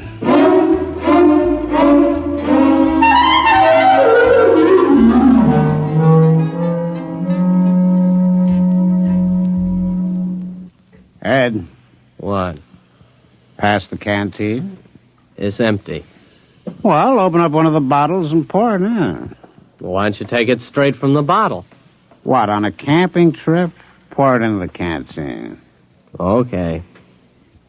Hey. Now, this is what I call a hunting trip. Well, you haven't been outside the cabin. Oh, come on, Thurston. Can't we go out just to hunt something, even if it's just a little rabbit? Look. It stopped raining. Close the door. Now, you let some of the fumes out. Did you fill that canteen yet? Hey, look at this. What? Right by the door. How many times have I told you not to leave your collapsible cook stove where I can step on it in the night? It isn't. What is it? I don't know. It's made out of metal. It's just sitting here in the doorway. It says, trap on the top. What? Trap. Where'd you buy that? I didn't. Well, I certainly didn't. Hey, there's a tag on it. Dear friend, this is a new and revolutionary design in a trap. To introduce the trap to the general public, we are giving you this model absolutely free. You will find it a unique and valuable device for the capture of small game, provided you follow precisely the directions on the other side. Good luck and good hunting. Well, now, what do you think of that? Pass me the canteen. If this isn't the strangest thing, do you suppose it was left during the night? Who cares? Well, aren't you interested? Not particularly. It's just another gadget. I've got 100 like it. My bear trap from Abercrombie and Fitch, the jaguar horn from Battlers, the crocodile lure. Well, I've never seen a trap like this. It's pretty clever advertising to just leave it here. Well, they'll bill you for it eventually. You care for the canteen? Oh, thanks. Hey, look at this thing, Thurston. Do I have to? Well, there are instructions on the other side. Quote, take the trap to a clearing and anchor it to any convenient tree with the attached chain.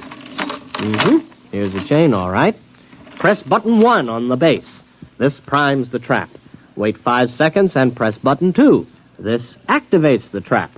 Nothing more is required until a capture has been effected. Then press button 3 to deactivate and open the trap and remove the prey. Warning, keep the trap closed at all times except when removing the prey. That's goofy. No opening is required for the prey's ingress, since the trap works on the principle of osmotic suction and inducts the prey directly into the trap. Well, somebody's been at that canteen before us. No, that's what it says. What won't they think of next? Osmotic suction. Pass the canteen back. I'm going to set it. What, the canteen? No, the trap. Come on, help me. Ah, now that's the trouble with you. You're always cluttering up a hunting trip with hunting. Come on, take this in. All right. If it makes you any happier. Hey, boy, it's cold. Come on, we'll carry it over to that tree. It's heavy. Yeah. Here, let's put it down here. You think we really ought to fool with it? Of course. Maybe we can catch a fox. What will we do with a fox? Turn it loose. The fun is in the catching. Here, take the end of the chain. Hey, look out. You got your foot in it now. Yeah, I guess it snaps in here. Oh, there it is. Let's get back to the cabin. The great outdoors depresses me. Wait a minute. I've got to press button 1. Hey, it's glowing. Yeah. 3, 4, 5. Now button 2. Well, I guess we just leave it. Well, come on back to the cabin. All right. It is time for breakfast. It certainly is. Pass it to me and don't spill it.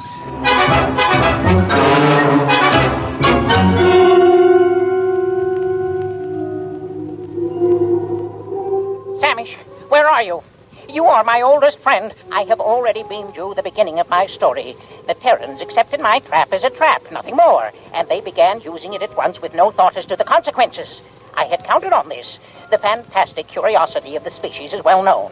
During this period, my wife was crawling giddily around the planetoid, redecorating our hutch and enjoying the change from city life.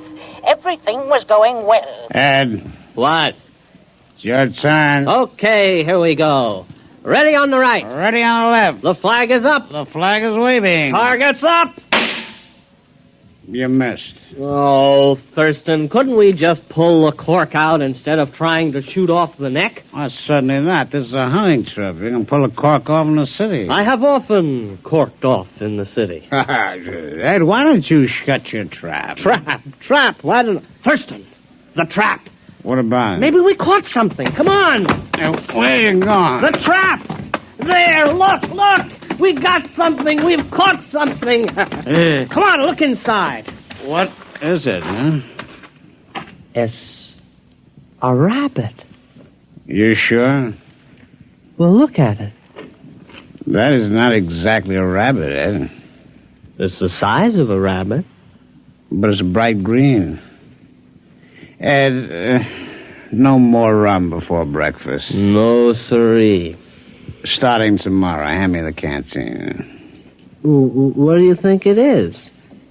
It could be a rabbit. Green? With lobster claws? And eyes on stalks? Well, then again, it might not be a rabbit. I think it's a new species. We'll have to build a cage and then find out what it eats. As long as it doesn't drink. You don't suppose it drinks, does it? No, it doesn't look like a drinking type. Now, Ed, I'm not going to share my vacation with a green rabbit with lobster claws. Probably has dirty habits. There's something very unnatural about that trap. It's inhuman. I'll bet they said that about Ford's electric light and Edison's car and the telephone invented by Alexander's ragtime band. Are you sure about that? Oh, sure. I saw the movie. Come on. We'll build a cage, and then we'll set the trap again. Okay, but we better go back to the cabin. What for? We better refill that canteen.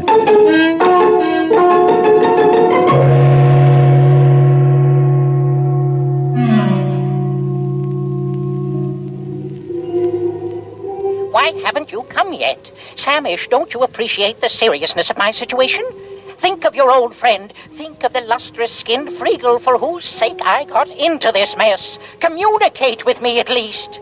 The Terrans used a trap, which of course was not a trap at all, but a matter transmitter. I had the other end concealed on the planetoid and fed into it 3 small animals which I found in the garden. The Terrans removed them from the transmitter each time. For what purpose, I couldn't guess, but a Terran will keep anything.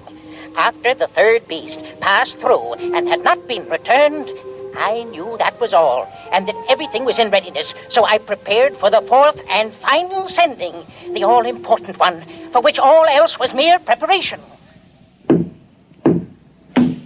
Ouch. Well, that finishes the cage. You know what? No. What? Those things smell. All 3 of them. Oh, I think they're very handsome. Well, here they are. 1, 2, and 3. First, our green rabbit. Next, our bird with 3 sets of scaly wings. And this other thing, what does it look like? Well, it looks like a snake, except it has a head at each end. They eaten anything yet? No, I've tried milk, mincemeat, vegetables, caviar, potato chips. They haven't touched a thing. Maybe they're sick. Hey, what are you keeping them for? Well, they might come in handy someday. Oh, yeah? What for? Thurston, have you ever desired fame? What? Fame. The knowledge that your name will go down through the ages. I am a businessman. I've never considered the possibility. Never? What do you have in mind? These creatures are unique. And they smell. We'll present them to a museum. The daily Thurston exhibit of creatures hitherto unknown. They might name them after us. Our names will go down with Livingston, Audubon, Teddy Roosevelt, Walt Disney. I was thinking of a wing on the Museum of Natural History that would go right across Central Park West. The Daily Thurston Wing. Thurston Daily. That's not alphabetical. That's true. But, Ed, we only got 3 of them. We can't equip a wing with 3 exhibits. Well, there must be more where these came from. Let's examine the trap. Just a minute. The canteen? The canteen.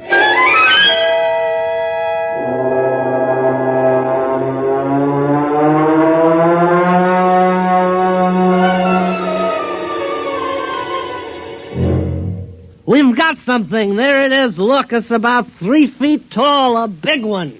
Uh-huh. A small green head and a forked tail. Oh, look at him, waving something on top of his head. Well, the rest were quiet. Maybe this one's dangerous, huh? We'll handle it with nuts. Nuts? Well, nets.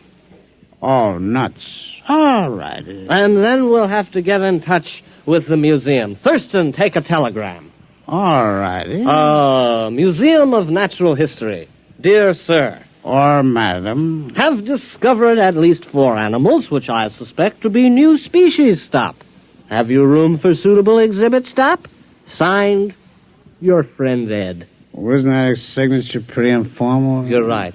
Make it, your good friend Ed. We better go back and build a cage for this latest one. It looks awfully exciting. I think we'll make this one strong. Oh, this last specimen is the cream of our collection. Look at it. Its head is turning pink. It looks mad, doesn't it? Well, you'd be mad, too, if you were trapped by osmotic suction. Say that again. Osmotic suction. Here, you take the canteen. I'm way ahead of you.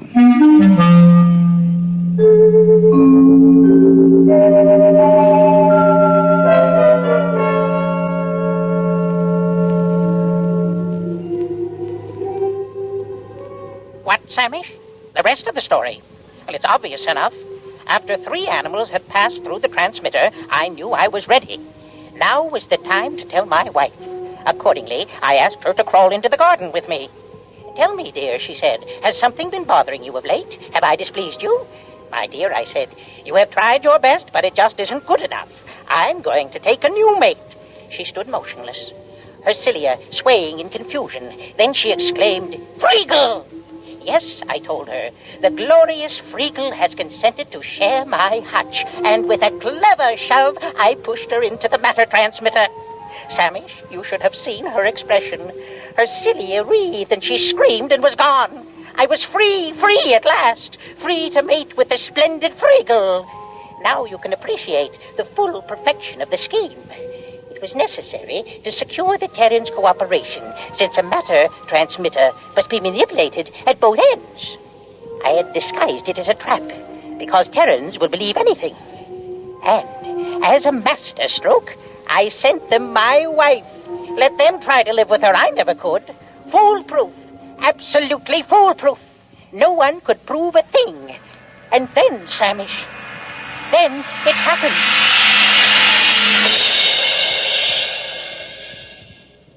Did you get the cage finished? Yeah, our 4th animal is snug as a bug in a... It doesn't matter. Boy, it's a mad one, though. I couldn't help feeling it was trying to tell me something. Come on. Here's a trap.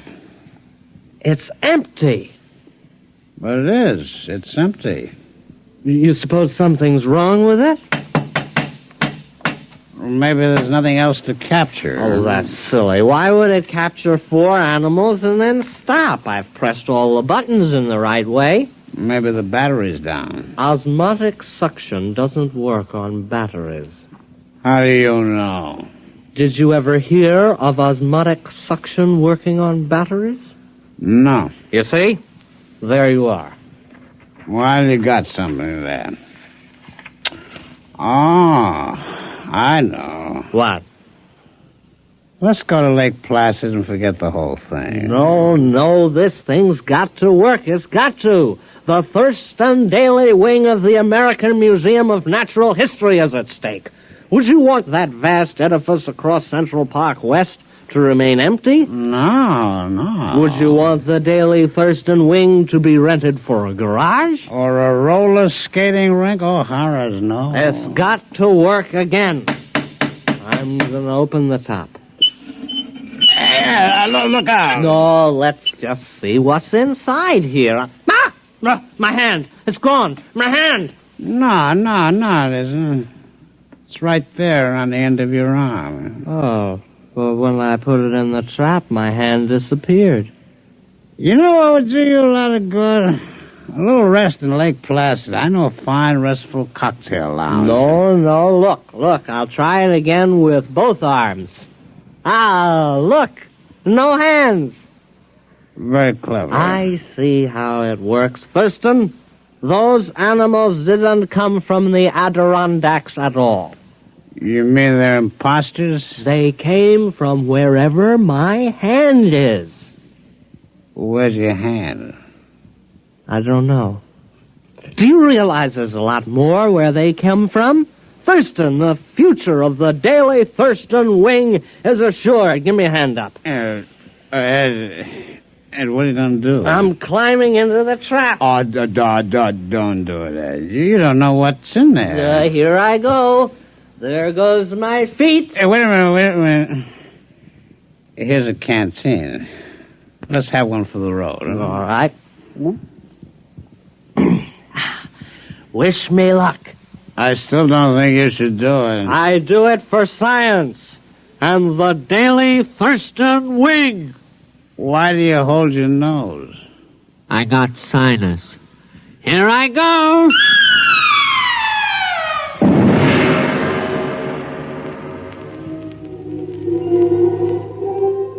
Samish, if you don't come immediately, it'll be too late. I must stop beaming you. The enormous Terran has completely ransacked my little planetoid. He has shoved everything, living or dead, through the transmitter. My home is in ruins, and now he's tearing down my hutch. Samish, this monster means to capture me as a specimen. There's no time to lose. Samish! Samish, what can be keeping you? You, my oldest friend, you who... What's that? Samish. Samish, what are you saying? You can't mean it. No, not you and Friegel. Reconsider, my old friend. Remember our friendship. Remember...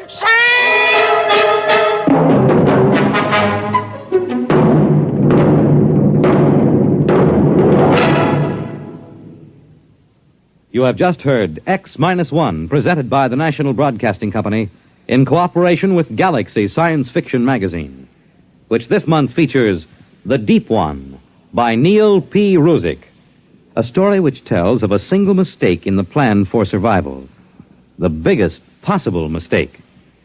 Galaxy Magazine on your newsstand today. Tonight, by transcription, X-1 has brought you The Trap, a story from the pages of Galaxy written by Finn O'Donovan and adapted for radio by Ernest Kenoy. Featured in our cast were Donald Buca as the voice, Ralph Bell as Thurston, and William Redfield as Ed. This is Fred Collins.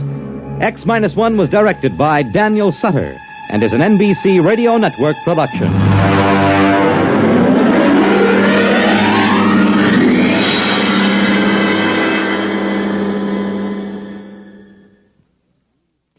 The world on a new hotline. Listen for news on the hour in the exciting hotline service all day, every day on most of these stations.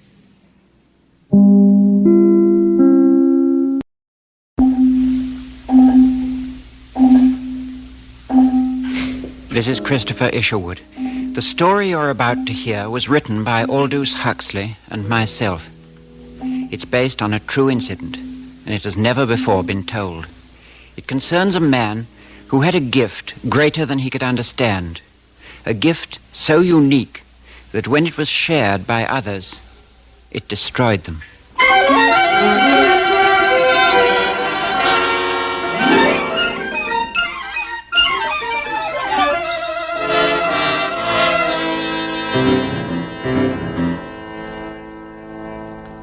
CBS Radio, a division of the Columbia Broadcasting System, and its 217 affiliated stations present the CBS Radio Workshop, dedicated to man's imagination, the theater of the mind.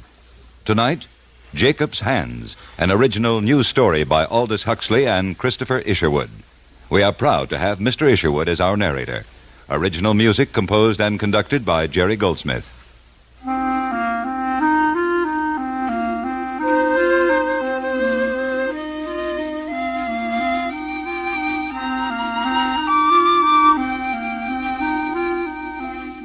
On a small ranch in the Mojave Desert, not far from the foothills of the San Gabriel Mountains, is the home of Professor Arnold Carter, his sister, and his daughter, retired now to this medically approved climate, nourished by the warmth of the sun. The professor lives quietly with his family and his bitterness. Shut the door! Look, Father. Where have you been? Aren't they lovely? Almond blossoms, the first of the year. Get them out of here. You want to bring on another attack of my asthma? I'm sorry, Father. Do you mind if I practice my singing? I can stand it if you can.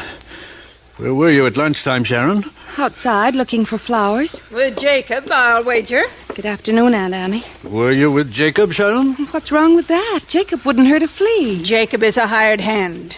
And you're the daughter of a fine scholar. Don't you ever forget it. That's silly. He's just a friend. What your aunt means, Sharon, is you're a grown lady now. You've got to learn to be cautious. Things can happen. To a cripple? To a girl who walks around on crutches? Annie, see if there's some lunch left over for Sharon. Self-pity. Look at her. Dirt on her shoes. Wash up, young lady, if you expect to eat in this house. Well, who is it? All right, I'm coming. It's me, Professor Tom Pierce. Oh, I'll come out. You here to look at my calf, Tom? Whatever looking I can do. The way you talk, Professor, it's a waste of time. Well, come along. We'll see. All right. What kind of shape is she in? Her hind legs are paralyzed. She's got a high fever. Yeah, could be the black quarter.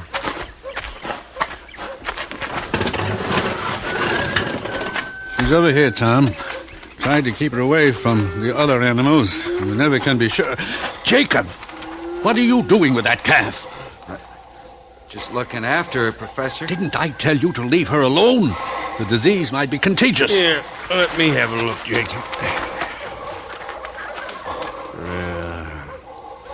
She been collapsed like this long? Since yesterday. Well, I guess that's it, Professor. Black quarter, all right. All right. Jacob, get the rifle. Jacob! Sharon, stay back at the house. You can't shoot a thing just because it's lame. Did you hear me? I said go back to the house. You better go back, Sharon. It isn't pleasant. Before you do it, Professor, can I keep her for a minute? What? Can I hold the calf? Are you crazy? Get my gun. Let's not hear any more of this claptrap. You're not gonna die. I won't let you die. Why? Why are you touching her, Jacob? I won't let you die. I won't. Take your hands off my calf. Do you hear? You won't die. You won't die. Jacob, the calf's on her feet. What did you do to that calf? I demand to know. I don't know. Well, you must have done something, Jacob. She's on her feet now. Her hind legs move. It's not anything I did. It just came to me, a feeling, something I could feel moving into my hands. That's ridiculous. That calf wasn't sick to begin with. Oh, I examined him. I say he was sick. Jacob here, he's a healer. He's no such thing. You think as a scientist I could Just accept... the same, I'm going to try him out. Listen here, Jacob, I got me a lame dog down at my place. You try it on him? I guess so, if you want. Yeah, and there's others around here might like to see this thing work. Nonsense. You're making too much of it. Jacob, give that calf some water. And you, Sharon, come in the house. And Jacob healed the dog and a cat from another nearby ranch. And the following week, a colt said to be suffering from an incurable disease. And the editor of the local newspaper. Jacob, open the door. There's a man here to see you.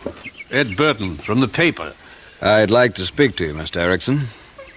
All right. There's a lot of talk around. Some of our folks seem to think that you have the power to heal. Is that right? Well, Jacob, answer Mr. Burton. I guess so. Sometimes it happens. I touch an animal, a dog or a calf, and he seems to get well. I see. And do you charge money for this healing? No, sir, I couldn't do that. Why not? Because, well, it isn't mine. Whatever this thing is, it just comes over me. A strange feeling, I don't know. First I feel it in my hands, then it passes on to the animal. It's quite a story, Mr. Erickson. I'd like to write it up. I think everybody should know about this power. All right with you? Sure, if that's what you want to do, I don't mind. Thanks, Mr. Erickson. Good day.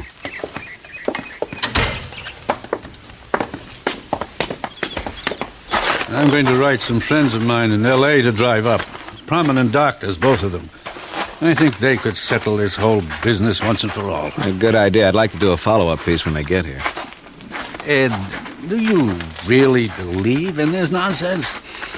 Now, Professor, do I believe in Santa Claus?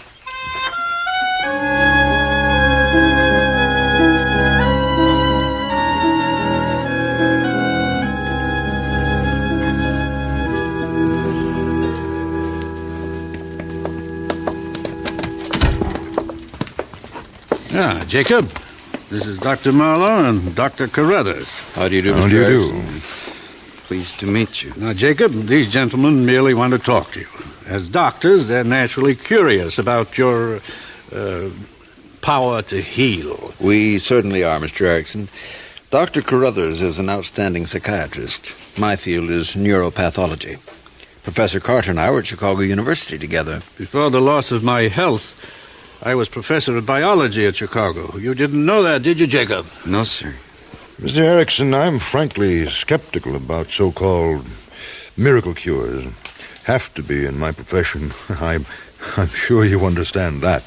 Well, I just don't know. All this talk and everything. If you don't mind, I'd just as soon not... Jacob, no one is going to hurt you. Of course not. Well... All right, Doctor, you may proceed. Mr. Erickson, here we have a rabbit. Oh, not just any rabbit. This poor little fellow happens to be quite ill. Cancer of the lung. But, sir, Please, let me finish. In most cases of so-called faith healing, we find the illness to be hysterical in nature. That is to say, though there is an actual and very real physical illness, its basic origin is in the mind of the sufferer. Release the tension, and you often release the illness. Hence a so-called miracle cure. Now, Mr. Erickson, we obtained this rabbit from a laboratory. We know the animal's disease. It is entirely organic in nature. We ask you to cure it.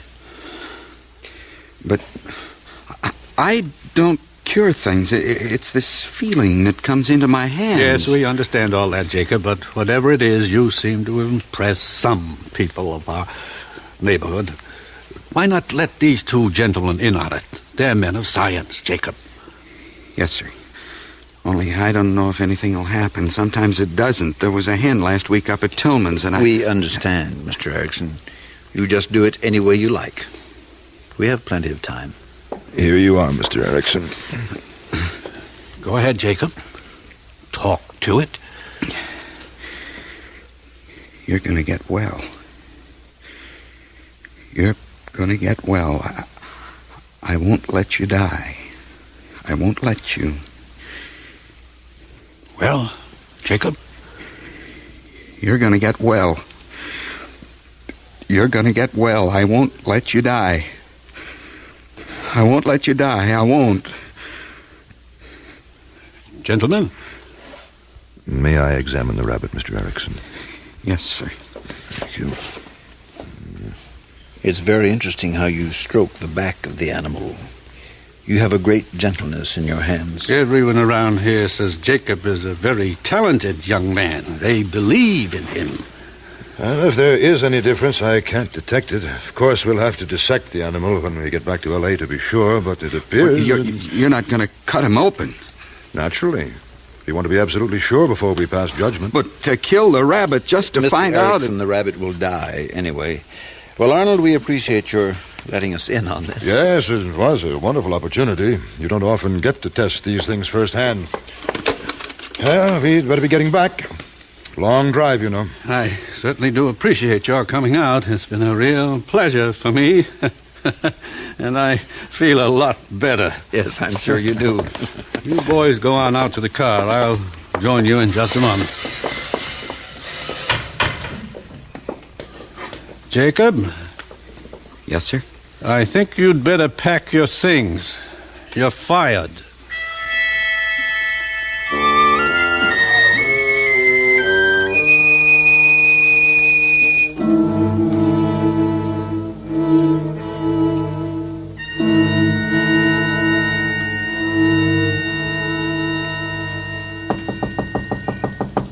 Who is it? It's me, Jacob. Sharon. Can I talk to you? Oh, I guess so, only it's kind of messy in here. Oh, I don't mind. Your father wouldn't like it if he knew that. What he doesn't know won't hurt him. I heard what happened today. I'm sorry, Jacob. They don't understand. They wouldn't listen. I understand. You do? It wasn't your fault. It just didn't happen, that's all. Where will you go now, Jacob? I don't know. knew where I'd go if I could. Where? To Los Angeles. Now, me, I was in cities before. I didn't like it. Where? What cities? Well, when I was in the Army, they shipped me overseas from New York. It was noisy and crowded. So was Paris. Paris? Oh, they have the opera there, Jacob. Imagine if I could sing in Paris at the opera. A great stage and people in fancy clothes. And a girl on crutches singing opera. Well, what's wrong with that? Everybody in the audience would laugh. I wouldn't. I wouldn't think of your leg at all. I'd be listening to your voice, looking at your face. And... Jacob. Yes? What if you could cure my leg? Sharon. I mean, it isn't as though it was deformed or anything. It isn't. It's just lame, like the dog you cured. Oh, please, will you try for me? But I couldn't. Why? Well, don't you see? People and animals, they're not the same. I loved animals all my life. I understand them. Do I mean less to you than a dog? But that was different. Why? Because animals can't talk back to you? Do you like me, Jacob? Yes. I mean a real whole lot? Yes. Then cure me. I don't know how. Kneel down. Take my foot. Take it in your hands. But Sharon, Now do it. Do what you did to the calf and to the dog and to the colt. Jacob, don't you see you have the power to make me well? I'm begging you. I want to walk. Do it for me, Jacob, please. Don't let her limp anymore. She's going to get well. She's going to get strong and well. I'm going to get well. I know it. I'm going to get well. She's going to get well. She won't be lame anymore. She'll walk like everyone else. She'll walk again. She's getting well now. The lameness is leaving her, and she's getting well. Jacob! I can walk! Look at me! Look at me! I'm walking! Jacob! Oh, Jacob! Sharon. Oh, it's the happiest night of my life. Look at the night. At the beautiful, beautiful night. 1,000,000 stars all shining for me. I own this night. I own the world. Jacob, it's mine now. I can heal. I can heal people. I'm going to walk and run and dance the rest of my life. Jacob. What? When you leave here tomorrow, I'm going with you. No, but you can't run away. I'm going with you. Sharon, no, you can't. But I am. You're going to take me to Los Angeles, Jacob. And I'm going to sing and dance the rest of my life.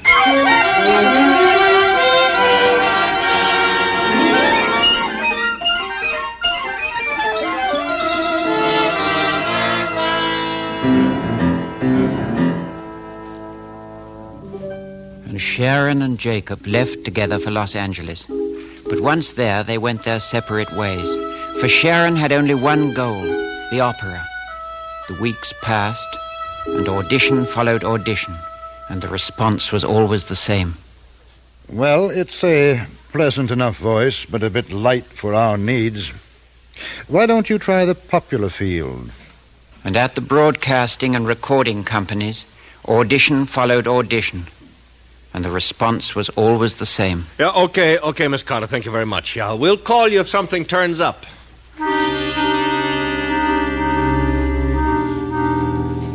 For Jacob, too, there was only one goal now, to heal the sick. But he chose another direction, a small mission near downtown Los Angeles, in an area called Skid Row. And a year passed. I want you to get well. I want you to get well. I won't let you stay sick. You feel my hands on your foot. Now you're well again. You're feeling better. You see?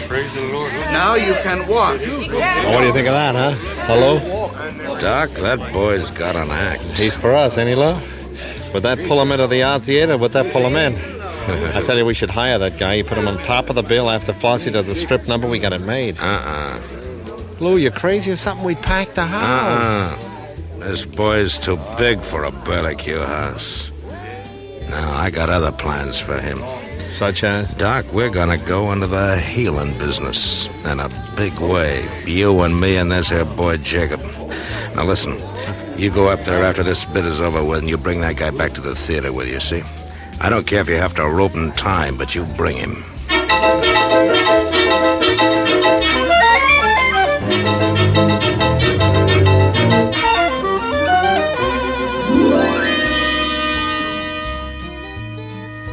Lou, listen, I need money.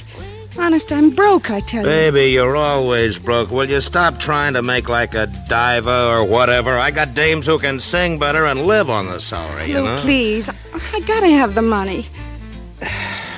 Okay, Miss Dolores. Lay off to Miss Dolores, will you? What's the matter? You don't like class?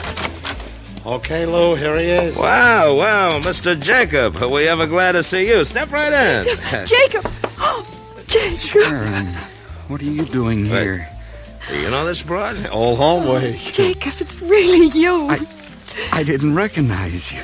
That costume. Wow, this here's Miss Dolores, the star of our show. Well, then you're singing. Well, that's wonderful, Sharon. Well, give us a knockdown, baby. Oh, Jacob. This is Lou Zacconi, the owner of the theater, and this is his assistant, Doc Waldo. Well, I'm pleased to know you, Mr. Zacconi. Doctor? Yeah, I'm Pleased sure. to know you. This is the man who... This is my oldest friend. Wow, is that right? Well, you're just the girl to tell him what a deal he's got coming, huh? Why don't you stick around, baby? Oh, no, not Jacob. Mr. Jacob, the doctor here and me, we got a little proposition we was wanting to talk over with you. It's a very high-class, ethical kind of operation. Yeah, it's very ethical. Jacob, don't listen. Baby, you're forgetting where the 10 spots are coming from. Mr. Jacob, what we got in mind is a sort of a clinic, see? With a doctor's medical education and my business management, this here clinic could help everybody. Not just a few bums. Well, I don't know. Ain't that right, Sharon? Why don't you tell Jacob? Yeah, I guess that's right. There, you see? Well, now you sit down, Mr. Jacob, so we can talk.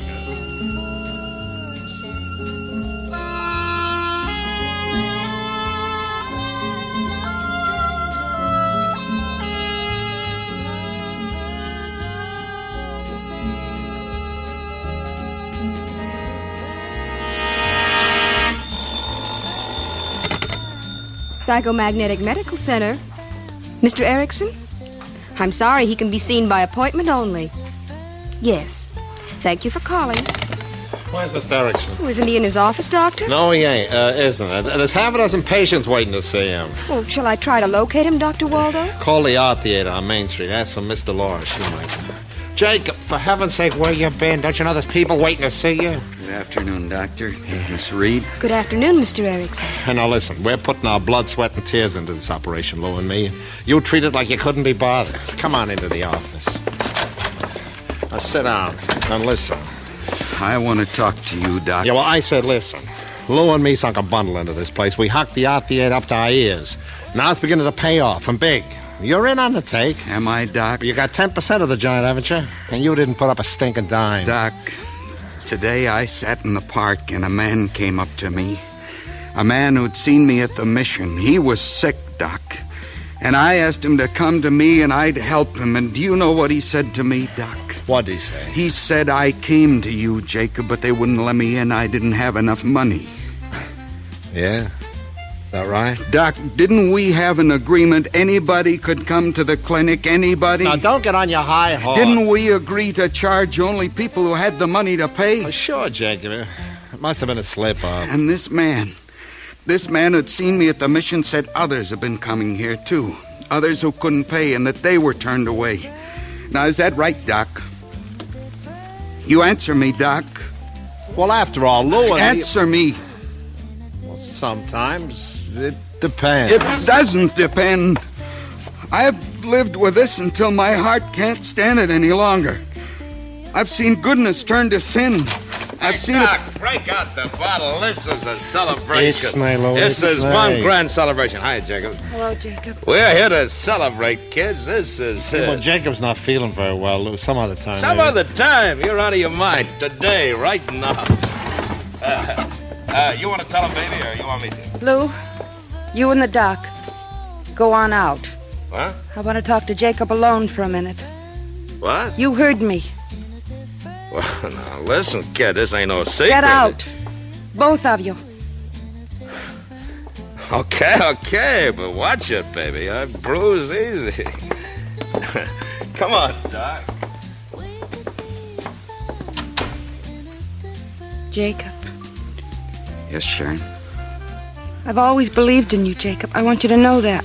What is it, Sharon? Is something wrong? Did they hurt you Listen in some to me, way? Jacob. This is a tough thing for me. I didn't make it the way I thought I would. Once I said I wanted to stand on an opera stage in Paris, but I couldn't because everybody would look at my crippled leg. And you said you wouldn't. You'd look at my face and hear my voice. Isn't that right, Jacob? I guess so. Where am I now? They are looking at my legs, Jacob, both of them. And they want more. A lot more. I just can't take that anymore. I just can't.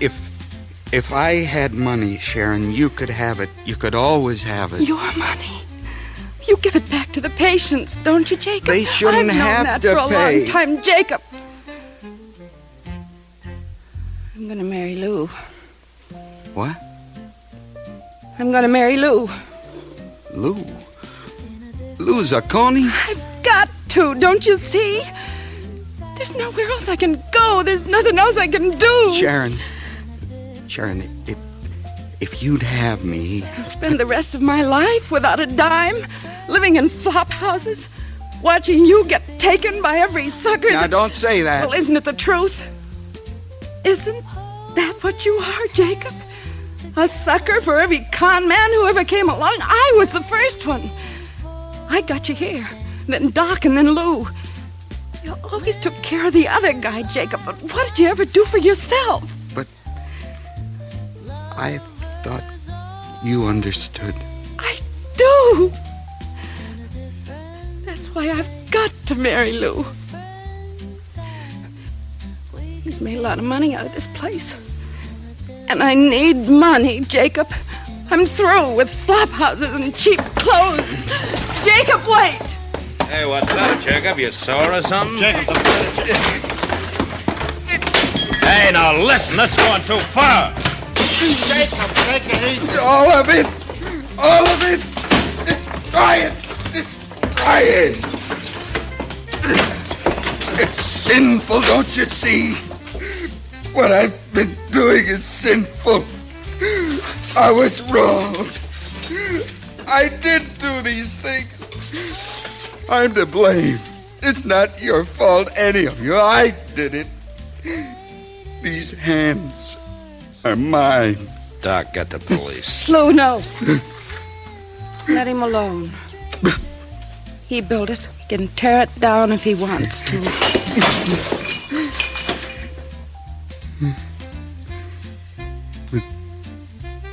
These hands. These hands. Please, let me alone. Let me alone.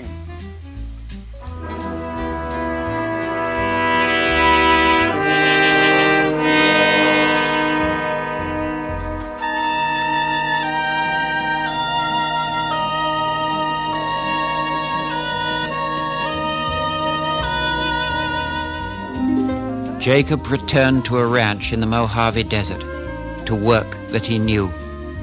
And he cared for the animals, and sometimes he healed them. But never again would he minister to a human being. For now, he understood how dangerous it is to heal the body if you cannot also heal the spirit. He knew the meaning of Christ's question, whether it is easier to say to the sick, "Thy sins be forgiven thee," or to say, "Arise and take up thy bed and walk."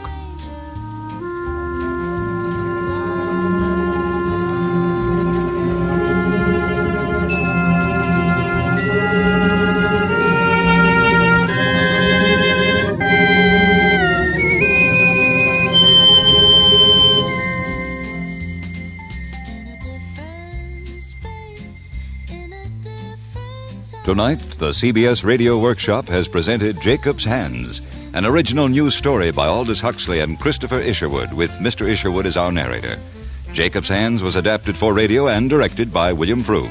Vic Perrin was featured as Jacob, with Virginia Gregg as Sharon. Others in our cast were Herb Butterfield, Helen Klebe, Larry Dopkin, Harry Bartell, Harley Bear, John Daner, Hans Conried, Bill Conrad, and Janet Stewart. The CBS Radio Workshop is produced in Hollywood by William Frug. This is Hugh Douglas inviting you to join us again next week when from New York we present Living Portrait, an unusual study of one of the nation's most imaginative businessmen, Mr. William Zeckendorf. Whatever your own views on religion may be, CBS Radio believes that you'll be pleased to know that much time, thought, and effort is being devoted to giving children a strong spiritual foundation in Sunday schools throughout America. If your children are not attending Sunday school now, this week, Sunday School Week, is a good time to enroll them. Stay tuned for 5 minutes of CBS News, to be followed on most of these stations by My Son Jeep. America listens most to the CBS Radio Network.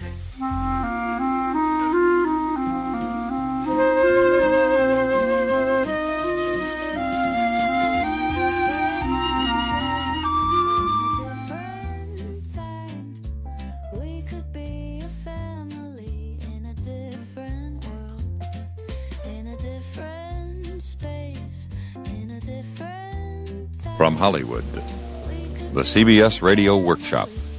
He loved airplanes. He lived and breathed airplanes.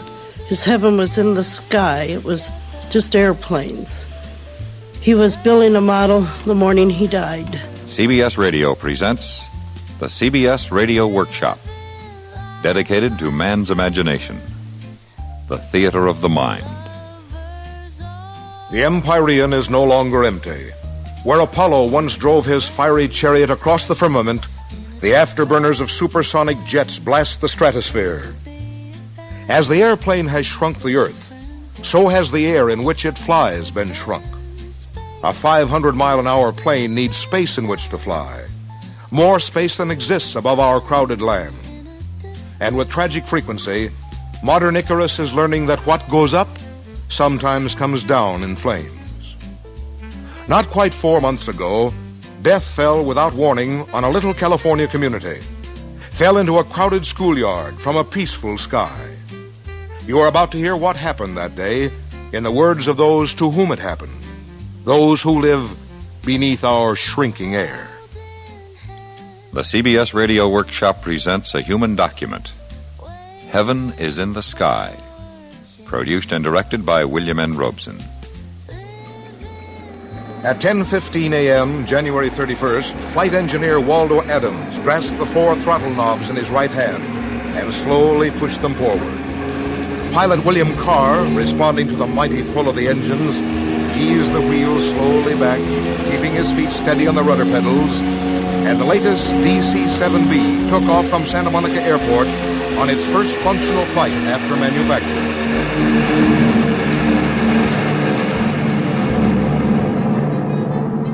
At 10:30 a.m., radio operator Roy Nakazawa reported to Santa Monica Tower that the DC-7B was over Catalina Island at 9,000 feet and climbing. 10 minutes later and 50 miles north, the classes changed at the Pacoima Junior High School.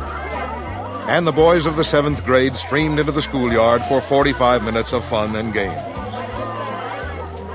At 10:50, the Joshua trees of the Mojave Desert quivered as test pilot Roland E. Owen roared down runway 25 on the Palmdale Airport, the tailpipe of his F-89J Scorpion streaking flame. A routine flight, a radar check flight. His target plane, another jet, was already aloft and nearly out of sight in the clear blue sky. It takes a piston job, even a new 4-motored piston job, a little longer to make altitude. At 11:06, the DC-7B checked into Santa Monica Tower at 25,000 feet over Ontario, California.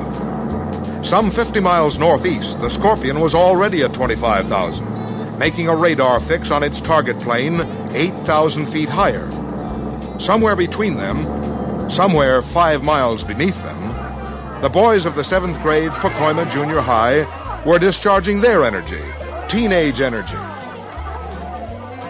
And the mother of one of them, the mother of Ronnie Brand, felt, Here he couldn't have been in a safer place with an 8-foot fence around him. Even if there was a wreck on the street, a car couldn't come through that fence unless it was doing 90 miles an hour. So the only thing that could have got him was something out of the sky.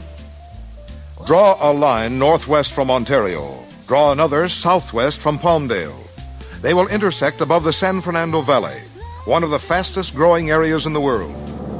Put a 300-mile-an-hour DC-7B on the northwest line and a 500-mile-an-hour Scorpion jet on the southwest line at exactly the same altitude, time it just right, and they will collide over the San Fernando Valley.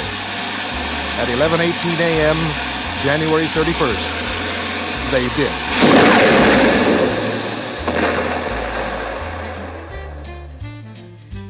The San Fernando Valley is 20 miles long and more than 10 miles wide and dotted with pleasant little houses. But there are still places where a wrecked airplane might fall harmlessly to earth. Walnut groves, alfalfa fields, dry riverbeds, the rugged mountains to the north. Toward these, the Scorpion hurtled, now a ball of fire. By the dying DC-7B, its left wing sheared away, continued, faltering, falling toward the densely populated valley. Pilot car vainly fighting the useless controls, while co-pilot Archie Twitchell reported to Santa Monica Tower, We're a mid-air collision. We're a mid-air collision. We're going in. Uncontrollable. Uncontrollable. We're had it, boy. Poor jet, too. I told you we should take shoots. Say goodbye to everybody. it takes longer than you might think to fall 5 miles. 6 minutes later, the play period of the 7th grade of Pacoima Junior High School was coming to an end, and the boys were beginning to straggle into the gym. In the auditorium, Linda Luttrell, valedictorian of the 9th grade, was rehearsing her graduation speech. We have only one life to live, and when it's over, will the world be a better place? We have only one life to live, and when it's over, will the world be a better place for our having lived in it? Intent on her words, Linda didn't hear the sound of falling death, but the boys of the 7th grade did.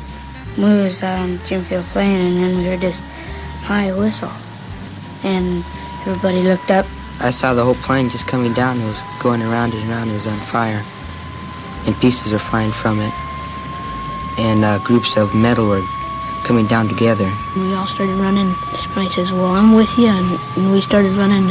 And I seen Ronnie with me, and then I passed him, and then he passed me. I ran to try to get up a pole. I ran to get away. I ran from it. I just jumped to the ground and covered up my head. Donald Kellner, driver of the school bus parked by the playing field, heard it too.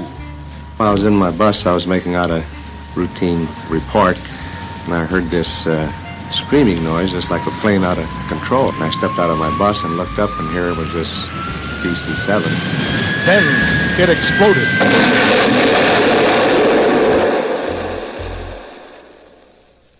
And that thing exploded. It was just right over their heads. And, of course, when they were running away from it, and these parts were rolling with them, you know, and just knocking them down as they were running away from the thing.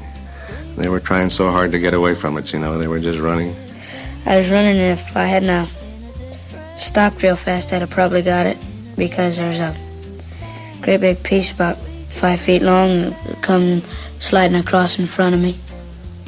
And a few other times, some pieces might have hit me. My main thought was to get out of the way of all the pieces that was sliding and flying. I didn't notice anything until the plane got right on top of me, and then it blew up, and then a bunch of stuff started flying over. I just turned to take a step, and then something blew me down. It blew me about 6 times over. I was 60 feet away from the plane when it hit the ground, and all the gas tanks on the behind the motors blew up and gave out tremendous heat, and it felt like a pressure tank and felt like a furnace. I was just thinking just to keep down and don't move till I think it was all right to get up. The only time I looked around is when my boyfriend Vito Colasso that came up to him and asked that he asked me how do I look. And And I just took one look at him. I didn't look at him too much because he was all burnt from his waist up. He was crying, and he says, I'm ruined. Well, I just jumped to the ground and covered up my head. So I figured if something hit and wouldn't get my eyes cut open or something like that. About the time I hit the ground, the plane hit. Part of the piece hit me in the foot. I got real mad, and I thought it did. I didn't feel the cut at first, so I started walking in, and then I looked down and I saw the cut. And started hurting then. Turned around, some of the kids were crying and yelling and screaming. And I saw kids laying all over the ground, white t-shirts. I couldn't see nothing until I got out of the deal because there's so much smoke. And my shoulder was hurting me most. Then when I got out, I seen these kids all laying out, and I seen one guy, it was Malcolm. He's a Mexican kid. I know him very good. And I drug him away from an engine light, and flaming, man, and something dripping out of it, and when it dripped, it starting to fly flames bigger and bigger. I was dragging him away, and I couldn't drag him anymore because my shoulder it knocked me out, and a piece of metal knocked me out on it and wrecked me. I ran towards the crash because, after all, it's my job. I'm responsible for the boys. John Vardanian speaking, physical education instructor at Pacoima Junior High School, the first grown-up to reach the hurt and frightened boys. I didn't think, I just acted. I ran immediately to the center of the impact, the crash impact, in order to pull out any boys that might have been burning or clothes might have caught on fire, in which in some cases that happened. They called, "Coach, I'm hurt," and I had to put down several boys and told them to stay where they were. I judged how seriously they were hurt. And then I went over to the more serious. I couldn't do everything. There were just too many of them. And there was no place that was really safe, no matter where they had been. The mothers who lived near the school knew that death was close. I was ironing Skippy's shirts when I heard this awful whining sound. Then I just threw my iron up, and all the steam went against the wall. And I saw the black smoke just curling up. And I said, "Oh my God, Shirley," I said, that's the schoolhouse. And she said yes, so we started running. Others further away did not realize at first that their children were in danger. First thing I knew it was a school was when I got a phone call from some friends of mine in Montebello. And then they said over radio that it was the 7th and 8th grade boys that was out. And I just waited. There wasn't much I could do. I didn't go to school because I knew that if there was anything wrong that they would call me. I called some neighbors over and we just waited. Every time the phone would ring, why, I was pretty afraid to pick the phone up, thinking that maybe it was from the hospital. And I had my neighbors over and we talked and just kind of walked around between ourselves and tried to keep busy is about all we could do. I had a feeling that he was involved, there wasn't anything I could do. And then they said over radio that not to jam up the traffic. I thought that you get down there and all the confusion, if you couldn't find your boy, then what would you do? I mean, I just wouldn't know what to do then. I'd just probably go back home and just wait. And then when he didn't come home, well, I was positive of it. Either he was killed or seriously hurt. But I knew that there was no use going because they said they would call as soon as they could. I finally got my call about 2:30 in the afternoon. They called me and told me that he was in the hospital. But most of the mothers of Pacoima were not as philosophical as Mrs. Rotello. There were hundreds of people on the field, and the parents, some of the mothers were screaming, and they were just in hysterics. They were hysterical, you know, and just running from one person to another, asking, "Did you see my boy?" or this, and "Where is he?" or "Where is he?" That's all they'd say, you know, and just someone just stand and scream. The first little boy that was laying there that was closest to me had a jacket on just like Skippy's. And, of course, I ran to him. And we just looked into the face, and it wasn't mine, so I looked into their little faces, long enough to glance to make sure it wasn't mine. I even heard one mother say to a child, "I can't help you, honey, I haven't found my own." I know my son, he yelled for somebody to help him, and they run right by him. Well, see, that's a normal reaction of parents, because we were looking for our own first. I started going around from boy to boy, the ones that were fallen and hurt, looking for my boy. I looked at everyone. And I was helping my neighbor find her boy. The parents, those that thought or knew their boys were out there were a little panicky. I don't blame them. Certainly no parent would, but things look differently to a 12-year-old, more realistic perhaps. The parents, they were down there buzzing around and everything, causing a lot of confusion and scaring some of the kids that were B7s. They were scaring them pretty bad. A lot of them went to the hospital just from shock. They'd come in there screaming and everything. Scream out loud, where's my boy, and all like that. If they'd have calmed down, they'd have probably found out where their boy was a lot sooner. Mrs. Lorraine Lafreniere, who had been ironing just a moment before, finally found her boy. He was laying on his stomach. Of course, they had something over his head. His head was bleeding terrible. He says, don't cry, Mama. And I said, oh, I'm not going to cry now. I found you. And he says, let me see your face. And I bent down, and he says, Mama, would you say the Hail Mary and the Act of Contrition with me? And Mrs. Margaret Barrios found hers. And I saw my son walking toward me. He was hurt. He was bleeding. All his face was bloody. I saw that he was burned. I didn't know the extent of his injuries, but he looked pretty bad to me. But Mrs. Virginia Brand could not find her son, Ronnie, not at the schoolyard, for an ambulance had already taken him to the hospital. Well, the nurse said, we'll just have to look at every boy because we don't know who's who. And so myself and the nurse all ran around looking at each boy, and some of them were burnt so bad I had to get right down at their face and look to see that it wasn't mine. And we ran and looked at all the boys, and then I came back to the desk and spelled out my name in case they had a wrong name there, and because he was on the list of the injured. And then the doctor must have heard me or something. The doctor said, come here, I want to talk to you. And I said, well, what do you want to talk to me for? I guess I was stalling time. I knew what he was going to say. I just had that feeling.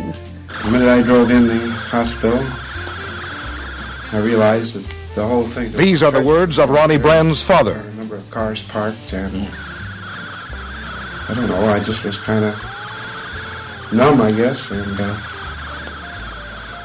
her friend came out to meet me, and I just asked her where my wife was, and I could tell by looking on her face just what I was going to expect to hear. Ronnie Brand, age 13, whose heaven was in the sky, was dead. A tiny sliver of metal from the sky had pierced his temple. A tiny fragment of duralumin. A tiny piece of an airplane. He loved airplanes. He just lived and breathed airplanes. I never saw him without an airplane in his hand. His heaven was in the sky. It was just airplanes.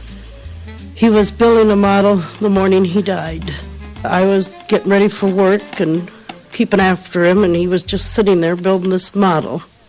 He had asked for a DC-7 model for his birthday, which I got because I generally buy what he wanted, within reason.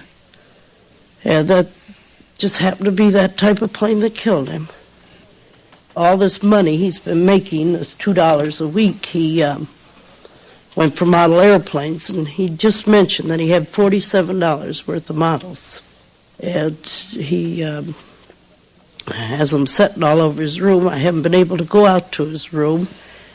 I bought this house because of that room, outside like he wanted off the garage, so he could have privacy with his boyfriends, and they thoroughly enjoyed that room. It is very hard to come home at night because Ronnie was always there. He'd come in about 6 o'clock or so, and then he'd watch the television. I'd get home shortly after 6, and there'd always be a light. It's the hardest thing. I try and sleep in till after 8 o'clock because he usually left for school till 10 minutes of 8. He always washed the dishes for me. I give him $2 a week for picking up the house and doing the dishes. And so he left his cereal dish on the table. I said, Ronnie, it's going to be easier to wash if you put it down the sink when you get home. Put some water in it. So he did. And so that's when he noticed the time, and out he flew out the door. That was the last I saw him. And when I came home that night, well, my girlfriend was with me, and I saw that dish of cereal with the cereal still in the bowl, and I told her, I says, will you please wash up that? I can't stand to look at that. Because I never did come home and find a dish on the sink. He wasn't too good about emptying the trash, but because it was out of sight, out of mind. And but there was never a dish on that sink, not even one cup. And it didn't used to bother me a bit. My mother-in-law, instead of buying him toys throughout all these years, has put money in the bank, which everybody thought was a wonderful idea. He had a bank account for when he was 16, he was to have his car. He had it dagoed and he had it raised and lowered and everything in his mind, what he was going to do to it, you know. And so this money, I think it amounts to about $150, and is in bonds right now. Last Mother's Day, he bought me a dime store diamond ring. And he said that when he got working, he was going to buy me a real diamond ring like that. And so he said it a number of times. He told my mother, he told my mother-in-law. It was something he was going to do.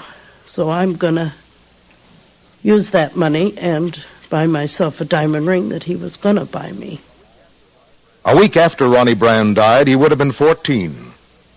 On his birthday, his mother sat talking to his closest buddies, Larry Larimore and Carl Fox. Larry, how did you feel when you heard Ronnie was gone? I felt pretty bad because he was a close friend of mine. We always went around together and had a lot of fun. But when I heard he was gone, I felt pretty bad because I lost one of my best friends. Yeah.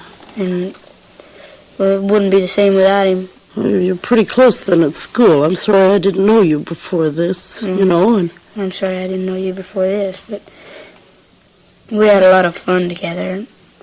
yeah, you seem the same type of boy that Ronnie was, just a regular boy. Mm.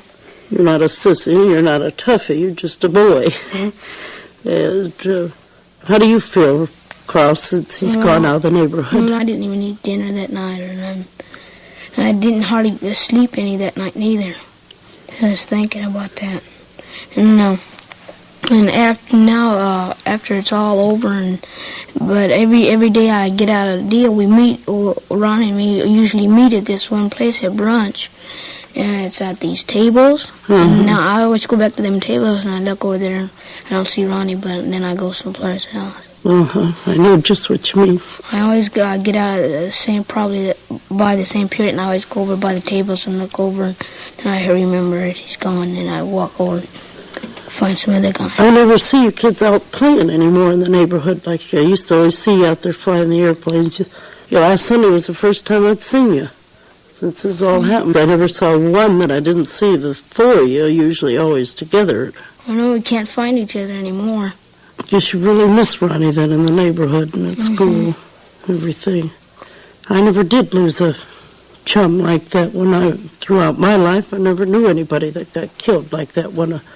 Even casually, I didn't know him, but I imagine it's pretty hard. When I went to school, Ralph and everybody, they hardly ever meet because they don't know where to go. Ronnie used to always say, well, let's meet here and let's meet there, but now nobody say that, so we don't know where to meet.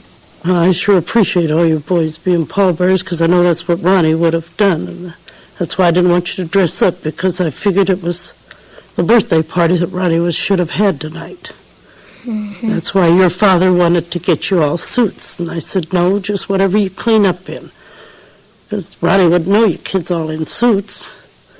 And so I figured it was just kind of the kids that would have been there at the party. His heaven was in the sky. May he and his two dead schoolmates, Bobby Zellen and Evan Elsner, and the 4 crewmen of the DC-7B, and the pilot of the F-89J, find their heaven less crowded than the skies above our peaceful land, where death lurks in the ever-shrinking, overcrowded air.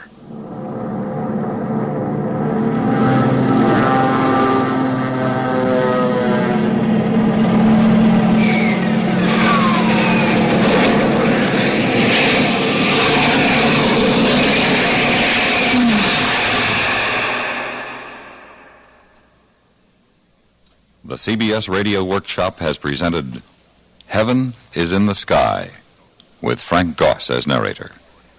Recording and research by Jules Maitland.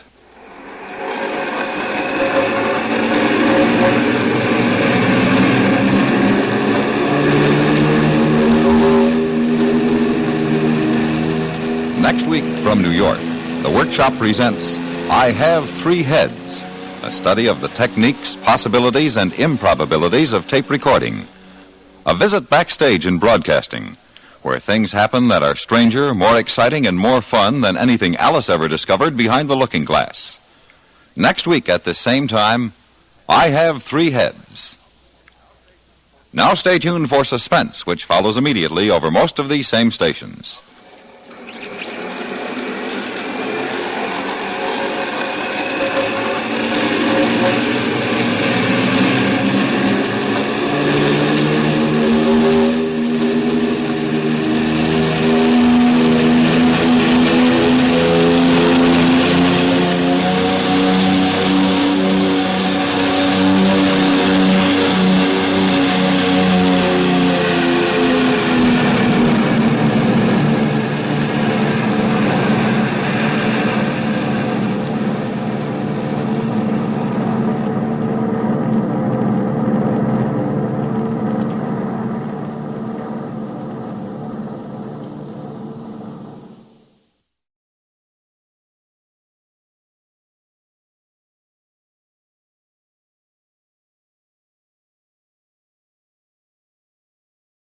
CBS Radio presents the CBS Radio Workshop, dedicated to man's imagination, the theater of the mind.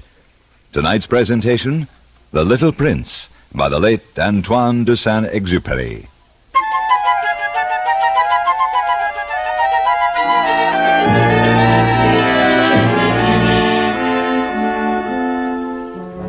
Years ago, I had an accident with my airplane in the desert of Sahara.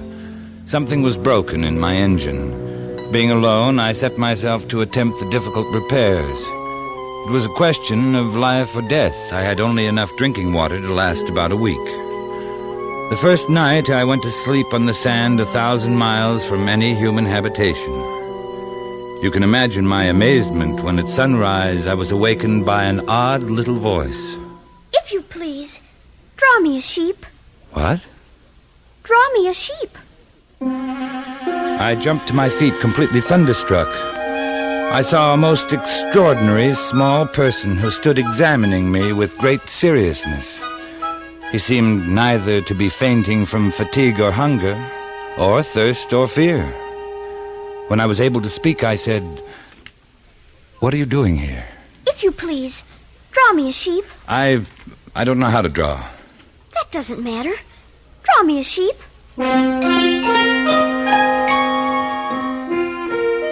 When I was only 6, I had drawn a picture of a boa constrictor, from the outside, digesting an elephant.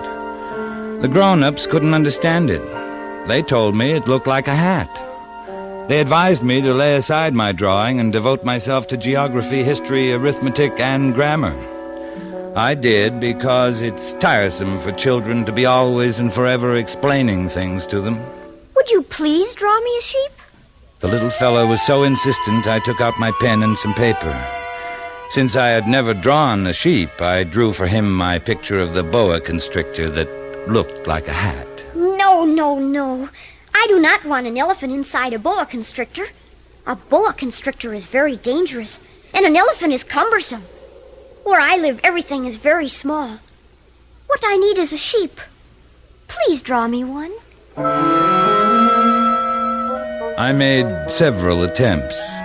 Then, being in a hurry to start working on my engine, I tossed off a drawing of a box that had some air holes in it and explained that the sheep was inside.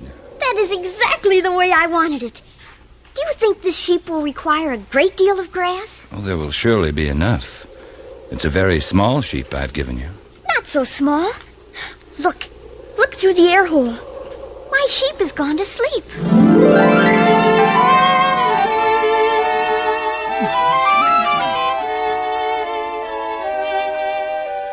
It took me a long time to learn where he came from.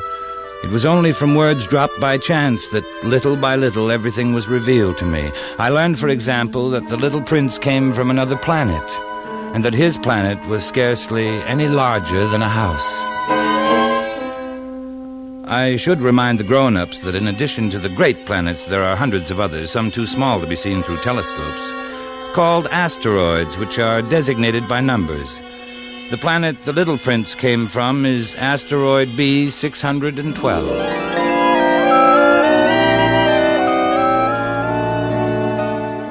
As each day passed, I would learn more about the little prince's planet. On the third day, I heard about the catastrophe of the baobabs. Isn't it true that sheep eat little bushes? Yes, that's true.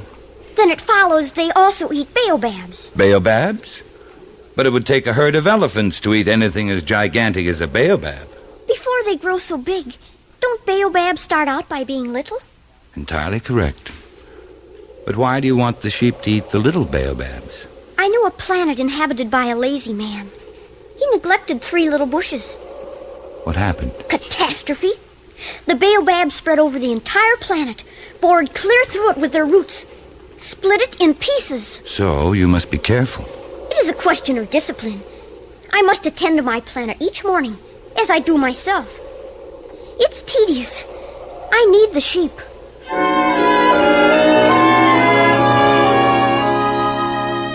On the 5th day, thanks to the sheep, the secret of the little prince's life was revealed to me. If a sheep eats little bushes, does it eat flowers A too? sheep eats anything it finds in its reach. Even flowers that have thorns? Yes, even flowers that have thorns. The thorns. What use are they? Don't you ever let go of a question once you've asked it. Can't you see I'm busy fixing my plane? There's so little drinking water left, I must finish the repairs. But you haven't answered my question. All right. The thorns are of no use at all. Flowers have thorns just for spite. Oh! I don't believe you. Flowers are weak creatures. They are naive. They reassure themselves as best they can. They believe that their thorns are terrible weapons. And you actually believe that the flowers... No, I don't believe anything. I answered you the first thing that came into my head. Now, don't you see I'm very busy with matters of consequence? Matters of consequence? You talk just like the grown-ups. The flowers have been growing thorns for millions of years. For millions of years, the sheep have been eating them just the same. It is not a matter of consequence to try to understand why the flowers go to so much trouble to grow thorns which are never of any use to them. Now, just a moment. If I knew one flower which is unique in the universe, which grows nowhere but on my planet, which one little sheep can destroy in a single bite some morning without even noticing what he is doing, you think that is not important? I'm sorry. I didn't realize. Now, the flower you love is not in danger. I'll draw you a muzzle for your sheep. I'll draw you a railing to put around your flower. I didn't know what else to say to him. Night had fallen. I'd let my tools drop from my hand. Of what moment now was my hammer, or thirst, or death? There was a little prince to be comforted. I felt awkward and blundering. I didn't know how I could reach him. It's such a secret place, the land of tears.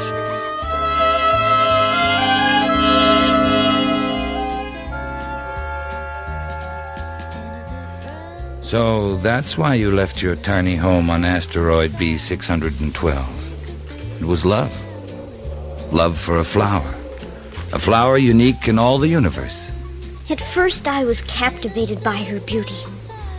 Very quickly she began to torment me with her vanity, and soon I came to doubt her. Was she the only flower on your planet? Oh, no. But the others are very simple. They take up no room, cause not one bit of trouble. Your flower was different. Very. She came from a seed blown to my planet from who knows where. From the moment she first showed herself, she became demanding. She commanded all of my time. Even that time I had always devoted to the baobabs and my volcanoes. Volcanoes? I have 2 active volcanoes. Very convenient for heating my breakfast. I carefully clean them out every morning. If they are well cleaned out, volcanoes burn slowly and steadily, without eruptions. I see. I also have one volcano that is extinct. I clean it out, too. One never knows. No, one never knows. You were telling me about your flower. I ought never to have run away from her. I ought to have judged her by deeds and not by words. I ought to have guessed that behind her poor little stratagems lay real affection for me. But I was too young to know how to love her. The fact is that I did not know how to understand anything.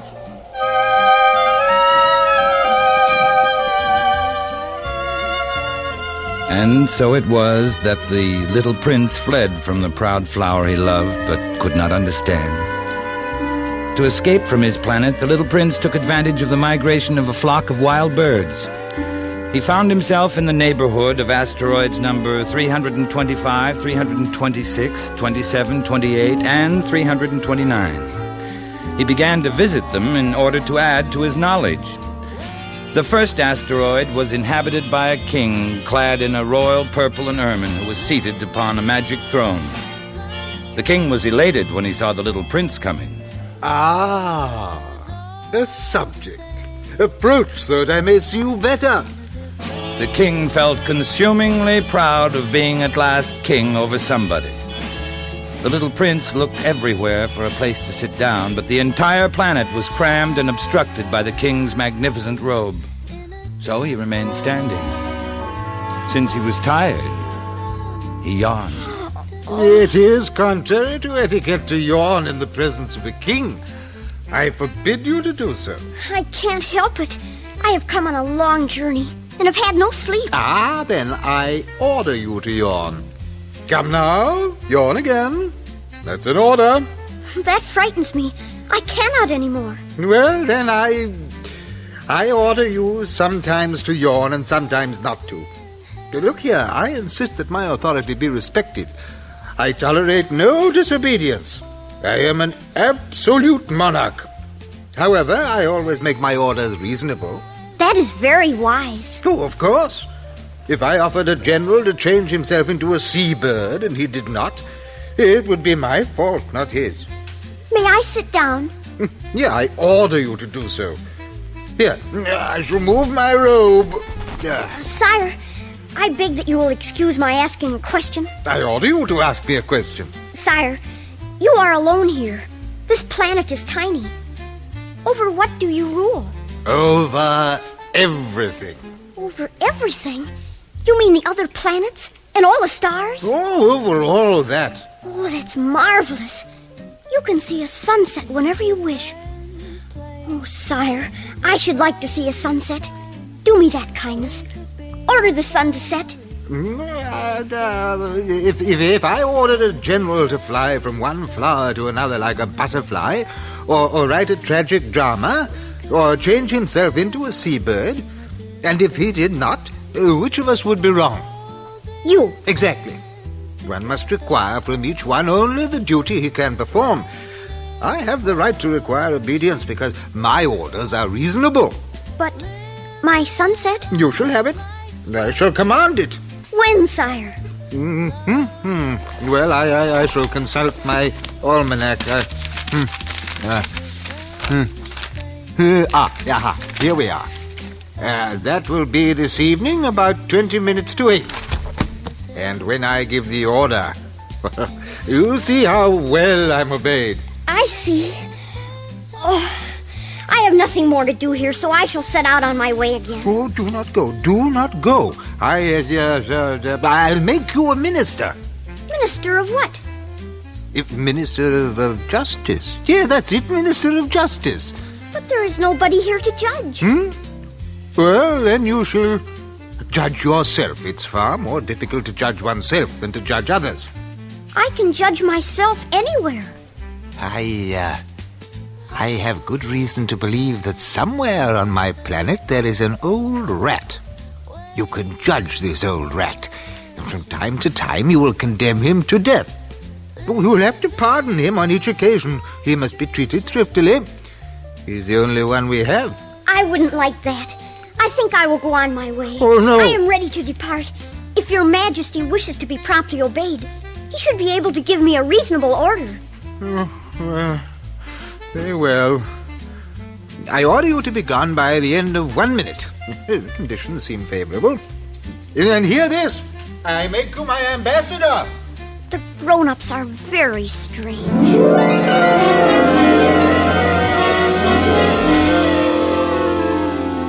The second planet was inhabited by a conceited man who thought the little prince had come to admire him.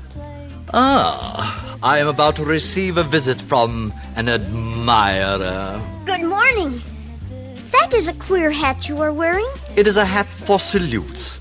I raise it in salute when people acclaim me. Oh, unfortunately, nobody at all ever passes this way. Oh? Clap your hands one against the other. All right. You see? I now raise my hat in salute. Do it again. Thank you. Thank you.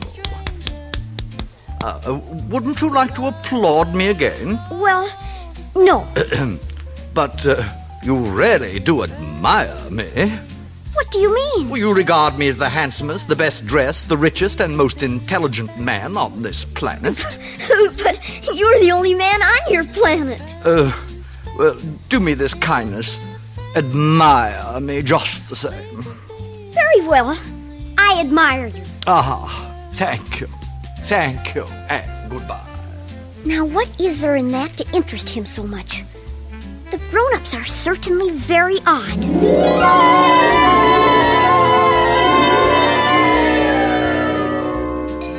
The third planet belonged to a businessman. This man was so much occupied that he did not even raise his head at the little prince's arrival. 3 and 2 make 5. 5 and Good 7. morning. 12. Good morning. 15 Your and cigarette 7 has gone make out. 22. I haven't had time to light it again. That makes 501,622,731. 500 million what? I can't stop. I've got too much to do. I'm concerned with matters of consequence. 500 million what? During the 54 years I've inhabited this planet, I've been disturbed only twice by inconsequential balderdash. This is the third time. I was saying 501 million... Millions of what? Those little objects one sometimes sees in the sky. Flies? No, little glittering objects. The ones that set lazy men to idle dreaming. You mean the stars? That's right. And what do you do with the stars? Nothing. I own them. But I have already seen a king who told me... Kings do not own, they reign over. It's very different. And it makes me very rich. What good does it do you to be rich? Well, it makes it possible for me to buy more stars, if any are discovered. How is it possible for one to own the stars? To whom do they belong? To nobody. Then they belong to me, because I was the first to think of it. I suppose that is true, but what do you do with them? I administer them, count them, recount them. It's difficult, but I am a man who is interested in matters of consequence. You cannot pluck the stars from heaven. No, but I can put them into the bank. Whatever does that mean? I write the number of my stars on a paper. I put the paper into a drawer and lock it with a key. Is that all? It is enough. That is rather poetic, but of no great consequence. Your ideas about matters of consequence are quite different from those of grown-ups. Quite. I myself own a flower, which I water every day. I own 3 volcanoes, which I clean out every day. It is of some use to my volcanoes and my flowers that I own them. You are of no use to the stars. Balderdash! Now, let's see, where was I? 342, 77 plus 89. The grown-ups are altogether extraordinary.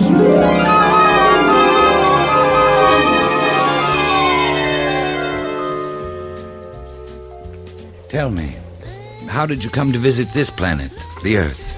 It was recommended by a geographer on the 5th planet I visited. Do you like it? Do you intend to stay? It has been almost a year since I left my home, my flower, my volcanoes. I'm worried. The baobabs? I left them under control. Your flower, then? On my journey, I learned many things. I learned that flowers are in danger of speedy disappearance. Soon I must return.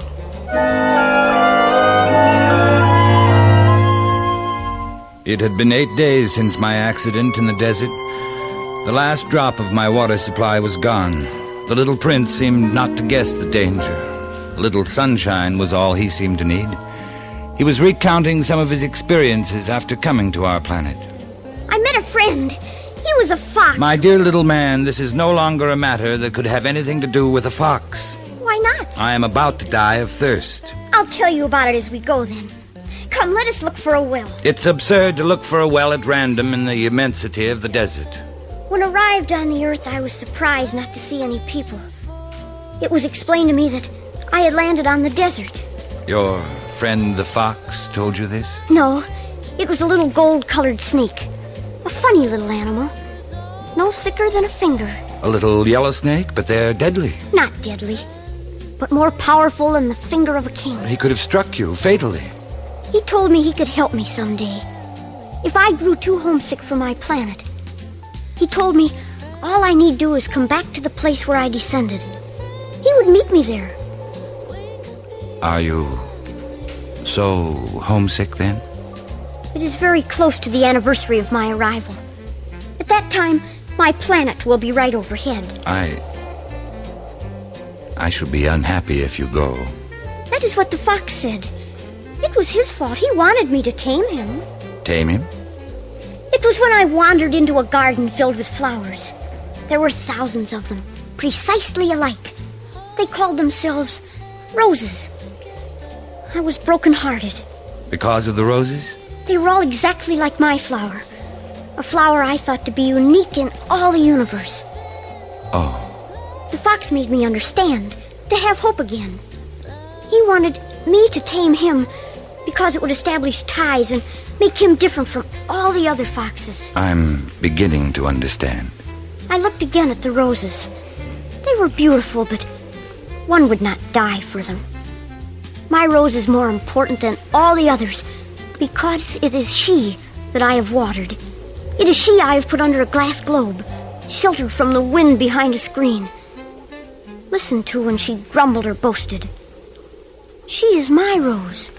And your friend the fox? When I met him, he was as yet nothing. Just a fox like thousands of other foxes. But I have made him my friend. And now he is unique in all the world. You have learned a secret. A simple secret. It's only with the heart that one can see rightly. What is essential is invisible to the eye. Men have forgotten that you become responsible forever for what you have tamed. I am responsible for my rose.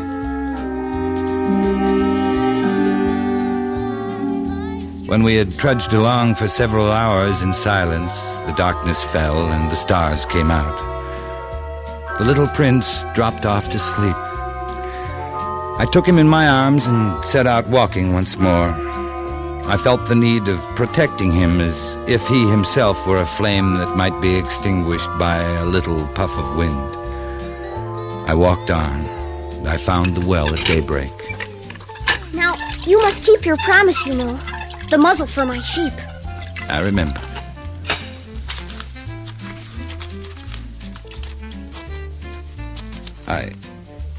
I'm afraid it's not very good. This will be all right. You have plans I don't know about. Tomorrow will be the anniversary of my descent to the Earth. And your star will be just above?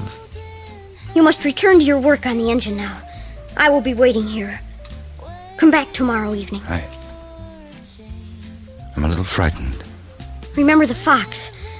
One runs the risk of weeping a little if one lets himself be tamed. I was not reassured. I did not want to lose my little friend. I pretended to go, but returned and hid behind a rock. I could not see to whom the little prince was speaking. This is the exact spot. The right time. You have good poison. You are sure you will not make me suffer too long. My heart jumped to my throat. I looked around the rock. Before me, facing the little prince, was one of those yellow snakes that take just 30 seconds to end your life. I dug into my pocket for my gun and started to run. The snake let himself flow across the sand like the dying spray of a fountain and disappeared among the stones. What does this mean? Why are you talking with snakes? You will find out what is wrong with your engine today, and you can go back home. I, too, am going home today. It is much farther, much more difficult. I want you to stay a while longer. I have your sheep and the sheep's box, and I have the muzzle. Little man, I want to hear you laugh again. Tell me it's only a bad dream, this affair of the snake, the meeting place, the star. At night you will look up at the stars. My star will be just one of the stars for you. You will love to watch all of the stars in the heavens. They will be your friends. I am making you a present. Little prince, dear little prince. I love to hear that laughter. That is my present. Just that. What are you trying to say? For most people, the stars are silent. You alone will have the stars as no one else has them. I don't understand. In one of the stars, I shall be living. In one of them, I shall be laughing. It will be as if all the stars were laughing when you look at the night sky. Only you will have the stars that can laugh. I, too, shall look at the stars. They will all be wells with a rusty pulley. You will have 500 million little bells, and I shall have 500 million springs of fresh water. Now, let me go by myself. You're afraid, little friend? I am responsible for my flower. She is so weak, so naive. She has 4 thorns of no use at all. Don't go. Please. Don't go. I seemed unable to move. The little prince hesitated, took one step. There was nothing there but a flash of yellow close to his ankle.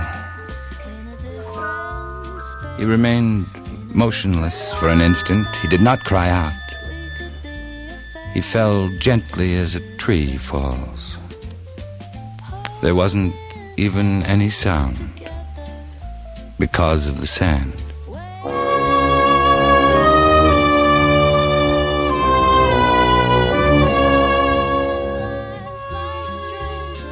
Now, years and years have gone by. Until now, I've never told this story.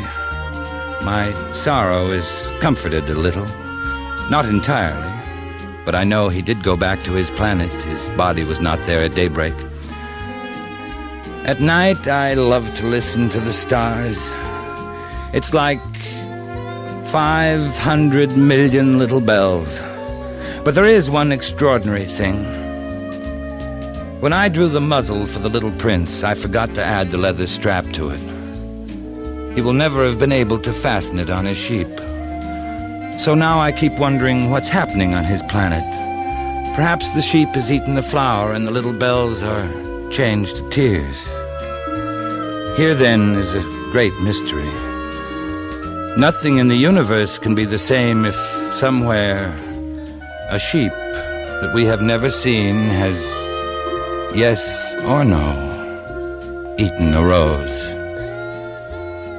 And no grown-up will ever understand that this is a matter of so much importance.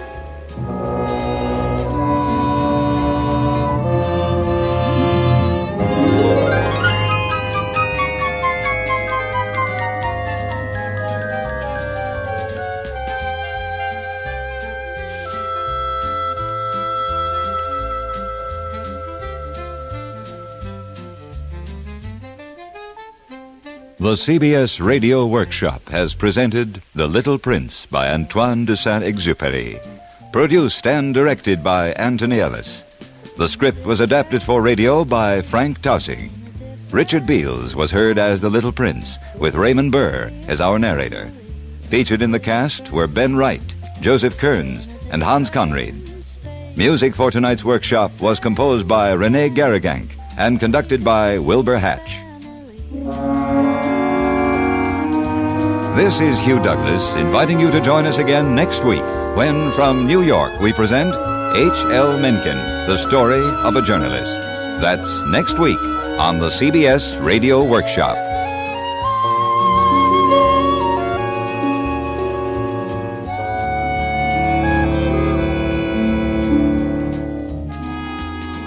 Stay tuned for 5 minutes of CBS News, to be followed on most of these same stations by My Son Jeep. America listens most to the CBS Radio Network.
Autolite and its 98,000 dealers bring you Mr. Jack Benny in tonight's presentation of Suspense.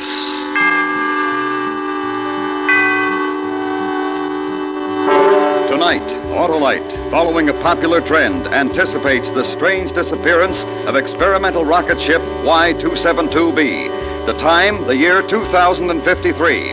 The place, the planet Mars. The star, Mr. Jack Benny.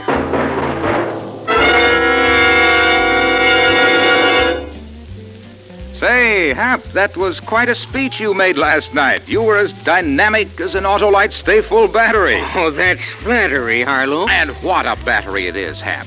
The Autolite Stay-Full is the power-packed pepster that needs water only 3 times a year in normal car use. I really don't deserve such praise, Harlow. Why not? That's the battery with the fiberglass retaining mats protecting every positive plate to reduce shedding and flaking and give the Autolite Stay-Full longer life, as proved by tests conducted according to accepted life cycle standards. I was really good, eh, Harlow? Oh, no one could do any better than to visit his nearest Autolite battery dealer, who services all makes of batteries.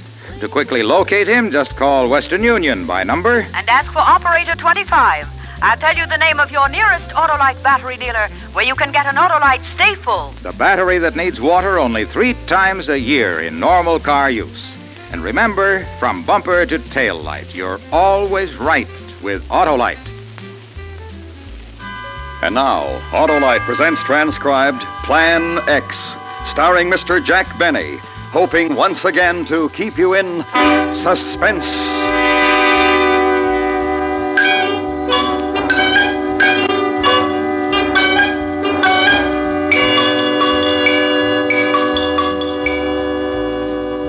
The card. Do you have the card yet? One more run through the machine. Touareg, when do you think the Earth rocket is arriving? Tomorrow. But if the Grand Council wanted the card before now, they should have asked me before now.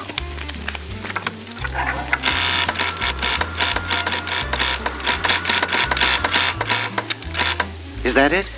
Let me see it. Here. 13756. Zeno. Assembly line worker.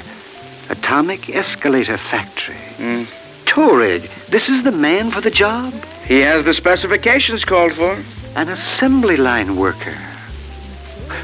Why, it's incredible. Incredible.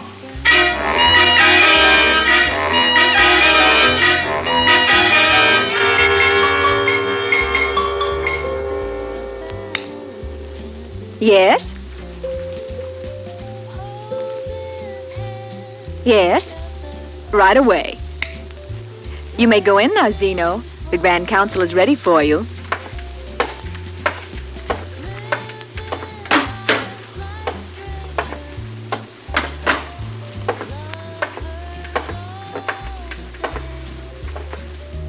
13756 called Zeno.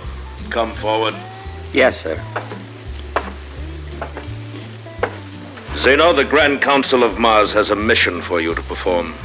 Me? A mission? You have been selected because of the qualities shown on your work and identity card, Form 42-A. Set habit patterns, attention to detail, no strong emotional or biological drives, and complete suppression of imagination.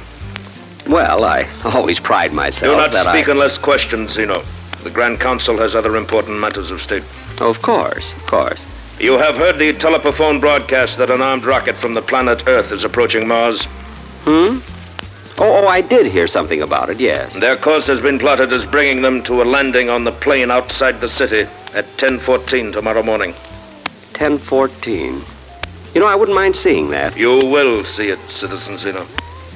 Me? You. Well, I'd certainly like to, but I'm due in the atomic escalator factory at 8. I'm on stair treads, you know. And we've arranged a leave from your job. Leave?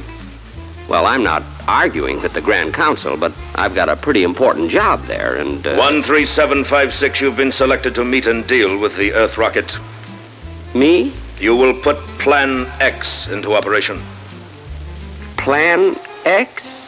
Citizen Zeno, every Martian for the last 50 years has been thoroughly grounded in Plan X, if and when a rocket should come from the Earth. Oh, Plan X.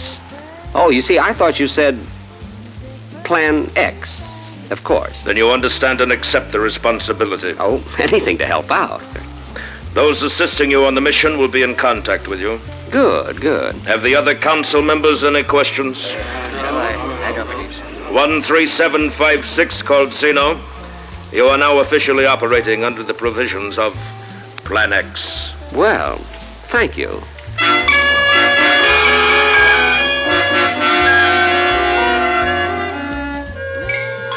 I took the aerial transmission belt directly home. Let them get along without me at the escalator factory if they could. Besides, it was almost quitting time. I went to bed early that night. Tomorrow was going to be a big day. Plan X. Out of the whole population of Mars, I was picked to carry out Plan X. Oh, I'll admit I had my criticisms of the Grand Council in the past, but this restored my confidence in them. Yes, sir. They couldn't have picked a better Martian.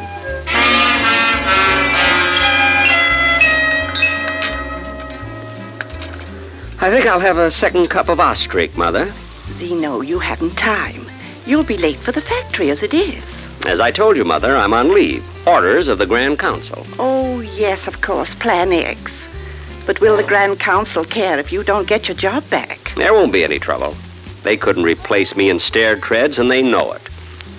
Pass the Gorot, will you, Mother? Here. But it's fattening, Zeno. Well, I got a hard task coming up, Mother. I owe it to myself. And you will be careful, Zeno. Oh, Mother, if I've told you once, I've told you 1,000 times. It's just an invasion rocket from that stupid planet Earth. So will you stop worrying? Ah, you're just like your father was, Zeno. Too brave for your own good. I am? Well, it's nothing, really.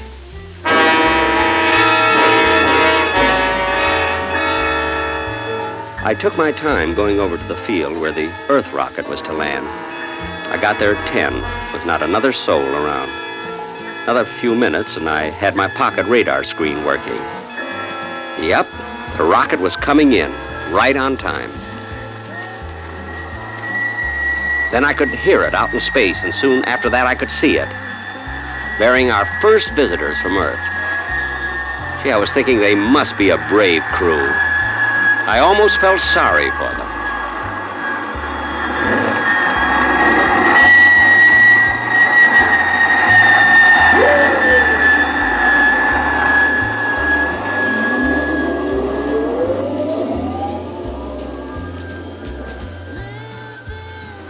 It wasn't a bad landing.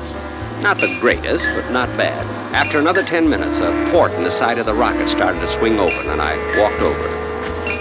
If I do say it myself, I made quite an impression. Commander, look! Great Scott, what is it? Commander, I think we've met our first Martian. All right, keep back, everybody. Dr. Fielding and I will deal with it. Him, whatever it is. Hand me the Martian kit, Parker. All ready, sir. Come on, Fielding. We'll be ready for anything. Right, Commander. Incredible, absolutely incredible. I'll try to talk to him. We Earth people, we friends, we come from out there. Oh, blasted Fielding, I feel like a fool. Let me try, Commander. We bring you presents. Here, we bring you beads, cloths of many colors. Take them. You wouldn't have something a little more conservative? Fielding, he speaks Esperanto. Incredible, incredible. Gentlemen, welcome to Mars. It's almost as if he was expecting us. Oh, yes, for some days now. Ever since you left Earth, as a matter of fact. You hear that, Fielding? Commander, we may very well be in the presence of a superior race. Well, thank you. You say you expected us? Everyone expected us? Oh, certainly. But you're here alone. Yes. Well, unfortunately, all other adult Martians are, shall we say, unavailable. For how long? Not wishing to pry, but how long are you staying? Well, they've taken to the hills, have they? No need to be afraid of us. No need at all. There's no one in your city over there? Mainly unavailable. But I'll be glad to show you around. Martian hospitality, you know. Amazing. Can we go right away, Commander? I'll get Connie. You can call her, Fielding, but we don't want to blunder into a trap. All right, men. All in. Parker, take 3 men and stay here for rocket guard. Yes, sir. Ready, Fielding? All set, Commander. Connie, I want you to meet our first Martian. Dr. Fielding, I don't believe it. Miss Morrison, this is, 13756, called Zeno. Miss Morrison, this is Zeno. How do you do? Well, how do you do?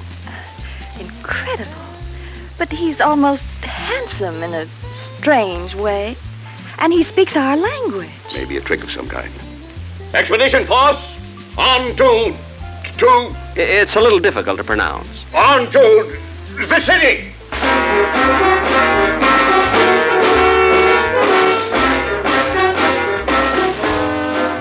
We marched into the city, which of course appeared quite deserted.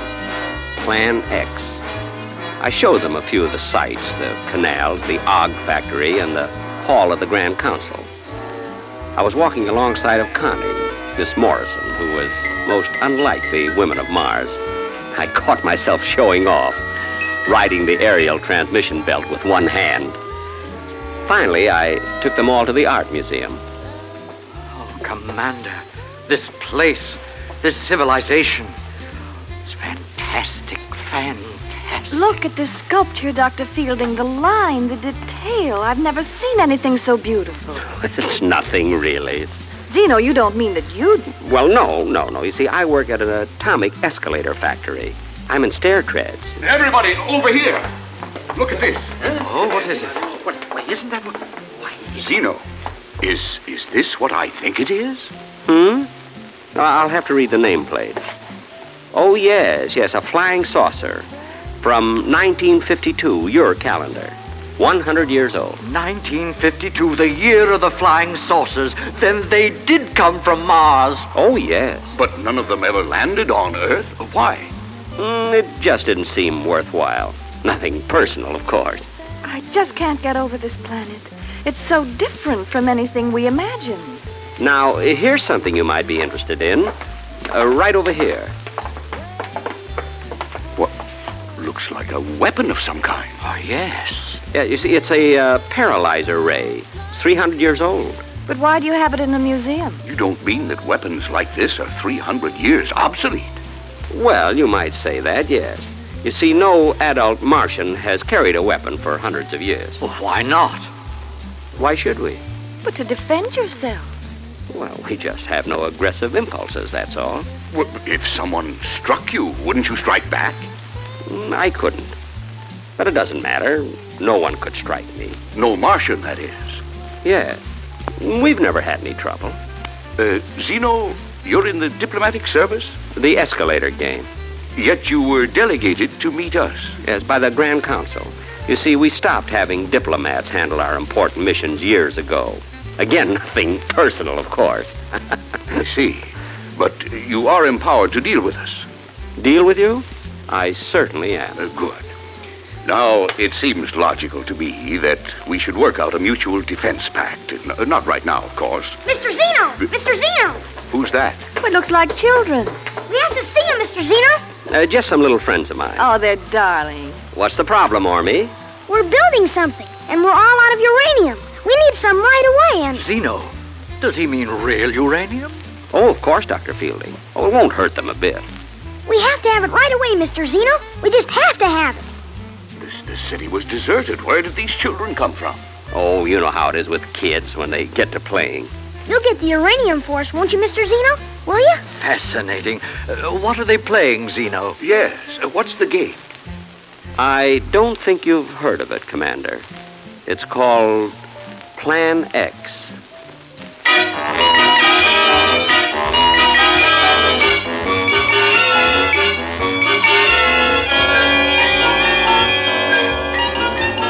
Autolite is bringing you Mr. Jack Benny in Plan X. Tonight's presentation in radio's outstanding theater of thrills, Suspense.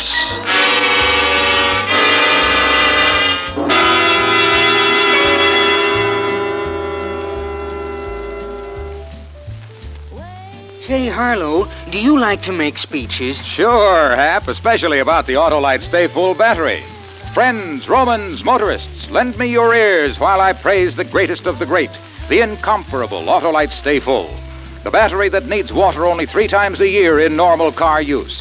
The battery that gives longer life as proved by tests conducted according to accepted life cycle standards. The famous Autolite Stay Full has over 3 times the liquid reserve of ordinary batteries. And because every positive plate is protected by fiberglass retaining mats to reduce shedding and flaking, the Autolite Stay Full just naturally gives longer life than ordinary batteries. And where can one get this glorious battery? From your nearest Autolite battery dealer who services all makes of batteries. To quickly locate him, just phone Western Union and ask for operator 25. And I'll tell you where you can get an Autolite Stay Full, the battery that needs water only 3 times a year in normal car use. And remember, from bumper to tail light, you're always right with Autolite. And now, Autolite brings back to our Hollywood soundstage Mr. Jack Benny in Elliot Lewis's production of Plan X, a tale well calculated to keep you in suspense.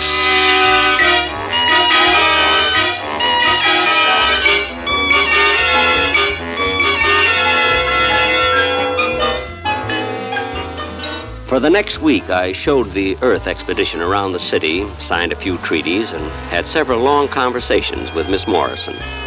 Well, not too long, but I felt we were building a solid friendship. It was too bad it was coming to an end. You're not going out again this evening, Zeno? Mother, so I've been out 2 evenings in a row. Doesn't have to be fatal, you know. This is the time of year you always get that chest cold. Oh, chest cold, chest cold. Anyway, Mother, I have to go over to the rocket. Don't they plan to go back to Earth tomorrow? They plan to, yes. Miss Morrison promised to take a little farewell walk with me this evening. Don't let her keep you out in the moonlight too long, Zeno. Mother, why, that's the most ridiculous thing You just don't know how attractive you are. Now, Mother, Miss Morrison and I are merely friends. And to think of anything beyond that is just... Mr. Zeno! Mr. Zeno! We're almost finished the game, Mr. Zeno. Good. All finished, Army? Just about. It's tomorrow morning at 8:45, isn't it? 8:45. Anything else you need, Army? I mean, any more uranium? No, I just wanted to make sure it was 8:45. Well, see you in the morning, Mr. Zeno. Goodbye, Mrs. Zeno. See you in the morning, Army. Such a cute little fellow, Zeno. And smart. Is he? Mother, you have no idea.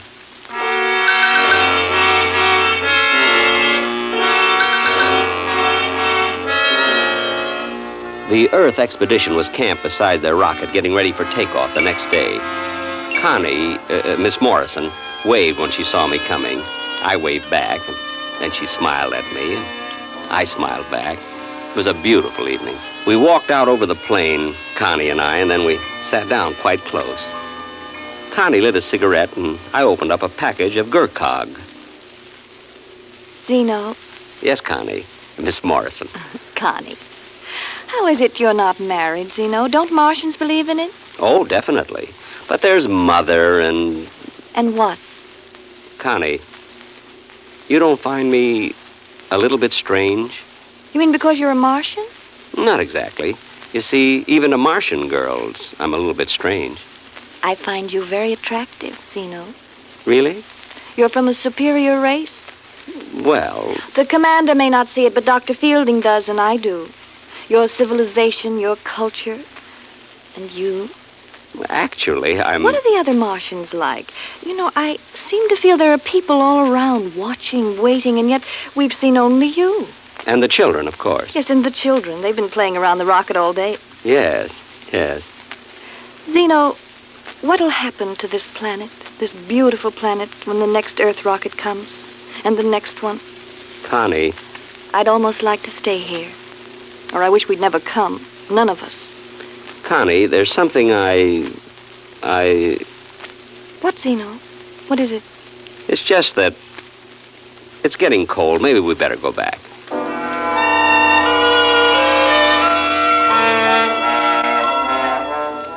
I walked with Connie back to the rocket, and then I went home. There was a message on the autophonopad. The Grand Council wanted to see me at once. You sent for me, gentlemen? 13756 called Zeno. You are nearing the completion of Plan X. I hope my work has been satisfactory. You were selected for certain qualifications, Zeno. Set habit patterns, attention to detail, no strong emotional drives. I remember, yes. You have assumed a responsibility based on those qualifications. I suppose you might put it that way.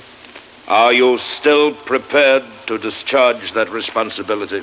Well, I think you might as well know that it's been my criticism in the past, as well as that of a lot of other taxpayers, that the Grand Council interferes entirely too much in the private lives of, well, what I mean to say... Are you prepared to discharge your responsibility? But about Connie, I mean Miss Morrison, isn't there some way... You know that there is not. Well, I suppose not, no. Plan X will then be completed. I assure the Grand Council, at 8:45 tomorrow morning, Plan X will be completed.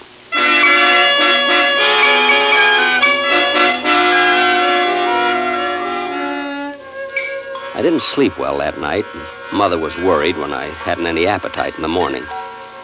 She thought it was the start of one of my chest colds. Purposely, I didn't go out to the rocket until almost 8:40. They were blasting the motors, getting ready to take off.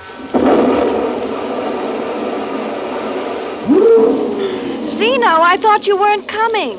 I overslept, Connie. That is, I didn't really oversleep, but... The children have been here for an hour. We're just about finished playing, Mr. Zeno. Oh, good, Army. Did you win the game? Plan X? I think so. We'll know in a minute, Mr. Zeno. They're so intense. Are the children on Mars always that way, Zeno?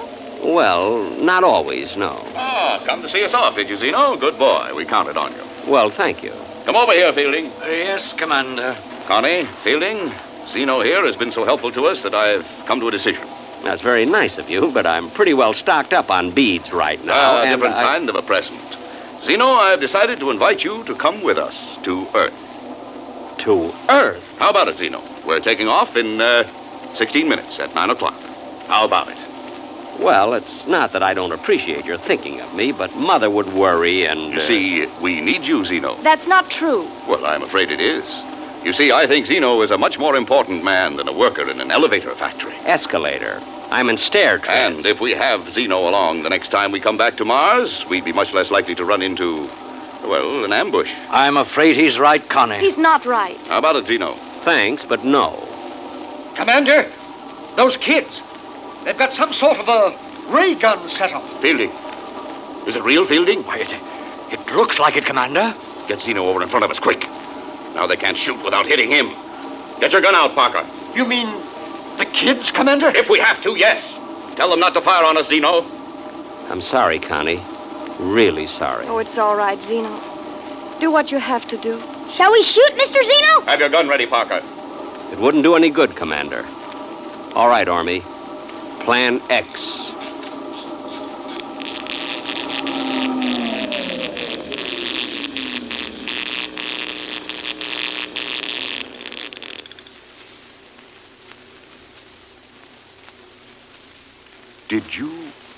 Did you fire, Parker?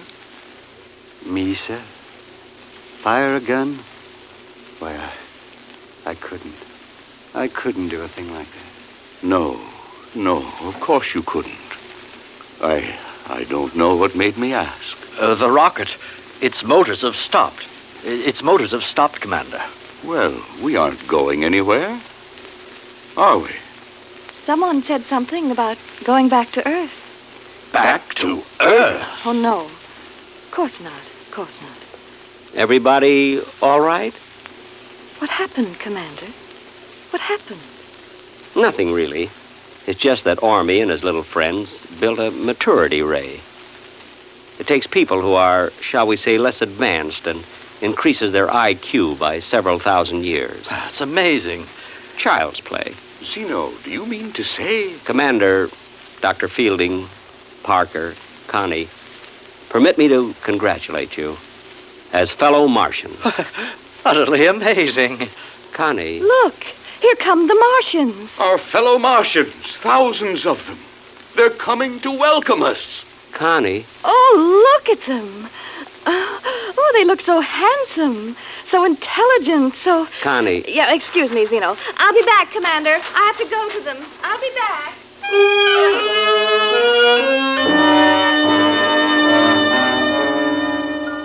Well, she did like me for a while. Before Plan X. But she did like me. Even just for a while. That's something, isn't it?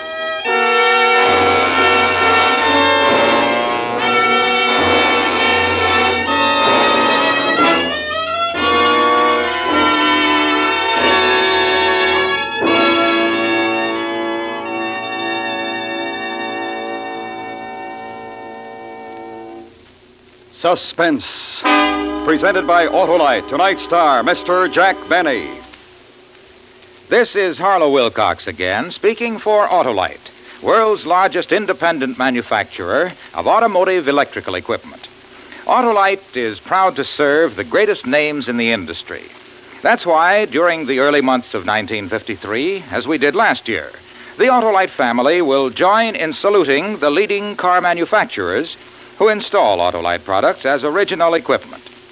Our Autolite family is a worldwide family and numbers among its members some 30,000 men and women in Autolite plants in the United States, Canada, and many foreign countries, and the 18,000 people who have invested a portion of their savings in Autolite, as well as thousands of Autolite distributors and dealers, and the many leading manufacturers who use Autolite products as original equipment. Our Autolite family will salute the Dodge division of Chrysler Corporation on the next Autolite Suspense program on television. If you live in a television area, check the day and time of Suspense so that you'll be sure to see this program.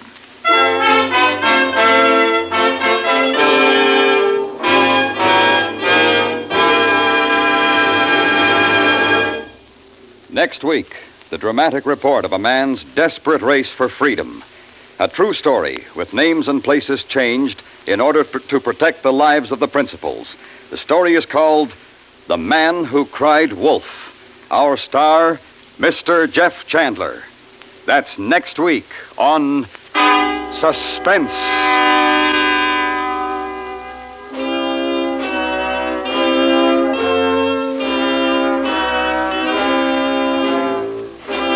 Suspense is transcribed and directed by Elliot Lewis, with music composed by Lucian Morowick and conducted by Lud Gluskin. Plan X was written for Suspense by Richard Powell. Featured in tonight's cast were Mary Jane Croft, Norma Varden, John McIntyre, Truda Marson, Howard McNear, William Conrad, Jack Crucian, Joseph Kearns, and Stuffy Singer. The Jack Benny Show may be heard every Sunday on the CBS Radio Network. And remember next week, Mr. Jeff Chandler in The Man Who Cried Wolf.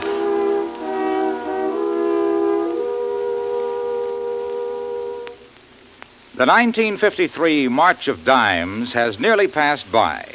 If you haven't given your dime or dollar to help in the crusade against polio, why not do it now? Send your contribution to your local March of Dimes headquarters.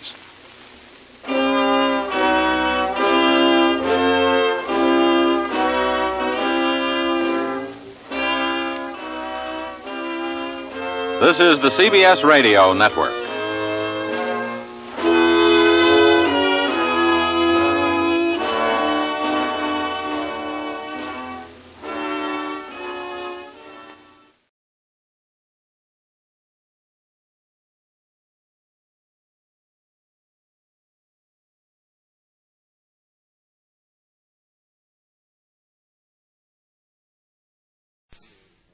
Quiet, please. Quiet, please.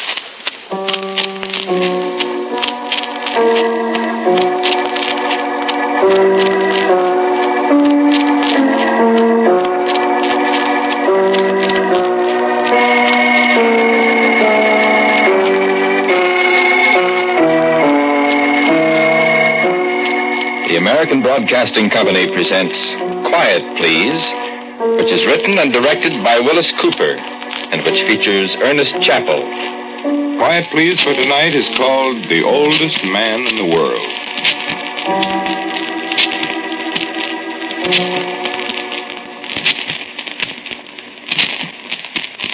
It was bitter cold up there in the uplands, the foothills of the Pyrenees 20,000 years ago. The great sheet of glacial ice had slid down from the polar ice cap. Only the mountain peaks arose above it.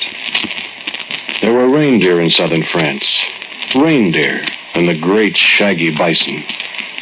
The long-haired ancestor of the horse lived somehow on those dead hills in the bitter cold of 200 centuries ago. No man wrote down the time when the sullen glaciers let go their icy hold on the countryside, for there were no men to see it. Only the fierce great bears roaming the barren, frigid hills, preying horribly on the reindeer and the bison and the gentle, frightened horses. Where the men came from, nobody knows. Perhaps they struggled up from the Spanish peninsula over the jagged passes of the Pyrenees, following the retreating wall of ice. Perhaps they... But it's fruitless to speculate. The ice melted away to the north, then the earth appeared, and there were men living in the high caves of the Pyrenees. In the Cro-Magnon caves along the Dordogne in France, they found what they said was indisputable evidence of prehistoric man. An intelligent, walking upright man who made weapons, fought, worshipped, and died. The Cro-Magnon man. You've seen the drawings they made of him. A beetle-browed, heavy-jawed caveman. A short step on the ladder of evolution above his anthropoid forebears. And in certain caves hidden away in the foothills of the Pyrenees, you can find drawings that the Cro-Magnon man scratched on the cave walls 20,000 years ago. So he did live and flourish, and finally perished. And they say he vanished utterly. That is what they say. Now I'll tell you what I know.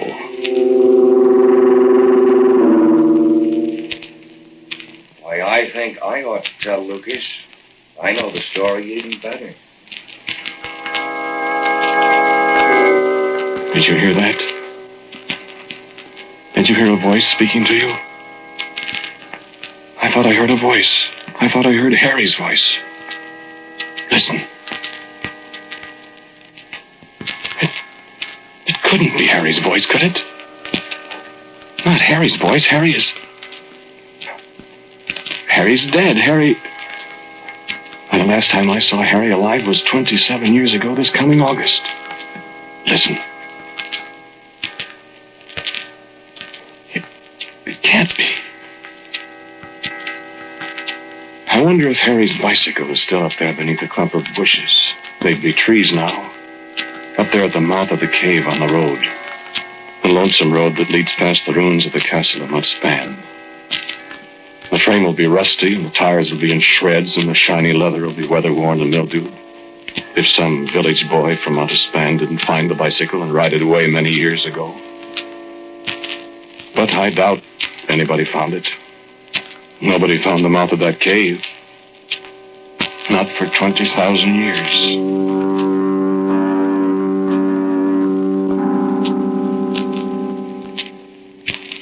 We left our bicycles at the mouth of the cave. Harry and Lucille and I. We can sit here in the cave until the storm's over. Long ride down to the village, and I don't want to get caught in one of these young floods. Can't even find a road when it starts to rain. Pull your bike inside, Lucille. It'll start raining any second. We made it just in time, it looks like. Sit down, Lucas. Here, Lucille. Yeah, I want a cigarette. Here. Thanks. Me. You boys are so polite. No, not three from one match, Lucille. Oh, you. I haven't got any matches. Here. Thanks. Lightning. Practically never strikes games. Sit closer to me. Cold, Lucille? I don't like lightning. There comes the rain. Let's get farther inside. It's coming right in here. It's probably damp in there, too. No, it's nice and dry. Dark, though. Come on, Lucas. Blowing right in there. I'll say it is. Where are you, Lucille? Here. Dry leaf. Oh, fine. Sit down. Sit down, Lucas. Not on me. I can't see you. Oh. This is all right. Comfortable, Lucille? Fine. Oh, listen to it rain. Nice and cozy in here. Yeah, no wonder they lived in caves. Who? Cavemen. Cro-Magnon men. Suppose any of them lived in here? Big cave. Seems big, anyway. Well, probably they did. Lived in all the caves around here. Remember what the abbey told us down the village? On trouve les reliques partout. Sure, they find relics everywhere. They lived here all right. Nobody home now, though. Hardly. Yeah, that was 20,000 years ago. Was you there, Charlie? Oh. Yeah, they lived in all the caves around here. They must have lived here. They've explored all the caves from here to Toulouse. This one's kind of hidden, though. We just found it by accident. Good accident. Well, we'd be out in that. Sure coming down. I'm hungry. It'll stop pretty soon. I hope so. If this keeps up, that road will be something. Road? Goat path. Well, you're dry. Now. Where are you going, Lucille? Exploring. Find a caveman. What's the matter with me? You're too gentle. I can get rough. Don't go far, Lucille. Break your leg in the dark back there. Yeah, and I don't want to have to carry you down that mountainside in the mud. I've got my flashlight. Well, be careful. You got another cigarette? Yeah, match. You got nothing but the habit, Lucas. Thanks. Cave goes way back under the hill. Well, be careful. Oh, shut up. My bride. Yeah, I wonder if this cave really has been explored. I wouldn't know. It'd be nice to find a souvenir, take home with us. What kind of souvenir? Bone or something? With some caveman's name carved on it. Property of Ugg, son of Gug. Yeah, carve things on bones. Carve pictures on the walls of the caves. How are you going to pry the wall off a cave? Lucille? Lucille? Hey, Lucille! I'm all right. Hey, there's bats in here. What'd you expect, robins? Ostriches. I wouldn't wander around back there, Lucille. I'm all right. Well, be careful. Shut up. Come back here. In a minute. Hey, there's a big hole back here. Well, stay away from it. I will. Stopped raining yet? Yeah, it's coming down harder than ever. It's getting dark out, too. Well, we're dry. None of that brandy left, is there? I heard that. Well, there ain't any. Pick it up. I don't want any. We should come back here. In a minute. Hey, this is wonderful back here. Well, come on back here. Gosh, it's dark. Come back before you get lost. All right. See any pictures back there? It's like the Louvre, dearie. The what? The Louvre, where the pictures are. In Paris, France. Oh. No, on the walls. No pictures. Well, you better come back. Boy, you ought to see this hole in the floor. You stay away from it. Oh, way down. I think there's water down there. Water outside, too. Oh, Lucille, come back here now. Stop fooling around. You'll break your... No, I won't. You will, too. What's the matter? Lucille! Get back here. What's the matter with you? What is it? Get back here, quick. Come on, Lucas. Wait, I'll get my flashlight. Lucille, now stand still. Look out for that hole, Harry. Look out this way. What happened? What is it? You're both scared to death. What happened? Look.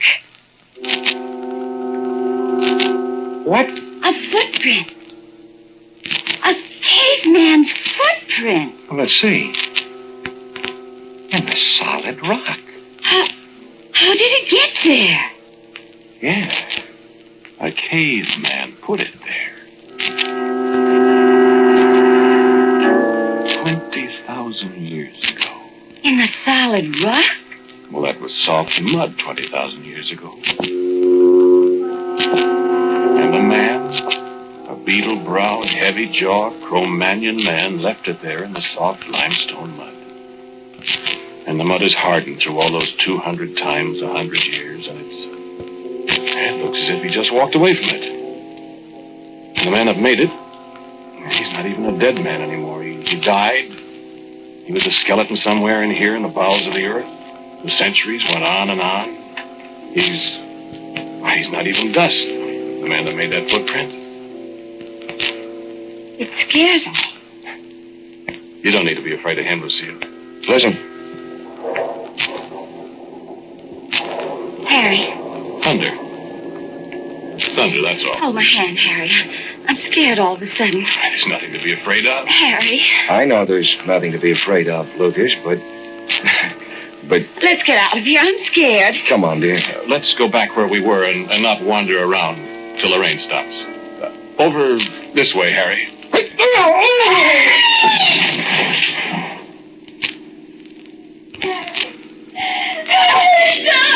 He fell. That hole in the floor. He didn't fall. You pushed him. Lucille. You pushed him. I saw you push him. You murderer, you.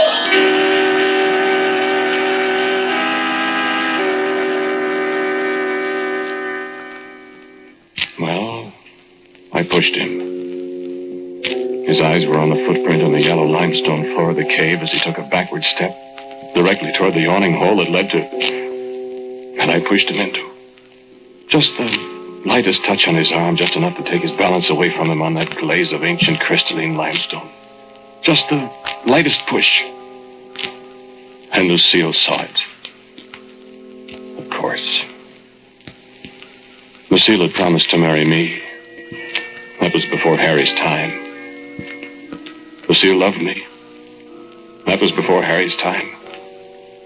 I loved Lucille. Before Harry's time and after Harry's time and always. But she married Harry. They asked me to come along to the south of France with them, the old good friend, the friend of the family, the man who loved and lost and forgave and wrapped up his broken heart.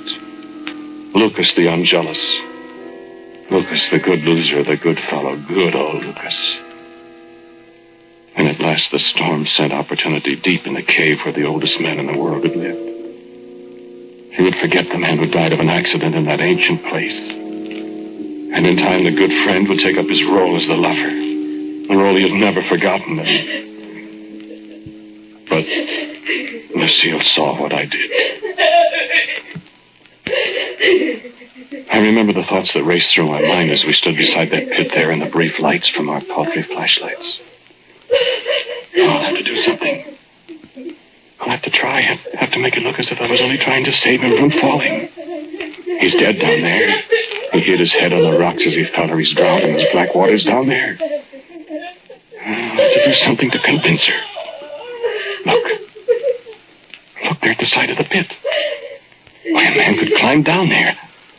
I would only have to climb part way down to make it look good. To make it look as if I really wanted to rescue him. It'll be a great act. I won't fall. I'll make it look good. She'll be sure I was trying to save him if I climbed down after him. And he's dead anyway. I saw him do it. I saw the murderer. I saw him push you. Lucille, you're being absurd. Lucille, listen to me. You know perfectly well I didn't push Harry. You know I didn't, Lucille. I reached out as I saw his foot slipping on the floor there, and I tried to save him from falling, but I didn't push him. Lucille, you know I didn't push him. Why, Harry's my best friend, Lucille. Why should I try to kill him? Why, I love you. And I love Harry like a brother, Lucille. I didn't push him. I tried to save his life. Listen, Lucille. Listen. Stop crying a second. I'm going down there. There, see, where it looks as if the steps the old cavemen made themselves so long ago? Now you stay right here, Lucille, and I'll go down and I'll do everything I can to bring Harry back to you. No, stay there and wait. Wait, Lucille, wait. I can climb down. No, I don't want you to do it. Let me go, Lucille. No, I know you want to make sure he's dead when you go down there. No, you want to make sure he's dead because Why, Lucille. Well, Lucille, I thought that's fine. I hadn't thought of that. He might be still alive down there at that. But he won't be, Lucille, darling, when I come back. I thank you very much for the suggestion, I thought. That solves the whole problem very neatly. And now down the slippery steps cut into the limestone. Down, oh, so carefully in the dark. A little gurgling sound of dark waters below me. But slip, be careful, mustn't fall yourself, Lucas. And up above, the dim beam from Lucille's flashlight. Very, very neat as I climb down. Harry! Oh, boy. Are you all right? Harry! Harry, oh, boy. Maybe he is dead. Maybe he did drown. How much farther is it? The rocks are slippery. And I see water lap suddenly at my foot. Harry. Now my own flashlight to see down here. A head bobbing on the surface of the water. Harry! No. The beam sweeps back and forth over the swirling, dark, icy waters. Harry? This wall. The far wall. To the right. To the left. Harry! I don't see him, Lucille. He's not down here.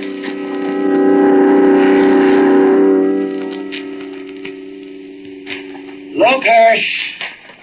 I heard. Lucas! Is that you, Harry? Where? Lucas! Where are you? Harry! Harry! I hear you. Are you all right? Certainly I'm all right. Jump down into the water. What? Where are you? The water isn't deep. Jump down. Well, listen, I don't... Jump down. I think my arm's broken. Come on, hurry. Well, Come on, quick. Where are you? Feel around the side. Water's only up to your chest. Feel around the side. The tunnel. Panicky in the wet darkness, feeling around the slimy walls. Water lapping soggily at my chest. Keep feeling around. You'll find it. I can't help Suddenly, you. an opening. And the water sucking hungrily at my legs. A suffocating, water-filled tunnel. The rocky roof 6 inches above my head. One over the world. I've been carried to icy arms. Water, darkness, the precious gulf of air. Don't fight it. Only a second, too. All right.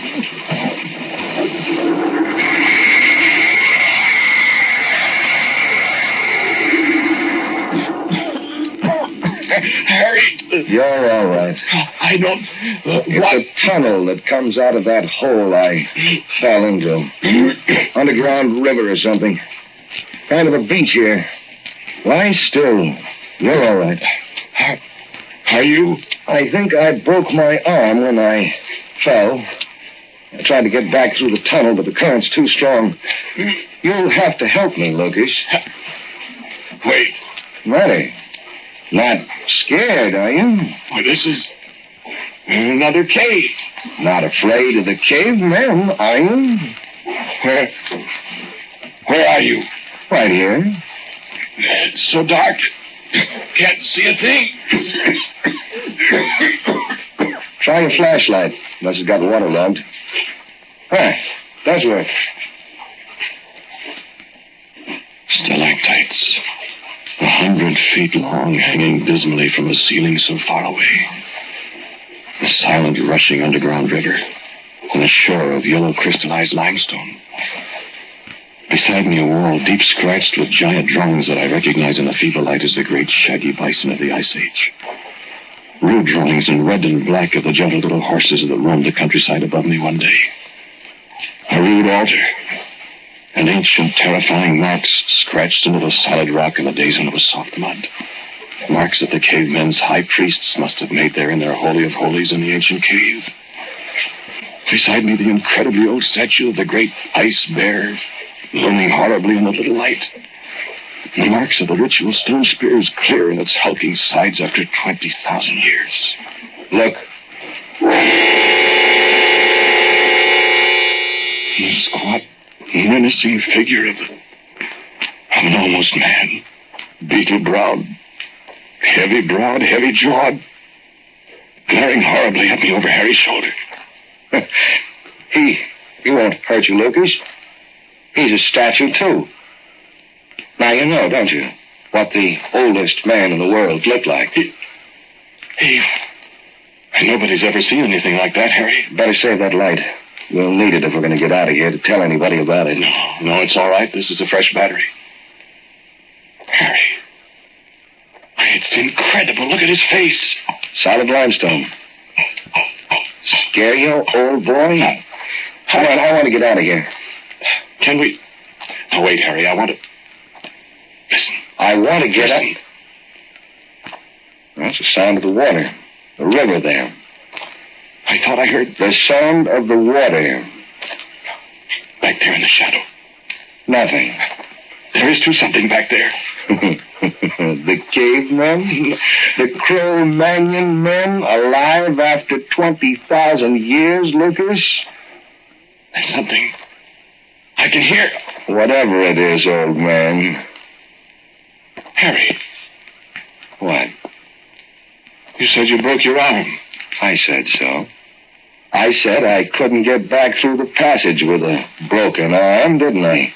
Well, that's what you... A man couldn't get back there with a broken arm. Well, why? Because I wanted you in here with me, Lucas. I wanted you in here with whatever else is in here. Harry. You're the smart guy. You're the investigator. You're the man that knows all about the cavemen. You're the... What? A murderer, Lucas? I saw your face when you pushed me, murderer. So? No, wait. Goodbye, Lucas. You're not going to leave me. I can get through that passage just as well as you can. Not with a broken arm, Lucas. Not with two broken arms. You're not... Hold out your arms, Lucas. No, you... Now, look what you've done, Lucas. You've smashed the oldest statue in the world to bits. Not content with attempted murder, I didn't. Hold out your arms, Lucas, and let's get this over. Drop that rock. Harry! I told you...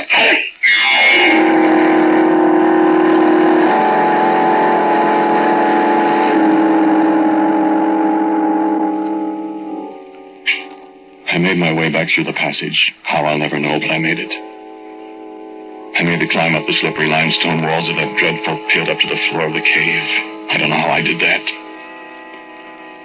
I stood for a long moment alongside Lucille when I came up to the cave floor. And I remember how the yellow floor glittered in what was left of the light from her dying flashlight. Lucille, I said. Lucille, I loved you. And I wanted you. And I loved you enough to try to murder Harry. And if I let you go, Lucille, you'll tell everybody, and they'll take me, and they'll hang me. And it's no good, Lucille. Harry. Is he? Yes, Lucille. Harry is dead. Harry is dead. You murdered him. No, Lucille. No, I didn't murder him. I tell you, I didn't murder him. But he's dead. Yes. He's dead, but I didn't murder. Then I don't want to live any longer. Yes, I know, Lucille. But I didn't murder Harry. I tried, but I didn't do it. Murderer. And I picked her up. And just as gently as I could, I dropped her over the edge of the yawning black pit. Down into the water down there. But before I loosened my hands and let her fall, I leaned over and I kissed her on the forehead because I did love her. They'd have hanged me. She wouldn't have believed me. Nobody in the world would have believed that thing that came out of the shadows behind Harry down there and lifted up a great jagged piece of the broken statue and smashed his head in. Nobody in the world would have believed me if I'd told them that Harry was killed by a real, live, breathing caveman. The last of the beetle-browed, heavy-jawed, squatty little men that lived 20,000 years ago. But that's what happened.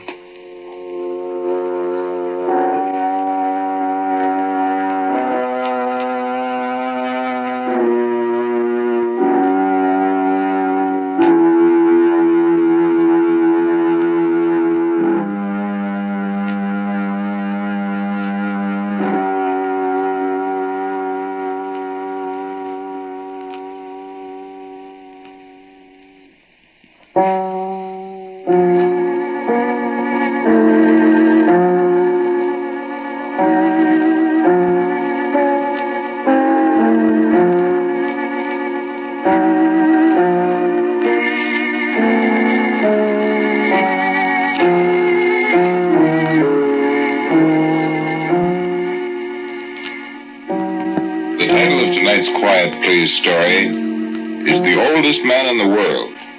It was written and directed by Willis Cooper. And the man who spoke to you was Ernest Chappell. And Don Briggs was Harry. Nancy Sheridan was Lucille. As usual, music for Quiet Please is played by Albert Berman. Our sound effects by William J. McClintock. Now for a word about next week, our writer-director Willis Cooper. Thank you for listening to Quiet Please. Next week, since so many of our listeners have requested it, I'm going to give you my Memorial Day story in the house where I was born. And so until next week at this same time, I am quietly yours, Ernest Chappell.